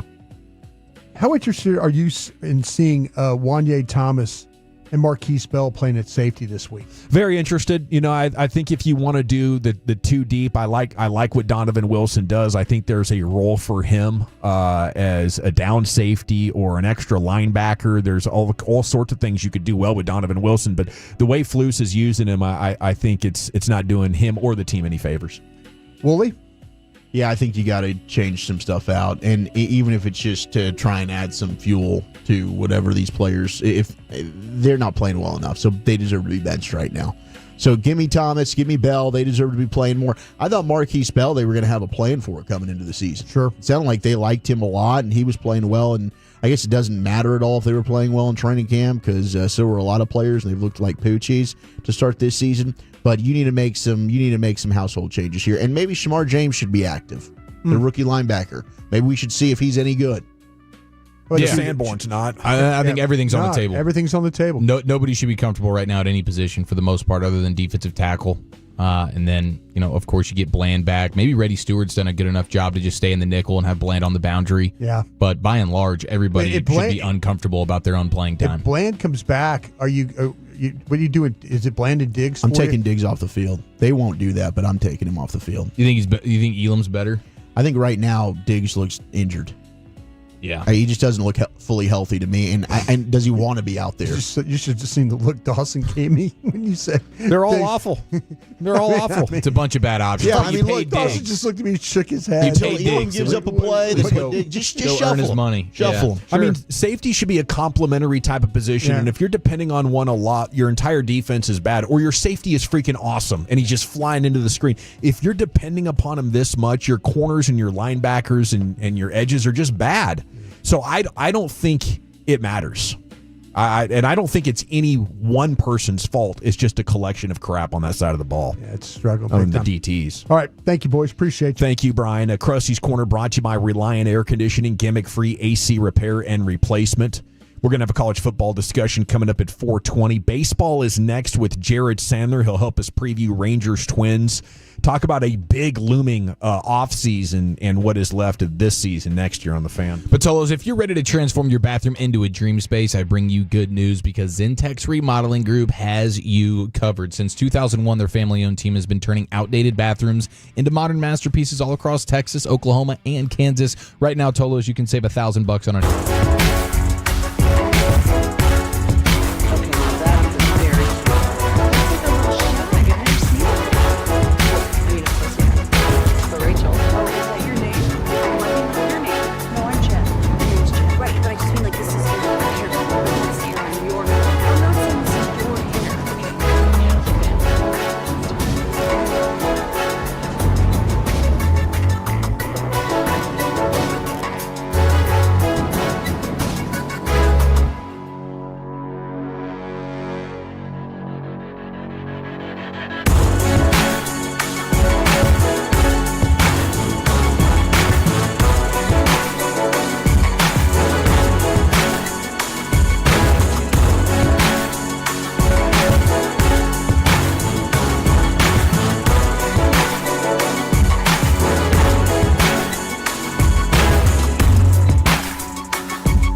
True that you've got to forget something else to remember that Uber Eats has groceries. No, that's absurd. Hey, remember when you used to be a Pepper Lady. Pepper Lady? Was it Cinnamon Sisters? Basil Babes. Saffron Squad? Nutmeg Maidens? Pre-club? No. I just said that. Was it Spice Girls? Doesn't sound right. Was it Saffron Squad?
competing for a spot. I don't know, if that is as a platoon pairing in the outfield or just as a general backup outfielder. I don't think, hopefully you got Wyatt Langford and Evan Carter healthy.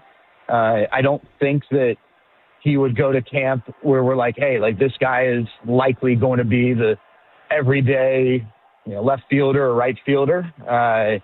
What the Rangers do with Adolis Garcia obviously, impacts that conversation. But, I think that, Alejandro Osuna is a guy that right now, is someone who will go to camp and we'll be discussing, is he on the team or is he not on the team? And I think, for a guy like that, it kind of is impacted by, what moves they make and where he fits. Because I don't think he's a guy right now that, they would want to put out there against a left-handed pitcher. And so you already have Evan Carter.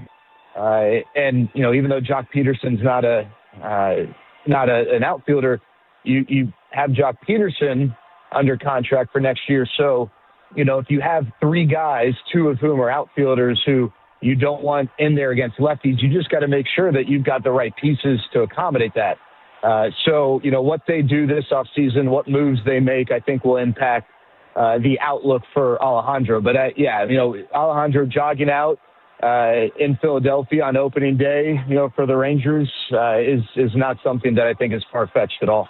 Were you just shagging fly balls back there? Sound like you were getting after it. No, I was jogging down some steps. I was hoping that you didn't hear the bouncing in my voice. But, I was going down some steps. My bad. It's Jared Sandler here with you in the Gbag Nation. You did mention Dolly. This is probably his last two series. Should the Rangers make sure he gets in there and hears it from the home crowd here in the next 3 nights?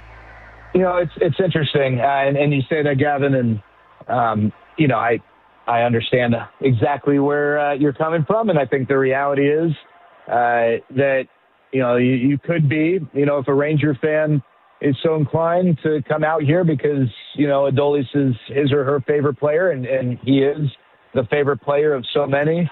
And you're wondering, hey, should I wait till next year to see him in a Rangers uniform again or this year? I would say that, why wait? Why don't you come out and see him, see him.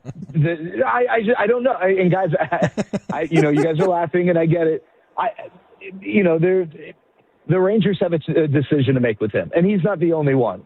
He's not a free agent, but the Rangers could do what's, called non-tender him, which would then make him a free agent if the Rangers don't want to pay the money that he would get in arbitration. And I think with Adolis, just, we've talked about it. The Rangers offense, their lineup has not performed at a level that, I think they would have expected, or any of us would have expected now for 2 years in a row. And when that's the case, maybe last year you can justify because of this reason, that reason, this reason, and that reason, but you can't do that 2 years in a row. And so changes are going to be made. And, I think you could look at changing his role, but because of the arbitration process, he's not someone that is going to just cost you a couple million, right? And so, I kind of want to lay that out there for people who might be wondering, well, what's Gavin talking about? That's going to be a tough decision because of what he's meant to this organization.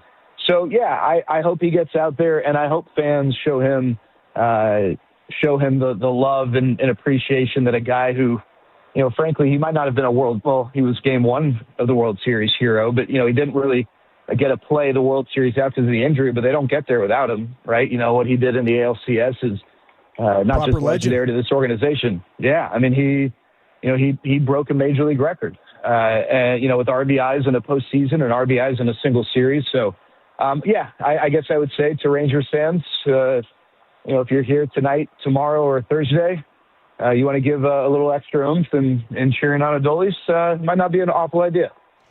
I think it's a big topic, especially relative to how much they're going to spend. Yesterday, CY telling us they're not going to spend as much as they have the last 3 years. Where's the hope for this team, I think, moving forward with the prospect rankings not being that high, either I think 19th or 26th on ESPN and MLB? What can they do to keep their window open? Is this really just about Peterson, Berger, Young, and maybe a couple of other guys just being a lot better next year? Yeah, I mean, I know this is such a cliche thing to say, but it's so true. I mean, you need Jacques to be the guy that he's been post-injury, right? And that's not asking a lot. That's not a 900 OPS guy. That's, a mid-700s OPS guy who gets on base. If you can just have that, that's going to make a big difference, right? If you can get more of the second half Jake Berger. Now, Jake's a guy who's, and he'll even tell you he's kind of a streaky player, but he makes his money because when those streaks are pointing in the right direction, he's really impactful, and he can win you, a whole lot of ball games over a 2-3 week stretch. You need health, right? If Marcus Semien, is going to be hitting in a leverage spot, you need him to produce like that guy. Now, they do need to make some moves, right? I mean, if we're talking about this guy not being here, that guy not being here, obviously you got to fill those spots with people. But it might not be the sexy big-name free agent, right? It might not be Kyle Schwarber, who I don't foresee leaving Philadelphia. It's not going to be maybe an Alex Bregman, who might stay with Boston or end up going to the Dodgers like everyone else or, wherever. But that doesn't mean that you can't find guys. I mean, just as a weird example, look at the way that Cody Freeman, Michael Hellman, and Alejandro Osuna helped kind of supplement the lineup for a stretch. Now, instead of those guys, and maybe those guys are some of the answers next year, but now take a guy who's had a track record of being a successful major league role player, which would suggest simply that, you have trust that he can do it over the course of a season. Sometimes those guys are more than enough. And it's not like this lineup's going to be void of superstar talent. You're going to have Seager. You're going to have, another year of experience for Wyatt Langford. You're going to hopefully have a healthy Evan Carter, and you're hopefully going to get production like we talked about from Berger and Peterson. It's not like they don't have big names, but what they do to supplement and create some depth, I think, is going to be really vital to this lineup producing at a high level. What do you think the future at catcher's looking like? Higgy's been pretty good this year, but for Jonah as well, who had a tremendous 2023 season, he just hasn't quite been the same player. Yeah, I think at some point, the laundry list. Not that it has to be done one by one, but with Higgy, unless they were to trade Higgy, Higgy's under contract, right? So he'll be back. Jonah is under control. But not necessarily under contract, right? It's a similar situation where the Rangers have the rights to Jonah through the arbitration process, and they have to decide whether or not, that's the decision that, they want to make to move forward. Now, Jonah's a, Gold Glove level catcher. Offensively, he didn't have the type of year that, I think he would want to have. Now, I talked to a couple pitchers the other day, and those guys love throwing to him, and I think that counts for something. But that doesn't mean that the Rangers don't need to get more out of him. And so I think the decision is, hey, this is a guy who, if we're having him be, 1B to Higgy's 1A, is the bang for the buck worth it, with what he's giving you? Maybe the answer is yes, because he's not going to be a $10 million player. But if they feel like they need to get more in some capacity, then maybe they look to see what's out there. The question then is, all right, well, who is out there? And is that person going to be able to give you maybe not necessarily more offensively, because there are going to be some guys out there who the last few years their offensive numbers have been better, but maybe some guys out there who total package, can they give you what, you've gotten from Jonah Heim? So, it's another question that they're going to have to answer. At some point, I know we go through this exercise with a lot of our teams, when you have a down year, you kind of want to change this guy and that guy and these three guys and, another two guys. But at some point time runs out, right? And front offices only really have the bandwidth to do so much. It's really tough to have a total turnover, especially when you don't have blank checks that you can write. So, I think they're going to have to weigh priorities and figure out, where they really can make their gains and where maybe they need to kind of go back to the well and work on improving and evolving the guys that they already have. And frankly, Zach, the teams who you see in the postseason year after year are oftentimes the ones who they do both, right? They're going to go out and externally they're going to make improvements, but they also are going to figure out how to solve some of the puzzles, in players who maybe didn't perform quite at the level that you expected, and getting them maybe not back to where you had initially expected, but at least improving upon where they were the previous year. Hey, Jared, with this being the last week of the season, really, and you're in a situation, too, where CY's talking about wanting to win all these games, and that's just a competitor. How hard is the last week of a season on a team that is out of it and kind of making plans for the offseason? Well, I think it's for Chris Young and Ross Fenstermaker and their team, it's probably really hard because it's the end of officially the Rangers will likely be mathematically eliminated tonight or tomorrow, just playing the numbers. And that puts an end to the hope and dream of, this team doing what they did in 2023, or even, less than that, just getting to the playoffs and establishing, there's great value in just establishing, hey, we're a perennial playoff team. Right. That's who we are. And so, I think that's frustrating. I think for some of the players, there probably is that window where, it's really frustrating and disappointing. And then you understand and come to terms with the reality. And now you're just trying to, hey, let's play out the year and sprint through the finish line. I will say this, Ross. We talked on the postgame show the other day. What do you want to see over the last week? And right. you can get into a lot of trouble really basing, large scale evaluations on 1 week of, I don't want to say meaningless games, but games in which, your team is not still competing for a playoff spot. But I do think, I thought about it a little bit. All right, well, what would my best answer to that question be? I want to see which guys, when they're in the lineup, are still going to be, playing their ass off. Right. And who are the guys who, when they're not playing, they're going to be top step of the dugout cheering their teammates on. Or, who are the guys who are just going to be super checked out? And I don't know. I mean, listen, if one of your superstars is checked out, you're not going to necessarily do anything about it. But I'd certainly feel good if this team played hard. And here's the thing, too. Hopefully this charges them up a little bit. This weekend, they're probably going to be playing in some super meaningful games. They're back on national TV on Saturday. The Guardians are going to either be fighting for a division or a playoff spot. And so you're going to have eyes on you. You're going to be playing meaningful games. And, I hope they don't. I hope the Astros don't make the playoffs, but I also hope that the Rangers don't lay down and they play hard and at least, have a little bit of a positive taste going into the offseason. Thank you, Sands. Have a great night. I don't want the Astros to make the playoffs, though. Yeah. Yeah. We need the players to step in here and do the right thing. Appreciate you, buddy. Have a good one. We'll catch up with you tomorrow. Jared Sandler has your Rangers pregame coming up at 6:30 here on 105.3 The Fan. And, I hope there's enough hatred there inside the Rangers clubhouse. I think organizationally, you got to go for it. Every game is its own special entertainment package, and the league doesn't want you tanking. I think CY made that clear to us yesterday. But the problem is you got guys that are working on getting their families out of town and back to Arizona and back to California and back to Florida and places that they live.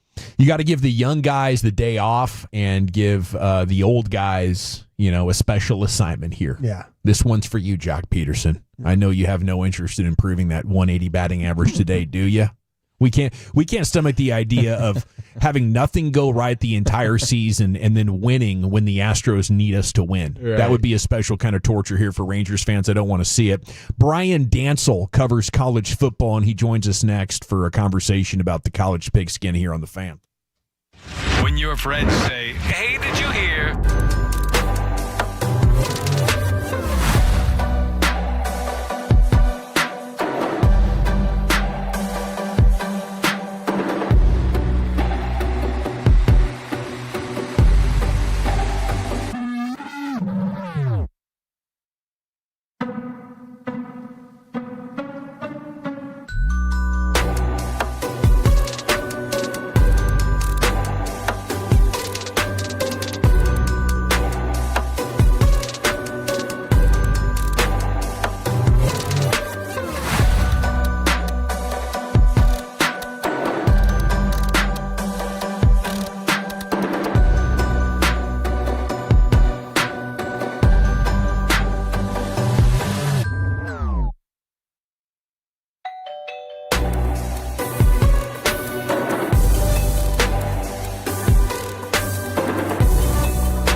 very cute.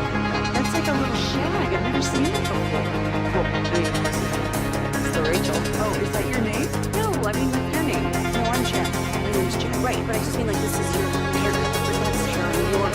I'm not saying this is your hair.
That you've got to forget something else to remember that Uber Eats has groceries. No, that's absurd.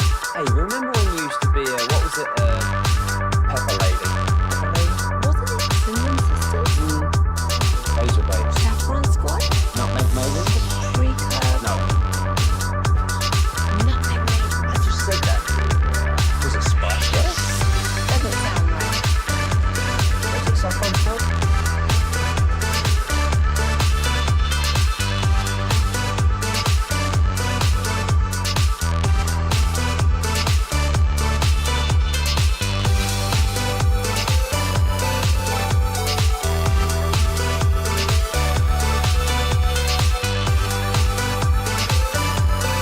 Natural regenerative therapies, state-of-the-art hormone care. They help you look better, feel better, and live better. Get your edge back. Live your best life. Fast visits, trusted medical experts. It's all there at menstclinic.com. This segment of The Fan is brought to you by the State Fair of Texas. Howdy, folks. Rustle up your favorite people for the State Fair of Texas. With so many fun and tasty experiences, it's the most Texan place on earth. September 26th through October 19th. Get your tickets at bigtex.com.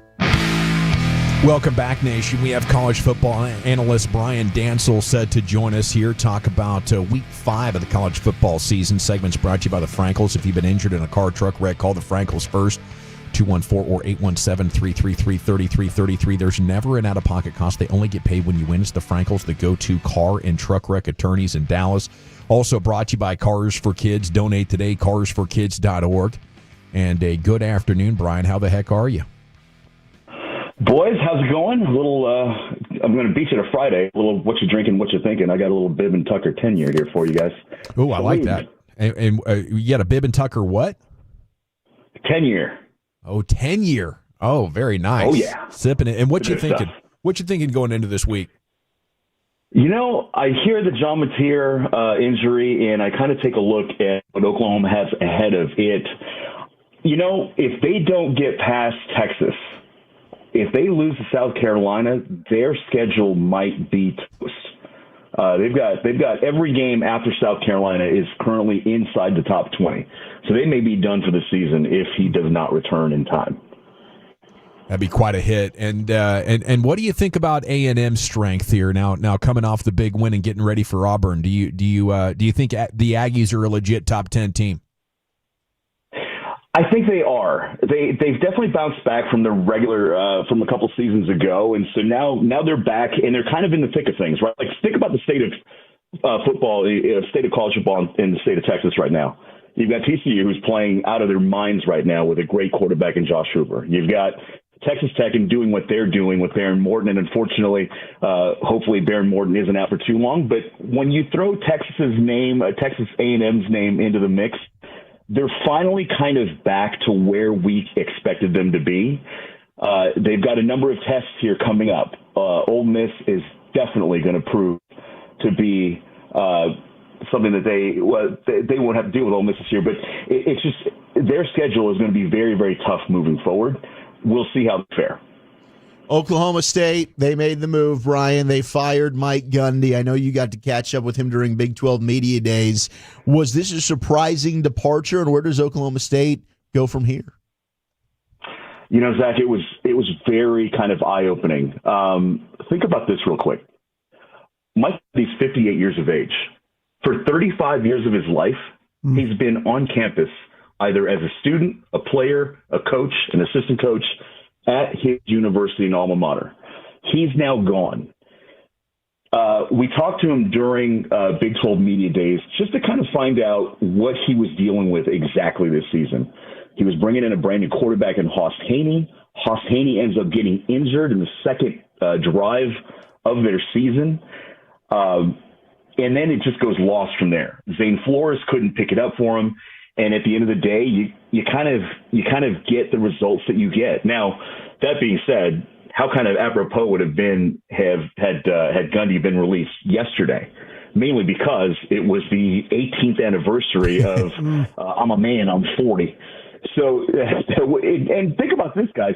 They let him talk about the game upcoming this week yesterday, only to come back and fire him today. So what happened from the time that he took the mic yesterday to this morning where they released him? It's kind of an interesting move.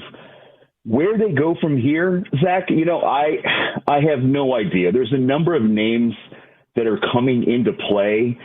I don't like playing the speculation game, but take a look at some of the defensive coordinators remaining in the Big 12.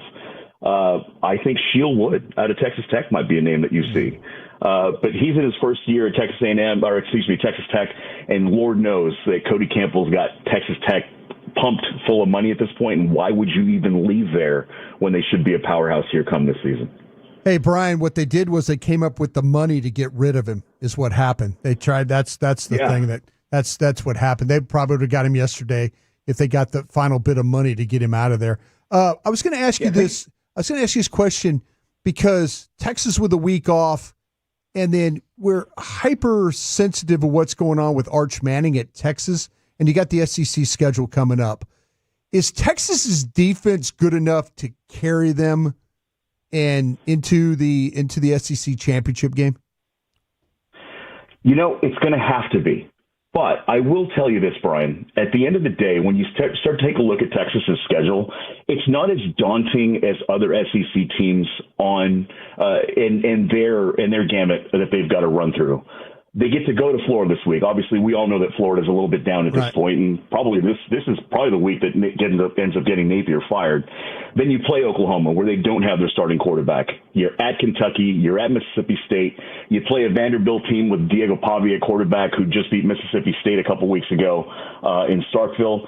But again, like you see Georgia, and then you get A&M on Friday night after Thanksgiving. So again, when you start to take a look at the landscape of SEC play remaining and take a look at everybody's schedule, I think Texas and their defense should be able to hold themselves fine. But you bring up a really interesting point. We talked about Arch Manning. Should people be wary of where Texas is at with their offense and Arch Manning at this point? He had a great game, but let's be real. It was Sam Houston State. Sure. He does have a huge test in Florida coming up, and hopefully they don't put him through the ringer. We know that Florida can be beat at home. They got by South Florida there. But again, heading into the Oklahoma game, that will essentially be the true test to see whether or not this Longhorns defense can hold up to go along with Arch Manning's play. Brian Dansel covers college football for Elite Media Network. Brian, how confident are you that Arch will eventually develop into a big college winner and a first-round caliber quarterback? Only time will tell. It just turns into one of those, look, you thrust a kid who had to sit behind a quarterback for 2 years, all the talk of, what your last name is, we all know what you're getting paid in NIL. It just comes down to, can the kid play? And so I think what you're seeing now is you're kind of seeing the progression of him, right? Yes, again, we just talked about playing Sam Houston State, but these next couple of weeks will be vital to his progression as a quarterback and to see whether or not he can get to that space. Again, you're going to the swamp in Florida. We know that Florida's going to throw their front seven at you, and he's going to be running for a little bit of that game, right? But lucky enough for him, running is one of his specialties. So it's going to turn into, all right, these next few weeks are going to tell us truly what Arch Manning's going to be. But again, that schedule being what it is, when you're at Kentucky and you're at Mississippi State, some of these games he should be able to dominate because, again, it's not an LSU. It's not Ole Miss. You know, he gets Georgia and A&M like we talked about at the end of the season. He's going to be able to ease into this. And as speculation goes, it sounds like he is coming back for his fourth season, which then will give him even more time to get better to where he's at. And so I think by that point in time, we'll know exactly what Arch Manning should look like. Brian, who gets the main screen? Who gets more attention with the 6:30 kickoffs? Bama, Georgia, Oregon, Penn State. Which game's got your attention? You know, it's definitely going to have to be Oregon, Penn State, right? We had Oregon last week in the Civil War in Eugene. I saw what their quarterback, Dante Moore, looked like. They are a primed machine. You know, when Oregon goes undefeated last year, ends up winning the Big Ten, and all of a sudden they get to Rose Bowl and they lay an egg against Ohio State, who goes on to win the national championship. Oregon is just one of those teams, and Dan Lanning is just one of those coaches that basically looked at his team and said, look, you guys can beat whoever the hell you want during your regular season, but if you don't get it done in the college football playoff, then nobody's going to be talking about us. That being said, James Franklin never shows up in any of these games with Penn State. And so it just turns into how good is Oregon at this spot. And so I truly believe that, you know, in my mind, and thank goodness I've got the Notre Dame Arkansas game this week for Elite Media Network. So we'll kick off at 11 Central. We'll be able to see each and every one of those plays for Oregon and Penn State. And I look for another Big Ten classic out of those two teams. All right, so getting to see Arkansas hosting Notre Dame. I mean, how hot is this seat for Sam Pittman? I know a lot of alums have already been calling for him to be let go. Yeah, it sounds like Sam Pittman is in an area where he just can't defend himself at this point. It is an untenable situation where, you know, a huge loss to Notre Dame, which I kind of truly anticipate. This could be it for Sam Pittman. And I'm not, just like you in the room, I'm not one for calling for anybody's job, but it just turns into, look, he is in an area where now he's lost his last two games. He wins his first two against nobodies. And now here's your test. Can you withstand the SEC schedule by losing to Notre Dame? And if you do it in a large fashion, that may be the end of Sam Pittman's reign here at Arkansas. All right, Brian, who's the best team in the state of Texas right now? Ooh, it's a great question. I will give you two answers. The best team in the state of Texas currently, Texas Tech. And here's why. One, it's very hard to beat the salary that they've got going on right now. Like I said, Cody Campbell's got that primed and juiced and pumped full of money, and they're basically grabbing whoever it is that they want off of any roster at this point. But here's the caveat. Baron Morton, as we alluded to earlier, hurt, ends up out of the game out of Utah. Will Hammond, from a small town out of Austin, ends up coming on in to replace Baron Morton and basically shows out, if you will, in this game. And so Will Hammond from little Hutto High School there in Austin, Texas, ends up coming in, and basically the way he replaced Baron Morton last year looked as good. And so if you do have issues with Baron Morton, I think Will Hammond will be able to go ahead and help his team win.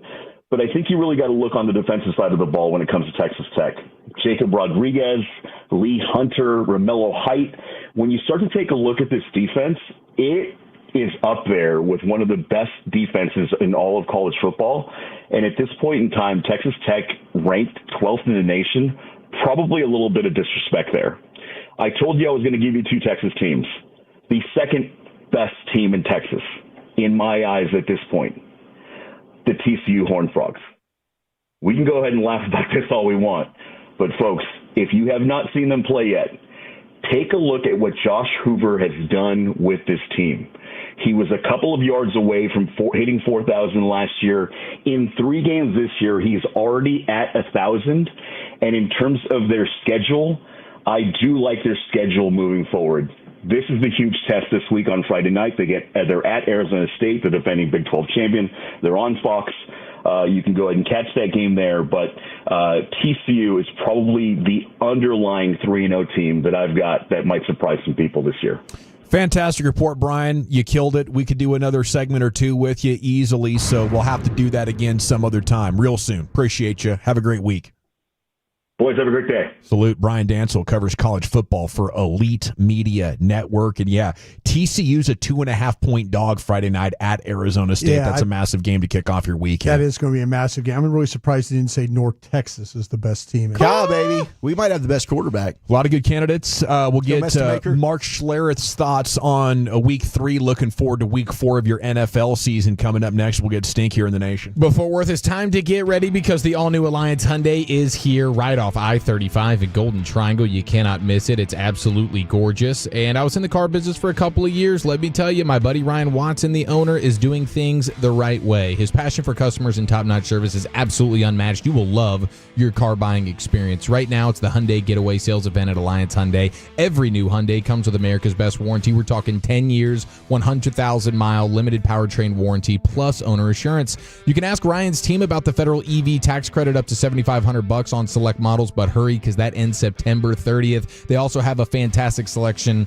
of the all-new, stunning 2026 Hyundai Palisades. And their state-of-the-art facility has Hyundai certified techs using advanced tools for everything from oil changes to major repairs. And if you need same-day service, they've got you covered with the quick turnaround. Relax in their comfy waiting area, free Wi-Fi, drinks, snacks, the whole nine. Visit AllianceHyundai.net. That's AllianceHyundai.net. And remember, at Alliance Hyundai, it's their mission to be your ally in the automotive business. Coming up on the next KNC Masterpiece at 12:30, we will talk with Texas Rangers manager Bruce Bochy. Plus, forget using the extra draft capital. Who should the Cowboys realistically trade away for more draft capital? Join the show 10 a.m. to 2 p.m. on The Fan. The Texas Longhorns are still really good. I'm Sammy Pete, here to help you beat the books with the BetMGM network. Despite the public opinion, the Longhorns are still loaded. A top 5 defense, an offense that will get better, and a pretty easy schedule. BetMGM minus 150 on Texas to make the playoffs, and I'm hooking those horns. I'm Sammy P. from the BetMGM network. Bet smarter and beat the books. Download the BetMGM app today, and please, gamble responsibly.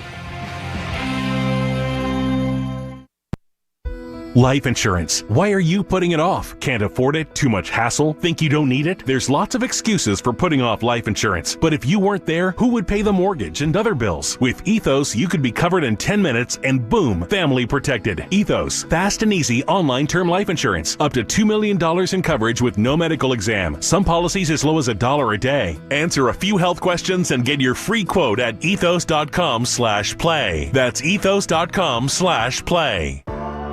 At Blue Cross and Blue Shield of Texas, we understand it's not just our next-door neighbors who inspire us every day. It's our neighbors across the country, across all communities. And while Blue Cross has been your one local and trusted healthcare partner for over 95 years, it's our wide scope of products, services, and technologies that allows us to have a deeper understanding for everyone, everywhere, elevating the highest levels of preventive care and overall wellness, one member at a time. It's that unique Blue Cross service and commitment through all stages of life that connects us hand in hand, ensuring you always have access to quality, affordable healthcare with that personal touch, always finding new ways to deliver on our oldest promise, to keep you at the center of everything we do. Blue Cross and Blue Shield of Texas, through it all. Blue Cross and Blue Shield of Texas, a division of Healthcare Service Corporation, a mutual legal reserve company. When your name's on the paint job, your primer better hold up.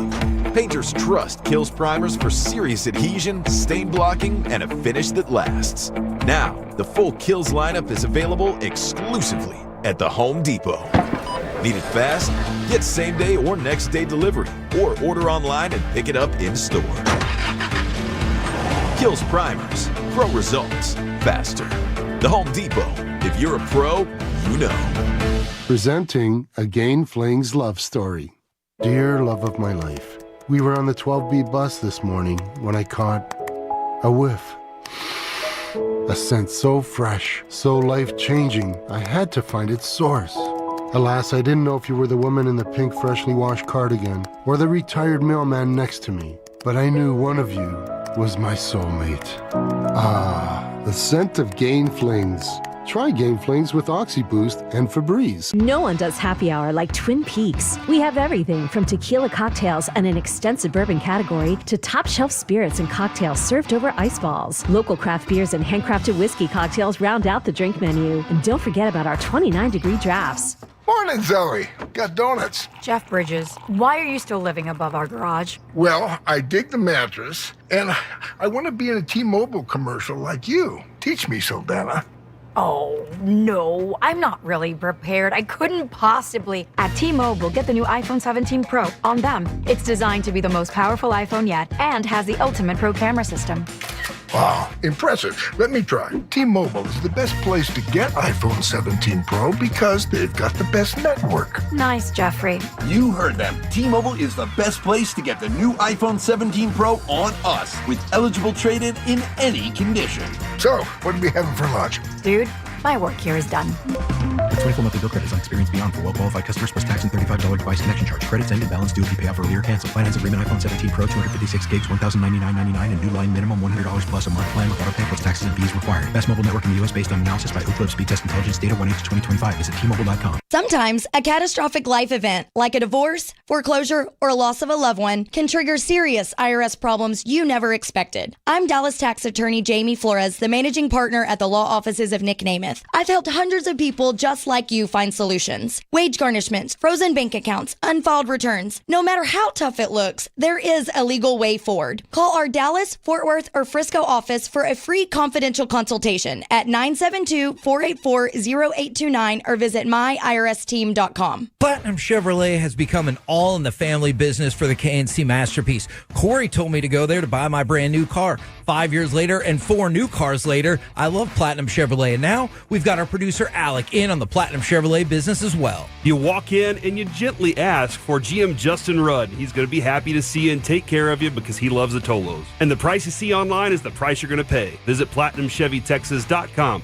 Drive a little further to save a lot more. Chevrolet, together let's drive. This segment of The Fan is brought to you by DFWSecurity.com. It's football time. Get ready for kickoff with DFW Security. Protect your home or business with smarter cameras and better access control. DFW Security has secured Texans for 30 years with a 4.9-star rating on Google. DFWSecurity.com. We've had amazing turnouts at all of our Firehouse Tour locations, so let's continue the trend this Friday. Where are we going to be, Chop? Oh, baby, it is Fire Station #1, Lake Bardwell Drive. And our one-of-a-kind Tolo giveaways continue, Bobby. We're getting you ready for the colder weather while supplies last with a sweet-looking Tolo Firehouse winter cap to keep your dome warm. Plus, we're serving you breakfast from Whataburger. We're excited to see you at Firehouse 1 in Ennis this Friday. Proudly presented by Whataburger, Fraser Roofs and Gutters, and Firehouse Movers with The Fan. If you're in the market to upgrade your vehicle, get to Classic Chevrolet in Grapevine. Back-to-back #1 Chevy dealership in the world. They've got more new Chevys than anyone in their all-prices sale. Silverados, Tahoes, Blazers, Malibus, Equinox, and more. Visit ClassicChevrolet.com. This is Texas. This is Classic Chevrolet. Together, let's drive, relax, and enjoy the difference. Based on new Chevrolet registrations 2023 and 2024. Yes, sir. It's time for a conversation with our Odyssey NFL insider, Mark Schlereth, host of the Stinkin' Truth podcast. Insider Calls brought to you by Nationwide.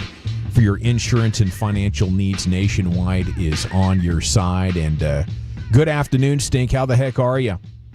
I'm doing great. How are you guys doing? Well, it's tough with 2 more big injuries. Let's just talk about the NFL at large here to open it up. I was thinking Green Bay and Baltimore was going to be my Super Bowl pick, but this weekend, last night, kind of stopped me in my tracks. What are you thinking right now? Who's your Super Bowl matchup? Yeah, who knows? Like you mentioned, the health. I mean, who's going to be healthy at the end of the year? And isn't it crazy? Doesn't it seem like the further we get away from practice and, we want to protect everybody and we can't play in pads and, we can't hit anybody and we got to protect, the helmet to helmet and all the garbage that we have, all the just legislating contact out of a contact sport. And guys are hurt more now than ever. Does it not feel that way? Every time I look up, somebody tears an Achilles tendon or tears an ACL or does something that keeps them out of the game. So it's insane. Like I always say, man, football is hard for athletes. It's much easier for football players, and the only way you can play The only way you can get good at football is by practicing football. It just seems like the further we get away from that, the more injured and more out everybody is. Yeah, that's a good point. Now the Cowboys having to go without their right guard and their center and their two tackles are giving up quite a bit of pressure, and no CeeDee Lamb. Like, is there still hope that they can figure it out and make the playoffs, or are we looking at the offseason already? Yeah, it doesn't feel like it. I mean, there's always hope, but I mean, first and foremost, you can't give up big plays on the defensive side of the ball like it's your job. Like every time I turn around, it's like an episode of Oprah. Like you get a 40-yard touchdown, you get a 30-yarder, you get a 20-yarder. It is one after the other after the other. And, I joked around on the Stinking Truth podcast. It's nice that Eberflus finally got good play out of Caleb Williams. That was really nice to see. So he come finally, on. After a year of just absolute dog do, he finally got Caleb Williams playing at a top-notch level. So good for Eberflus for getting that done. But hey, listen, man. Now that you're injured on the offensive side of the ball, and you can't stop anybody on defense, I just don't know how. I mean, I don't know how you're going to be okay, but. It doesn't feel that way at all, and certainly a pass rush would be nice on occasion. But you gave that guy up to Green Bay, so I don't know what we're going to do here. Is Jadeveon Clowney doing anything for you? No. I mean, Jadeveon could give you a player here, a player or two every now and again. I seem to be the official broadcaster of the NFC South, so I've done a lot of Carolina games, and he was there. He was there last year, and he led their team in pressures. And like he can play, he can still get that done, but it's one of those situations where he's really got to be managed properly. Like you can't ask him to go out and give you 45 or 50 snaps because there's gonna be a handful of those snaps that he's not gonna produce on. So I think you have to be really good about managing his reps so that you can get the best out of Jadeveon Clowney because he's been around a long time. It's a tale of two seasons for a couple of quarterbacks in that AFC West. Herbert playing lights out, Bo Nix struggling a little bit. What do you make of it?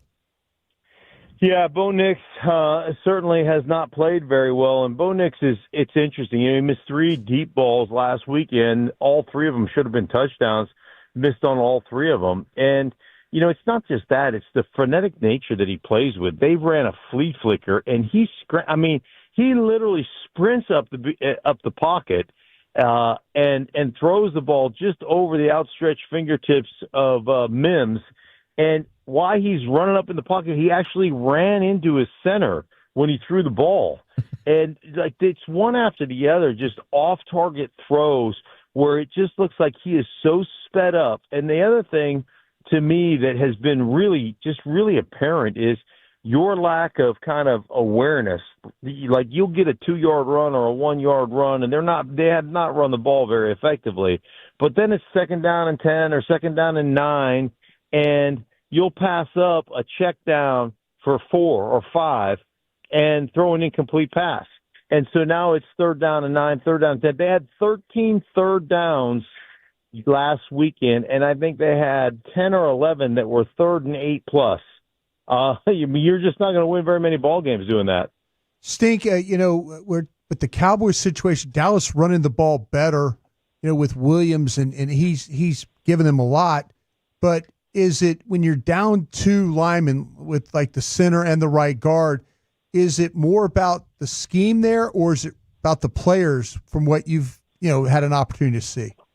Well, when you're down doing that, I mean, how do you go about winning a ball game? Like this is all about winning a ball game, and sure. When you're going with backup offensive linemen, and I will just tell you, it's a place where NFL teams. It's one of the big changes in the NFL, offensive line. So one of the things that we used to keep in my time was a bunch of guys who are veteran offensive linemen that could come in and play well. We had a guy by the name of Ray Brown. I don't know if you remember Ray Brown or not, but played 20 years in the league. Mm-hmm. Ray Brown didn't take a snap for us until his 6th year in the league in Washington. Wow. And he ended up playing 20 years. He was so experienced by the time he got in to play games. And So all our guys, Mark Addix was my roommate. Mark Addix started for the Chiefs for 4 years before he came over to Baylor. Washington to back up. Yeah, Baylor kid. So that's the way it used to be. Now, one of the places teams save money, and this is endemic of the league in general, it's not the Cowboys, is they save money by keeping guys who can't play. Yeah. By guys who are young and they say, hey, we're going to develop them. Well, how do you develop an offensive lineman when you don't ever practice in pads? And so they put those guys in and they melt down. So you have to think about how you operate as a franchise and how you operate when you put young guys in. My first game I ever played was against the Philadelphia Eagles. They were the number one defense in football on the road. As a rookie, I start. And we ended up having a couple different guys play, young guys, because we had some injuries. We ran the ball, I believe, like I could be exaggerating a little bit, but I think we ran it 52 times or 49 times. It was something insane. And we ended up winning that game against the number one defense in football 10-3. Yeah. And obviously possessed the ball and did all those things. And I know it's a little bit different time in the NFL, but the bottom line is that's what you have to do if you're going to protect young guys who are getting an opportunity to play. Insider Calls brought to you by Nationwide. For your insurance and financial needs, Nationwide is on your side. Did the Raiders maybe make a mistake taking Genty so early if they can't create any holes for him? I think Genty is going to be a really good player. And you know what? He is he reminds me of Mo Jones-Drew. He's like a little bowling ball of butcher knives. Like, that kid is going to be good. He's got to learn how to run in the NFL. Like, this ain't whatever conference. What conference did he play in at Boise State? You know, you're not playing in that division. This is the NFL, and you can't cut back into unblocked guys, and you just can't run everybody over. You have to learn how to play Mountain West. That's what I was looking for. Sorry. You have to learn to play NFL football. And that means you have to fall in love with appetizers. You can't order your main course first. You got to get 4 5-yard gains, 4-yard, 2-yard, 3-yard, 4-yard, 6-yard, 5-yard, 4-yard. And then all of a sudden you break that 48-yarder or that 50-yarder. But you can't be trying to pop a 50-yarder every time you touch the ball. Those things come naturally as you wear a defense down. So he's going to have to figure that aspect of it out. But beyond that, they couldn't block their way out of a wet paper sack. I mean, I don't think Washington is the most talented front. I think Frankie Louvu is a good player. I think Dorrance is a good player. You guys remember Dorrance Armstrong? Yeah. He's a good player, but he's not like a trained war daddy guy. He's not a guy like, oh my God, how are we going to block this guy? And that said, I mean, Daron Payne's a damn good player for Washington, but the bottom line is they ran through the Raiders' offensive front line like crap through a goose. I mean, they didn't block anybody, and it was a hard thing to watch. 202 yards of rushing for Washington in that particular game. Speaking of blocking guys, with Micah coming in, do you do anything special to make sure that he doesn't have his game of the year and the highlight of SportsCenter welcoming him back so soon? Yeah, I mean, that's one of those where every time you break the huddle, it is, where is number one and how are we going to block that guy? Because he is unbelievable, and he's had some juice. I did not watch all of the Cleveland game that they lost, but in the first 2 games, the juice, like, I was just like, whatever pineapple juice that guy's on, I want some. I need some of whatever the energy drink that is. I'll take 2, please. I mean, talk about getting shot out of a rocket. That dude has been on fire. And it's interesting. You know, as a player, I always looked at, one of the things I always did is I made our film guys give me sideline film. And there's 2 reasons for sideline film, because you don't normally watch that as an offensive lineman, the all 22, but you can see the depth of defensive players in their stances, because defensive players can't help but cheat. That's who they are. They want to get sacks so bad. Sacks are more important than anything else to those guys. So they cheat their stunts. You know, one guy will be back a little bit, one guy will be up a little bit. I bet you over the course of my 12-year career starting in this league, I probably called stunts, whether they were tackle end tackle stunts. I probably called them at a 90%, like a 90% success rate. Like, this is when it's coming. And part of it is because I studied that stuff all the time. Then the other thing that I would study sideline tape for is because you can see who the first guy off the ball is. The first guy off the ball is 100% of the time the best player they have. And when you watch Micah Parsons, he's into his second step off the ball before a lot of guys get their hands out of the dirt. It's remarkable to watch him jump the cadence, jump the snap count. I know he's just quick and athletically gifted, but I don't know how he's got that big of a jump. He's got to be reading something. It's next level stuff. Thank you, Mark. Enjoy week 4 of the NFL season. We'll catch you up next Tuesday. Sounds good, guys. Take care. Cheers. It's Odyssey NFL insider Mark Schlereth, host of the Stinkin' Truth podcast. Insider Calls brought to you by Nationwide for your insurance and financial needs. Nationwide is on your side. Always interesting. I just love some of the one-liners are fantastic. The goose poo. I'll have what he's having. That poo through a goose? Yeah. Have you been around the pond? You see what the geese do? Yeah. He is so right on that one, man. They attack Broadus, and then they just dump all over the place. All over the place, for sure.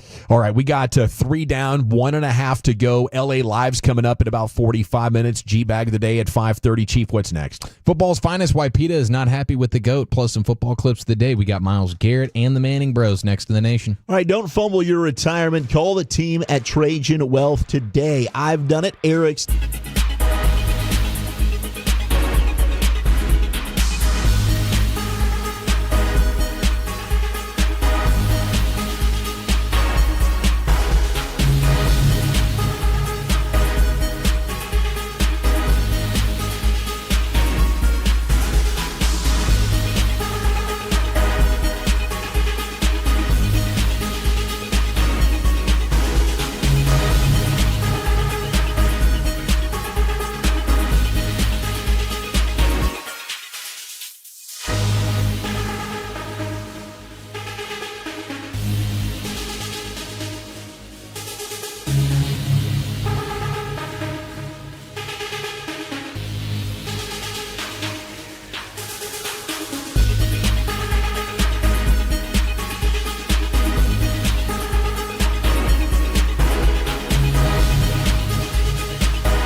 Gbag Nation on 105.3 The Fan. Welcome to the nation. Hour 4 of the nation. Okay, it is the Gbag Nation here on your home of the Cowboys, home of the Rangers. Pregame at 6:30. 901 asks, no way you guys really think this Cowboys team is a playoff team, right? No, nobody thinks that. No.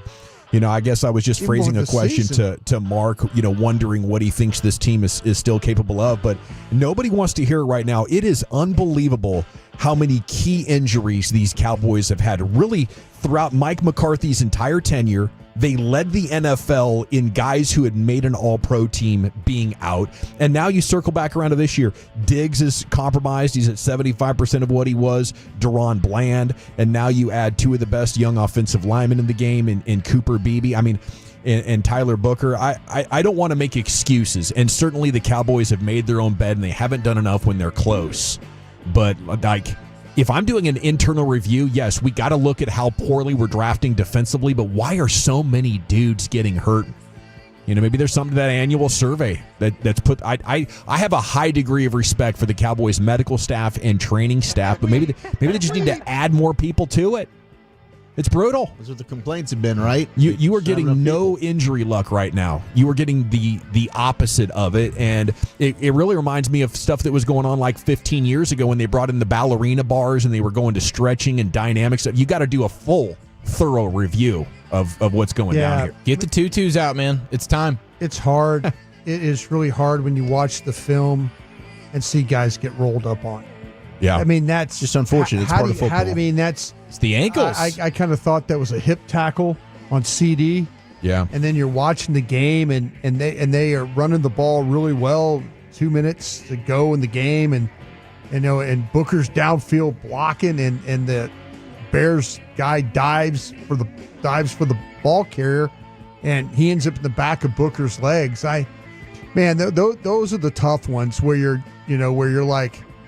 You can't avoid those. Players are going to fly around. Bodies are going to fly around. It's like when Tyron Smith used to get hurt, like he'd be blocking and the guard would fall on the back of his leg, and now he's got a knee sprain, and those injuries are the toughest ones to deal with right now. You can't have any success with this level of injury luck. No team would have overcome what they've sustained over the last 5 years. It's football frustration.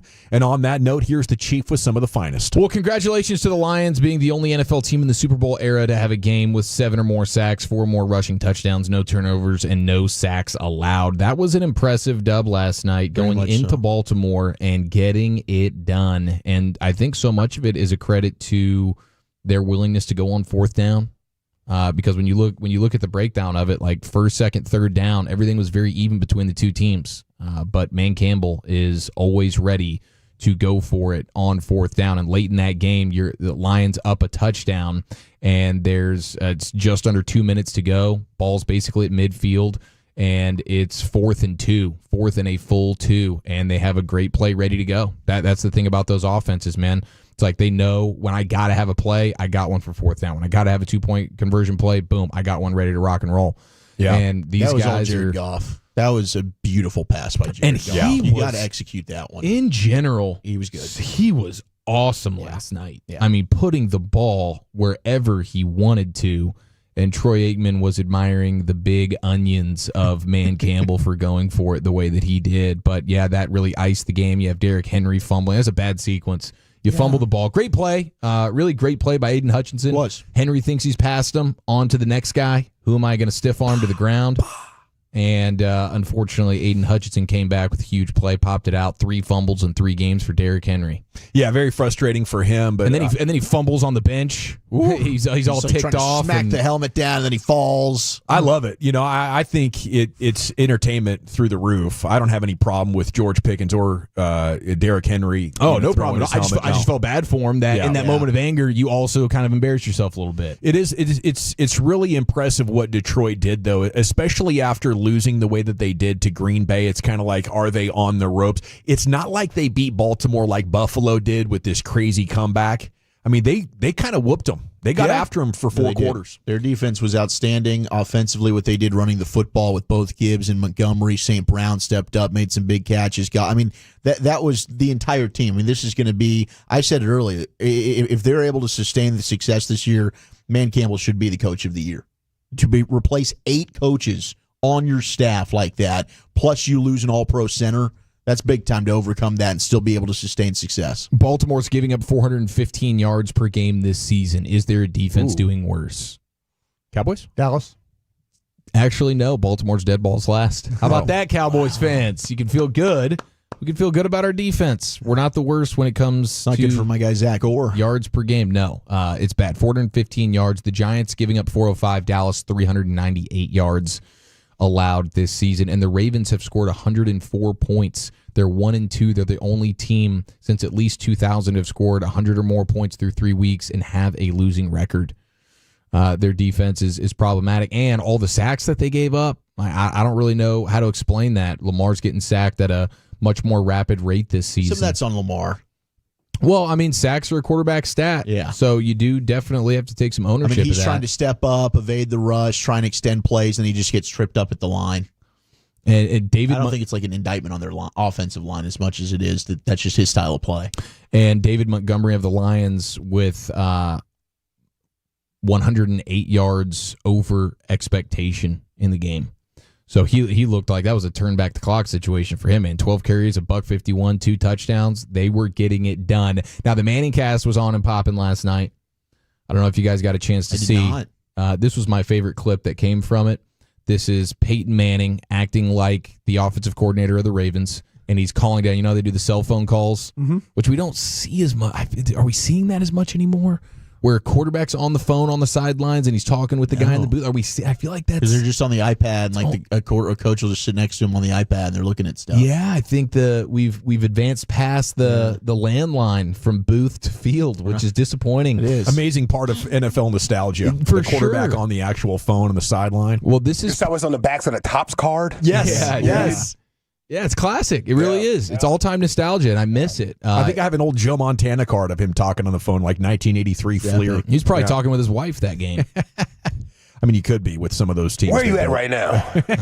Just checking the on you. Orioles in town? Yeah, that's an actual story. The Orioles. Yeah, no, it's a real story. That's an actual story. He dialed out to try and find her. Yeah. So here's Peyton Manning and Eli, and Peyton is acting like the OC for the Ravens. Eli's acting like Lamar Jackson if we still lived in a day and age where we were talking on the phone between series. What's up, Coach Monk? Lamar, great drive there. Listen, good job setting your feet. They brought that corner blitz on you. They're going to bring it again. Let's have our eyes alert on that corner blitz. Okay, what are you seeing down there? Yeah, I'm seeing it well. I saw the alerts. You know, it's pretty obvious when they're playing man. You know, I wouldn't mind if we got to like a 2-jet all-go hinge. Just let me rip a hinge out there. If they play press, I'll throw it deep to my boy, to Zay. Okay, Lamar, just a reminder, I'm the offensive coordinator. I call the plays. I'll tell you the plays we're going to run. Hey, we are going to come back with 3-jet Aggie. Read it out. And remember, if we have cover 1, look for Hopkins on the outside. We like the matchup. And I want to get to that slip screen. Hey, hold up one sec. I got another call. I got a call waiting. Hold on. There's no. Hello? Excuse me? Hey, who is it? Oh, Lamar. what's up? Hey, what's going on? Yeah, no, I'm not doing nothing. Yeah, I got time. I got time to chat to you. Lamar. Yeah. A burrito? Yeah, I'll take 2. Utah, 2. Hit me. I hope they blitz your ass next series. Okay, let me see. I'll go back to him. Wait up. I'll call you back. That's not how it's supposed to work. Mark, you there? No, I'm out. Yeah? All right. I'm out. All right. Good talk. How about these guys just doing bits, man? Just having fun, donging around during the game. I wonder if Peyton actually let an offensive coordinator talk to him like that. Like, I'm the OC, I'm the coach, I call the plays. Oh, absolutely Screw not. you. Absolutely not.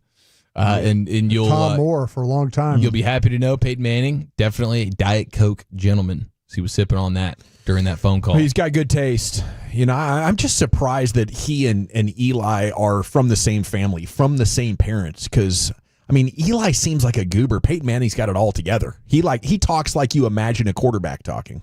Yeah, exactly. They are funny together, though. They play off each other well. Bunch of goobers. And Eli's been impressive in Saturday Night Live settings. Yeah. He surprised me. But I'll tell you what, I've been thinking about the modern quarterback and how much he gets credit for being such an intellectual and having to be so much smarter. Tom Brady is proving the opposite.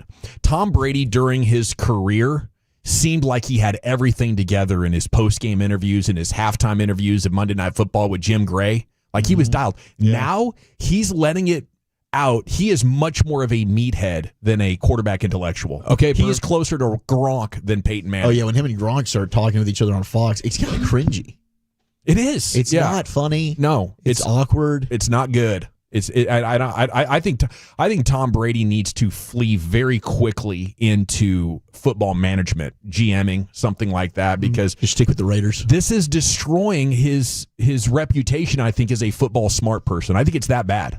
I'm so glad you've said all this, because this is some sound of the game on Sunday. I miss Greg Olsen myself. Greg Olsen's amazing. Yeah, he's awesome. Yeah, Greg's better. It's got to be disappointing as, like, even Stink, Mark Schlereth. I have plenty of gold to dish out to the viewers every single day, but I can't get on because I wasn't a quarterback. Because I'm Stink and I'm not the GOAT. All right, go ahead and play your dog clip. You've been waiting all day for this. You think I'm happy to play this? Oh, I know you're ecstatic to play this. I was stunned you didn't play it yesterday. I don't stand for these sorts of things, okay? There was a woman that had a dog at McDonald's. I thought of Eric. As soon as I was like, damn, boy, Eric could kick that dog right now.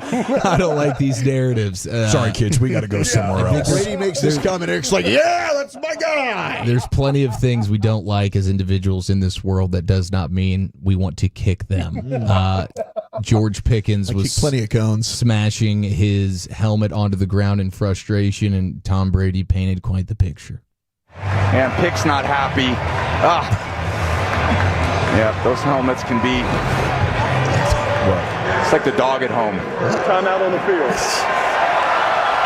Wow. Kick the dog, throw the helmet. No key. Not clever, not couth, not edgy, not funny. Kick the dog.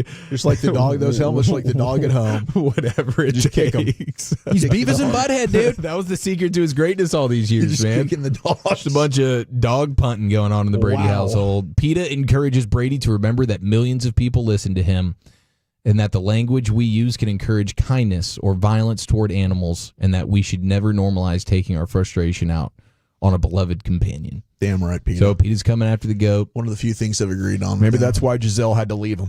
I can't take it, Tom. This animal abuse is just disgusting, Tom. Anymore. Poor dog is shaking in the corner and got to play the Denver Broncos. What's wrong with that dog? You're confused through the middle of every sentence you utter, Tom. Oh. Hey, the largest man in football history is back on a roster just in time for Eagles week. Let's go. This is the Buccaneers bringing back the rookie Desmond Watson, the defensive tackle, who's Practice pushing squad? like 450 pounds or whatever. He's apparently met the conditioning requirements. He can now practice with the team just in time to take on the tush push. I want this dude to be activated for only tush push plays. He could be the tush push stopper. He could have a role in this league. Maybe he's just a mercenary. Any team can pick him up the week they play the Eagles to go ahead and try and garner some level of 450-pound advantage. That could be a way to make the play stay. I quickly just want to play this sound of Myles Garrett. He was mic'd up. He absolutely murked the left tackle of the Packers, the same left tackle who was claiming that they were going to go undefeated this year, of course, before losing to the Browns this weekend. Myles Garrett dominated him so bad that this dude was yelling for his quarterback to run away in the middle of the play, and Myles Garrett was talking about it on the sidelines. Bro, I beat him on the cleanest inside last series. Jordan! Run! Is that what the tackle said? Yes. The tackle was literally yelling, "Jordan, run," after he got smoked so bad by Myles Garrett in the middle of the play. And I just wish that we had somebody that could do that to that tackle this weekend. We do. That tackle was something else. He was getting whooped like a redheaded stepchild, like a dog back at home, like a dog in Tom Brady's house. Could you take the big defensive tackle and lay him down sideways at the line of scrimmage?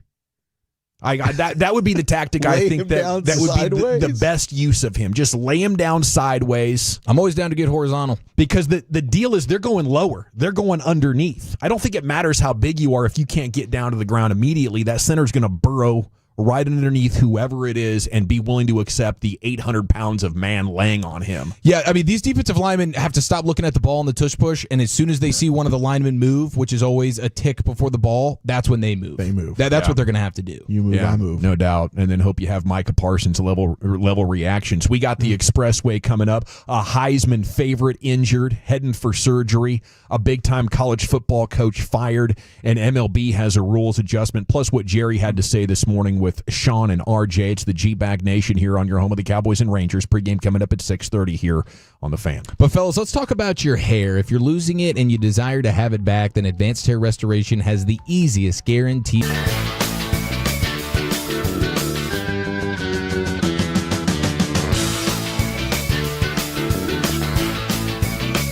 Most, and then boom, it just begins to grow. It's actually science. I love it.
Uber Eats has Lola's V product? I gotta remember that. Well, you know, they say in order to remember something, you have to forget something else.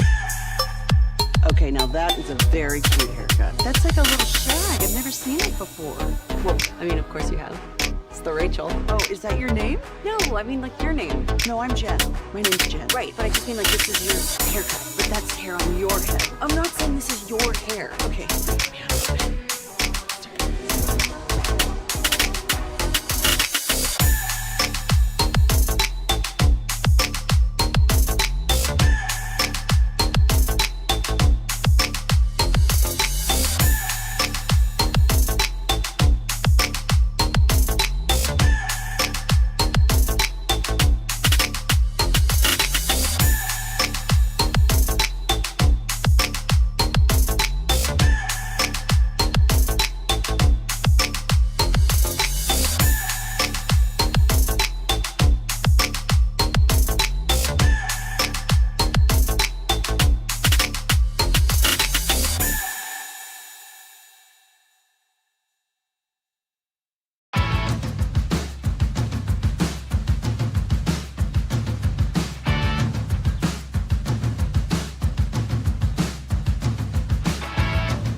got to forget something else to remember that Uber Eats has groceries. No, that's absurd. Hey, remember when you used to be what was it, Pepper Lady? Pepper Lady? Wasn't it Cinnamon Sisters? Those are babes. Saffron Squad?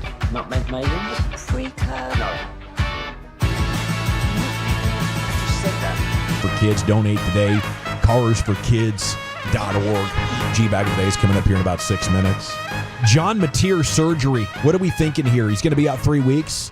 Heisman campaign was short-lived. Yeah. R.I.P. to anybody's ticket who went ahead and plugged in Mateer for Heisman over the last couple of days. Thinking, oh boy, this is great. You're heading for the trophy here. Going to pay out on this ticket. What was he, 7-1, 8-1, something like that? Well, now, I mean, you're going to have to do a miracle. Yeah, I mean, he was the entire offense for them. Yeah. And I mean, at the quarterback position, of course, you handle a lot of things, but it felt like he was everything for them. When you look at their rushing attack, it's nothing. It's like dang near dead balls last in a lot of categories in the SEC. He was doing so much heavy lifting through the air and on the ground. A lot of the luster comes off that Red River game here in just a couple of weeks. And at the other Oklahoma school, Mike Gundy fired. I suppose that is a celebration amongst Cowboys fans here today. They probably wanted that, seeing the trends over the last couple of years. At least you have a shot. But I think they need to get to fundraising. I think their total NIL spending is around $3 million, and with most teams in the top 25 spending around 10 and the top ones near 20, that's a tough needle to thread. I heard a very interesting name there, and this guy absolutely hates me. Gary Patterson. Gary Patterson? Gary Patterson. That'd be crazy. You think Gary's with the times? I'd rather poach Kenny from Texas State if I were them. Yeah, they're talking about maybe the guy too at San Antonio, UT San Antonio. UTSA. Yeah. They're talking about him, but the Gary Patterson Jeff Traylor. Jeff Traylor, yeah. It's just so tough with Tech being like, oh, you have good players, we want to give them $1 million. Oh yeah. You can say we're going to get the guy from UTSA and he's got this recruiting network and yada, yada, yada. But if they're a great freshman, they're gone. Yeah, I do believe we are heading for a situation where it's not just the haves and the have-nots, but it's those with a fair fighting chance and those not. Zach Robinson, I heard. Yeah, that's another name because he was a quarterback there. I think he's the coordinator in Atlanta, right? Yes, he is. They have thrown no touchdowns to a wide receiver or tight ends this year. They fired Ike Hilliard, though, their coach over there. Their wide receivers coach. Yeah. The Falcons did. MLB has approved a challenge system for next year. Each team's going to get 2 to challenge with the home plate umpire, and that's definitely a step in the right direction. I think people are going to be surprised how often these umpires are right, and I think it's going to make the umpires even better. It's going to be more difficult to check out or to hold a grudge against somebody knowing that they are going to be able to fight back at least a couple of times a game. All right, Jerry did say that Jadeveon Clowney is going to play this week. Didn't want to get too out in front of his skis on Deron Bland, but felt confident that he's going to return. I guess that's a step in the right direction. But Diggs, Elam, Stewart, it's tough to imagine that even with Bland coming back, they have a chance much of slowing down a passing game with the corners in the situation they are and the pass rush being what it is. He said he's looking forward to the Packers game. It's a huge game, and he's excited about it. I just thought that rung hollow, and immediately after he said that, the interview concluded, and Sean and RJ and Bobby just led right into talking about how it feels like it's over. I don't know as an owner and GM how with any credibility you can talk about excitement for this season.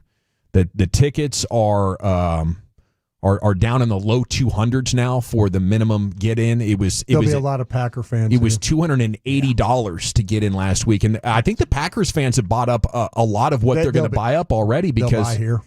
It's a great opportunity to go watch your team if you're a Green Bay Packers fan, especially. Yeah, this is basically a home game for them. They love playing here. But I mean, this reminds me of like the early 2010s when they knew they were rebuilding and they still wanted to keep the offense exciting.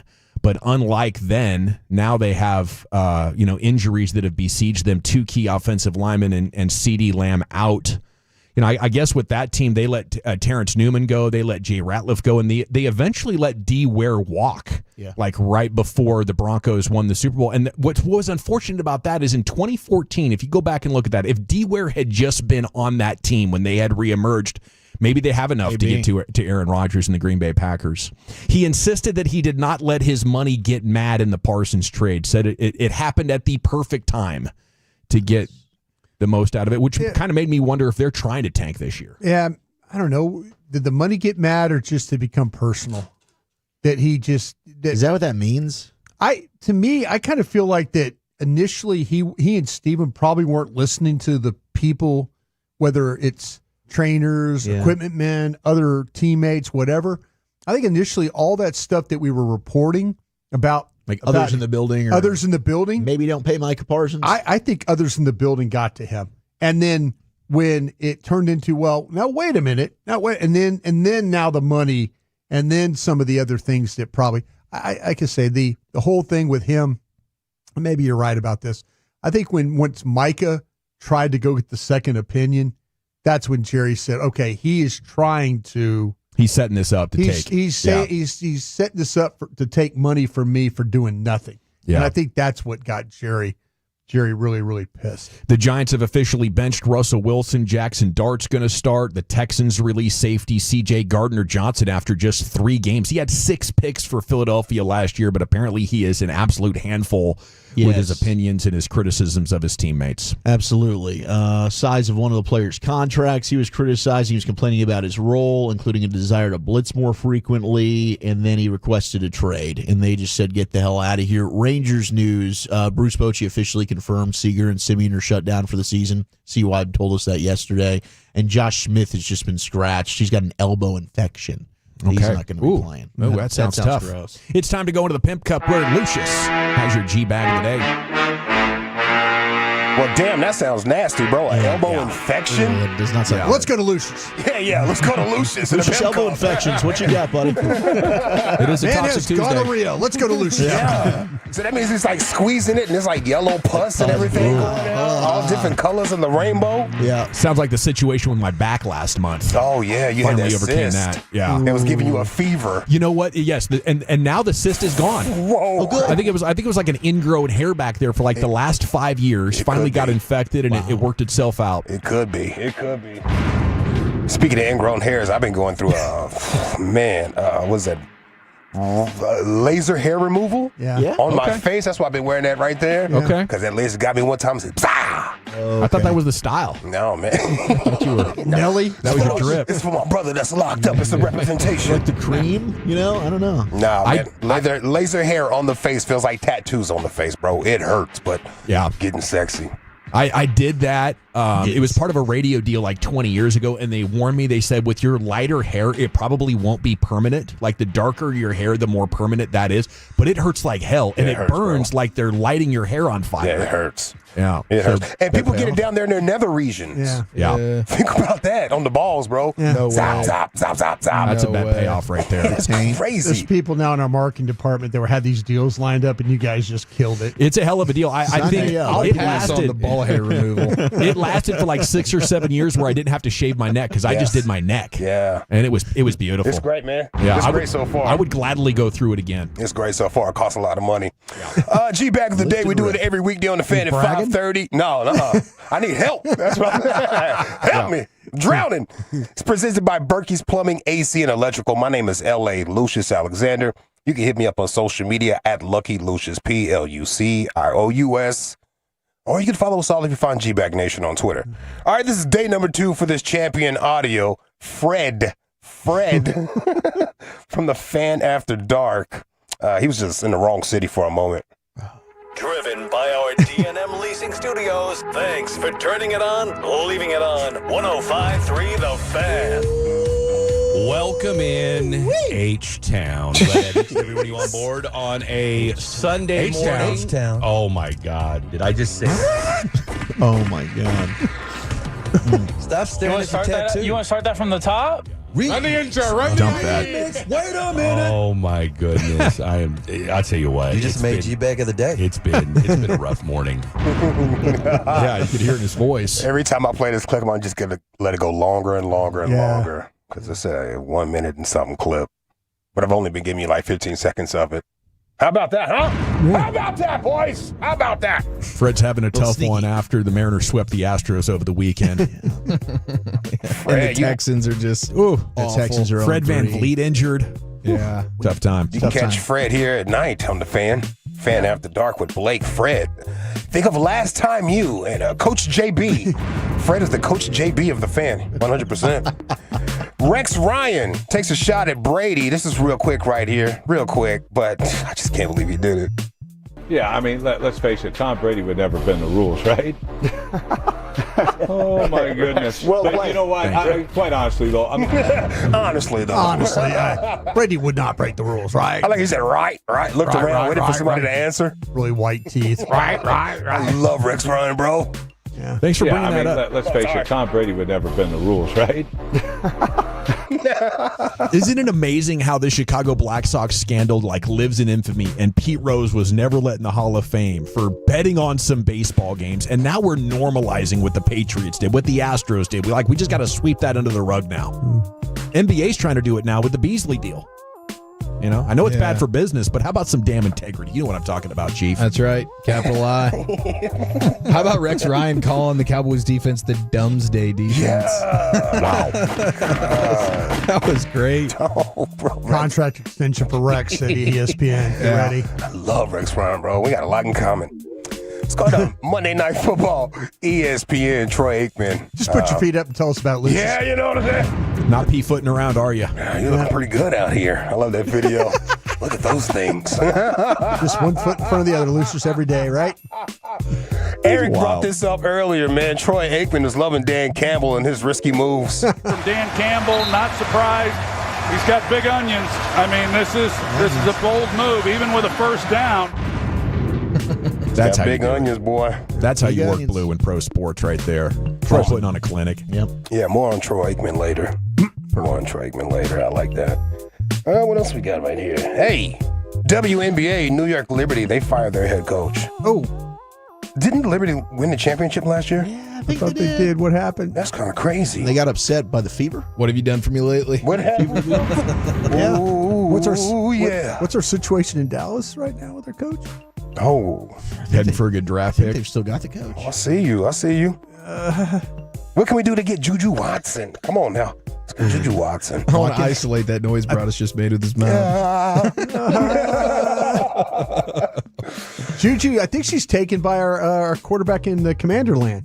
Yeah, well, his mama is on the other side with them arms folded, looking at her, staring her down. I think the son is kind of looking at her like, listen, Mom, stay out of this. Back up. Stay out of this. This is an athlete. Whoa, you need to back up. Yeah. All right, yeah, WNBA, New York Liberty, they just fired their head coach. Breonna Stewart was not a fan of this when a reporter brought it up just last week during the press conference, sitting right next to the coach, by the way. What would you say to those who question whether Sandy should be here next year to coach you guys again? Ooh. Oh, what the I'm not saying I questioned it. There's just some people that do. Yeah, called ownership.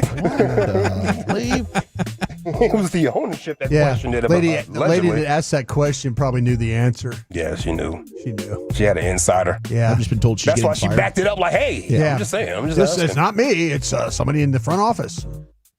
Sad. Henry's Kitchen. What do we cook? Yeah, you already know what's up right here. He got hit with the oldest trick in the book. Says, Henry, do you know if you can reheat Bofa? Bofa. I'm not familiar with Bofa. What's Bofa?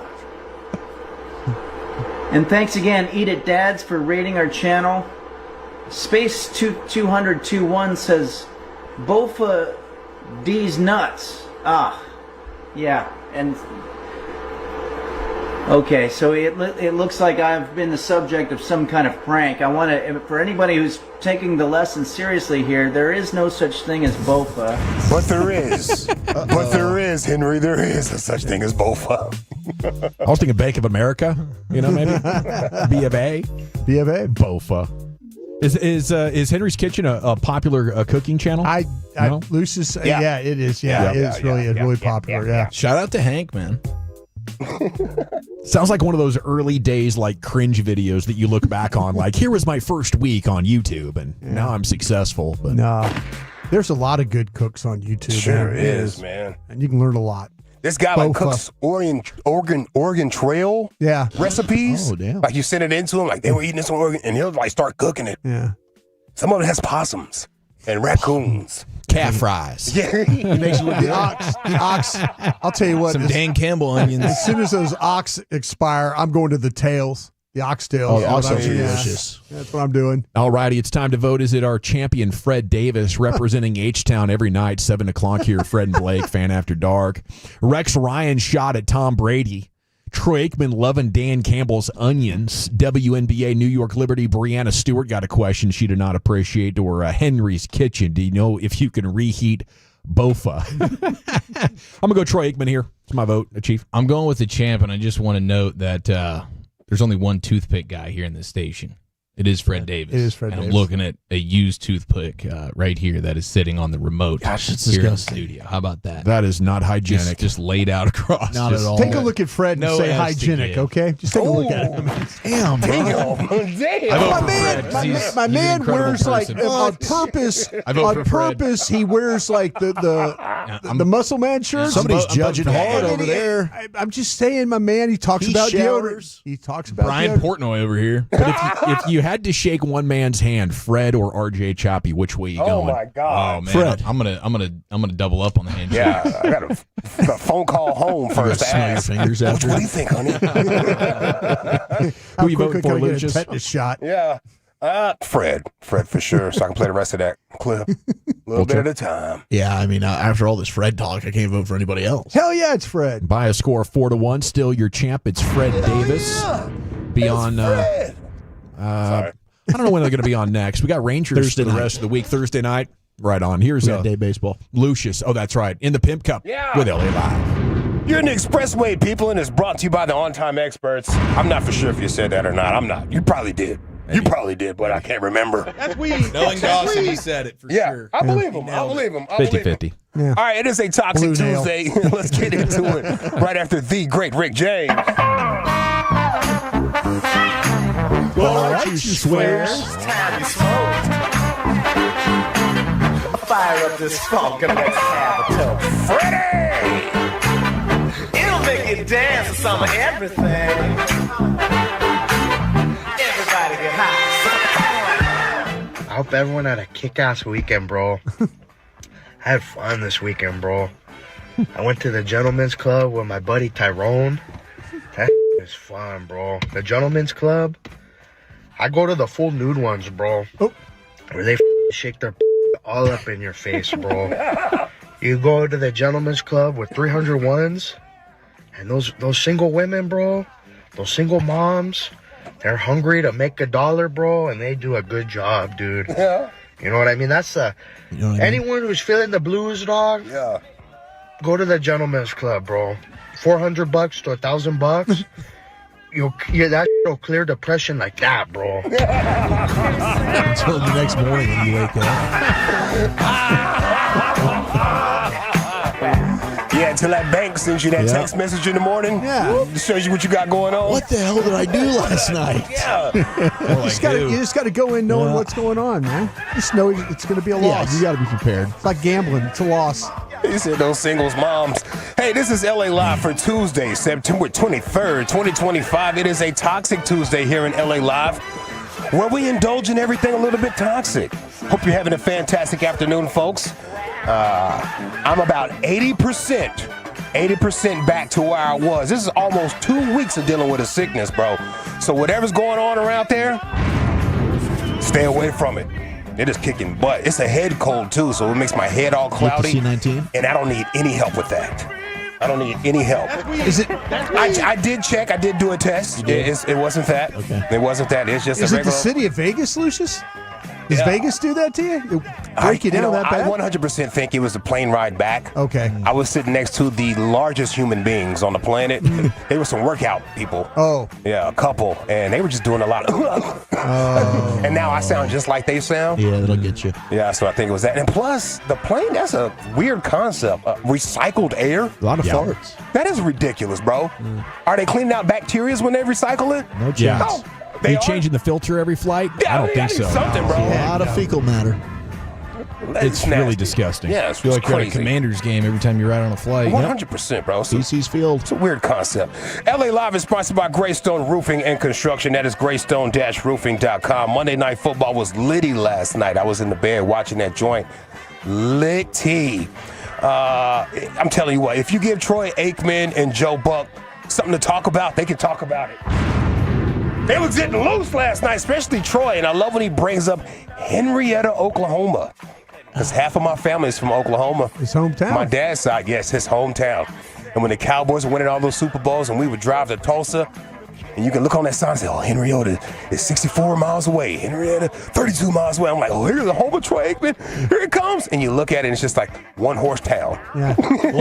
One horse town, and one stoplight, one gas station. You're like, man, that's where Troy Aikman came from.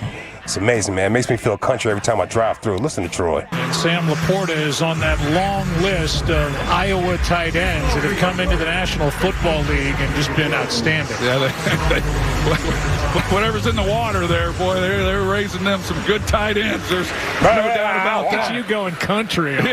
Raising them some good tight ends, baby. I think the Henrietta in me was coming out there, Joe.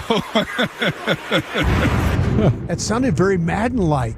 Yeah, a little bit. It sounded very John Madden-like. You know that. What's ever in the water? Yeah. I just want him to lean into his country more. Yeah. Country's having a run right now. You guys listen to country at all? Yeah, a little bit. Sometimes, yeah. If you jump in the car, what you listening to? Like, if you are listening to country, what are you listening to? I like Pat Green. Let's see. Pat Green. I like Pat Green. What song am I looking for in Pat Green? Oh, just any one of his songs. Seriously. I mean, it's like Goodbye Texas. Goodbye Texas. Yeah. All right, what about you fools? You know, I just like country songs that come on at tailgates or at, baby dolls. I don't know if I know that many artists. Country's having a run, bro. Yeah. But it's gotten very poppy. Yeah, it's got real poppy. You know, it's got 808s. It's not like Cross Canadian Ragweed was. Yeah, I don't like that type of country. I can deal with this. Yeah. Used to know. But I don't like the new country. Where they're mixing with kind of like hip-hop-ish and real poppy. Yeah. See, this one's going to get going here in a second. Get ready. Get ready. Here we go. Get it, Pat.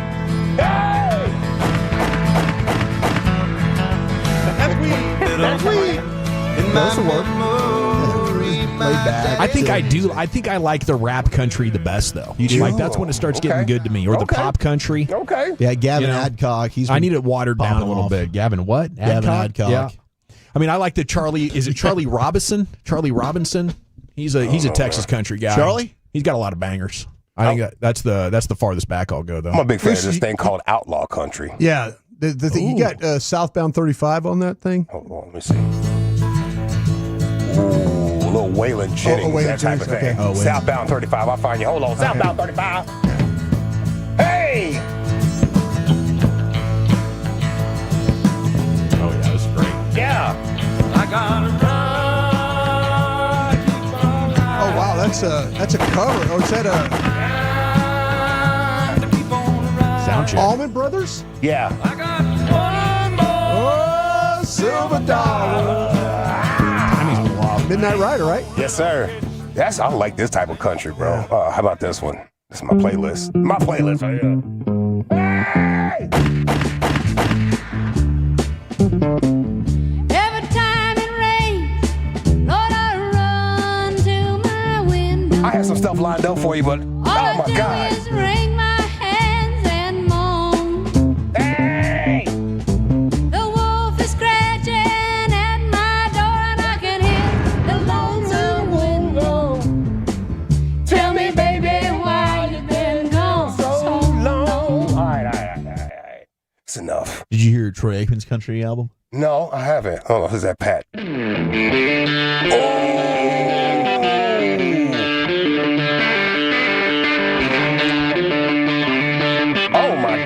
some nasty country in that guitar. Go on.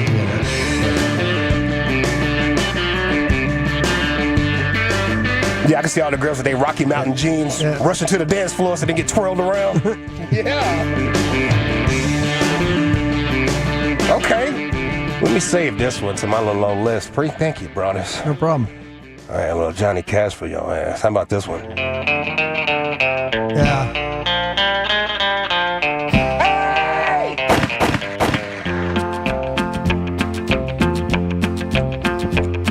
Well, I left Kentucky back in 49 and went to Detroit working on assembly line. The first year they had me putting wheels on Cadillac. He's making it stealing car parts. He's stealing car parts. It is a fantastic song. He's stealing car parts. He's stealing car parts. Oh my gosh. Hold on. One more Waylon before I get to some content. Sorry. That's good, man. Jamming, bro. This one right here. Don't you think that outlaw bet done got out of hand? Waylon Jennings. I'm for law and order, the way that